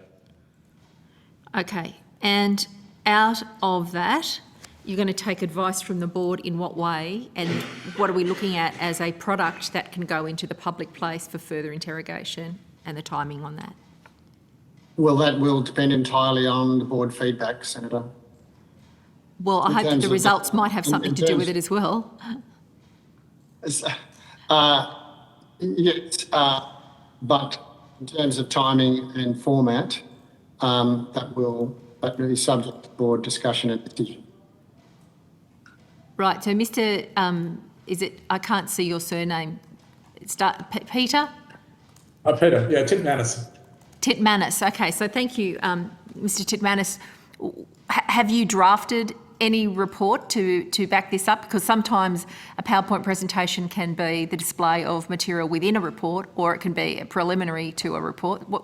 What's the interaction between the data and a possible report?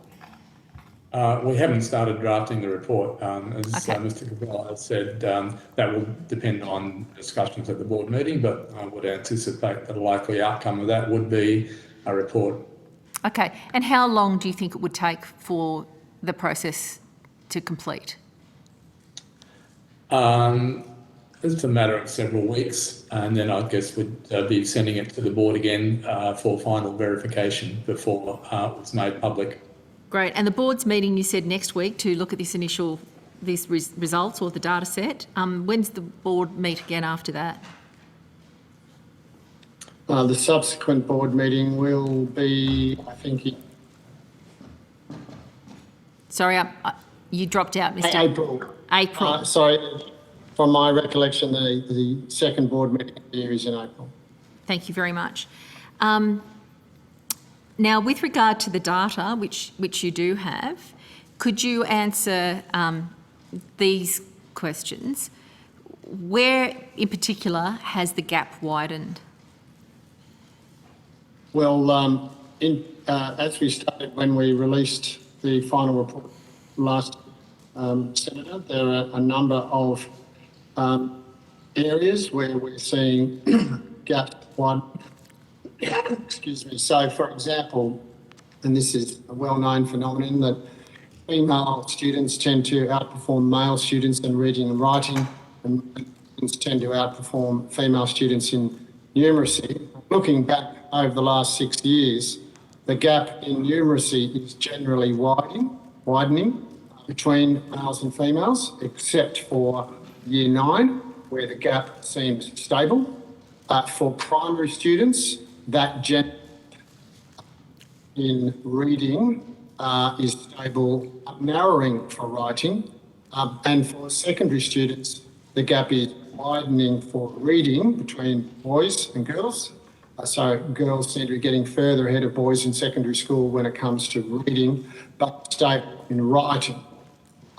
So in addition, the gender gap tends to be larger in secondary schools than primary schools for writing. In relation to Indigenous students, over the last 6 years, the difference in achievement between Indigenous and non-Indigenous students, as you should be aware, is large, and there has been no noticeable closing or widening of the gap in the last 6 years.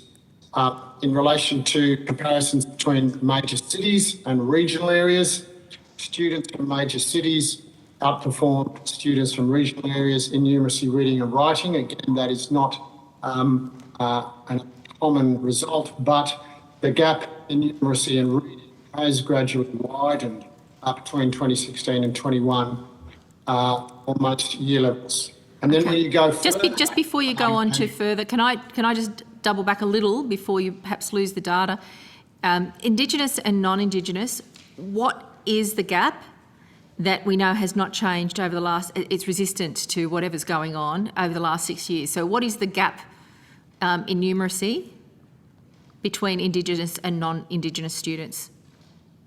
well, we would have to go through and give you an analysis year level by year level, Senator. So what's the gap, say, between reading, writing and numeracy between in year 3, in year 5, year 7 and year 9? And so that's a kind of a matrix, if you like, a 4x3 matrix, which we haven't got the data immediately to hand. We could provide that on notice. Perhaps the data that you're providing to the board is the kind of data that we need to see to have a sense of what's going on. So can I ask on notice for that to be provided to this committee for us to have a look at?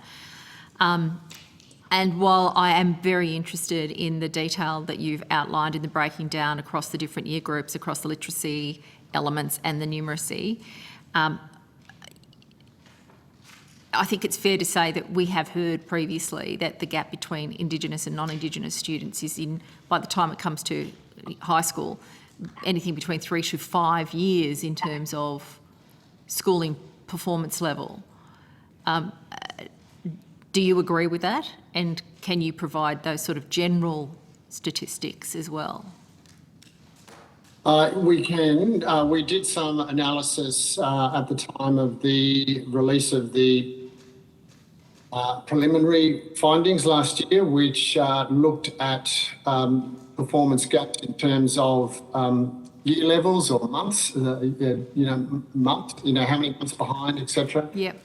So we could have another look at that, Senator, and see what we could provide. Okay. I hope you're getting the sense that as much information as possible is actually much more useful to us than sort of trying to cherry pick here and just pull out bits and pieces of information. Can I just ask about the likely completion of the work, roughly April, and then release after the board ticks it off? Is that roughly the timeline? We can't speculate on what the board is going to say to us next week, Senator. With that proviso, though, it's they would see the data. They're meeting in April. We should expect something reasonably shortly after that, if it's not a major problem. It could potentially be earlier than the second meeting. Oh, Senator. okay. All right, that's good to know. And again, it depends on what happens next week. Yes, good. Thank you. In terms of the proportion of secondary students who are meeting the national minimum standards, do you look at the proportion of students who are meeting the national minimum standards as an average across subjects? I'll defer to Mr. Titmanis. Senator, that information is reported on our website. We have a look at each year level and each subject area or domain, as we call it, and we report the percentages of students achieving the national minimum standard, yes. So the data does exist that would allow you to do that? Correct, it's on our website. Okay, and if I went to your website, would I be able to find those statistics about the proportion of students who are meeting the national minimum standard as an average? Yes, you could. Not as an average, but you have it broken down by year levels and by domains. Okay. Would it be possible to do that as an average with that data? With some caveats, yes. Okay. Perhaps could I ask for you to consider doing that on notice? Thank you. Sure. Senator, can I just be clear, Senator, about what you're asking? You wanting one figure? Yeah, the proportion of students who are meeting the national minimum standards as an average across subjects. Okay, so again, we've got 5 domains. We've got 4 year levels. That's 20 figures, and you want an average of those 20 figures. Yeah, sort of a report card on the nation, really. You know, who's making the grade in the old ways and who isn't, to get a sense of the scale of the challenge that lies ahead. Certainly, Minister. We will, as Mr Titmanis said, any data we will provide will need to be heavily caveated. We need to be very careful at ACARA about putting data into the public domain that is reliable and meaningful. Yep. And not prone to misinterpretation. It needs to be properly contextualised. So we'll be taking all those issues into consideration in preparation of any response to a question or notice. Okay. Can I go particularly to Year 9 students? I do recall my experience of teaching Year 9. It's always one of the most exciting and the most challenging age groups, whether it's, you know, a single-sex boys' school, single-sex girls' school, or a co-ed school. It's the year that so much happens for so many young Australians, and it can be a real make or break here. It is important that we have data from the Year 9 cohort.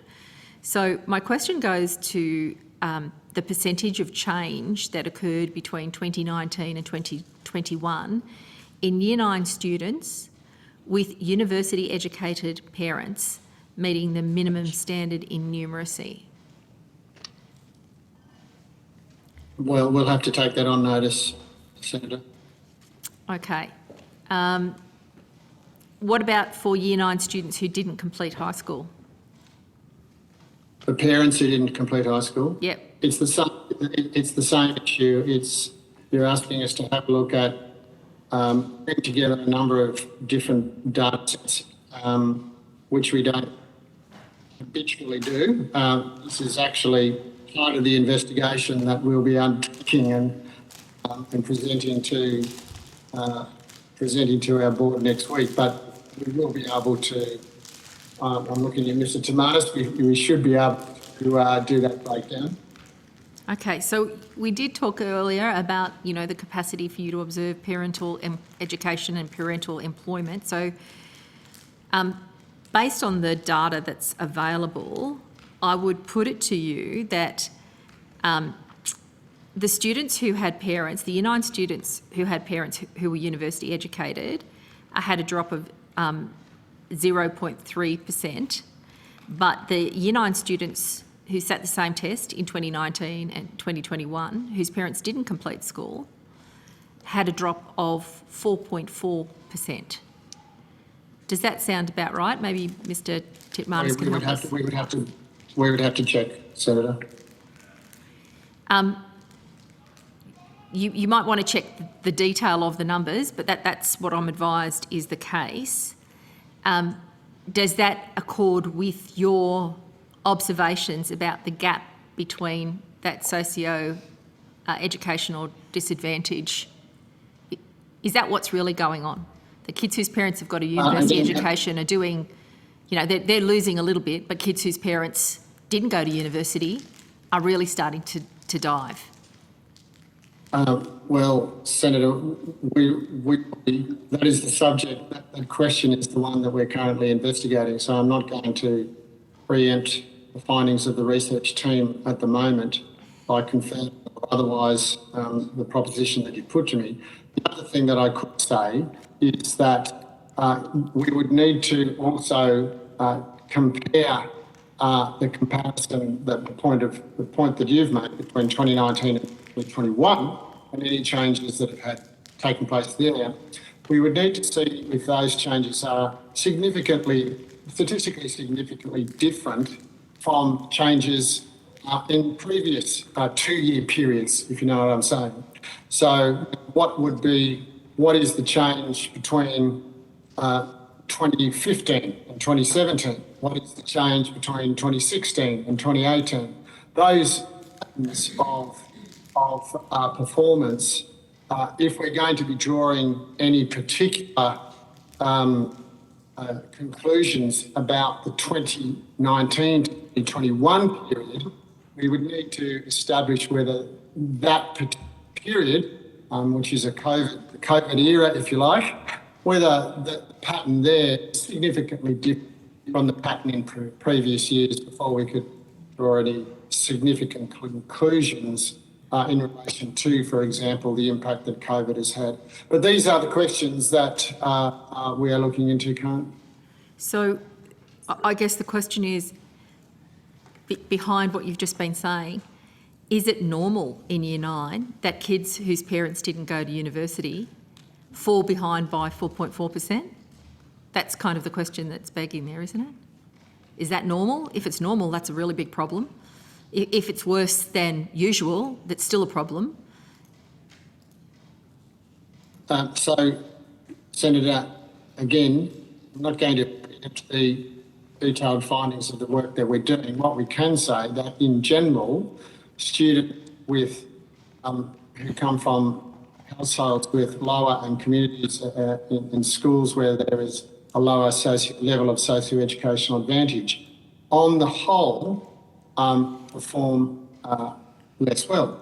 However, what we probably need to focus on, and of which ACARA a couple of years ago tried to pay attention to this issue, is that regardless of your level of socio-educational advantage, schools can do things that can improve their results, even in school who have students with a large cohort of educational disadvantage.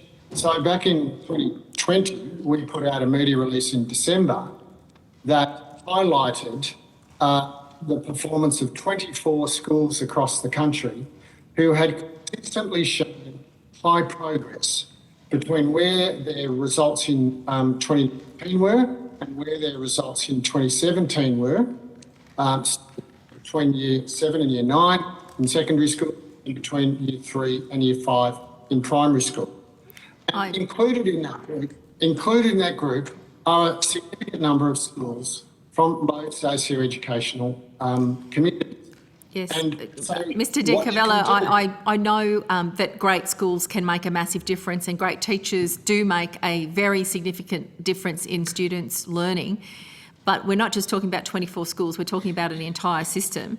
And if that 4.4% decline is a common thing for Year 9 students from a low socioeconomic background or socio-educational disadvantage, then we've got very, very big challenges on the horizon.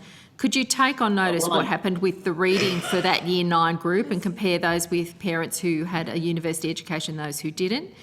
And what's the percentage change between 29 and 21 in Year 7 students with university-educated parents as opposed to those who weren't? Because I understand there's quite a gap there as well. If I can just take you back to the comments you were about to make about cities, rural, remote, or metro, rural and remote, and perhaps the non-English speaking background, the gaps that you've observed there. Any comments that you could make generally?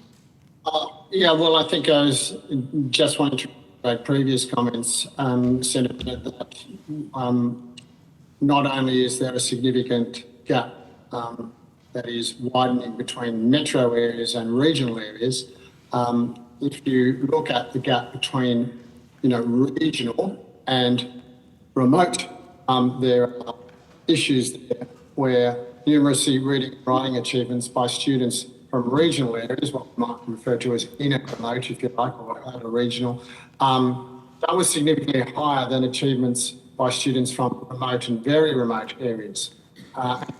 In achievement between regional and remote areas has remained steady over the past 5 years. But what we would like to see is all these gaps closing over time. And I guess the point that I was trying to make in my reference to high-performing schools, and it's relevant to your reference to systems, is what is happening systematically to investigate kinds of practices that are being implemented in those high progress schools and scaling them up more broadly? Because that seems to be where a high prospect of turning things around seems to lie. So, to be clear, the gap between cities and regional, remote and very remote schools is actually widening. The gap between major and regional schools is widening, and the gap between major cities and remote is widening. That's true. Right, so that's a pretty big problem. And can I just reflect back to you as, you know, people who are investing your lives in trying to do something with education. I mean, you don't show up at work every day just to pay the bills, you come to do something meaningful. It might be really helpful for you to have a look at how timely the response is that's needed, because the GP inquiry that we're undertaking at the moment, I've been at most of those hearings, and one of the critical reasons why we only have 15% of our graduates expressing any interest in being a GP is because the educational offerings outside major cities are not suitable for their children.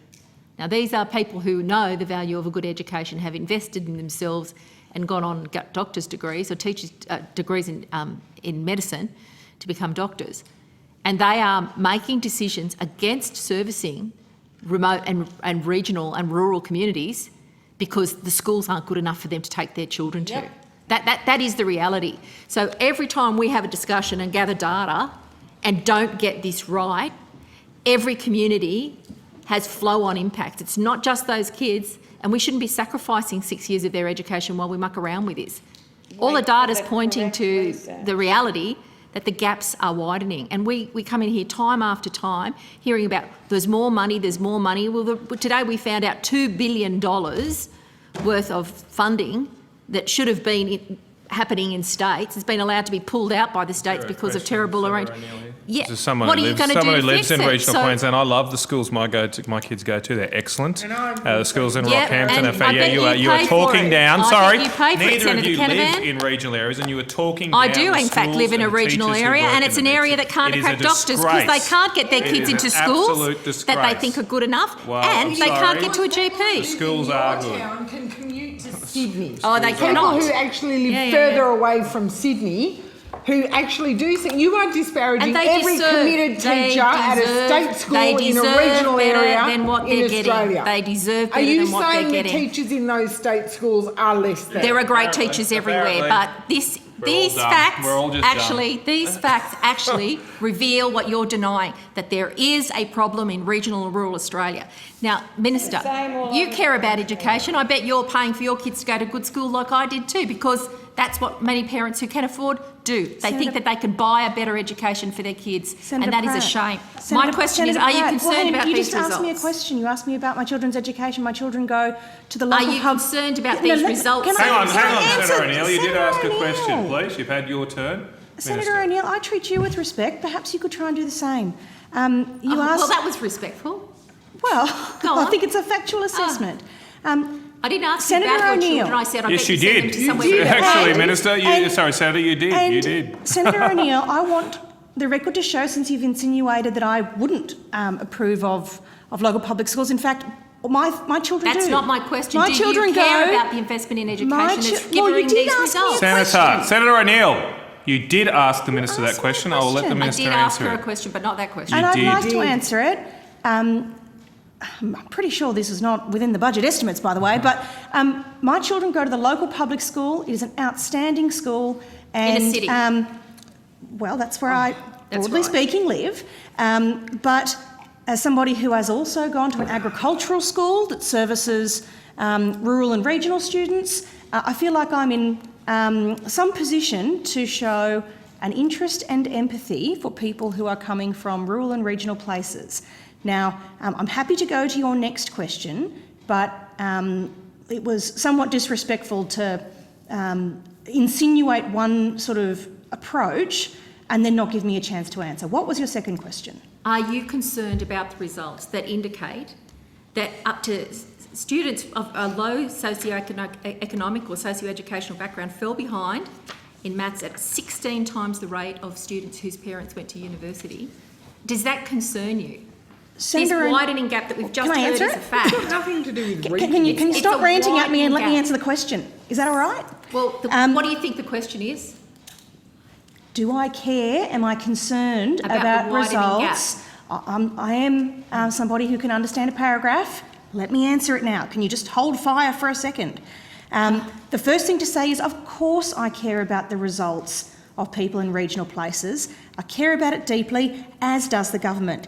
That's part of the reason why we have so intensely increased funding for regional and remote schools, for instance. From 2018 to 2029, $71 billion of recurrent funding. Not working. Can you let me answer? It's not Show working. some manners. Senator O'Neill. Didn't your mother teach you manners, Senator Minister, O'Neill? Senator O'Neill, condescending. Senator O'Neill, the interjections are not extremely unhelpful. And can I say that the language you've engaged in the last 5 minutes or so is disruptive to the work of this committee. This is not a committee for speeches. You can make those in the chamber. This is a committee to ask questions. So please, could I ask you to return to asking questions? So rather may than I making return to the decisions? answer? I was Well, answering. okay, Minister, Senator. briefly, please, because let's try Well, and move on. we can. In the context of the evidence we've received. Senator O'Neill, I gave the Senator call to the O'Neill. Minister. Minister. We have demonstrated our intense care for improving results for regional and remote students by committing the $71 billion in recurrent funding right up to 2029, including $6.8 billion through the school location loading. That's quite an important investment. We've supported regional students and their aspirations with $2 million just over the last couple of years to raise aspirations and career awareness through the Rural Inspire program. And we've worked to attract and retain great teachers with $28.7 million for the High Achieving Teachers program. Now, you referred to a concern with some of the states not playing ball. It's true to say that the Labor governments of Victoria and Queensland are the worst offenders for the $2 billion funding rip-off that you've mentioned New South Wales earlier. buses, let's talk about that, Senator. Well, my experience of the Victorian and Queensland governments is that they are the worst Tasmania. offenders. And if you truly care about the outcomes for regional students, you will hold them to account in the same passionate way that you work in this committee. So, look, Senator Stoker, I acknowledge that everything that you just listed has been the subject of announcement by the government, right? And it's been going on, and I've been hearing this sort of announcement after announcement. We're spending this much money, we've got this aspirational program, we're doing this, we're doing this. But the proof of the pudding is in the eating. And the reality is we've just had half an hour of evidence from ACARA who are telling us that the gap between male Senator and O'Neill. female is increasing. Senator O'Neill, The can gap- I ask you to return to questions? I said Yes. before, please. This The sounds gap- like another speech. Well, the gap Could we between return to Indigenous questions, and please? non-Indigenous is increasing. The gap between cities, rural and remote is increasing, and the gap for NESB students is increasing. Do you dispute the evidence that we've heard today that the gap is widening between all of those cohorts on the watch of this government? That's what we heard today. I share the concern, as I would hope all senators in this place do, to see the continual improvement. But that's not what we're seeing. Let me finish my Senator. answer, Senator O'Neill. But it's not real. Okay, Let look, me answer. I might rotate the call now, please, because I think we just need a bit of a gap here and break, Senator O'Neill. It's maybe. not happening. Okay, so do you still have more questions? Do you, Senator I O'Neill? haven't answered the last question. Well, okay, you can finish, Minister, but I think it'd be useful to move on from here, Minister. I'm fine with that. All senators, particularly on the coalition side, all ministers in this government, want to see results improve. That is obvious. But quite frankly, you have verbaled the evidence that has just been given by ACARA, and I think it's important for clarity here that we let Dr. Baxter outline in detail the very many programs in the department that are specifically targeted at supporting students in regional areas, because they are the action plan for getting better results. And rather than grandstanding but not holding Labor governments to account in the home states, we're prepared to be consistent. So over to you, Dr. Baxter.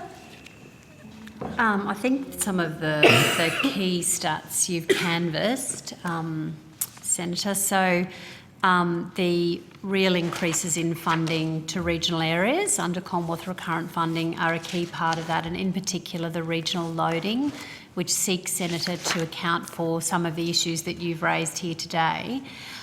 We also know you've discussed concerns about the Indigenous gap also. We have a very high number of programs that are seeking to address that gap with Aboriginal and Torres Strait Islander students, including both early childhood and schools measures to ensure that we can begin to close some of those gaps as well. So the location loading in particular takes account of where you have regional and remote and increases depending on the amount of remoteness that students are experiencing. But on the whole, this issue about concerns around gaps and concerns about achievement, the government's really been focused on three things. It's been focused on what students are being taught. It's been focused on the quality of teaching and some of the issues you've raised around teaching a part of the initial teacher education review, as well as the modelling work that we're trying to do as well. And the third one is what's happening in classrooms. So they're sort of the three main areas that the Commonwealth Government has been focusing on in an effort to stem some of the issues that you've raised. But we also have very specific programs, some of which the Senator here has canvassed for regional and remote children. Teaching, specifically how do we attract high quality teachers and how do we make sure they understand the right things to teach? How do we encourage kids from regional and remote areas to aspire to be something different? Canvass some of those programs.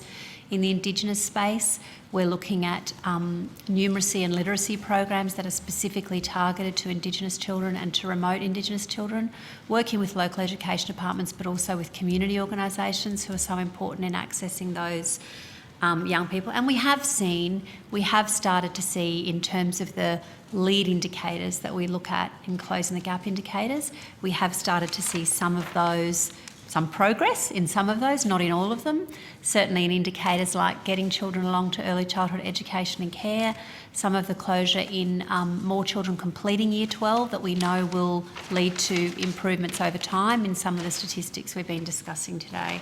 And obviously very happy to take on notice comprehensive lists of the things we're doing for regional and remote, for Indigenous and for multicultural. As I mentioned this morning, I've got a very comprehensive program list that lists what we're spending and what we're doing for each of those groups, and in particular in areas that we've discussed here before, Senator, like STEM, STEM in regional and remote areas, and STEM for some of those groups that we've got concerns about. And very many of the people who work in my group on a day-to-day basis work on these programs to try and make sure they're working, to look at evaluating them. Are they getting improved results for children year on year? Yep. Okay, I've got some questions if that's okay, Senator O'Neill, and then we'll probably have some more on that. Yeah, that's okay, and we can rotate back. I won't be too long. Well, I just wanted to quickly go over some issues that have had a fair amount of media attention. First, it would appear that Anzac Day is no longer contested. Is that the conclusion that a car has reached? Minister, Senator, as I indicated at the start of our evidence, the final versions of the curriculum are yet to be approved, and they'll be published once approved. There has been some statements in the media around Anzac Day. We have responded not only in relation to that issue, but in relation to a whole host of issues that were raised in the context of the release of the consultation draft in April, to look at a whole range of shifts. I should say also, of course, that the issues that were raised in the media at the time of the public consultation draft that were called attention to at the time were issues or matters that were actually in the current Australian curriculum. And what we did in April last year was, for the first time, throw open to the whole community a draft of the proposed curriculum going forward. Now, because we had been asked to refine, declutter and improve, this has not represented a major change. We have cut back on the amount of content in the curriculum, and we have refined content descriptions. But a lot of the issues that people were calling attention to with the consultation draft were in fact in the current existing draft currently taught in Australian schools. Well, can I just, sorry to interrupt you, but trying to ensure we continue to move through quickly. Just going back to that issue I raised a little facetiously, I admit the idea or the mention of Anzac Day being contested, are you saying that was in the existing, that was in version 8.4, was it? I'm going to defer to Ms Foster, but I would be surprised if that was not the case. And it depends on what you mean by contested. What we're referring to here is that history in general, interpretations of the past are contested. And the study of history involves looking at different perspectives on the same events. So that is what is intended by the word contested. Yes, but I think this is the problem I have here, Mr De Cavallo, and I'm a little bit concerned that this was the first time, apparently, that the curriculum was opened up to public view. I mean, I've read through bits of it, and it's extremely dense and hard to understand. I don't know how teachers do it, but so for me as a parent, I start to get a bit concerned if the people writing this stuff do truly believe that Anzac Day is contested, because whatever academic definition you want to put to it, the common sense application of that term would somehow mean that we shouldn't, or there are people, large numbers of Australian people who think somehow we shouldn't celebrate Anzac Day or recognise it. So going back to the question, was the word contested linked with Anzac Day in version, or is it, I should say, it's still a curriculum, in version 8.4? Unless Ms Foster has got a definitive answer, we'll take it on notice. I find that hard to... this has been perhaps the most contentious issue in the curriculum, and you can't tell me whether the current curriculum has this particular adjective used in regards to Anzac Day? Is it serious? None of you know?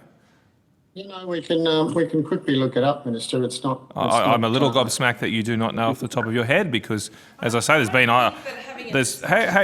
Contested or not means you're actually teaching people to contest. Well, this is the problem I've got. Going back to my critical thinking skills. Well, this is the problem I've got. I mean, if we cannot have a curriculum that is contested in its basic meanings, it's not really doing its job. And going back to where I was going, though.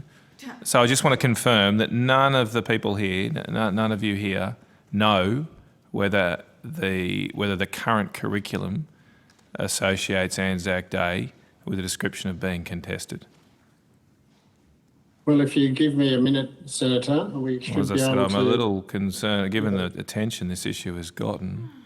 I would have thought you might have looked at that before. Well, we are focused on moving forward, Senator. Well, and as I say, as a parent, it concerned me considerably if that's what is being taught to my children in schools, that my taxes go towards.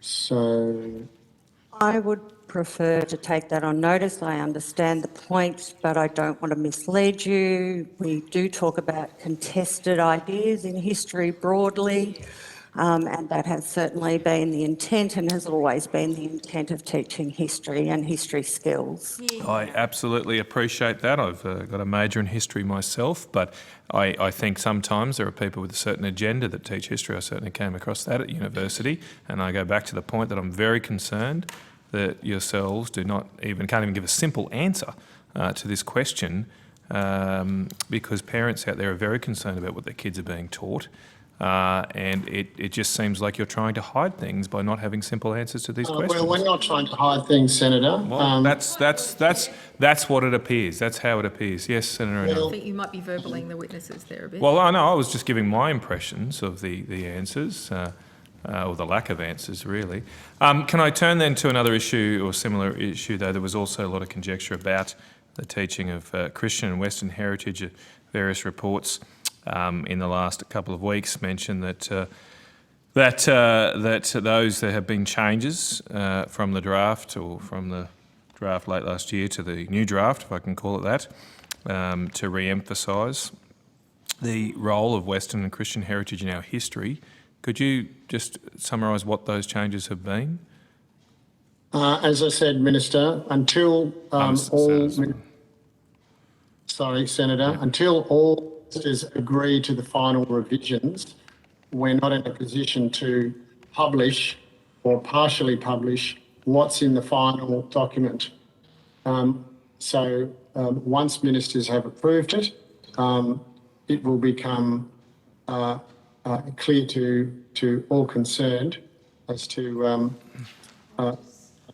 what is being said around those issues.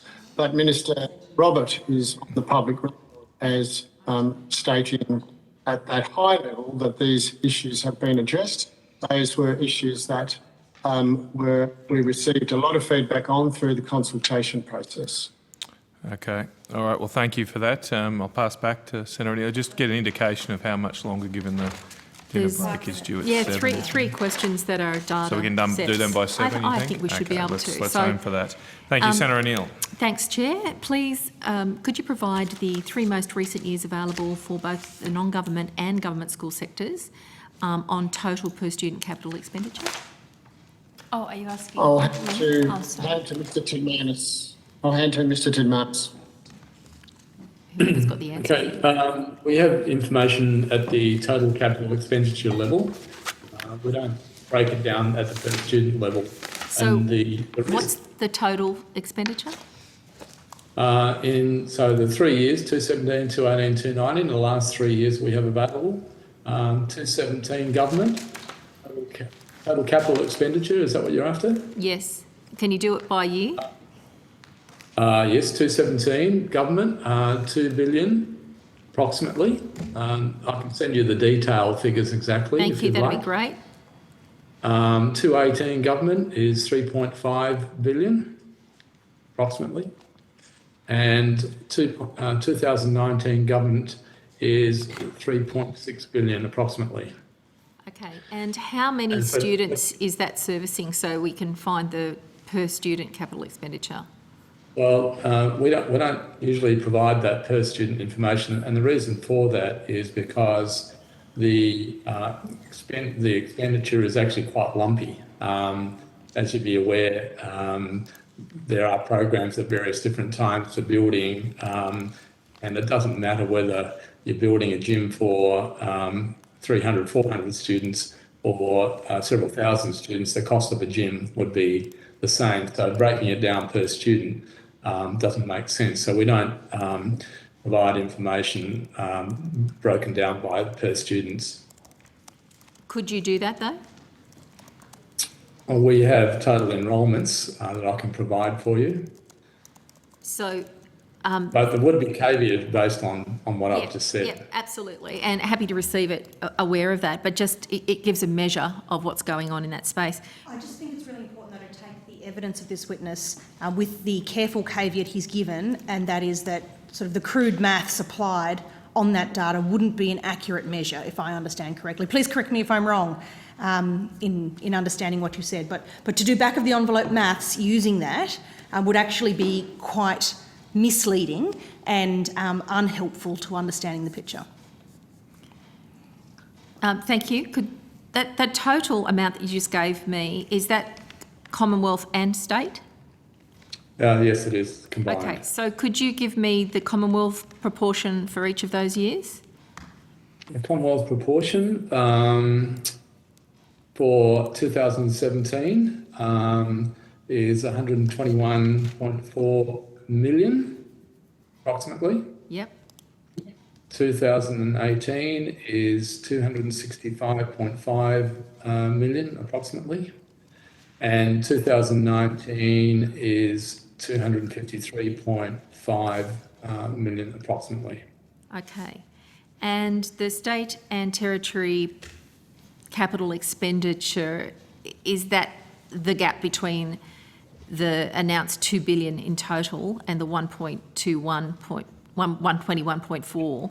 Is it just a simple maths? No, there are other school loans, for instance, and schools' own contributions to some of those capital projects. So it's not exactly the difference, no. So could you then perhaps give me the state and territory capital expenditure? Yes, 2017 government, 1.8 billion approximately. 2018 government state and territory expenditure, 3.2 billion. And 2019, 3.3 billion approximately. Okay. And that data is particularly susceptible to everything relating to CapEx. Is actually quite misleading if it's attempted to be used into some sort of per student or back of the envelope type calculation. So I would insist or very firmly encourage you, Senator O'Neill, to treat that data with some caution. And thank you. Could I have the amount of any other sources of capital expenditure? Yes, I can give you that as well. 2017 government, 55 million approximately. 2018 governments, 41.8 million approximately. And 2019, 62.5 million approximately. Sorry, I'll just double check a couple of things that you said then, because it was a bit blurry. When I said other sources of capital expenditure, you said government, is that right? Or yeah, government schools, yes.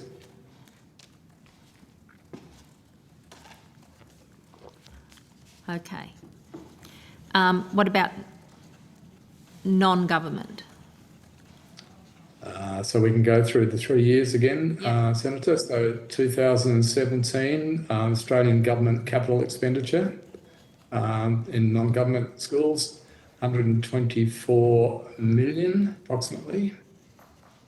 2018, 142.5 million. And in 2019, 155.5 million. Okay. So for the three most recent years available, which looks like it's 2017, 18 and 19, you haven't got any more up-to-date data than that, is that correct? Not at the moment, no. When would you get the 2020 data? I'd have to take that on notice. I'm not exactly sure. Okay. For the three most recent years that are available then, for both non-government and government schools, could you just give me the total capital expenditure by non-gov? Total for the three most recent years for non-government schools. Yep. Total 3.2, or make that 3.3 billion. Yep. For 2018 non-government, 3.5 billion. And 2019, 4 billion for non-government schools. And for government schools in those calendar years there? I gave you that information a short while ago. That was the total capital. Was that the 2 billion, the 3.5 and the 3.6 that we commenced with? Correct. Okay, great. Senator O'Neill, it's probably also worth noting that Commonwealth funding that isn't tagged with a purpose or tied to a purpose of use on capital can nevertheless still be used for that purpose, if I understand correctly. Our Commonwealth government funding, Commonwealth government recurrent funding to government schools can be used for capital, even though it's not tagged capital. It can be used for that purpose for government schools. And while there is a specific program line, which Mr Titmanis has talked about for non-government schools, Commonwealth government recurrent funding that goes to government schools can be used for capital costs. And do you have any acquittal of that use of funds? So would you be able to say what amount of recurrent funds has been used for capital purposes? So I'd take on notice whether we have any sources, but we provide funding. We've had this discussion last time. We provide funding quite transparently to schools on the basis of need, so numbers of students, whether they attract those particular loadings, that goes out quite transparently. We've just issued our report about how all of that's worked over the last 6 years. We don't get as much information back about how some of that gets acquitted and spent. I can check what we do have, but I just did want to make the point that while there is a specific program for non-government schools, because Commonwealth recurrent funding for non-government schools cannot be used for capital, so there's a separate program for that. In government schools, our recurrent funding can be used for capital. I just thought that was a important distinction at this point between the two. So the quantum of that would be interesting. So can I also add that this is actually expenditure, not funding. This is what we've got information about was what was actually expended on capital, not the provision of funds. An important point to make. Yeah, thank you. And so I expect there should be then some acquittal of that recurrent funding that's gone to government schools, as you described. If it's acquitted, it's got to be somewhere, that data. With the states, I'd expect, given that that's where the funding goes. I'll have to take it on notice, Thank Senator. you. We talked here before about some of the problems we have with how much granularity we get of how that money gets used, and the work that we're doing with authorities both from the non-government sector and the government sector about where some of that money goes, but that's a bit of a work in progress. Thank you. And in terms of the number of students that are in schools currently, what's the current enrolment in 2022? Do you have any figures yet? No, we don't have that, but we should be publishing that shortly, around about March. In March, we release our My School information and the annual national report information. So in 2021, at March last year, how many students were enrolled? I don't have that information at hand, Minister. I'd have to take that notice, thanks. And the same for 2020, 2019 and 2018? I don't have total enrolments in front of me, so I'll have that on notice. And is that somewhere, could that be found publicly, or will we have to rely on you to provide us with that? That should be published in the data portal on our website. Okay, but we'll get it on notice from you as well. Thank you. And could you please provide the total per student capital expenditure for the most recent year available for independent schools and Catholic systemic schools? We don't have that per student information, as I was saying before. So in large quantum then, the most recent year available for capital expenditure for independent schools and Catholic system schools? I'll have to check whether we have that information, but I'll take it on notice, Minister. Okay. Thank you. That's it. Thank you, Senator O'Neill. Thank you to everyone from ACARA. We have finished with that section, so you're released. We will break for dinner then.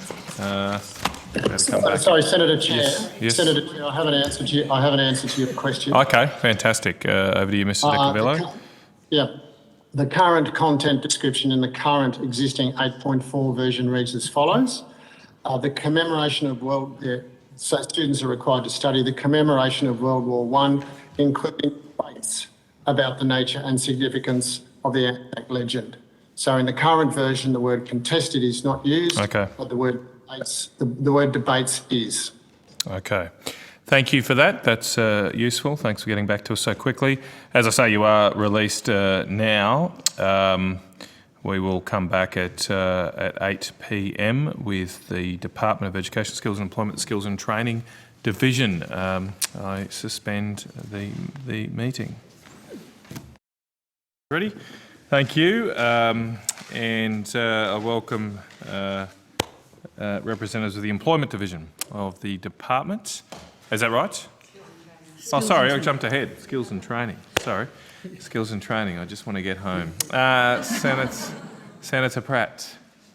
Thank you very much, Chair. So I'd like to ask, as we start our discussion about skills tonight, is the proposed National Skills Agreement going to be based on the setting of so-called efficient national prices and fee bands by the National Skills Commission?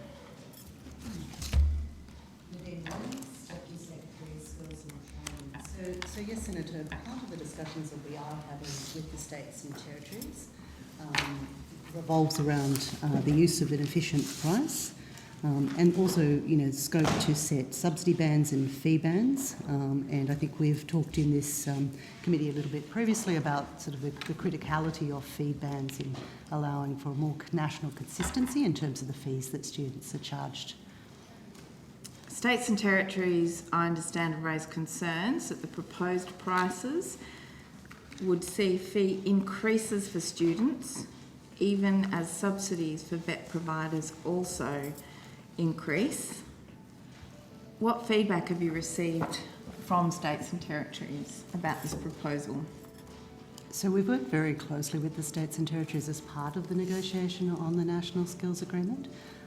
The process of working through the efficient prices, the subsidy bands and the fee bands is still ongoing. And the states have been working very closely as well with the National Skills Commission, and consultation has been occurring as part of that process.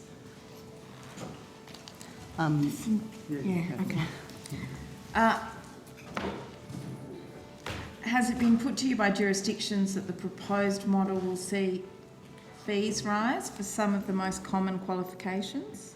So, Senator, the Commonwealth has made it very clear in those discussions with the states and territories that it is not our intention that fees would rise in any jurisdiction in Australia. In fact, the contrary is the objective. What we're looking for is national consistency across the board.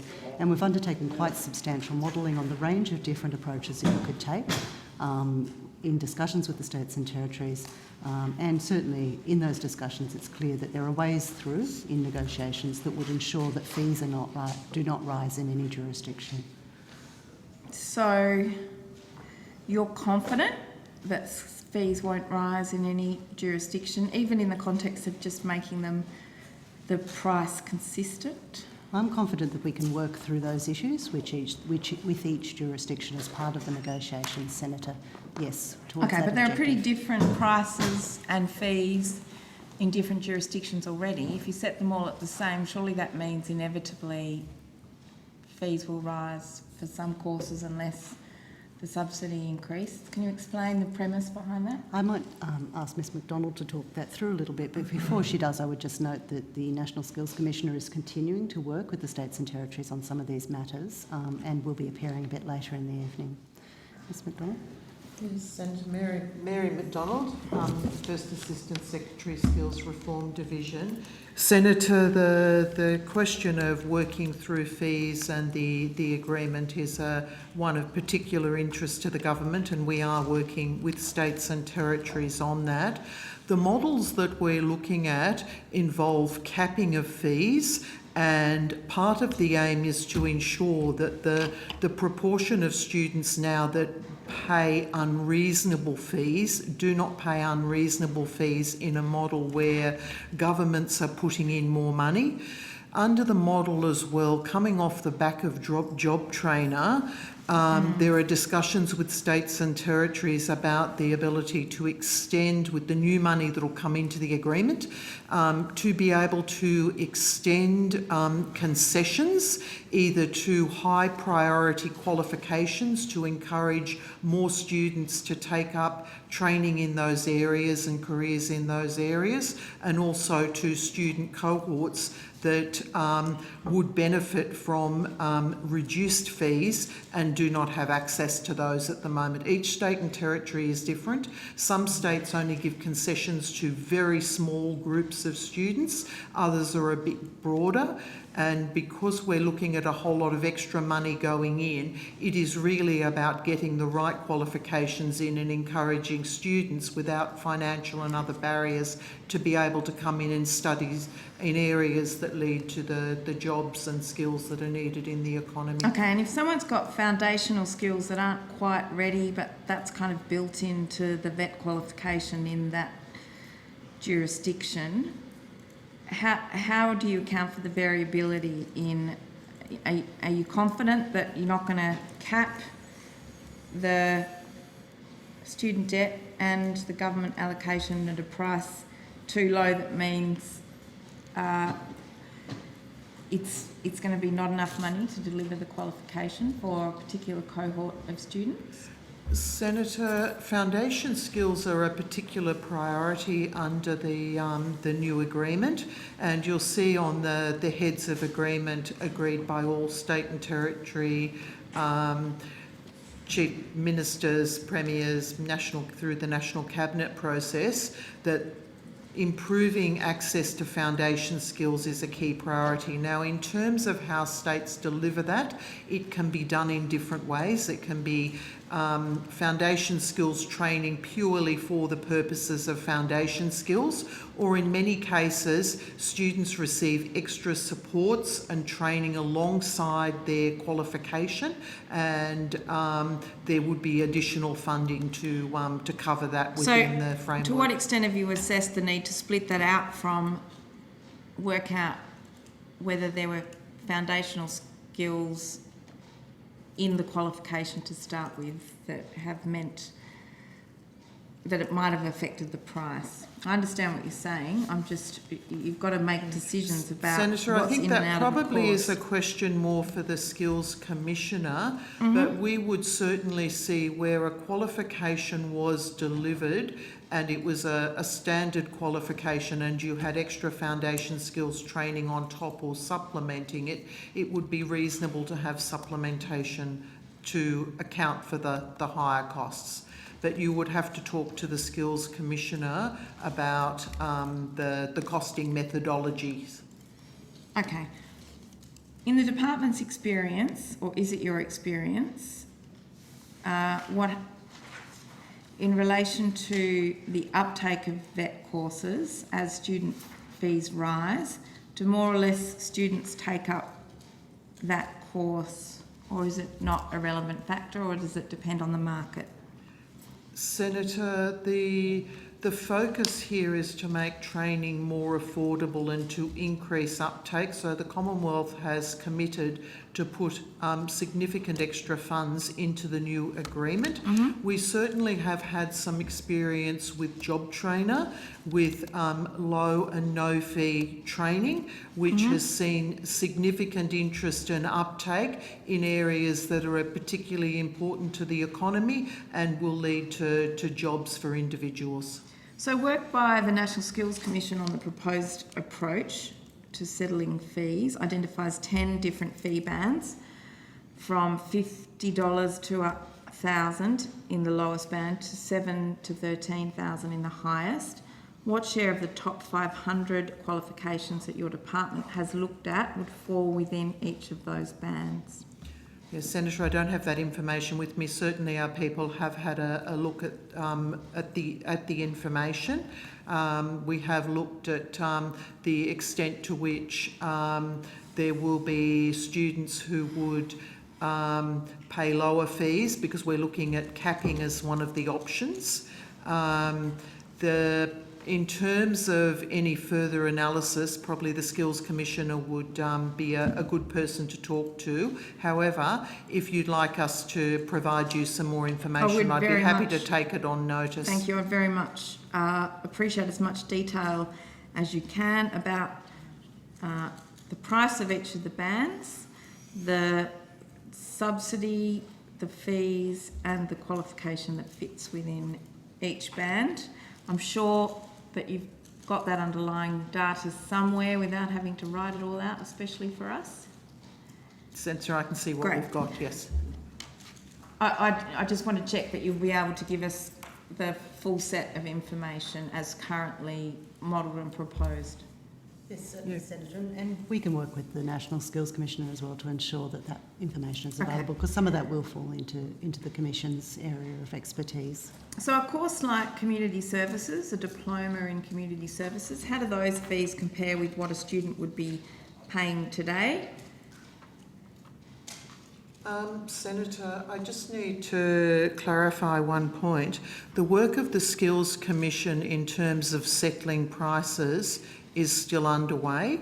So there have been draft prices developed and discussed with states and territories. There's been further information gathered from RTOs. So while there are draft prices which are being developed and refined. There is not a final set which has come, and when there is a final set, it will come out into the public domain. Okay. So the assumption that there would be a particular impact, I think, you could only really look at once the prices were finalised and able to be put into the But market. you've said no students' fees are going to increase.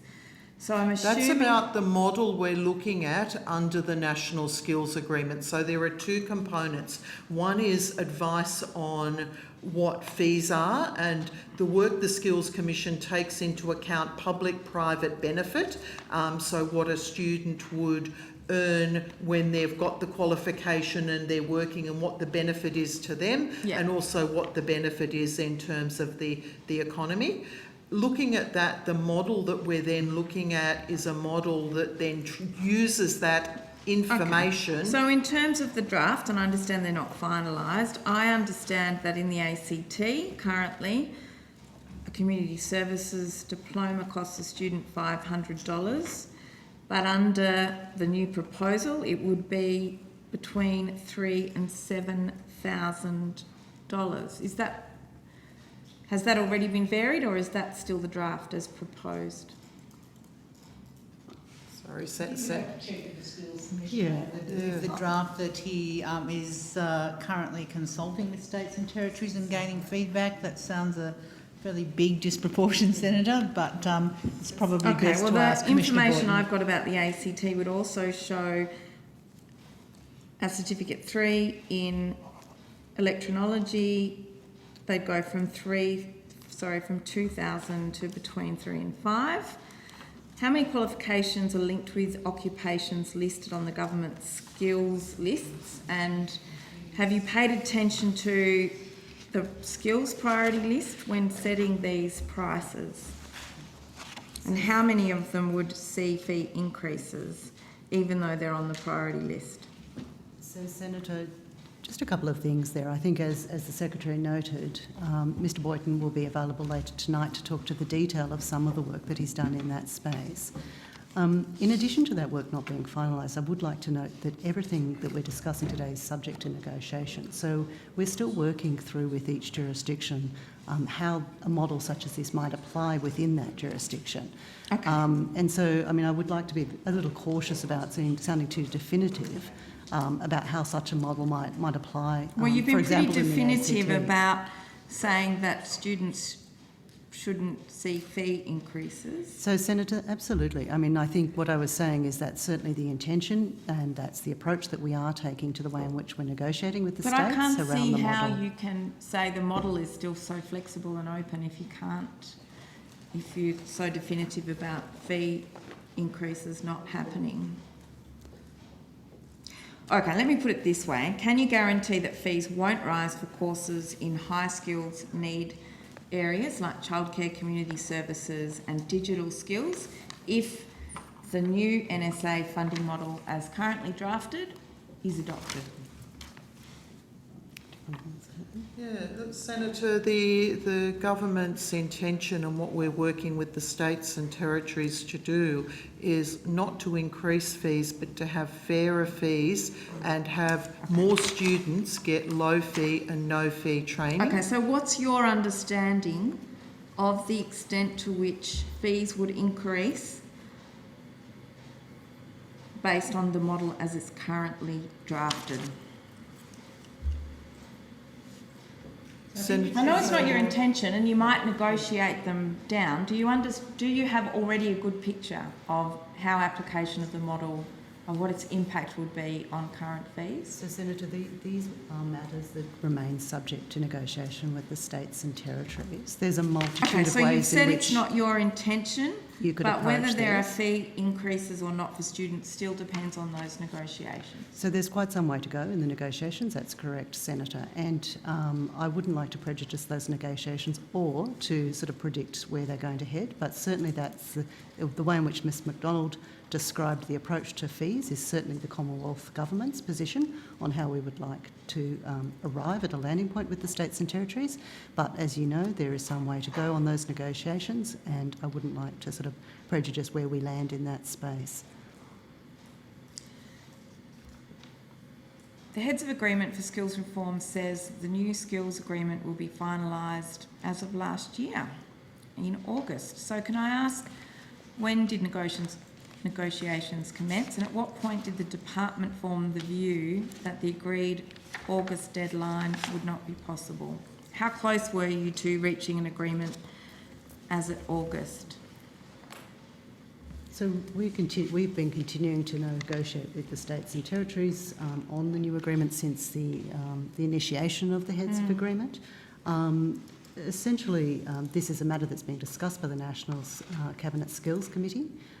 Ministers came to a view that there would be merit in deferring the continued negotiations until the end of June, largely on the request of the states and territories who needed a bit more time to consider some of the NSC products and to undertake modelling as to how that might sort of flow through into the various jurisdictions. So the public position is now that it'll be finalised in the first half of 2022. Are you able to be more specific as to when you now expect it to be finalised?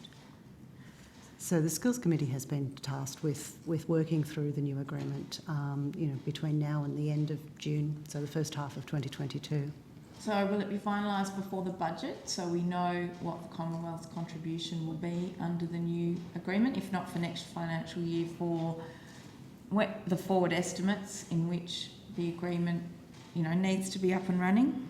So we'll continue negotiating with the states, Senator.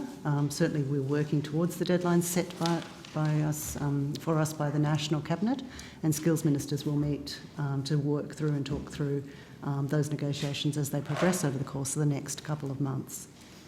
Okay, so I understand that the request was made by the states and territories to delay the finalisation of it. Why did they request that? What will the extra time be used for? How far were you off from landing an outcome? So, as I was saying, Senator, the states and territories asked for more time to consider the draft National Skills Commission products and to continue to work through the details of how those models might impact. I'm assuming on each that's because there was a jurisdiction. pretty big gap between what was on the table and what they wanted. I mean, this is it's a complex set of models, and I think it's important to get it right, Senator. Ministers came to the view that they needed the time to do that collectively, and I think importantly, there were a range of other things occurring at that time, particularly within the context of COVID, where jurisdictions in the Commonwealth were working collaboratively around things such as job trainer, etc., which required quite substantial effort and attention. Like I said, this is a big agreement, it's important, it sets the future direction for the skills system going forward, and ministers collectively came to the view that they needed more time to work through the details and to get it right. So can I ask please how many meetings have occurred under Minister Robert between March of last year and August last year when it was supposed to be finalised? On what dates did those meetings happen? Were they meetings, how many meetings have occurred between skills ministers and also with officials? I'm not sure that I have that detail on me, Senator. Are you able to Certainly, tell us, were there any, were there many, were there some? Certainly the Skills Committee, the Ministerial Committee meets monthly or thereabouts. It's quite a frequent sort of meeting agenda, and senior officials meet regularly to support those meetings. But I don't have the exact meeting So it's your schedule in front expectation of they me. were monthly, and you'll be able to tell us on notice what the dates for those were? So certainly ministers have been meeting at least monthly or thereabouts, and skills officials have been meeting to support those discussions. So I'm happy to provide some of that detail on notice. Can I ask what the turnover of officials has been at those meetings? Has it been the same officers from the Commonwealth at those meetings? It can be hard to land at an outcome if there's lots of turnover. I'm not saying that there is. No. I just want to know. Certainly within my team, there's been very little turnover, Senator. So they would be the same officials negotiating. I chair the senior officials meetings, and most of my team has stayed the same for the period that we've been negotiating this skills agreement. Was there actually an offer made to states and territories in relation to the agreement that was rejected, or that they wanted more time to consider it? And if so, what were the terms of that agreement and when was it made? So, Senator, the process of negotiating the agreement is iterative, so we work through various iterations or versions of the agreement. At this stage, I would need to take on notice whether it would be appropriate to reveal the detail of those negotiations or whether that would prejudice sort of the outcome of the negotiations with the states and territories. Well, they know it's on the table, but the public doesn't, so... Certainly. I can't see how it would prejudice the negotiations in that regard. I'm happy to take that question, however, Senator, I notice, and just confirm, particularly under the requirements of the National Cabinet, whether that's something that I can do. All I know about the potential agreement is that there's a proposal for a model price, a fair value type price for each qualification. What else can you tell me about its fundamentals? I think certainly the Commonwealth made it clear what it's looking for within a new agreement, and I think there's been quite a few public messages around that. Yeah. The Heads of Agreement for Skills Reform sets out the key parameters of what will be discussed and negotiated, and it does go to those matters that you've raised, Senator, the use of an efficient price, the allocation of funding on the basis of skills need and evidence of skills need, ensuring that there's better and greater national consistency around the fees that are paid by students from the perspective of fairness. And also, you know, there's a range of other sort of complementary reforms that are set out in the Heads of Agreement that we are negotiating with states and territories on, things such as foundation skills, it's pretty hard to... information and data. Thank you. It's pretty hard to work out what your skills gaps are going to be if you can't get the data out of the states. I'm assuming that's on the table as part of the negotiation to get them to give their data a bit more easily. So there's two elements to that, Senator. So the National Skills Commission has been asked to undertake that analysis. Yes, but we've had them here many times and I'm appalled at the delay they have in getting hold of the data. Certainly, you know, securing data is always a challenge. I agree, Senator. And the note, but security, I think it was more the timeliness of it. yeah, and I think maybe perhaps, Senator, what you're referring to is also the challenges that we have in securing the national data set. I think we've talked in this committee a number of times about the lags in data that occur in the national NCVR data. And there is a component of work that we are undertaking with the states and territories to build a system that allows for the collection of that data in more real time. I think we've provided some evidence on that previously. That is part of ongoing discussions with the states and territories. It would potentially support a new national agreement, but it is a separate set of discussions. And as you say, Senator, I think crucial to a better understanding, collective understanding of the way in which the VET system operates. Has the government proposed that funding be tied to skills demand? I think the Commonwealth has made it clear that we would like to see as part of our objectives for negotiations with the states a better connection between the way in which funding is allocated to training delivery and the demand for skills within the economy. And I mean that. Is that a point? Where are the points of agreement and disagreement? You know, if the government had said, and I know the states are all different, but if you'd put up a perfect proposal, it would have been agreed by now. I know it takes time to work out what can't be perfect for everyone. Can you give us a characterisation of what the areas of disagreement are and what the areas of agreement are? Senator, I think, you know, as in any Commonwealth state negotiation, there are a multitude of areas where we are continuing to work with the states and territories. Each jurisdiction has a different set of interests. I think, as we've talked about previously, the VET system varies quite significantly across jurisdictions, and prices are different in jurisdictions. Okay. Concessions are different in each jurisdiction. The way in which training delivery is allocated, the proportion of funding to various, you know, forms of training delivery is different.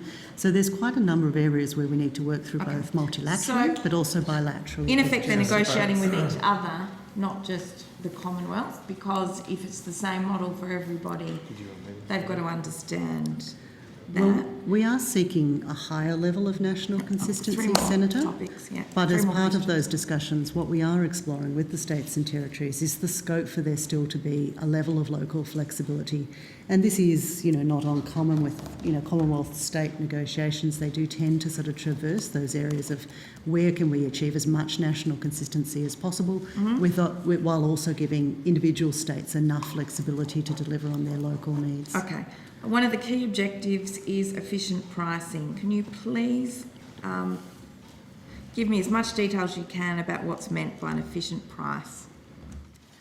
Senator, one of the big changes in the agreement is to move from where we are at the moment, which is untied block funding, which has no requirements for it to be spent in any particular way, to transparent activity-based funding.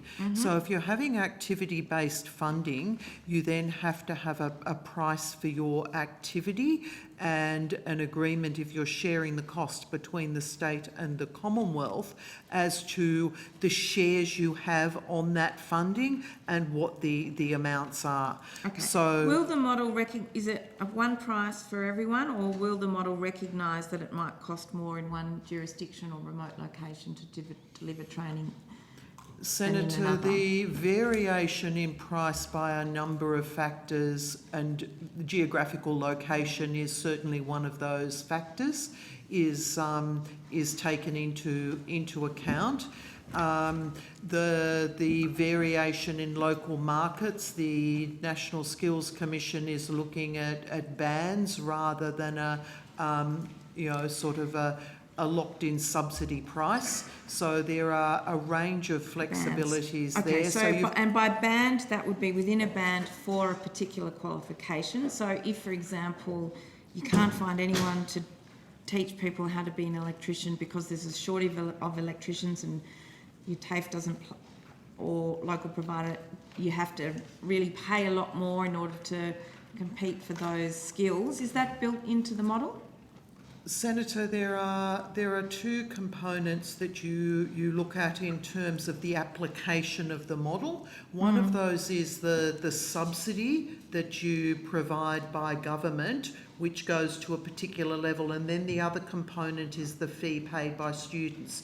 So it depends what you are trying to achieve in the market. If you're trying to encourage more people to come and study in particular areas, then you do a similar to Job Trainer, a low fee, no fee type funding. The other question is if there is an issue with the cost of delivering the training, then that comes into the pricing and subsidy mechanisms.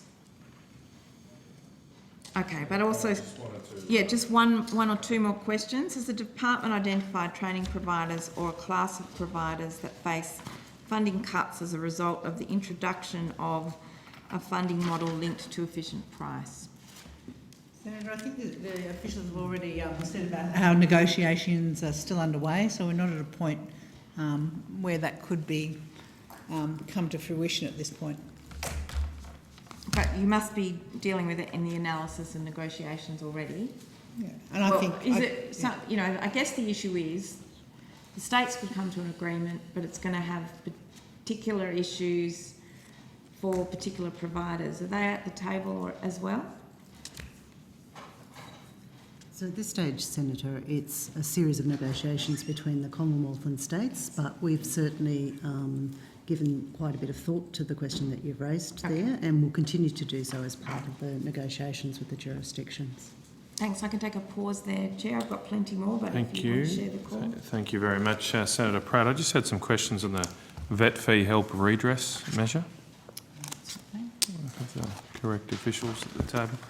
I believe that's been running for a few years. I wanted to know how many students have received or had their debts recredited, if you've got that information.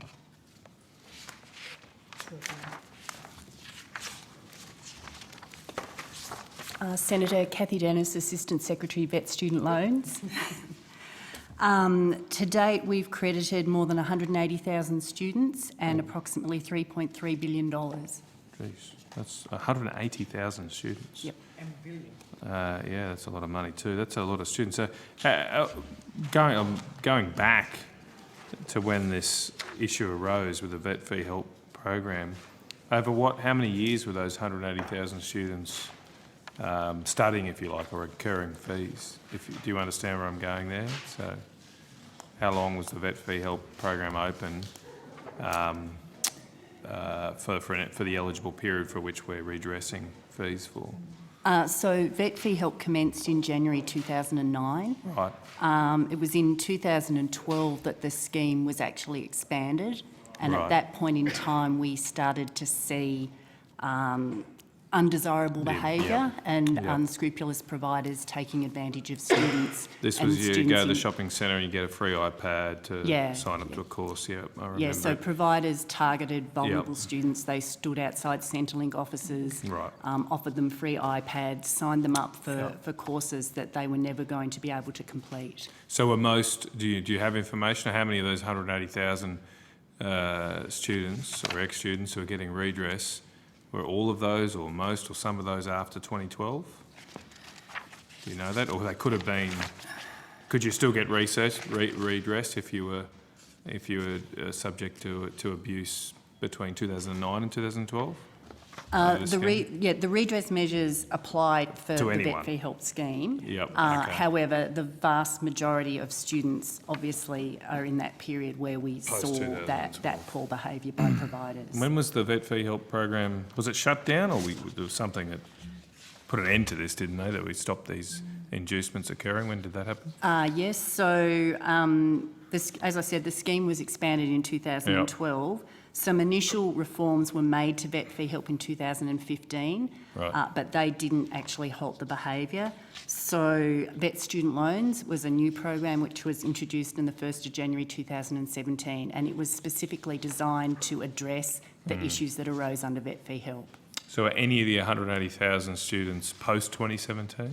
No. No, so no, it's they're all Vet Fee all Help. within that period? The redress doesn't apply to Vet Student And you Loans. mentioned after 2015 the abuse continued, but was it a slower rate, or it's hard to tell that? I couldn't, if you don't I have couldn't the give you that information, level of that's detail. fine. So you mentioned 3.3 billion, that's to date, I think. Yep. Do we have a budget estimate for how much you think you'll end up having to reimburse? The Australian Government Actuary has done an estimate for us in July 2021, and they estimated that the total credits are likely to be in the range of 3.8 billion to 4.6 billion. Jeez. And there's no way of the Commonwealth recovering these amounts from some of the providers who are engaged in dodgy practices? The Commonwealth has looked to recover money where they can. A lot of these providers have actually gone insolvent, and so obviously it's very difficult to recover the money. But the Commonwealth is continuing to look at how they can recover through court action, for example. Okay. I presume some of the conduct was legal, for want of a better word, or was allowable under the terms of the scheme and therefore probably wouldn't be recoverable. Is that a fair representation? Yes. Right. Some and then of some conduct perhaps was fraudulent to a degree. Exactly. Yep. Okay. And it's the fraudulent activity we'd be trying to pursue through Yes, court. and we have been pursuing fraudulent activity through the court system. Okay. Yep. Are we getting any success in recovering costs through that court process? Sorry. No, you're right there. I was actually going to ask that next. So. So there's been some success, but not substantial, to be frank. So since 2016, 732.2 million has either been recovered or withheld due to compliance action or investigation. But as Ms Dennis says, we are continuing to pursue litigation and legal action where appropriate. Yeah. And so just to be clear, the 3.3 billion, that's the gross amount we've had to pay out. That's the amount that has been recredited. That's the amount that has been recredited to students. Yeah. And on your figures, then we've been able to recover 730 million or so. To date, Senator. So noting we're continuing that process. Yep. Okay. Still a very costly error in policy design. And do we just finish these set of questions? Do we have? You mentioned the budget figure was up to 4 point something billion. Do you have an estimate of how much you think you'll recover? No, we don't at this You stage. didn't, Again, okay. it's subject to court action and litigation and a range of other factors, Senator. Okay, I wanted to move on to, still in the vet space, but just on vocational funding more generally. So there might be some other officials there. Just wanting to know how much the Commonwealth Government has funded TAFEs and the vet sector more broadly in this financial year, 2021-22. Sorry, yes, that's this financial year. So in 2021-22, the Commonwealth is investing $7.8 billion in the vocational education and training system, and that's through a range of mechanisms, Senator. So that includes funding to the Commonwealth Zone skills programs in the order of around $500 million.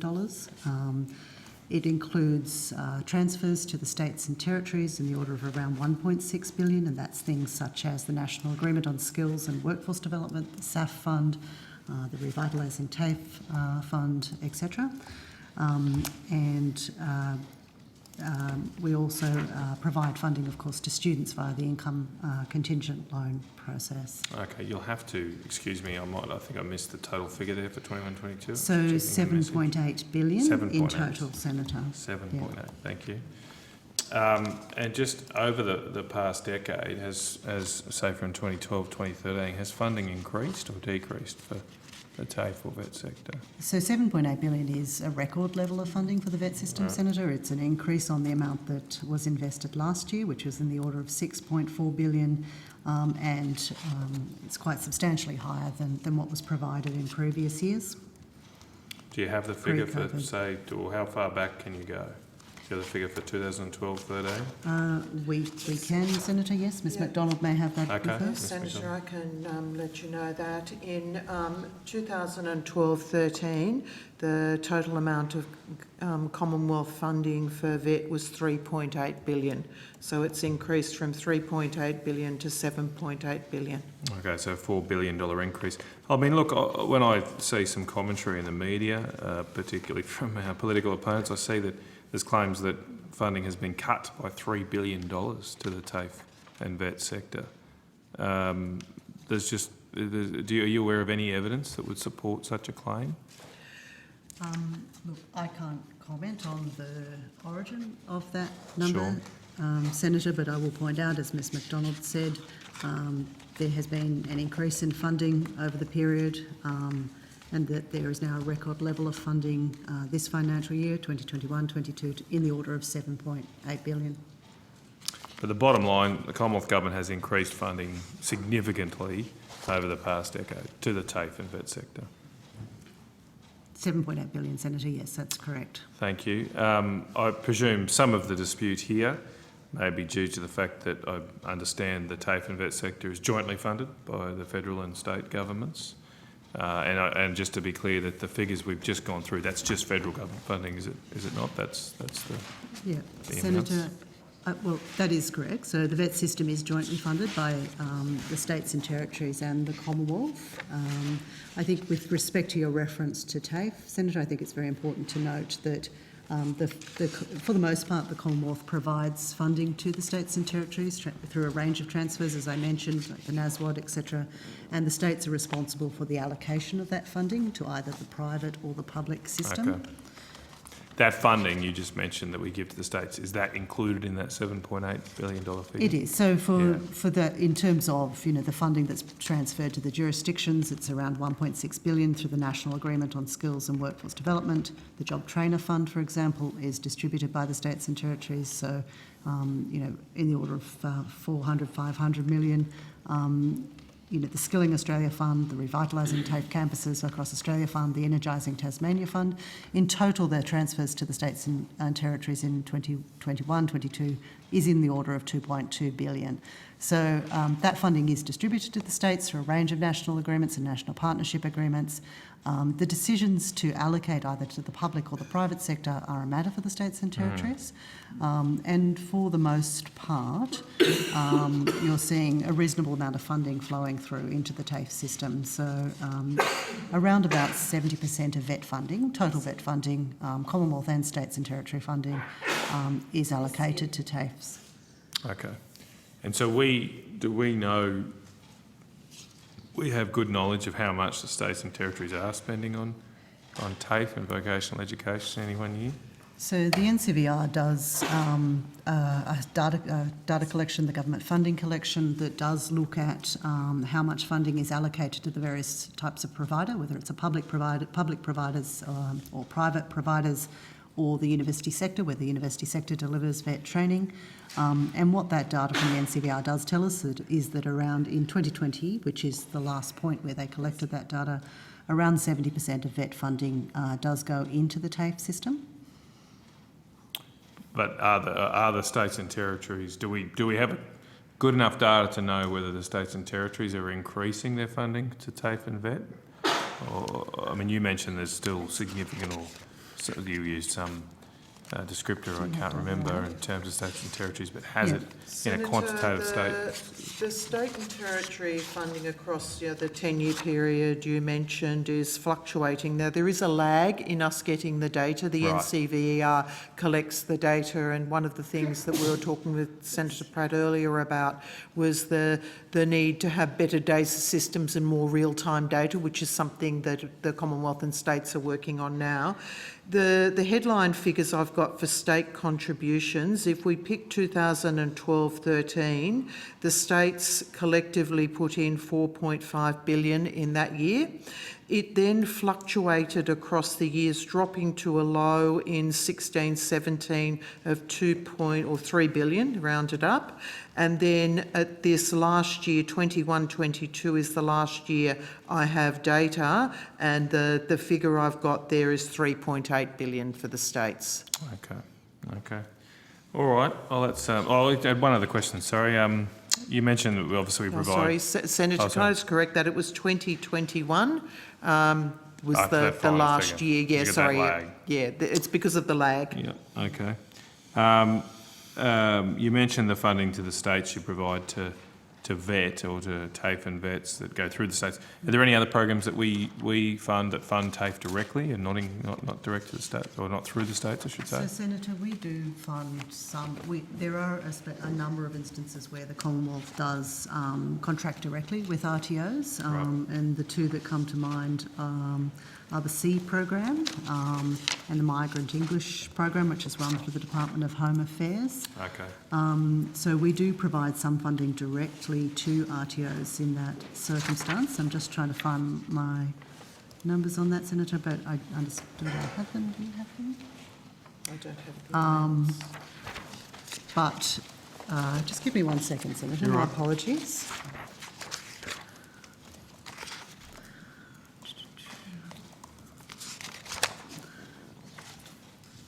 I've got the total amount. Yeah.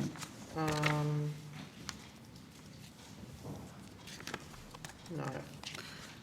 Sorry, Senator, we may take that on notice and provide it back to you. Fine. Or I may have just found it. Okay. Well, if you have, Ms Williams, feel free to enlighten us. So we do provide directly to RTOs something in the vicinity of $308 million in 2020, and around about 2/3 of that funding, $206 million, went to TAFE providers in 2020. So as I said, that's through, for example, the Skills for Education and Employment program, which is one of our foundation skills programs, and the Adult Migrant English program, again a foundation skills program for people who have migrated to Australia. In those instances, we do provide that funding directly to the RTOs and the TAFEs ourselves. Okay. Thank you very much, Ms Williams. We're returning to Senator Pratt. Thank you very much. Can I ask, does the department agree that Australia is in the middle of a skills shortage crisis?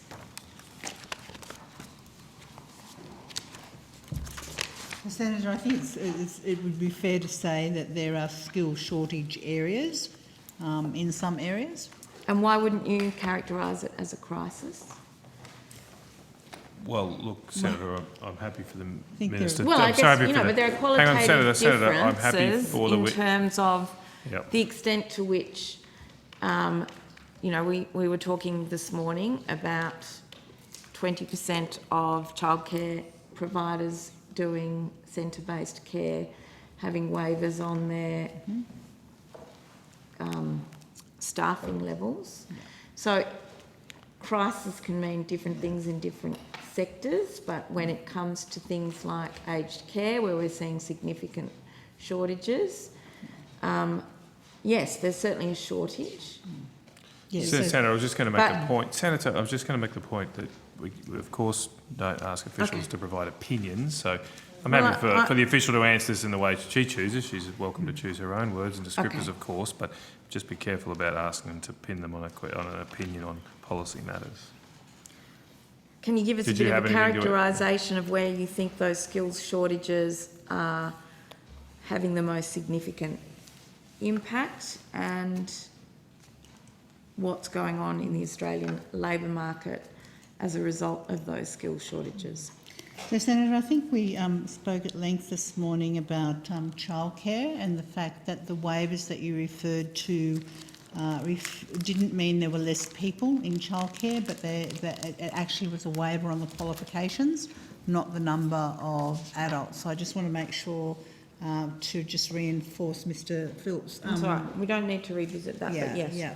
Yeah, so I think there's that area. I think it would be fair to say that at the moment we know, and I'm sure the Skills Commissioner will do this much more eloquently than I can, in terms of vacancy rates at the moment. We've got unemployment sitting at about 4.2%.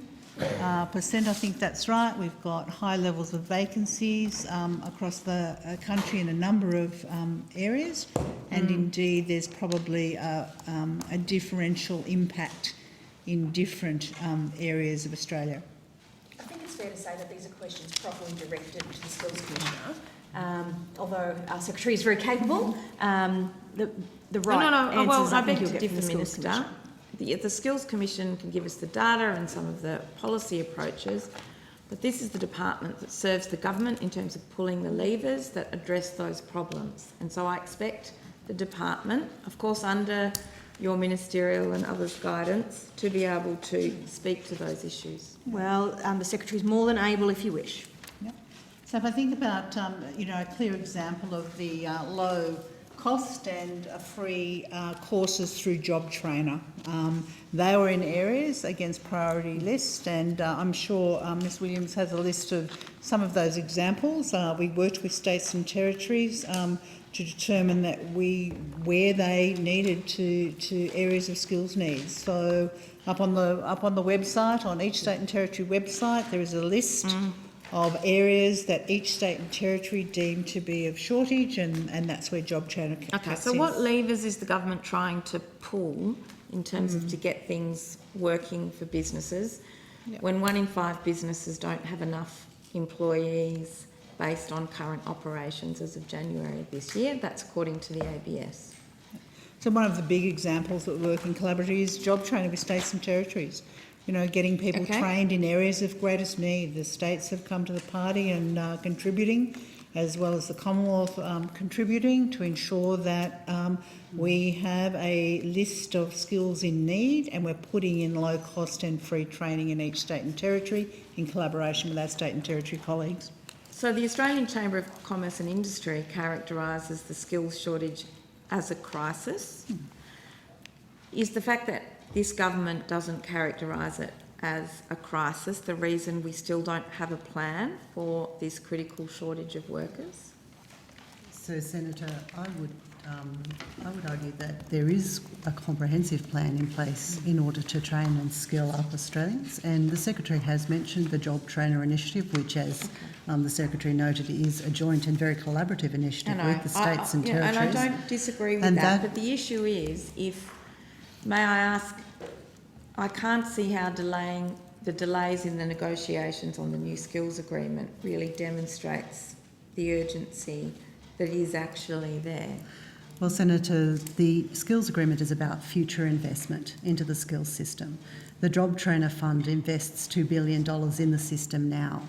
And it really goes to the heart of the challenge that we're facing, essentially, is that we need to have we need to provide Australians with access to low fee or free courses in areas where they're going to be able to train in order to obtain work and to meet the skills needs of the economy and the skills needs of the businesses that you're referencing there. I'd also point out, Senator, that in addition to Job Trainer, we have measures such as the Boosting Apprenticeship Commencement Measure and the Completing Apprenticeship Commencement Measure, which are large investments designed to build that skills pipeline in critical areas of skills needs, particularly in trades and trade occupations. And these two initiatives working together are significant levels of investment that are designed to ensure that we do have that skills pipeline that is so essential. Okay, so does the department talk to the Department of Immigration, to, where in the meantime are you seeking to pull the levers to address this issue? So, Where's the Senator, I data can going? add to what Ms Williams has just said. If I think about across national workforce, we've got an extension of local jobs programs to all 51 employment regions. That includes an employment facilitator. We've got local jobs and skills task force, a local recovery fund to address the regional workforce priorities. We've got 50 million national priority fund to support initiatives for job creation. We've got an expansion and extension to Launch into Work program to June 2028, with nearly 20 million available each year to support the delivery of pre-employment projects. We've talked about the completing apprenticeship commencements in the higher education area. We have help reduction for doctors and nurse practitioners, which commenced on the 1st of January 2022, subject to the passage of legislation. And we've, under Job Ready Graduates package, we've got around 37,000 more places at universities in 2022. We've got 277.9 million for 55,000 innovative industry-focused short courses happening in the same field in 2021 and will roll over into 2022. We have government's invested 296 million over 5 years to support a series of workforce initiatives that will rebuild R&D capabilities within university, industry and university sector. So why is it, according to ACCI, that the worker shortage in Australia is still getting worse by the day?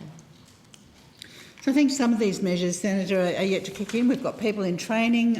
There is no doubt that the things that I've outlined will yield outcomes as we go over time. Frankly, I think with the vacancy rate and unemployment rate at 4.2, which is a fantastic measure, we will continue to ensure that the skills, both across the tertiary landscape, i.e. the VET and the higher ed, and all the other workforce initiatives we have on the ground working in local communities, make sure that we try and do that matching effective to where the vacancies are and indeed where our people are. Senator Pratt, it might help to put into context all of those measures that have been so well explained by my colleagues at the table. Just what drives the government in doing this. No, well, I think perhaps it might be better. I think it's necessary in order. Well, I've had a long and lengthy answer to the question. I won't take a long asked, time, and I'm very Senator happy Pratt. to have heard that answer. I'd just- like now to go into the detail of Chair, the measures. Chair, I'm the one asking questions. Chair, point I'm of happy order. with the answers I've received. I don't need to hear Hang on, a further answer. we just have a point of order. The point of order is Senator Pratt is talking over the contributions of people at the table and trying to stop a complete answer to her questions being given. If more information is required from those at the table in order to completely answer her question, then quite frankly it is disruptive, disrespectful and misleading for her not to allow the piece she doesn't want to hear of an answer to be delivered. Point of order, Chair, in return. Point of order, briefly, if we can. Thank you, Senator Pratt. Thank you. I did listen to the answer. I only interrupted once Senator Stoker had decided I needed supplementary information. Can I just take the opportunity to make 2 points? One, it would be helpful if we do not talk over each other.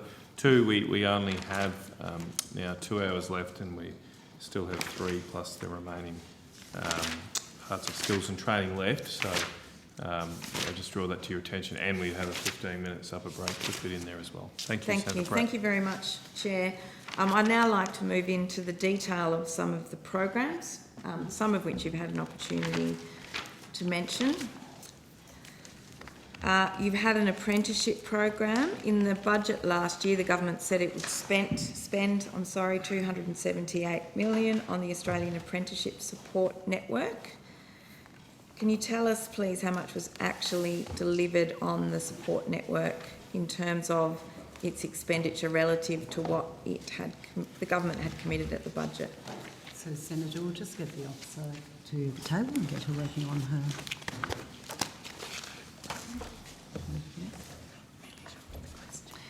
So I think, Senator, your question related to expenditure on the ASINs, which are the network of providers that support apprenticeships in both the sign-up process but also provide mentoring and the like.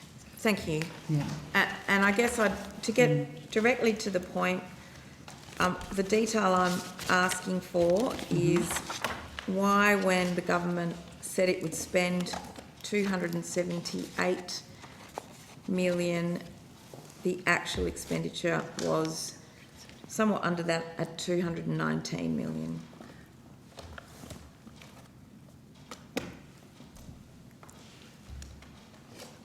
So, Senator, we're talking about the 2020-2021 financial year, and you're correct, just a little over 219 million was expended as at the 30th of June 2021.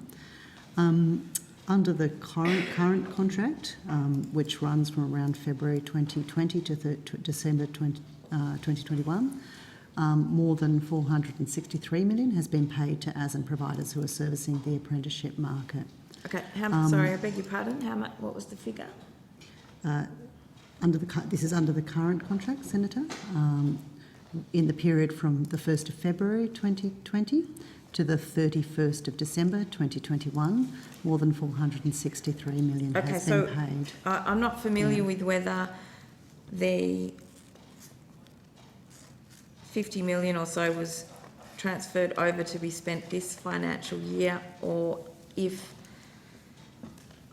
the forward estimate is actually still what was budgeted. I guess the issue I'm trying to come to grips with here, is it a demand-driven system in the network? So a proportion of the funding is demand-driven. So the ASINs also have responsibility for processing both the BAC and the SAT claims. And so, as you know, Senator, those claims are demand-driven, so they come in at varying rates. So that component of the ASIN contract is demand-driven. There are other components of the ASIN contract that are fixed services, which don't have that level of variability attached to them. Okay, so the figure I've got, though, is that the expenditure last financial year was 219. Is that correct? Certainly that's the figure that I have here as well, Senator, yeah. Yes. Okay, so where's the rest of that, the gap in that money? Has it been spent on something else? It just simply didn't get spent? Senator, I might have to just take another look at that. My notes suggest that, certainly over the period of the contract, we've injected further funding into the ASINs. So I may need to take that on notice and just confirm where the funding shifts have occurred for that particular contract for that set of providers. Are you able to give me some detail about that now? Apparently we can. Excellent.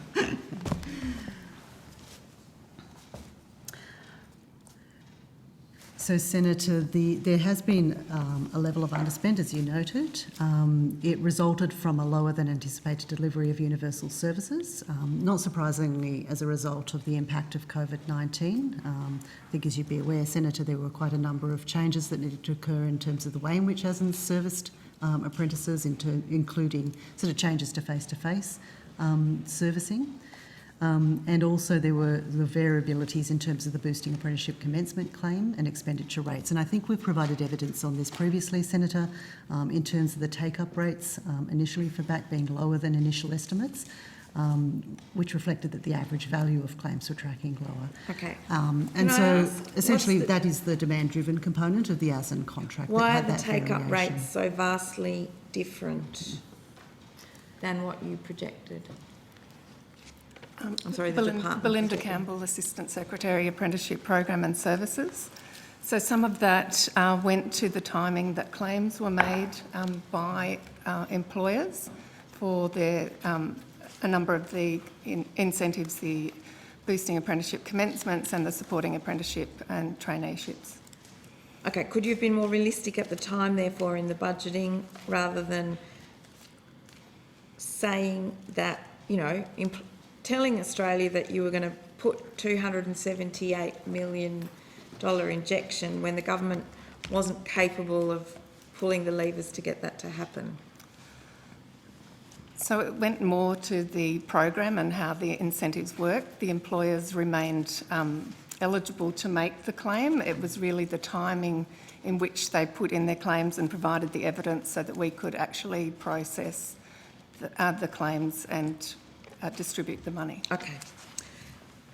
In the last year's budget as well, the Morrison government said it would spend $3.2 billion on the Australian Apprenticeship Incentives Program. Can you tell us again how much was actually delivered through the Australian Apprenticeship Incentives Program in 2021?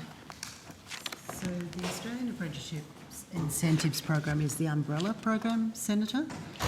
So it includes all of the historical or the standard incentives, as well as the new incentives that have been introduced, such as the BAC. It covers the SAT, and it also covers the new Commencing Apprenticeship Commencement Program. Okay, so can you... So yeah, so Ms Campbell is just looking for her notes. So I'm looking for the gap between the $3.2 billion the government said it would spend and what was actually spent. So if we look at funding across the entire Australian Apprenticeship Incentive Program, are you looking at 2021-22, Senator, or so the previous year? The department's own papers shows in the portfolio additional estimate statements that the actual expenses for 2021 was 1.742 billion, 1.7 and a bit billion. Is that correct? So there's been quite a bit of variability in that program. So in 1920 there was an overspend that resulted from the introduction of the SAT, and I think we talked that through. In 2020-21, there was an underspend that resulted from the interactions between the BAC and the JobKeeper, between the SAT and the JobKeeper payment, which I think we've talked about previously, Senator. Employers having that option to essentially choose between which incentive or support they could receive, as well as some of those challenges in terms of claim rates that Ms Campbell was talking about, where employers have scope to put in a claim at any point within the claim period, and many employers, sought to sort of save that up right until the end. So you really were you truly expecting to spend $3.2 billion? It was a nice big splash at the budget that made it sound like a really big commitment to the Australian economy, and yet just over half of it actually got spent. Is the failure in the execution? I've got lots of... Why do we see such big talk and big promises and such under-delivery here? Can I just ask, are they demand-driven programs or are they fixed funding Some of them are programs? demand-driven, but that should not stop the government from spending it. If you could do a more accurate assessment of, what you think it should cost. Okay. Anyway, let's not have a debate between Can I just ourselves. maybe use this time, Senator Pratt, just to work out where I might take a break. Obviously, it'd be good to finish. No, I can finish this short skills break and until we training. go on to talking about the mid-career How much do you have? checkpoint. I just want to ask. Just a second, Senator. How much do you have in employment? Is there any chance we could do them as well? I'm just trying to... Oh, no, we've got some stuff on industry training hubs that I think we want to get let's to, and finish. then we're on from there. If you can finish with skills as soon as you can, we'll take a break and then come back to finish it off. Thank you, Senator Pratt. Okay. What was the reason the government failed to deliver $1.4 billion in apprenticeship incentives that it's boosting apprenticeship commencements program, which had a lower take-up than the Treasurer had boasted about in that same budget? So, Senator, I think that's, I would sort of challenge that characterisation. The Boosting Apprenticeship Commencement program has been extremely successful. I think what you're looking at there, Senator, is that employers essentially have discretion as to when they apply for those claims. So employers can claim every quarter, or they can save all of their claims up until the end of the financial year, which is not uncommon, particularly with businesses that use accountants to sort of reconcile their books. Or they can wait to the end of the claiming period with the BAC, which is the 30th of June 2023. Yeah, I understand that. But that's not what the Treasurer said. The Treasurer said this many more apprenticeships, which the system didn't deliver. I'm happy, the Treasurer didn't say up to this many. The Treasurer said this many. So, Senator, there's over 300,000 apprentices who have been registered for the BAC. Yeah. It's an exceptionally high take-up. Employers have scope as to when they claim the funding for those apprentices, but they have registered for them, and we would expect that all employers would seek to claim that funding up until the end of the claim date, which is the 30th of June 2023. So I would say, Senator, that actually the BAC has exceeded expectations in terms of the number of employers who are seeking to support the employment of apprentices through it.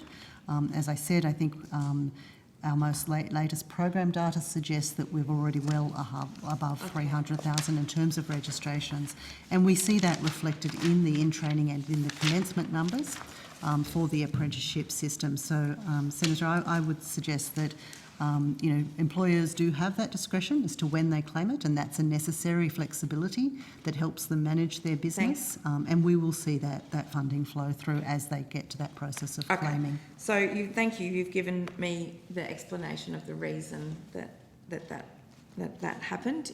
Can I ask, Chair, I might ask if, given the shortness of the time that we've got left this evening, I know there will have been many diligent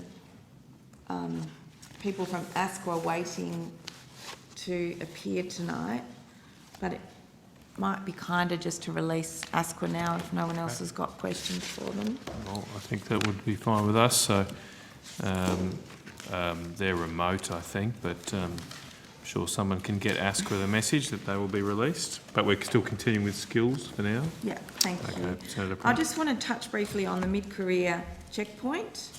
The government said it would spend 22.3 million. I see expenditure of only 292,000. How many people actually participated in the mid-career checkpoint in 2020 and 2021, please? So Ms Sharp will be able to answer some questions on that for you, Senator, but the mid-career checkpoint, like all of our programs, has been impacted by the challenges of COVID. It is one of those programs that really does require quite substantial outreach and face-to-face engagement by providers, but Ms Sharp should be able to talk us through that. Yes, Claire Sharp, First Assistant Secretary, Apprenticeships and Foundation Skills Division. We've had 363 participants in the program so far complete. Yeah. And as Ms Williams said, it is a program that's targeting women aged 30 to 45, and they have been one of the groups that, and the program really is all about trying to encourage those women to make choices about going back into the workforce. And the program did roll out right in the middle of the COVID lockdowns, so it was a really challenging time with homeschooling and the like, to bring that cohort back into the workforce. Okay, if I can get you to take on notice, please, the providers that were providing the mid-career checkpoint. And how many was forecast to be in the program? We were aiming for 1,500 places. Thank you. I'd now like to touch on the skills checkpoint for older workers. The budget said in 2021 there would be 4 million on the skills checkpoint for older workers. I'm assuming that the underspend that I can see was that there was only $1.2 million in expenditure. Can I ask, is it COVID or are there other disruptive reasons? I think the truth is COVID's had an impact on all of these programs that are aimed at bringing people in and out of the workforce that rolled out around this time. So I think COVID was a key factor. What do we need to do to get these programs working? Because we really do desperately need these workers. The skills checkpoint is, as the economy is opening up, we are starting to see expenditure increase. So this year we're already seeing a better result than last year. So I think to some extent it's that answer. Part of the answer is time for some of these project programs to mature, and that will assist in take up. Okay, so do you need to talk to government about them getting real about what's achievable in their budget announcements instead of the flashy figure for the budget, to actually be really practical about what the ambition of the program is and what's required on the ground? So, Senator, with both of the programs that you've mentioned, certainly there's been budget announcements that go to the expansion of those programs and also to the expansion of the eligibility in those programs. As part of that process, we've looked very closely at the program design, and we've also looked very closely at sort of whether they are sort of fit for purpose in order to achieve the objectives that have been set by government going forward. I think, as Ms Sharp said, both of those programs have suffered, like many programs across government, from the challenges incumbent upon providers in working in a COVID environment. We fully expect that both of those programs will work towards hitting their targets. And that we have both the providers and the criteria in place to ensure that will happen. Okay, so despite the low take-up of the program, I'm assuming that therefore is your explanation for expanding the skills checkpoint for older workers in MyInfo. Yes, that's correct. So the changes were implemented on the 1st of January 2022, and they will expand the number of places, broaden the eligibility requirements to make to encourage more workers in. We've also reduced the length of unemployment you need, like how long you need to be unemployed before you can access the program. And similar changes have been made to the mid-career checkpoints, Senator, to expand eligibility, which are really aimed at increasing the number of participants accessing the program. And that includes, for example, because that is a program that just does support women into paid work, expanding the eligibility requirements so that the length of time that a woman might be out of work or a person might be out of work was amended from 2 to sort of 2 years to 6 months to allow people to be able to move more rapidly into the program. And we also opened up the program to existing workers in female-dominated COVID-affected industries such as retail, hospitality, residential care and childcare services. Each of those programs will be supported by quite an extensive communication and outreach exercise by the providers that are now in place. And we would expect that as a result of both that extension or those changes to eligibility requirements and also that much stronger outreach now that providers are able to better do that, that we will start to see really good take-up across both of those programs. Okay, so similar in terms of the underspends, I can see that only 5% of the funding promised to industry training hubs was spent in 20 to 21. It was 15.5 million promised and only 823,000 spent. That's another underspend, isn't it? Just to correct that, it was in total we spent in 2021 $1,039,071. Okay, so how many were budgeted for in industry training hubs to be rolled out that year? How many? There were 10 industry training hubs budgeted for. Okay, and it sounds like you've delivered one. No, we have rolled out all 10 industry training hubs. Okay, so why is there only one and a bit million instead of 15.5. So, Senator, two things. I think, as we've talked about previously in this committee, these training hubs have been rolled out progressively. So the first hub in Burnie and the second one in Townsville were established in 2020. And those training hubs have got quite a number of runs on the board and are operating really effectively with the local schools and communities. Okay, so that 15.5 million is being carried over for the training hubs to finish their completion. Okay, thank you. Can I ask in terms of industry... Just Senator Pradham, we are Oh. over the scheduled break time, but hopefully you can finish soon. Industry workforce training. The budget last year, the government said it would spend 50 million on industry workforce training. The actual expenditure was 38.1 million. That's correct, isn't it? So we might just get the officer to the table, Senator, if you can give us a couple of seconds. Thank you. Well, I can see that from the budget papers, but perhaps the officer can give me an explanation of why that's the case. Yes, that's right. Sorry, Senator Renee Houston, First Assistant Secretary, Vet Quality and Policy Division. Sorry, can you just repeat that question? Why is there an underspend of over $20 million in terms of industry workforce training in terms of what was announced for the 21-22? That's what the update in the additional estimate statements said, compared to the 50 million that was promised in the budget. Just seeking explanation as to why. In terms of the, sorry, the Underspend. Underspend for 21-22? Mm-hmm. No, 2021, please. 2021. So the budget was 50.498 and the actual was 35.239. Is that the figure you're looking at? I beg your pardon? I'm sorry. The budget was 50.498. Yes. And the actual was 35.239? Yes. Yes, correct. So there was an amount of money of around, I think it was about $9.5 million was an underspend from the previous financial year that was rolled over into that year. So the budget figure is actually around 10 to 12 million higher than it normally is or projected to be. So you'll see in the out years it's normally around that $40 million mark, so that accounts for the rollover. That was in the expectation that we had some downturn in the amount of money that was on training around the pandemic and the idea that we were rolling it over because we expected an uptake to happen in relation to some of that training budget, but we continue to see not as much training money needed in that financial year. So the underspend didn't end up being spent. So we were close to spending what's the normal budget, not accounting for that underspend that had been carried forward, if that makes sense.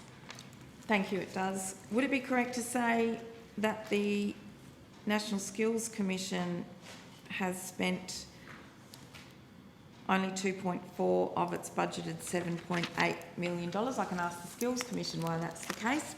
I think that would probably be appropriate, Senator. Thank you. We can pause there if you like, Chair. Are Just you, for after, well, I are you just saying need you're to finished catch my with skills breath. and training, or? I think I will go. I just need to double check.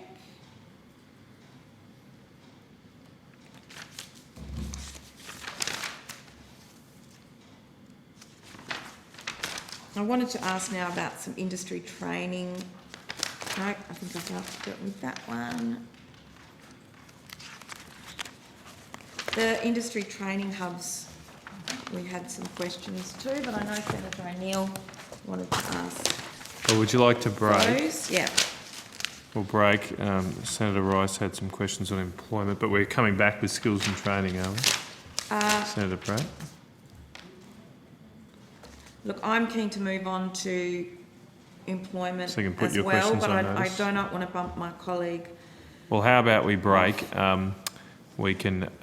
Yes, no, we do want to do industry training hubs, but I'll try and do them well, quickly. we won't release anyone from skills and training, sorry. Sorry about that, but we will break. We'll try and just have a quick break and come back at 9:30 then, if that's okay.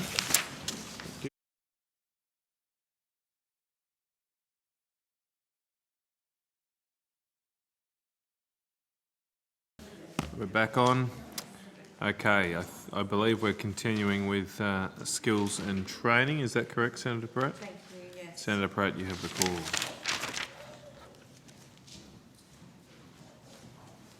Thank you very much, Chair. Can I ask, the government announced 50.5 million for industry training hubs, and we've just discussed that it's around 3% of the 50 million. Is the reason for the delay that the government has not consulted local communities? So, no, Senator, as I was saying earlier, they've been rolled out progressively. The first 2 training hubs were established in 2020, and the remainder have been rolled out over the course of 2021.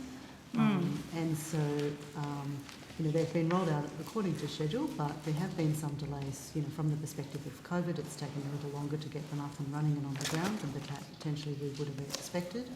But there was always meant to be an iterative process of rollout. Based on the expenditure figures that we received in relation to question on notice SQ21, 1,037 from the last estimates. The expenditure in the hubs, and now in terms of those that are operational, the expenditure ranges from around 17,000 in Maryborough to 32,000 in Armidale. Are the hubs meeting performance standards and operating within the range of expected expenditure? So, Senator, I would say yes to that, and I might ask Ms Sharp to provide some more detail on it. But I think the hub model is an interesting one. I think, as we've talked about previously, what we're trialling within the hubs is the establishment of a facilitator who works with the local schools and communities to actually identify opportunities and help link students up to those opportunities within the communities. Careers facilitators, when they're appointed, they first need to sort of establish that relationship with the community. The steering and advisory committees that they set up take some time to establish, and then they need to work through to develop and submit project proposals for consideration. So you wouldn't expect a really hard start for the careers facilitators, but as they establish and over time, more projects are worked through and established. And I think the Burnie Training Hub is a really good example of that. That was the first one established in the 16th of March. And the career facilitator there has got a broad range of projects running and is performing in line with what we would expect. I'd be grateful if you can take on notice as some detail around the activity in each of the hubs that are now open. If it's helpful, I can also... No, I do understand. I understand that the hubs might have courses delivered that are being... they could be online and paid for by other providers. I don't, but I'm looking for the detail of the overall activity in terms of the money that's currently been expended and what you envisage the level of activity should be as a goal for each hub. And would you like that on notice? If that's possible. Well, we don't have a lot of time tonight, I guess. So certainly we can provide you with the range of projects that the facilitators that are in place and have been working for some time now have and are rolling out within the community. Ms Sharp's able to provide a very brief summary if that would assist, Senator. I understand they've got a steering committee. So in that context, as part of that answer, if you can provide the details of the projects that have been approved by the local steering committee and the cost of those projects. And if you can confirm whether the steering committee has been established and is operating, the expenditure to date and the breakdown of expenditure in relation to rent, salaries and project funding. I'm happy to get some detail now, if you've got some that you're able to give me, please. So overall, to date, we know that 3,000 senior secondary students have been or are currently being assisted by a training hub activity or project. These kinds of projects that the students are being directly assisted include assistance to undertake qualifications or skill sets of accredited training, some non-accredited training, industry tours, and probably, in my view, the most important part has been the way they've been delivering career advice and exposure to different career paths. One of the training facilitators said to me earlier in the week that his experience in Burnie has been the employers are afraid of the schools and the schools are afraid of the employers, and his job is to get in the middle and join them up and make those introductions. So they have supported over 500 teachers and other school staff so far. The focus there is supporting the professional development of the teachers in terms of building their capacity to deliver quality career advice. So they're providing local labour market information, again, making the connections with the teachers who are then trusted by the students to give them good advice on where potential pre-apprenticeships might be, for example. Okay. And then finally, over 800 industry and employer stakeholders have been engaged via the industry training hub so far. So, what is the explanation for the amended contract value in, for example, the Townsville hub?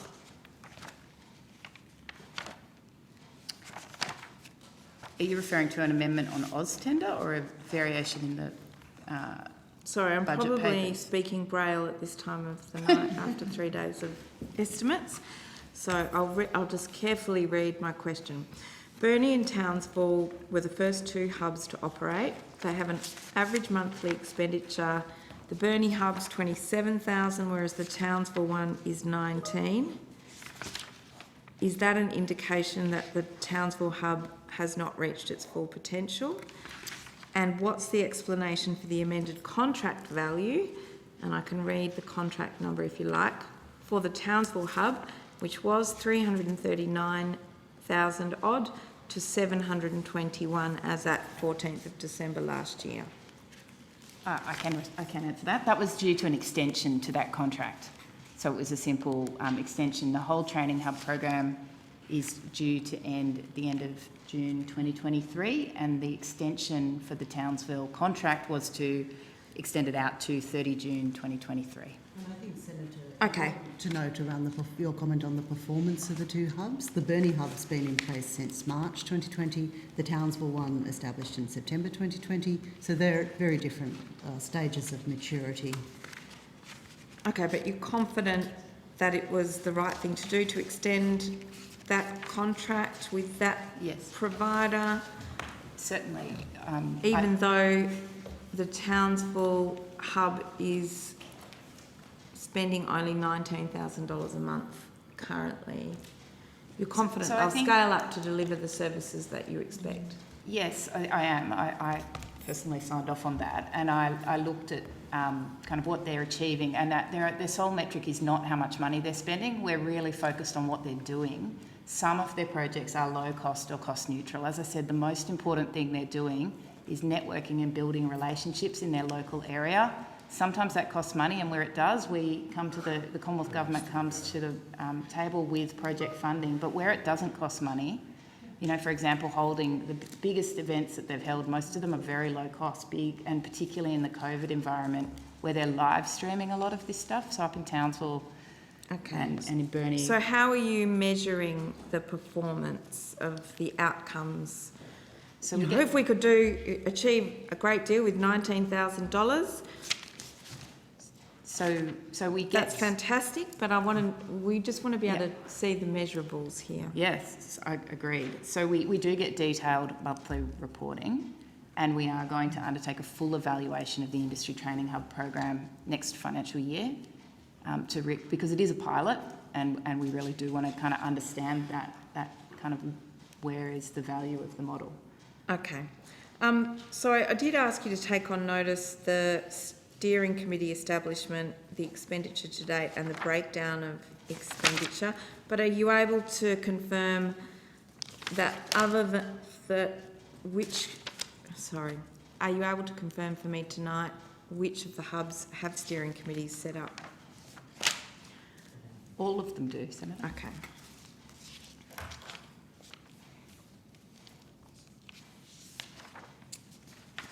All right, I just wanted briefly to ask in terms of the training hub.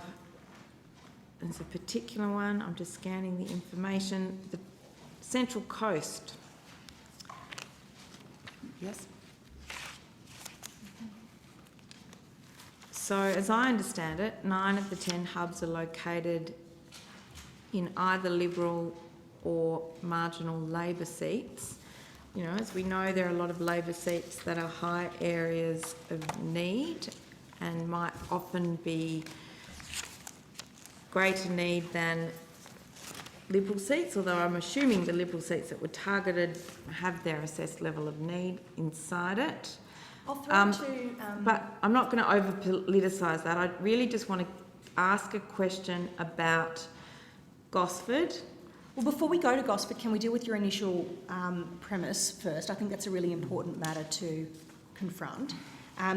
The government selected the final 10 locations of the industry training hubs, taking into account a range of data about the high rates of youth unemployment and low adaptive capacity to move to a more sustainable economic base. And the sources that they used to do that were ABS census results, Productivity Commission reports, Brotherhood of St Lawrence report and the like. Ms Sharp, I think you're probably in a good position to flesh out how that came together. Yes. Because it really wasn't a matter of anything to do with politics, it was a data-driven decision at all times. Okay. So can you explain the data behind the hub that went to Gosford City and not to Central Coast? So the Industry Training Hub for Gosford services the entire SA4, the statistical area 4, that does pick up the Central Coast. Wyong's part of the same census district, but as I understand it, you know, you've got to have a look at the detail at a local level of where people travel to and whether they're likely to participate. And my understanding very clearly is that young people on the coast feel abandoned and that they don't feel that that hub in Gosford is accessible when the urgent need is in the Central Coast. Sorry, Senator, Gosford is in the Central Coast, so is it upper or is it a particular location in the Central Coast? Okay, so I'll paraphrase. I'm from Perth, so it is right. We don't want to be difficult for me unfair to the to Western Australian here, but Gosford is on the Central Coast, smack bang in the middle. Okay, there you go. I'm from Perth, and I'm trying to very quickly paraphrase That's all right. an issue that Senator O'Neill was very Perth is beautiful too. keen to pursue. So, as I understand it, the member for Dobell said, and I don't mean to over-politicise it, I just have to read it so that it can make sense. The government chose to offer this program to residents of the former Gosford City, but excluded most of the young people living in the former Wyong Shire in the electorate I represent. A local group training provider observed that this program is essentially running a knife down the middle of the coast, and that escapes logic. The government then announced $50.6 million to trial 10 industry training hubs to create more jobs for young people. Once again, the government selected Gosford for one of the hubs. It doesn't make sense. A young person on the coast must ask, does this government care about them? Why are they continually being left behind? Look, it's a lovely piece of rhetoric. I meant to try and get to the point of the question, which is to understand the demographic data about why you've got areas of urgent need. There are many areas of need and one of them is Gosford itself. That there's lots of data that there are other places around the country that really needed those hubs more urgently. So the Industry Training Hub does pick up the entire Central Coast, the whole SA4 area. How far do they need to travel in order to get to that hub? And it's is there not public geographically. transport? Has it been modelled? Why is this kind of sentiment coming out? So I think in terms of that feedback about its location. So, Senator, we may need to take that on notice and just look at the detail of what the question relates to. The industry training hubs, as Ms Sharp said, do geographically cover the Gosford area. The other point is that the model doesn't require the student to travel to the hub. It's not a physical location in that sense. It's a facilitator model. So the facilitator that operates the hub sort of travels to the schools and to the students and does that connecting up piece that we discussed. I'm happy to take the question on notice if it would help in to this particular to case, clarify. if you can report on the activity that's taken place around Gosford and the Central Coast from that hub, and we can have a closer look I at think that you'll find data. that what And Ms my Williams last has put question. out there, sorry, I'll just finish. What Ms Williams has pointed out is a really important one. Gosford is kind of the capital of that patch, and from there all the different parts of the Central Coast are readily accessible, and given it is an on-the-road type of role, I'm sure you'll find the statistics that back it up satisfactory. So And we're more than happy So- to take that on notice. There is a deeper point to this in terms of the Commonwealth Scholarship Program for Young Australians, which is linked to the service areas. Why is it, given that you're trying to explain how equitable this purportedly is, that the scholarship doesn't apply to Wyong? So the process for determining the boundaries for the Gosford Commonwealth Scholarships Program, which is a separate but related program, I might just take you through the methodology we followed. So the locations for the hubs and the Commonwealth Scholarships, I think the department's told the committee before, were selected at the same time. The industry training hub locations were selected based on the SA3, the statistical area, the SA4 for the hub, but the locations for the scholarships program were based on the statistical area 3, which is a smaller size, and that was due to the size of the scholarships program. We wanted to ensure that we weren't having huge numbers of people applying and then failing. So we picked fairly tight statistical areas. After round 1 of the scholarships, and in that case the statistical area 3 for Gosford, which was, as the Minister sort of helpfully called it, the capital, that doesn't include Wyong, that is the statistical area for Gosford. After the lower than anticipated take-up rates for the first round of the scholarships program, a review of all of the scholarship regions was undertaken, and some of them were expanded to include another statistical area 3.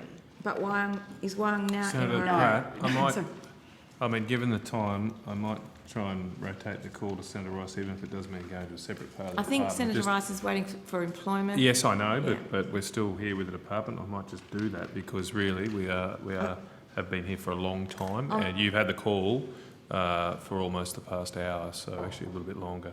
So could we try and finish these set of questions up? Thank you. I'm very keen to get to the next outcome as well. Can I ask, have you actively considered the plea from the federal member for Dobell in a non-political way to actually assess the needs of the whole region and the electorate? Have you revisited that to say, yes, we're going to make changes? When we did review the areas for each of the locations, the decision was made not to expand the Gosford area, and that was because Gosford so far has received 20% of the total number of scholarships. So there are 10 locations around the country, and Gosford's already received 111 out of 556 scholarships. Well, I'm sure that would really make the young people on the Central Coast, frankly, who are outside that area, feel doubly discriminated against. I can see that, but it demonstrates that the need is there, but you've drawn an arbitrary line on the map. And it happens to align with a change of parties halfway up the coast, on the Central Coast. You can truly understand why the community and the federal member is disgruntled about this. There's a high level of need in the adjoining area. There's a high level of uptake, as you've just conceded, for the program, and yet this other area of need is just arbitrarily excluded. Senator, I think you've taken on notice where we've got the industry training hubs and the activities that cover Wyong as well as Gosford, as you've said, in the Central Coast. So we'll have a look at that and see what we can provide you on that issue. And quite frankly, only Labor could find getting above average uptake and support in your region something that could be characterised as discrimination. Oh, if you lived on the Central Coast and you knew how big an area it is and the do know how big an disadvantage area that it is. exists in the north end, you'd be singing from a different song sheet, Senator Stoker, believe me. I know the How- area. You know, I don't know Okay, how can you. we, given the- Let's not debate yes, it. given the I'm time, happy to can we- move on to employment Okay. now. All right, so we will release officials from the skills and training area of the department. If we could have those officials from employment to the table. Are they in the room, or looks like we might need to suspend while we wait for them, and we'll kick off with we'll suspend broad hands up. We'll suspend briefly, and Senator Rice, you'll have the call. Reconvene. Of the Department of Education, Skills and Employment, Senator Rice. Thank you, Chair, and thank you. Good to be here. Look, I'll start off. I sent you a letter requesting various documents, and which I don't think I had received. May have come through today. Are you able to table that information? Yes, Senator, we received your letter. Thank you so much for that advance notice. We have them here to talk through today for you, and Ms Gordon has copies that we can table. Great. Thank you. All right. Look, certainly useful information. I actually won't go through it. So you have been able to provide all of the information that I asked for? Yes, I think that's it. It's the table. But if there's something missing, we're happy to take it on notice. Great. Okay. Look, I won't interrogate it here. I will just trust that it's all there and had plenty of time to look over it post estimates.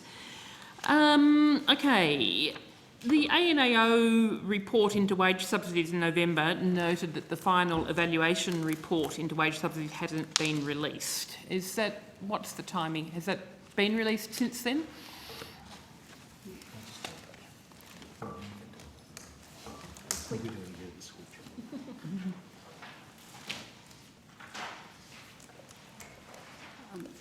Senator Alex Gordon, Deputy Secretary, Employment Programs. I might actually need to take that one on notice unless one of my colleagues...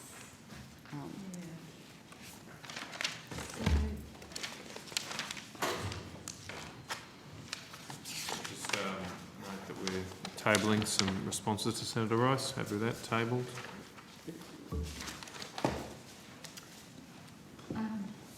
Senator, it's Ms Benedicta Jensen. I'm the Assistant Secretary of the Labour Market Policy Division.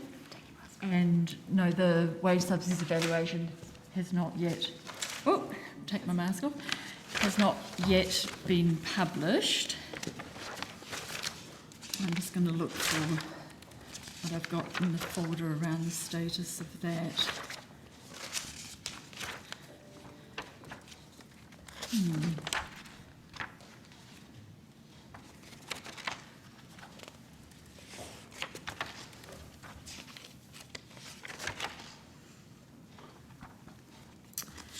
In fact, it's,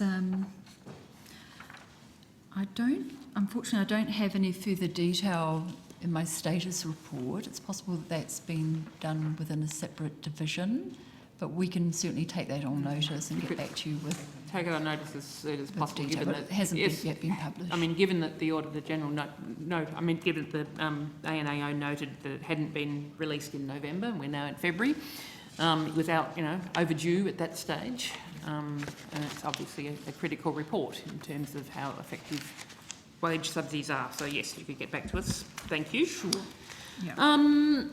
I'd like, actually, yes, and probably another one for you to take on notice, unless you've got the information now about complaints received by the National Customer Service Line, which we previously, my former colleague, Senator Siewert, had previously asked about the number of the complaints.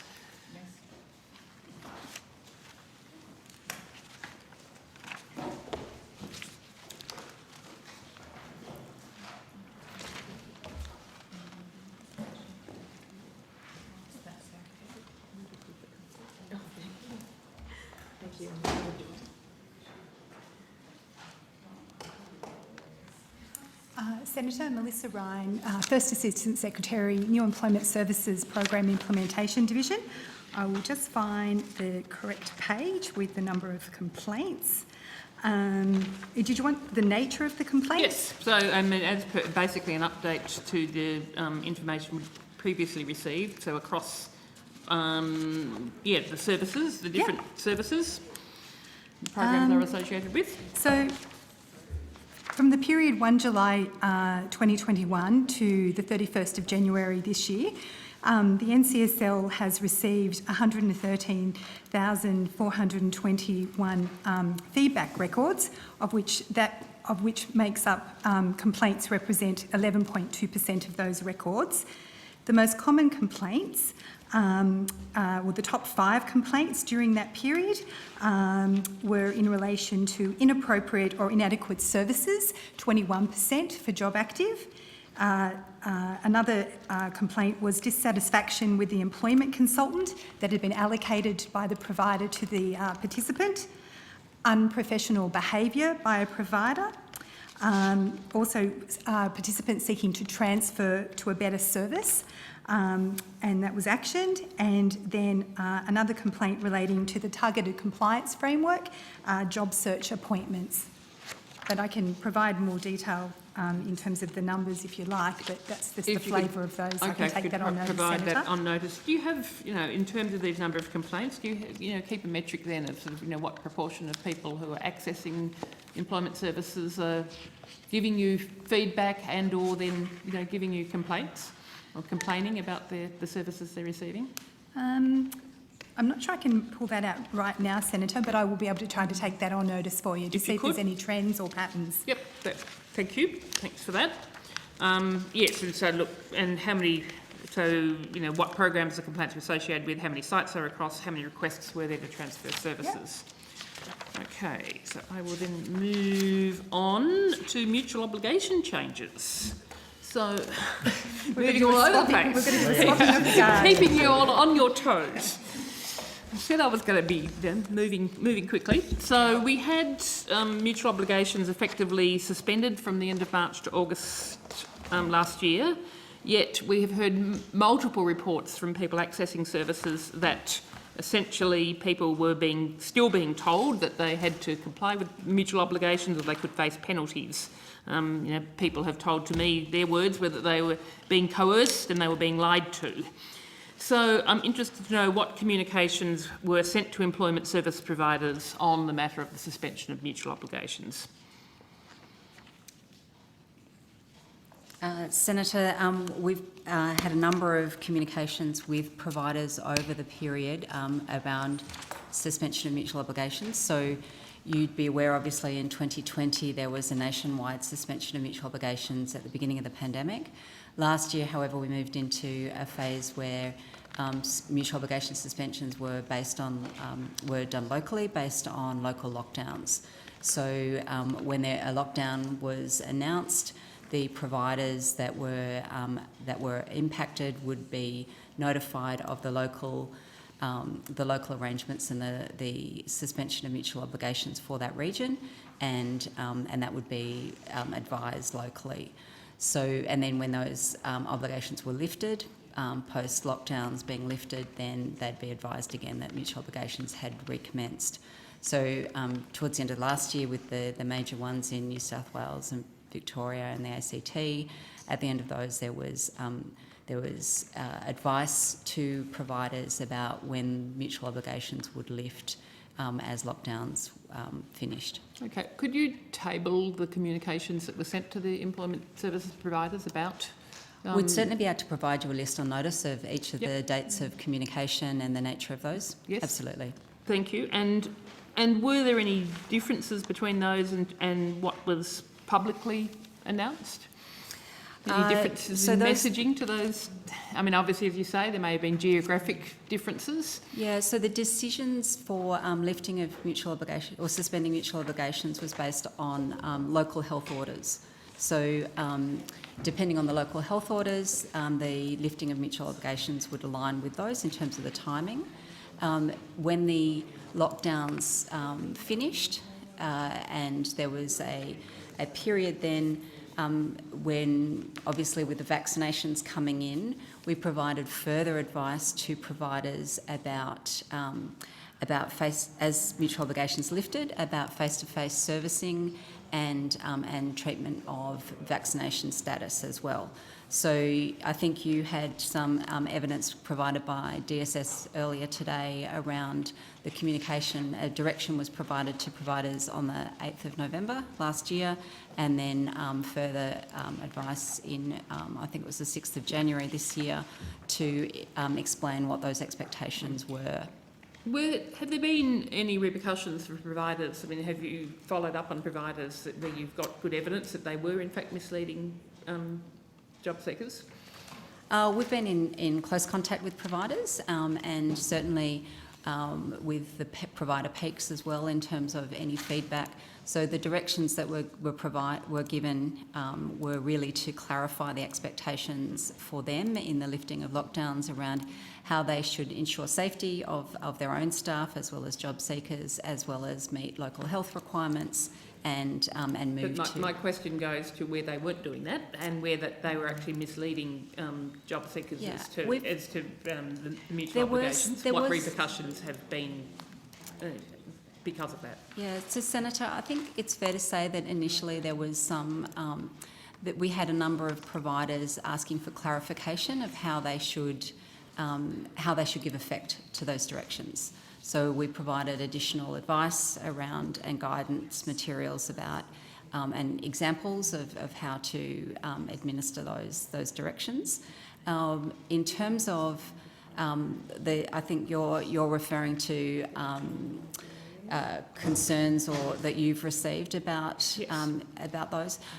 If you've got any particular instances, we'd be really happy to follow those up. I intend to forward, instances of that case. What I want to know is that up until now, have there been repercussions against providers on the basis of them misleading job seekers on the requirement for mutual obligations? I'm personally not aware of specific examples of where they've been misled, but we can certainly take that on notice if we've got particular instances and follow-up activities. But I'm certainly not aware of any particular instances where we've had complaints about the inappropriate administration of those requirements. Can you take on notice so that you probably haven't got it in here, got it direct, to hand, of how far in advance providers were informed of the changes to mutual obligation on the 28th of September and what material was provided to them in anticipation of those changes? Is this the 28th of September 2020 when the mutual obligations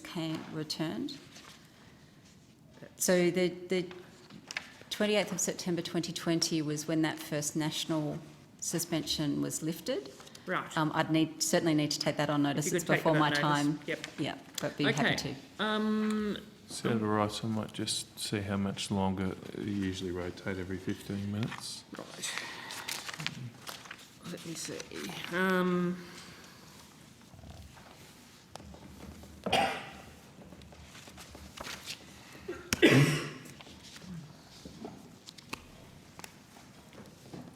Let's look.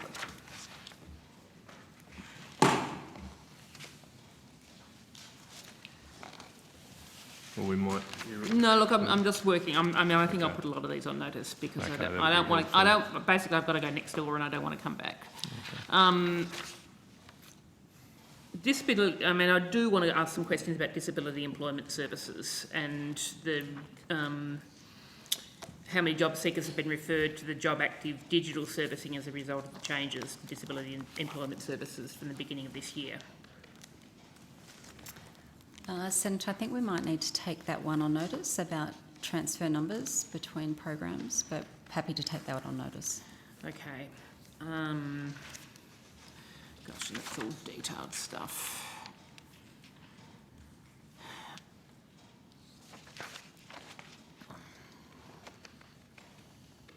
Okay, auditing of job plans. So I'll finish up on that. And Senate estimates in March and June last year discussed the outcomes of the auditing of the quality of job plans. And so I'm just wanting an update on the outcomes of the auditing of the quality of job plans.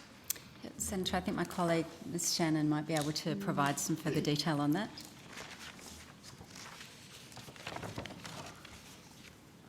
Senator Robin Shannon, First Assistant Secretary, Procurement Quality and Deeds Division. So my division continues to do approximately 4,000 assurance activities per month, looking at the quality of job search effort monitoring by providers and also the quality of job plans. I think I may need to give you the precise figures on notice, but we go through a process where we communicate our expectations to providers. We then go through the assessments and we provide them back the results, and we do, in the first instance, a kind of educative process where we actually share with all providers some of the thematic issues that we're finding as we conduct that assurance activity, with a view to trying to lift performance across the board.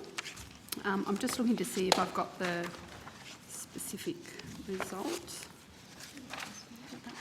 Yes, and I'd be interested to know, I mean, if it's initially educative, what the further steps beyond that are when you haven't got quality job plans continuing to not have quality job plans. So I think it's fair to say, Senator, we have seen an improvement in the proportion of job plans that meet the department's expectations of quality.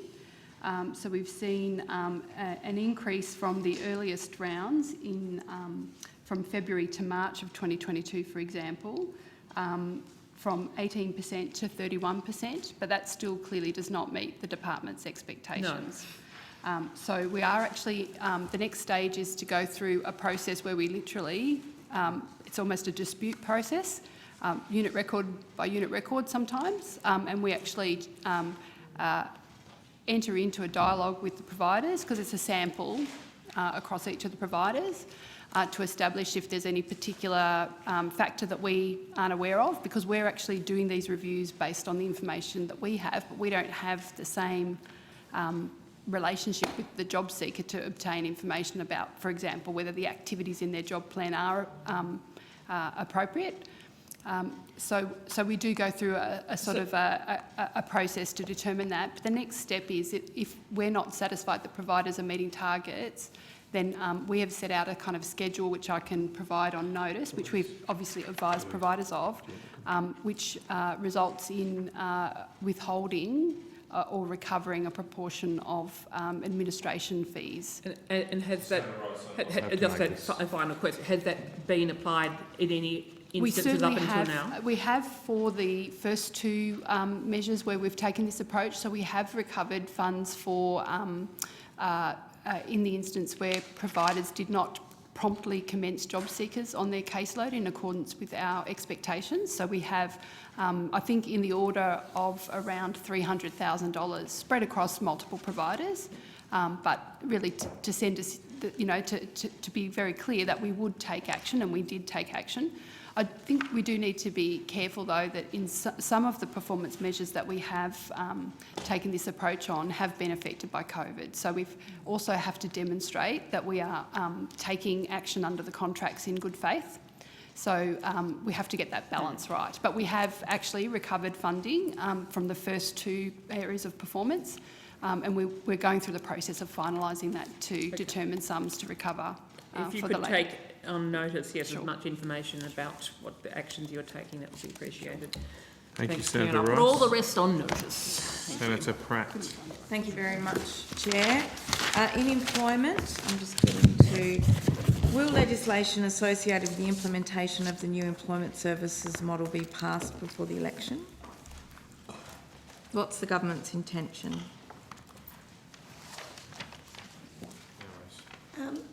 Sorry, Senator Pratt. The new employment services model is progressing, as I understand it. There has been a number of tenders put out. It has gone my to question procurement. was not about the tenders. My question was specifically about the legislation and whether the government intends to pass it before the election. I'm reasonably familiar with the other parts of it. Oh, right, okay. I understand the legislation's been introduced in the House. It has? Yes, it is. Yes. It has.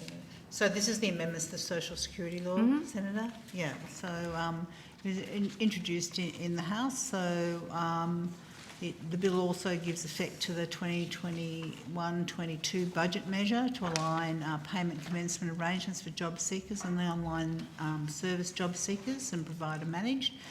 So we would hope that that legislation passes. Of course, we've extended an offer to Labor to work together and receive Labor support on getting that legislation through, which of course would make it a priority to whip it through and get it done. But as I understand it, we are awaiting Labor's commitment to support it. Is that something you're prepared to offer tonight? Well, we are suggesting some amendments, and perhaps that could happen if we were to negotiate over them. But well, as I understand it, we need to see the that dialogue has legislation been before the offered. Senate in order for us to do that. So my next question is, the budget measure new employment services model includes efficiencies of 1.1 billion over 4 years from 21-22. This includes 860 million for transitioning from Job Active to NESM. So can I ask how those savings are estimated? In a practical sense, where does it come from? I know the model puts a large cohort of people in Stream A on digital, but I really want a more detailed assessment of what's actually going on there. I can see, for example, and I know we're not formally in the new employment services model yet, but you can see changes in expenditure due to both the changes in unemployment and indeed the modelling around who is in what stream. So I'm seeking to understand, please, the efficiencies of 860.4 million.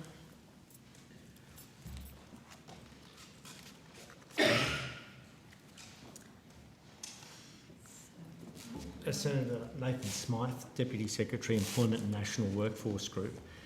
In the main, those saves are achieved by the transfer of people into the digital caseload. There's a substantial cost reduction in servicing people in the digital caseload compared to the provider caseload.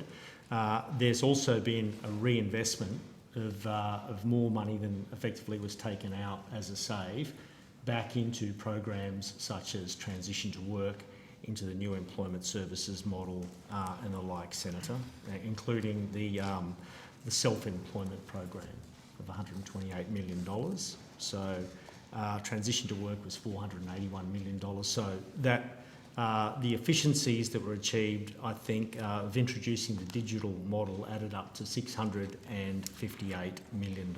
658 million attributed to the digital, and then what's the gap between that and the 860 attributed? Well, there were $202 million that didn't come from this portfolio. They came from the Department of Social Services in relation to DES participants that would opt into digital servicing. And then there are also $191 million that are attached to Schedule 8 of the bill that is before the Parliament. Okay, that was my understanding too, and it's relevant to Senator Stoker's statement. Is Labor ready to support the bill, but we're concerned about a proportion of those savings that will come at the expense of people's waiting times for income support. So can I ask in that context, is legislation required to deliver this cut? What proportions of the may I ask, please, is legislation required to deliver what you've outlined, Mr Smythe, and which bits of the savings do we need that legislation to deliver? Yeah. Senator, I might respond to that. So the answer is no, legislation is not required to deliver those savings. What the legislation does is generally to leave policy unchanged.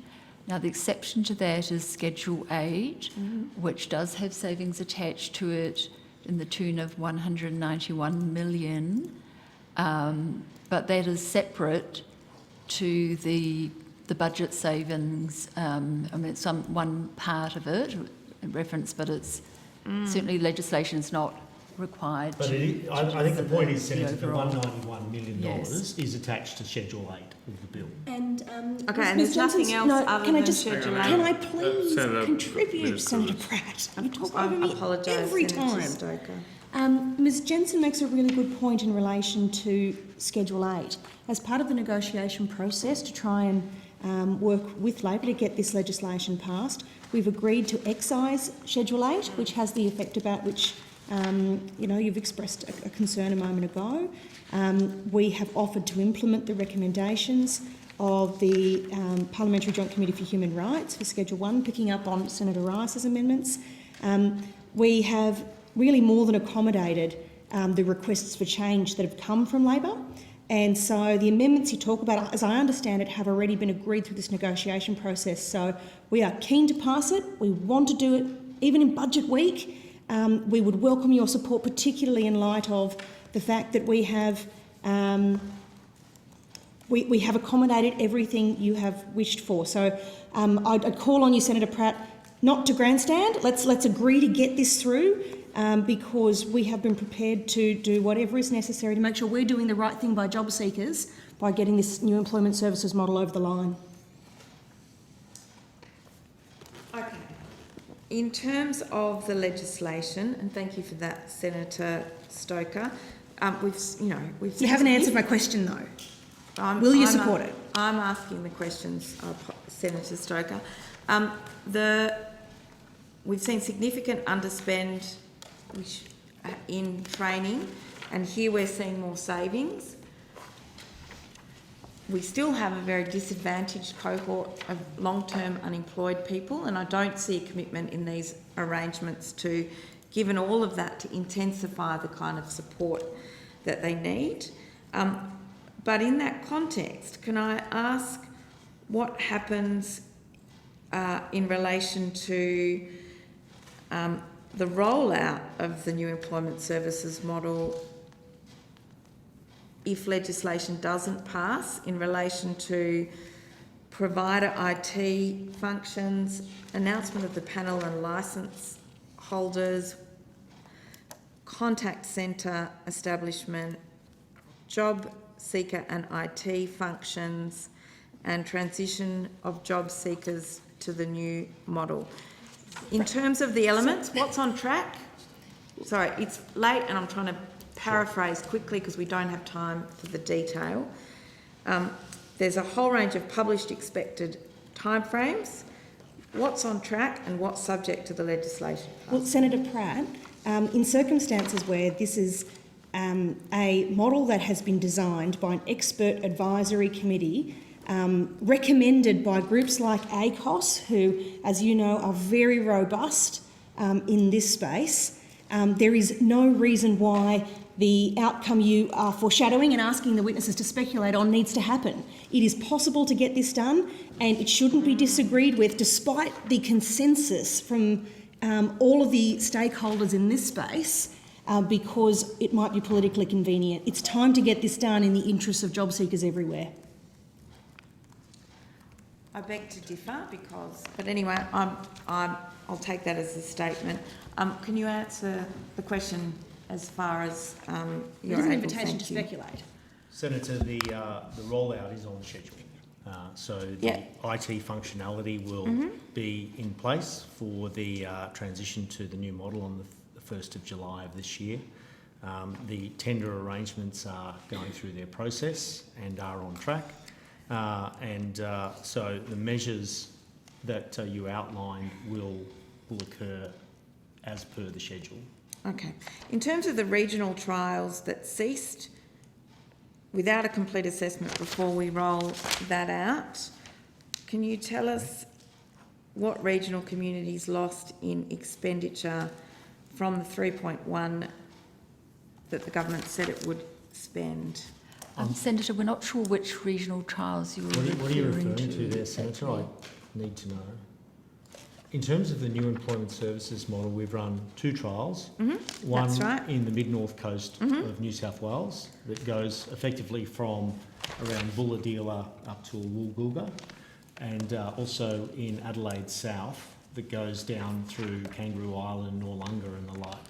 So those trials are still underway, Senator, and they will transition to the new model on the 1st of July of this year. So I'm not aware of what you're referring to in terms of a reduction in regional trials. Okay, well, I've just taken it from the papers, I think, from last week, as I understand it. Can I ask, in terms of how much funding under employment services is spent on skills and training for job seekers? Does that include direct programs like the skills and training incentives, as well as under Job Active? I think we'd have to take that on notice, Senator, because there are a number of programs, including Job Trainer and the like, that would need to be factored into a calculation around that. And we do have expenditure probably under the Employment Fund that one of the staff present will be able to go through, if you'd like, around skills and training, because that is one of the highest component parts of the Employment Fund. Okay, so in that context, might I also ask if it includes programs like the Skills and Training Incentive, as well as under Job Active, and what arrangements are in place to ensure that the skills and training provided are accredited? Senator, I might just say the Employment Fund, which is separate to the Skills and Training Incentive, is the main fund for providing a range of work-related assistance to job seekers, including training. With the new model, the total spending on the Employment Fund is $665.9 million over those forwards.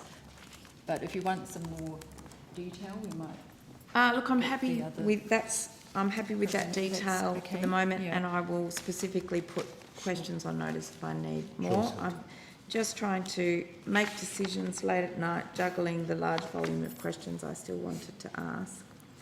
So, noting that, I'm going to return to a topic from earlier today, which was Workforce Australia and the rebranding, and I think we had a number of issues that we parked because we were advised to bring them up tonight.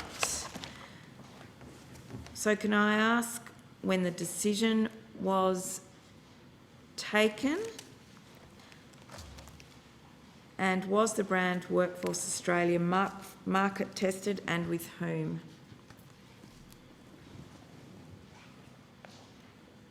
Just go back to corporate.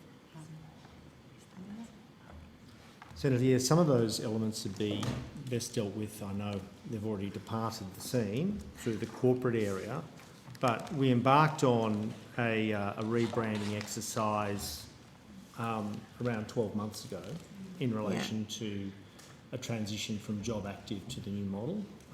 There was significant market testing and focus testing that was undertaken that looked at a number of potential different names. Workforce Australia was settled on, and a decision was made late last year to finalise that.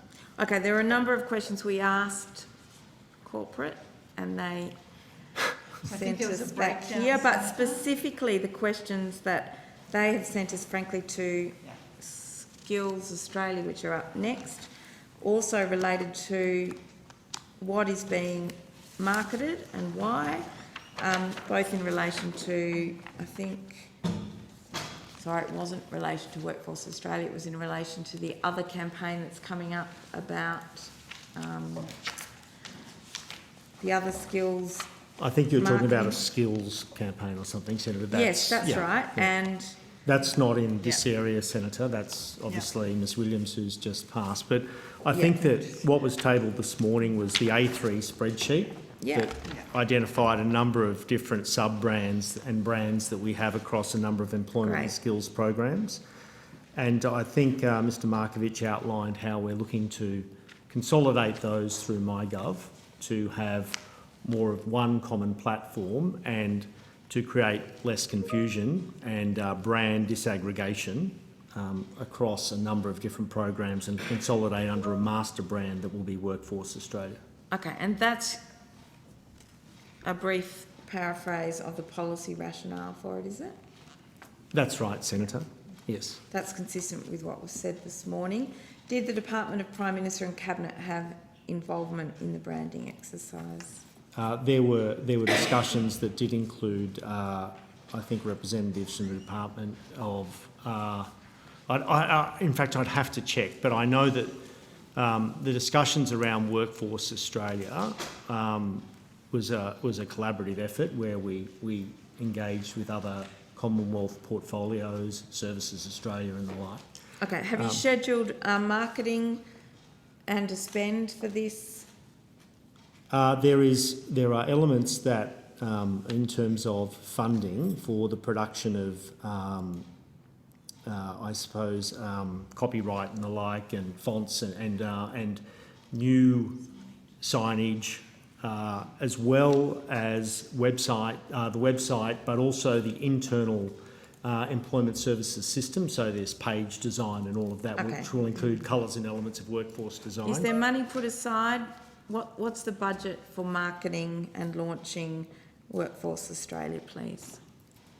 So I think, as Mr Markovic indicated this morning, much of the cost associated with the implementation of the brand, I think, is being met from departmental resources. It's met internally, Senator, and obviously providers that are successful in gaining new contracts will be putting up their own signage and the like at locations around the country, etc. Okay. But there's no campaign per se as such.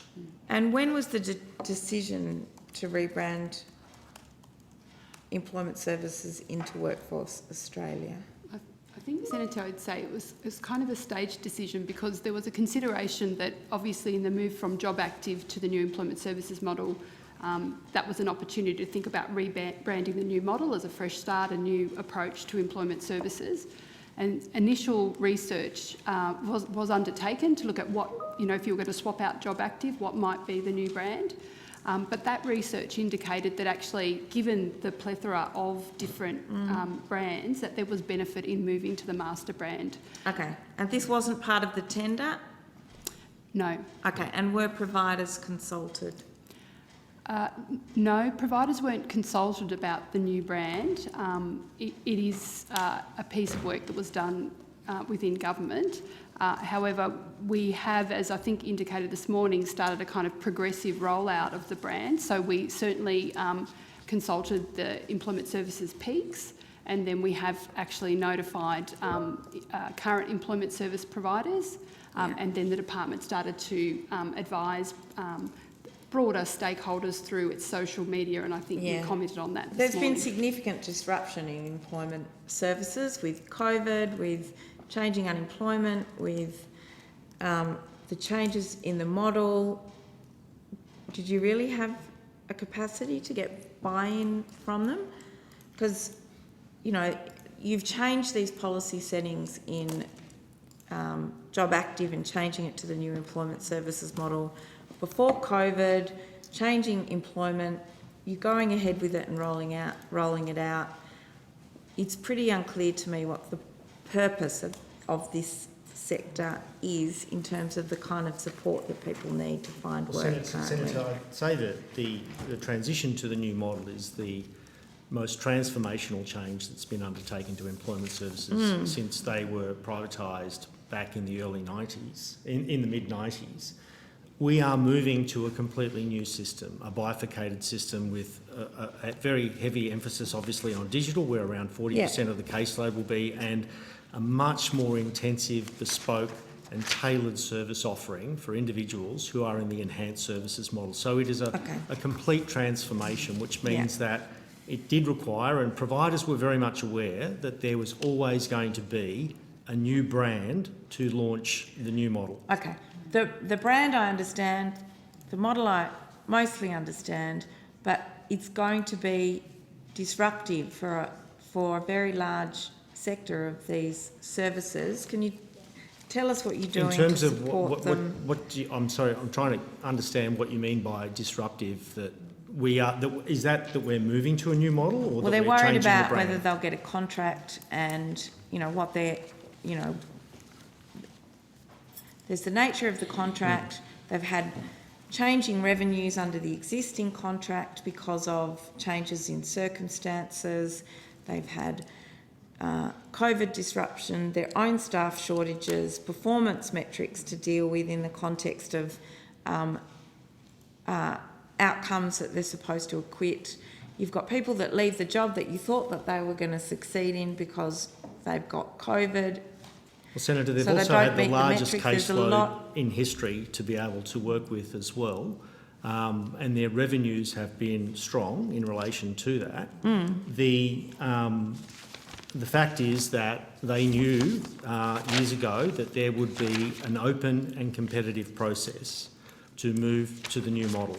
And that is the nature of government procurement. When you go to market with a fully open and transparent and new model, and we go through a merit-based selection process to determine which providers are going to provide us with the best service that is a different service than what is currently being provided. So that's Thank the you. nature of procurement. And I'm happy to pause there. There's lots to go in that space, but yeah. So, the branding, I just feel a little uncomfortable with the whole of the language of the branding. You know, that's the sort of commercialisation and what it actually means. You know, the brand was so much about that. Could you give me an idea of who came up with the brand Workforce Australia? I think it was initially an organisation that was engaged called 303 Mullen Lowe. Sorry? 303 Mullen Lowe that were engaged around... That's the name of the organisation? That's the name of the Is organisation. it an organisation or a company? Or No, it's a company. It's a marketing, public relations, branding organisation, as I understand it, Senator, who are engaged.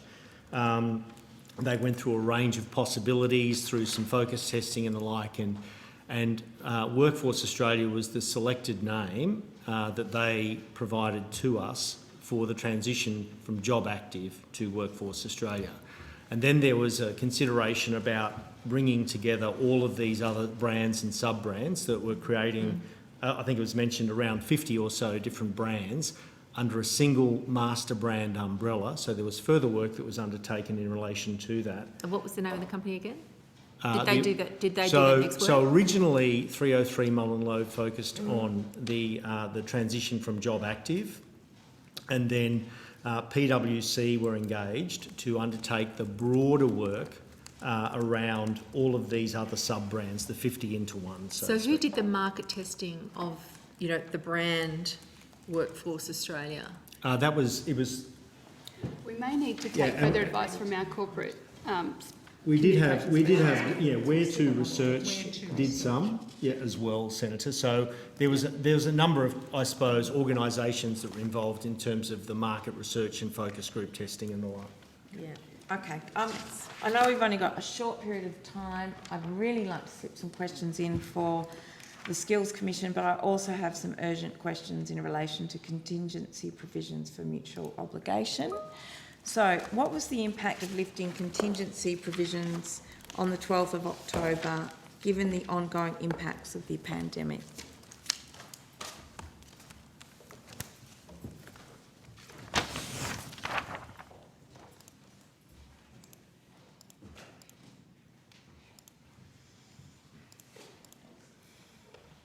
So, Senator, could you just repeat the question? Thanks. The impact of lifting contingency provisions for mutual obligations on the 12th of October, given the ongoing impacts of the pandemic. So, Senator, as we were talking about earlier, the government, we suspended mutual obligations initially nationwide in 2020 as a result of the initial impact of the pandemic. Then in 2021 we moved to a system of lifting mutual obligation or suspending mutual obligations in areas where there were local lockdowns because people weren't able to participate in activities or attend interviews and other things. As National Cabinet moved to... I understand with the transition the decisions. I just want to hear what happened to people in terms of the impact. So providers were still working with the caseload, and as I mentioned earlier, we provided direction to providers about our expectations in that period of lifting or reinstating mutual obligations. And as part of that, providers were to provide face-to-face servicing where it was safe, reasonable and beneficial to do so. So this was the need for them to ensure the safety of their own staff as well as job seekers, where it was reasonable in the circumstances, but also on the basis that there are benefits associated with face-to-face servicing as well. So where it was beneficial for job seekers to attend face-to-face interviews and it was safe to do so, that was to be I can ask progressed. more directly. I've heard some quite negative impacts from that decision, and I haven't heard anything really that reflects on that. I can see some of it, I think, in the data here, if it captures that, and I would expect some of it to come up in here. What was the impact on services in terms of their complaints and job seekers in terms of their complaints? So I think I mentioned earlier that I'm not aware of direct complaints about the about inappropriate use of or application of our direction. Essentially, providers have quite significant flexibility in the way they deliver their services. So they have the flexibility to tailor mutual obligation requirements both to individual circumstances and the local labour market. So that includes the ability to tailor those arrangements based on decisions about the individual's own circumstances, if they have people within their homes that have COVID or are supposed to self-isolate. So can I point to more directly to suspensions and the expectation that suspensions of financial penalties would increase as a result of lifting the contingency arrangements? And in that context, I put to you, the Minister said providers are required to work with job seekers and participants. Providers will be asked to encourage job seekers and participants to actively seek employment opportunities safely as the economy reopens. So what arrangements do you have in place to ensure that job seekers and participants are not subject to demerits in that transition? Well, demerits and suspensions are applied where job seekers fail to meet their mutual obligation requirements. So in here, data as at 30th of November 2021, it shows 66,000 people had a demerit in Stream A, and yet there were only 157,000 people in the stream. Am I reading that correctly? I'm sorry, which one are you referring to? Sorry, that's your table as table today. Yeah, from November? Yeah. Is that the November one? Just, if you can bear with me while I just find the relevant month. While Ms Gordon's doing that, Senator Pratt. Because a demerit means you've got your payment. Sorry, I beg your pardon, I was not tuned in, I was watching Ms Gordon. While Ms Gordon's looking that up, I think it's worth mentioning we are really happy to receive examples of the kind that you say exist. We can do that confidentially if you'd like. We can do it in open Senate estimates hearing. But to the extent there are any examples of problems, we are absolutely open to making sure that they are resolved. To what extent is the data in this table representative of these problems, and what do you expect the relationship between that and what's in here to convey? So that's a point in time in November. If you look at the monthly suspension data, it's actually more reflective of when mutual obligations are lifted, and it's returning to more normal levels. So we do see suspensions occurring on an ongoing basis.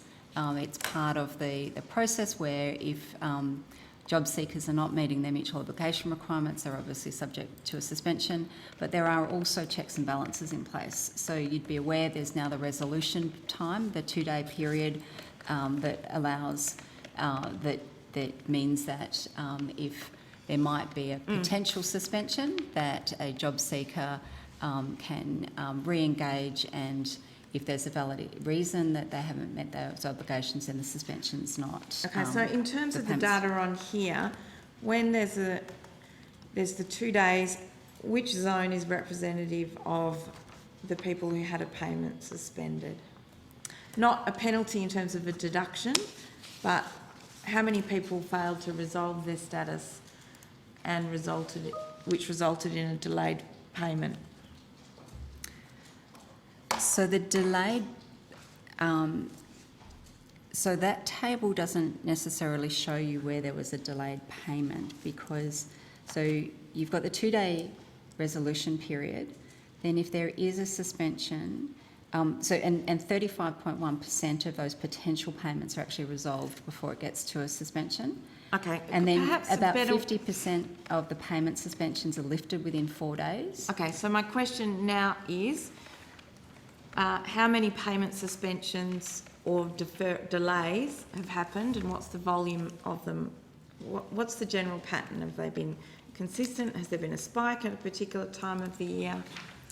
And that's what I was saying before, that the pattern of those the number of suspensions has largely tracked the whether when there were mutual obligations suspensions or not. So over the period between June to October last year, as the mutual obligations were suspended across the Eastern Seaboard, the number of suspensions went down. Okay, can you give and us then in November, because those mutual obligations were reinstated, those numbers went up. Okay, that's terrific. Can you describe the actual numbers attached to those timelines? They're actually in the documents that you've got, because you've got the monthly data. So which is the column that's got the actual so the number suspension?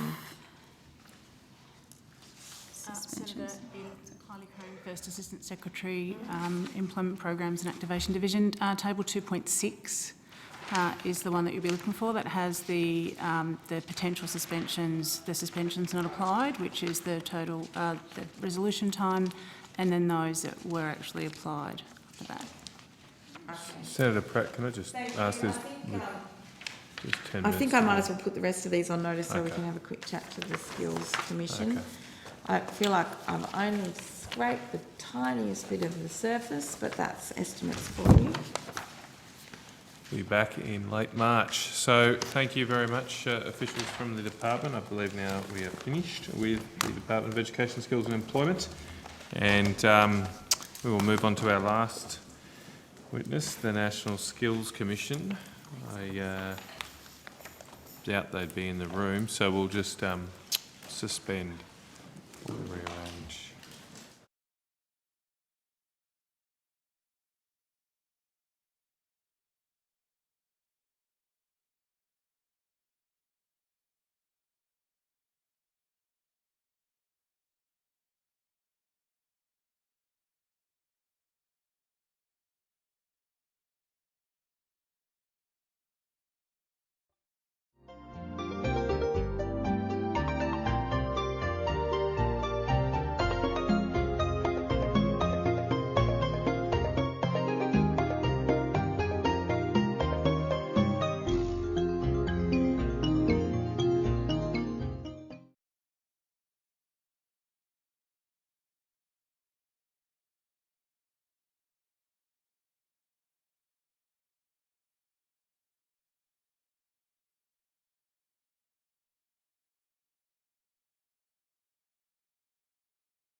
Okay, we'll recommence.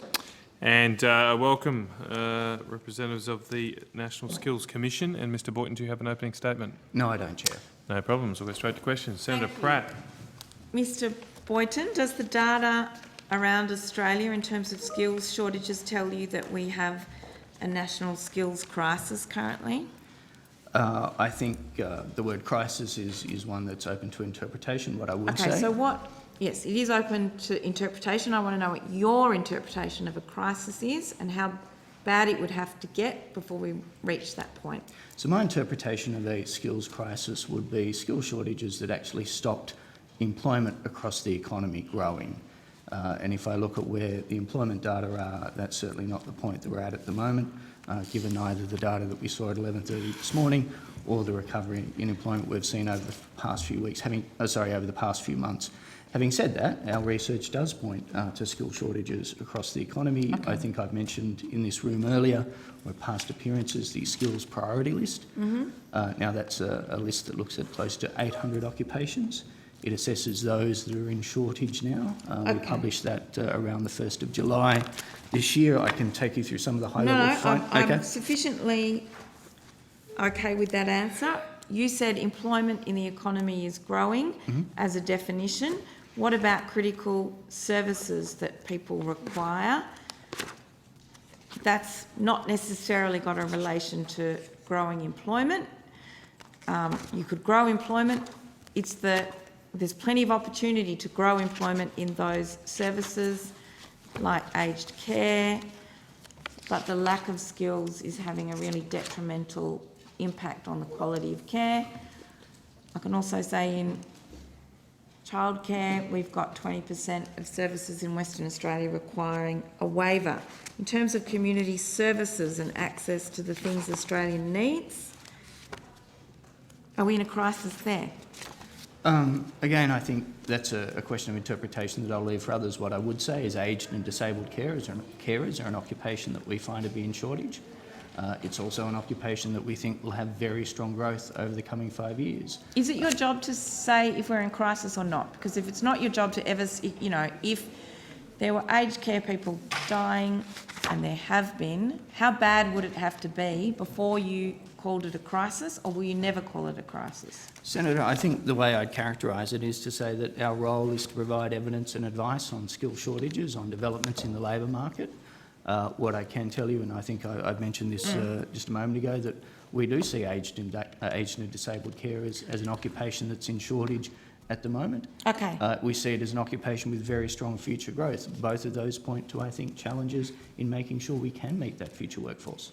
Having the Army pulled into aged care in order to meet skills, the need for basic services, would you not call that a skills crisis or a labour crisis?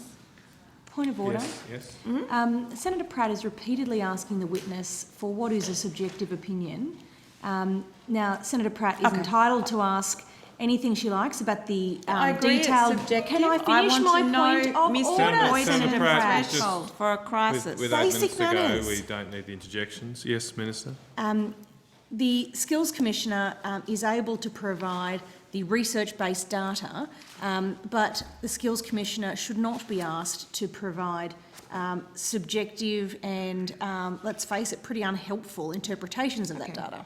Whose job is it to sound a warning of a skills shortage in a sector like aged care or a skills crisis in a sector like aged care? Well, it's certainly our job to publish each year a skills priority list that outlines occupations that are in shortage, outlines the relative future demand for that occupation. That's important too, because you might have an occupation that isn't in shortage at this current point in time, but has very strong future demand, and that in and of itself sends a signal to the education and training system. So our job is to provide the research, the analysis, to make that public, to make that broadly available within the department, external to the department, so that policymakers can then use that to inform the decisions that they choose to make. Thank you. Does your role involve sounding a warning if you assess that there is an emerging and future workforce skills need which may have a significant impact on the Australian economy or our society? If it's not your role, whose role is it? Well, I think, again, the question is how do you sound a warning? Now, if we're publishing research that says, for instance, this occupation is currently in shortage, there's strong future demand, it's probably one of the occupations, indeed, in the top 3 growth occupations over the next 5 years, that the skills of aged and disabled carers will grow rapidly in importance. That a report we published toward the end of last year cited, I guess, 4 key areas of future skills demand, and we called them the 4 Cs: care, cognitive, computing and communication. I think we've articulated in a few different fora, in a few different ways, the importance of that occupation. Does that mean reporting on our emerging and current workforce skills needs? Yes, you've just cited that. Where are you seeing those biggest gaps and what are the impacts of not addressing them? So I think if I was to characterise where we see most persistent skill shortages, they are in a number of the traditional trades-based occupations. I think the report we did around the middle of last year cited around 42% of technical and trades-based occupations were in shortage. So some of those large occupations are things like electricians, chefs, fitters. The second, sorry, Senator, please excuse me, I've missed the second part of your question. I do apologise. So it was where you're we reporting on the Australia's future workforce needs. Oh, sorry, and in relation to future You're doing workforce fine. needs, we do two things there. One is both to look at occupational growth forecasts, but also in the report we published in December last year, we looked at those skills themselves that might be growing rapidly. So instead of just doing an occupational-based view of where the economy's emerging workforce skills may be, we actually did a skills-based view so we can look at the sorts of skills across the economy that we think might grow the most rapidly. So in terms of the shortage in electricians, I think you said it was 42% of companies having trouble recruiting. What was the data there? I said 42% of technical and trades worker occupations we found to be in shortage in the skills priority list we published around the middle of last year. 42%. How many other, I know that's a particularly severe area. How close do our current strategies as Commissioner, are they going to fill that gap? So I think it's important to know there isn't one optimal number of any occupation in an economy. Economies will always adjust. If there's a shortage, economies will adjust to deal with that. If there's an oversupply, economies will adjust to deal with that. What I can say is I think the lift we've seen in apprenticeship commencements might go some way to that. And certainly I think the value of the work we're doing is that we have for the first time 800 occupations that we've assessed as whether or not they're in shortage or not. Over time, that will give us a time series to identify those occupations that might be persistently in shortage, which then I think provides very useful advice to our colleagues in the department and elsewhere across government around where additional interventions may be required. Thank you, and I'm sorry we're short on time tonight. Senator O'Neill asked you previously, would you say we're facing a skills crisis? What's your assessment of the extent of the crisis that we're in? And you said crisis is probably too strong a word. So can I ask you now, Mr Boynton, knowing what we do know now, particularly in the case of aged care, do you now regret missing the opportunity to correctly assess an emerging or future workforce skills need? I think probably the last time I appeared would have been in October last year. We'd published the skills priority list at that time that had identified a number of those care-related occupations as being in shortage. Again, I think crisis is a subjective term. I think it's for others to determine what's a crisis. What I can tell you is that based on our data, recruitment difficulty is at quite a high level. I think you'd be aware of that. We do publish these data every month, highlighting the percentage of recruiting employers that are having difficulty, some of the reasons why they're having difficulty. I agree that crisis is a subjective term. Mr Boynton, is there data that you would characterise as a crisis, or will you simply rule out ever using that word? I wouldn't ever rule out using that word, but I think it's important, which is some research we published a few days ago, to note that part of the reason for the increase in recruitment difficulty we've seen over the past 12 months is to strengthen the economy. And as the unemployment rate gets lower and lower, and I think the Reserve Bank are forecasting the unemployment rate to fall to 3.75% over the course of this year, it would surprise me if it didn't become more difficult for certain employers to recruit people, just given how tight that labour market is. And so pointing to that, and my last question, if that's your understanding, that's fine. Surely those dynamic means that some sectors, including services, are going to hit crisis point in terms of issues like aged care. I think what I'd say is some sectors will find it very difficult to recruit, and that's why I think there's a range of activities underway across government to address those sorts of issues that you're raising, Senator. Thank you, Chair. Okay, thank you very much, Senator Pratt. Thank you to all officials who appeared today. Thank you to Hansard and Broadcasting and to the Secretariat staff for all their work in the last couple of days. Thank you, Minister. And that concludes today's proceedings, and I adjourn the committee. No, I do.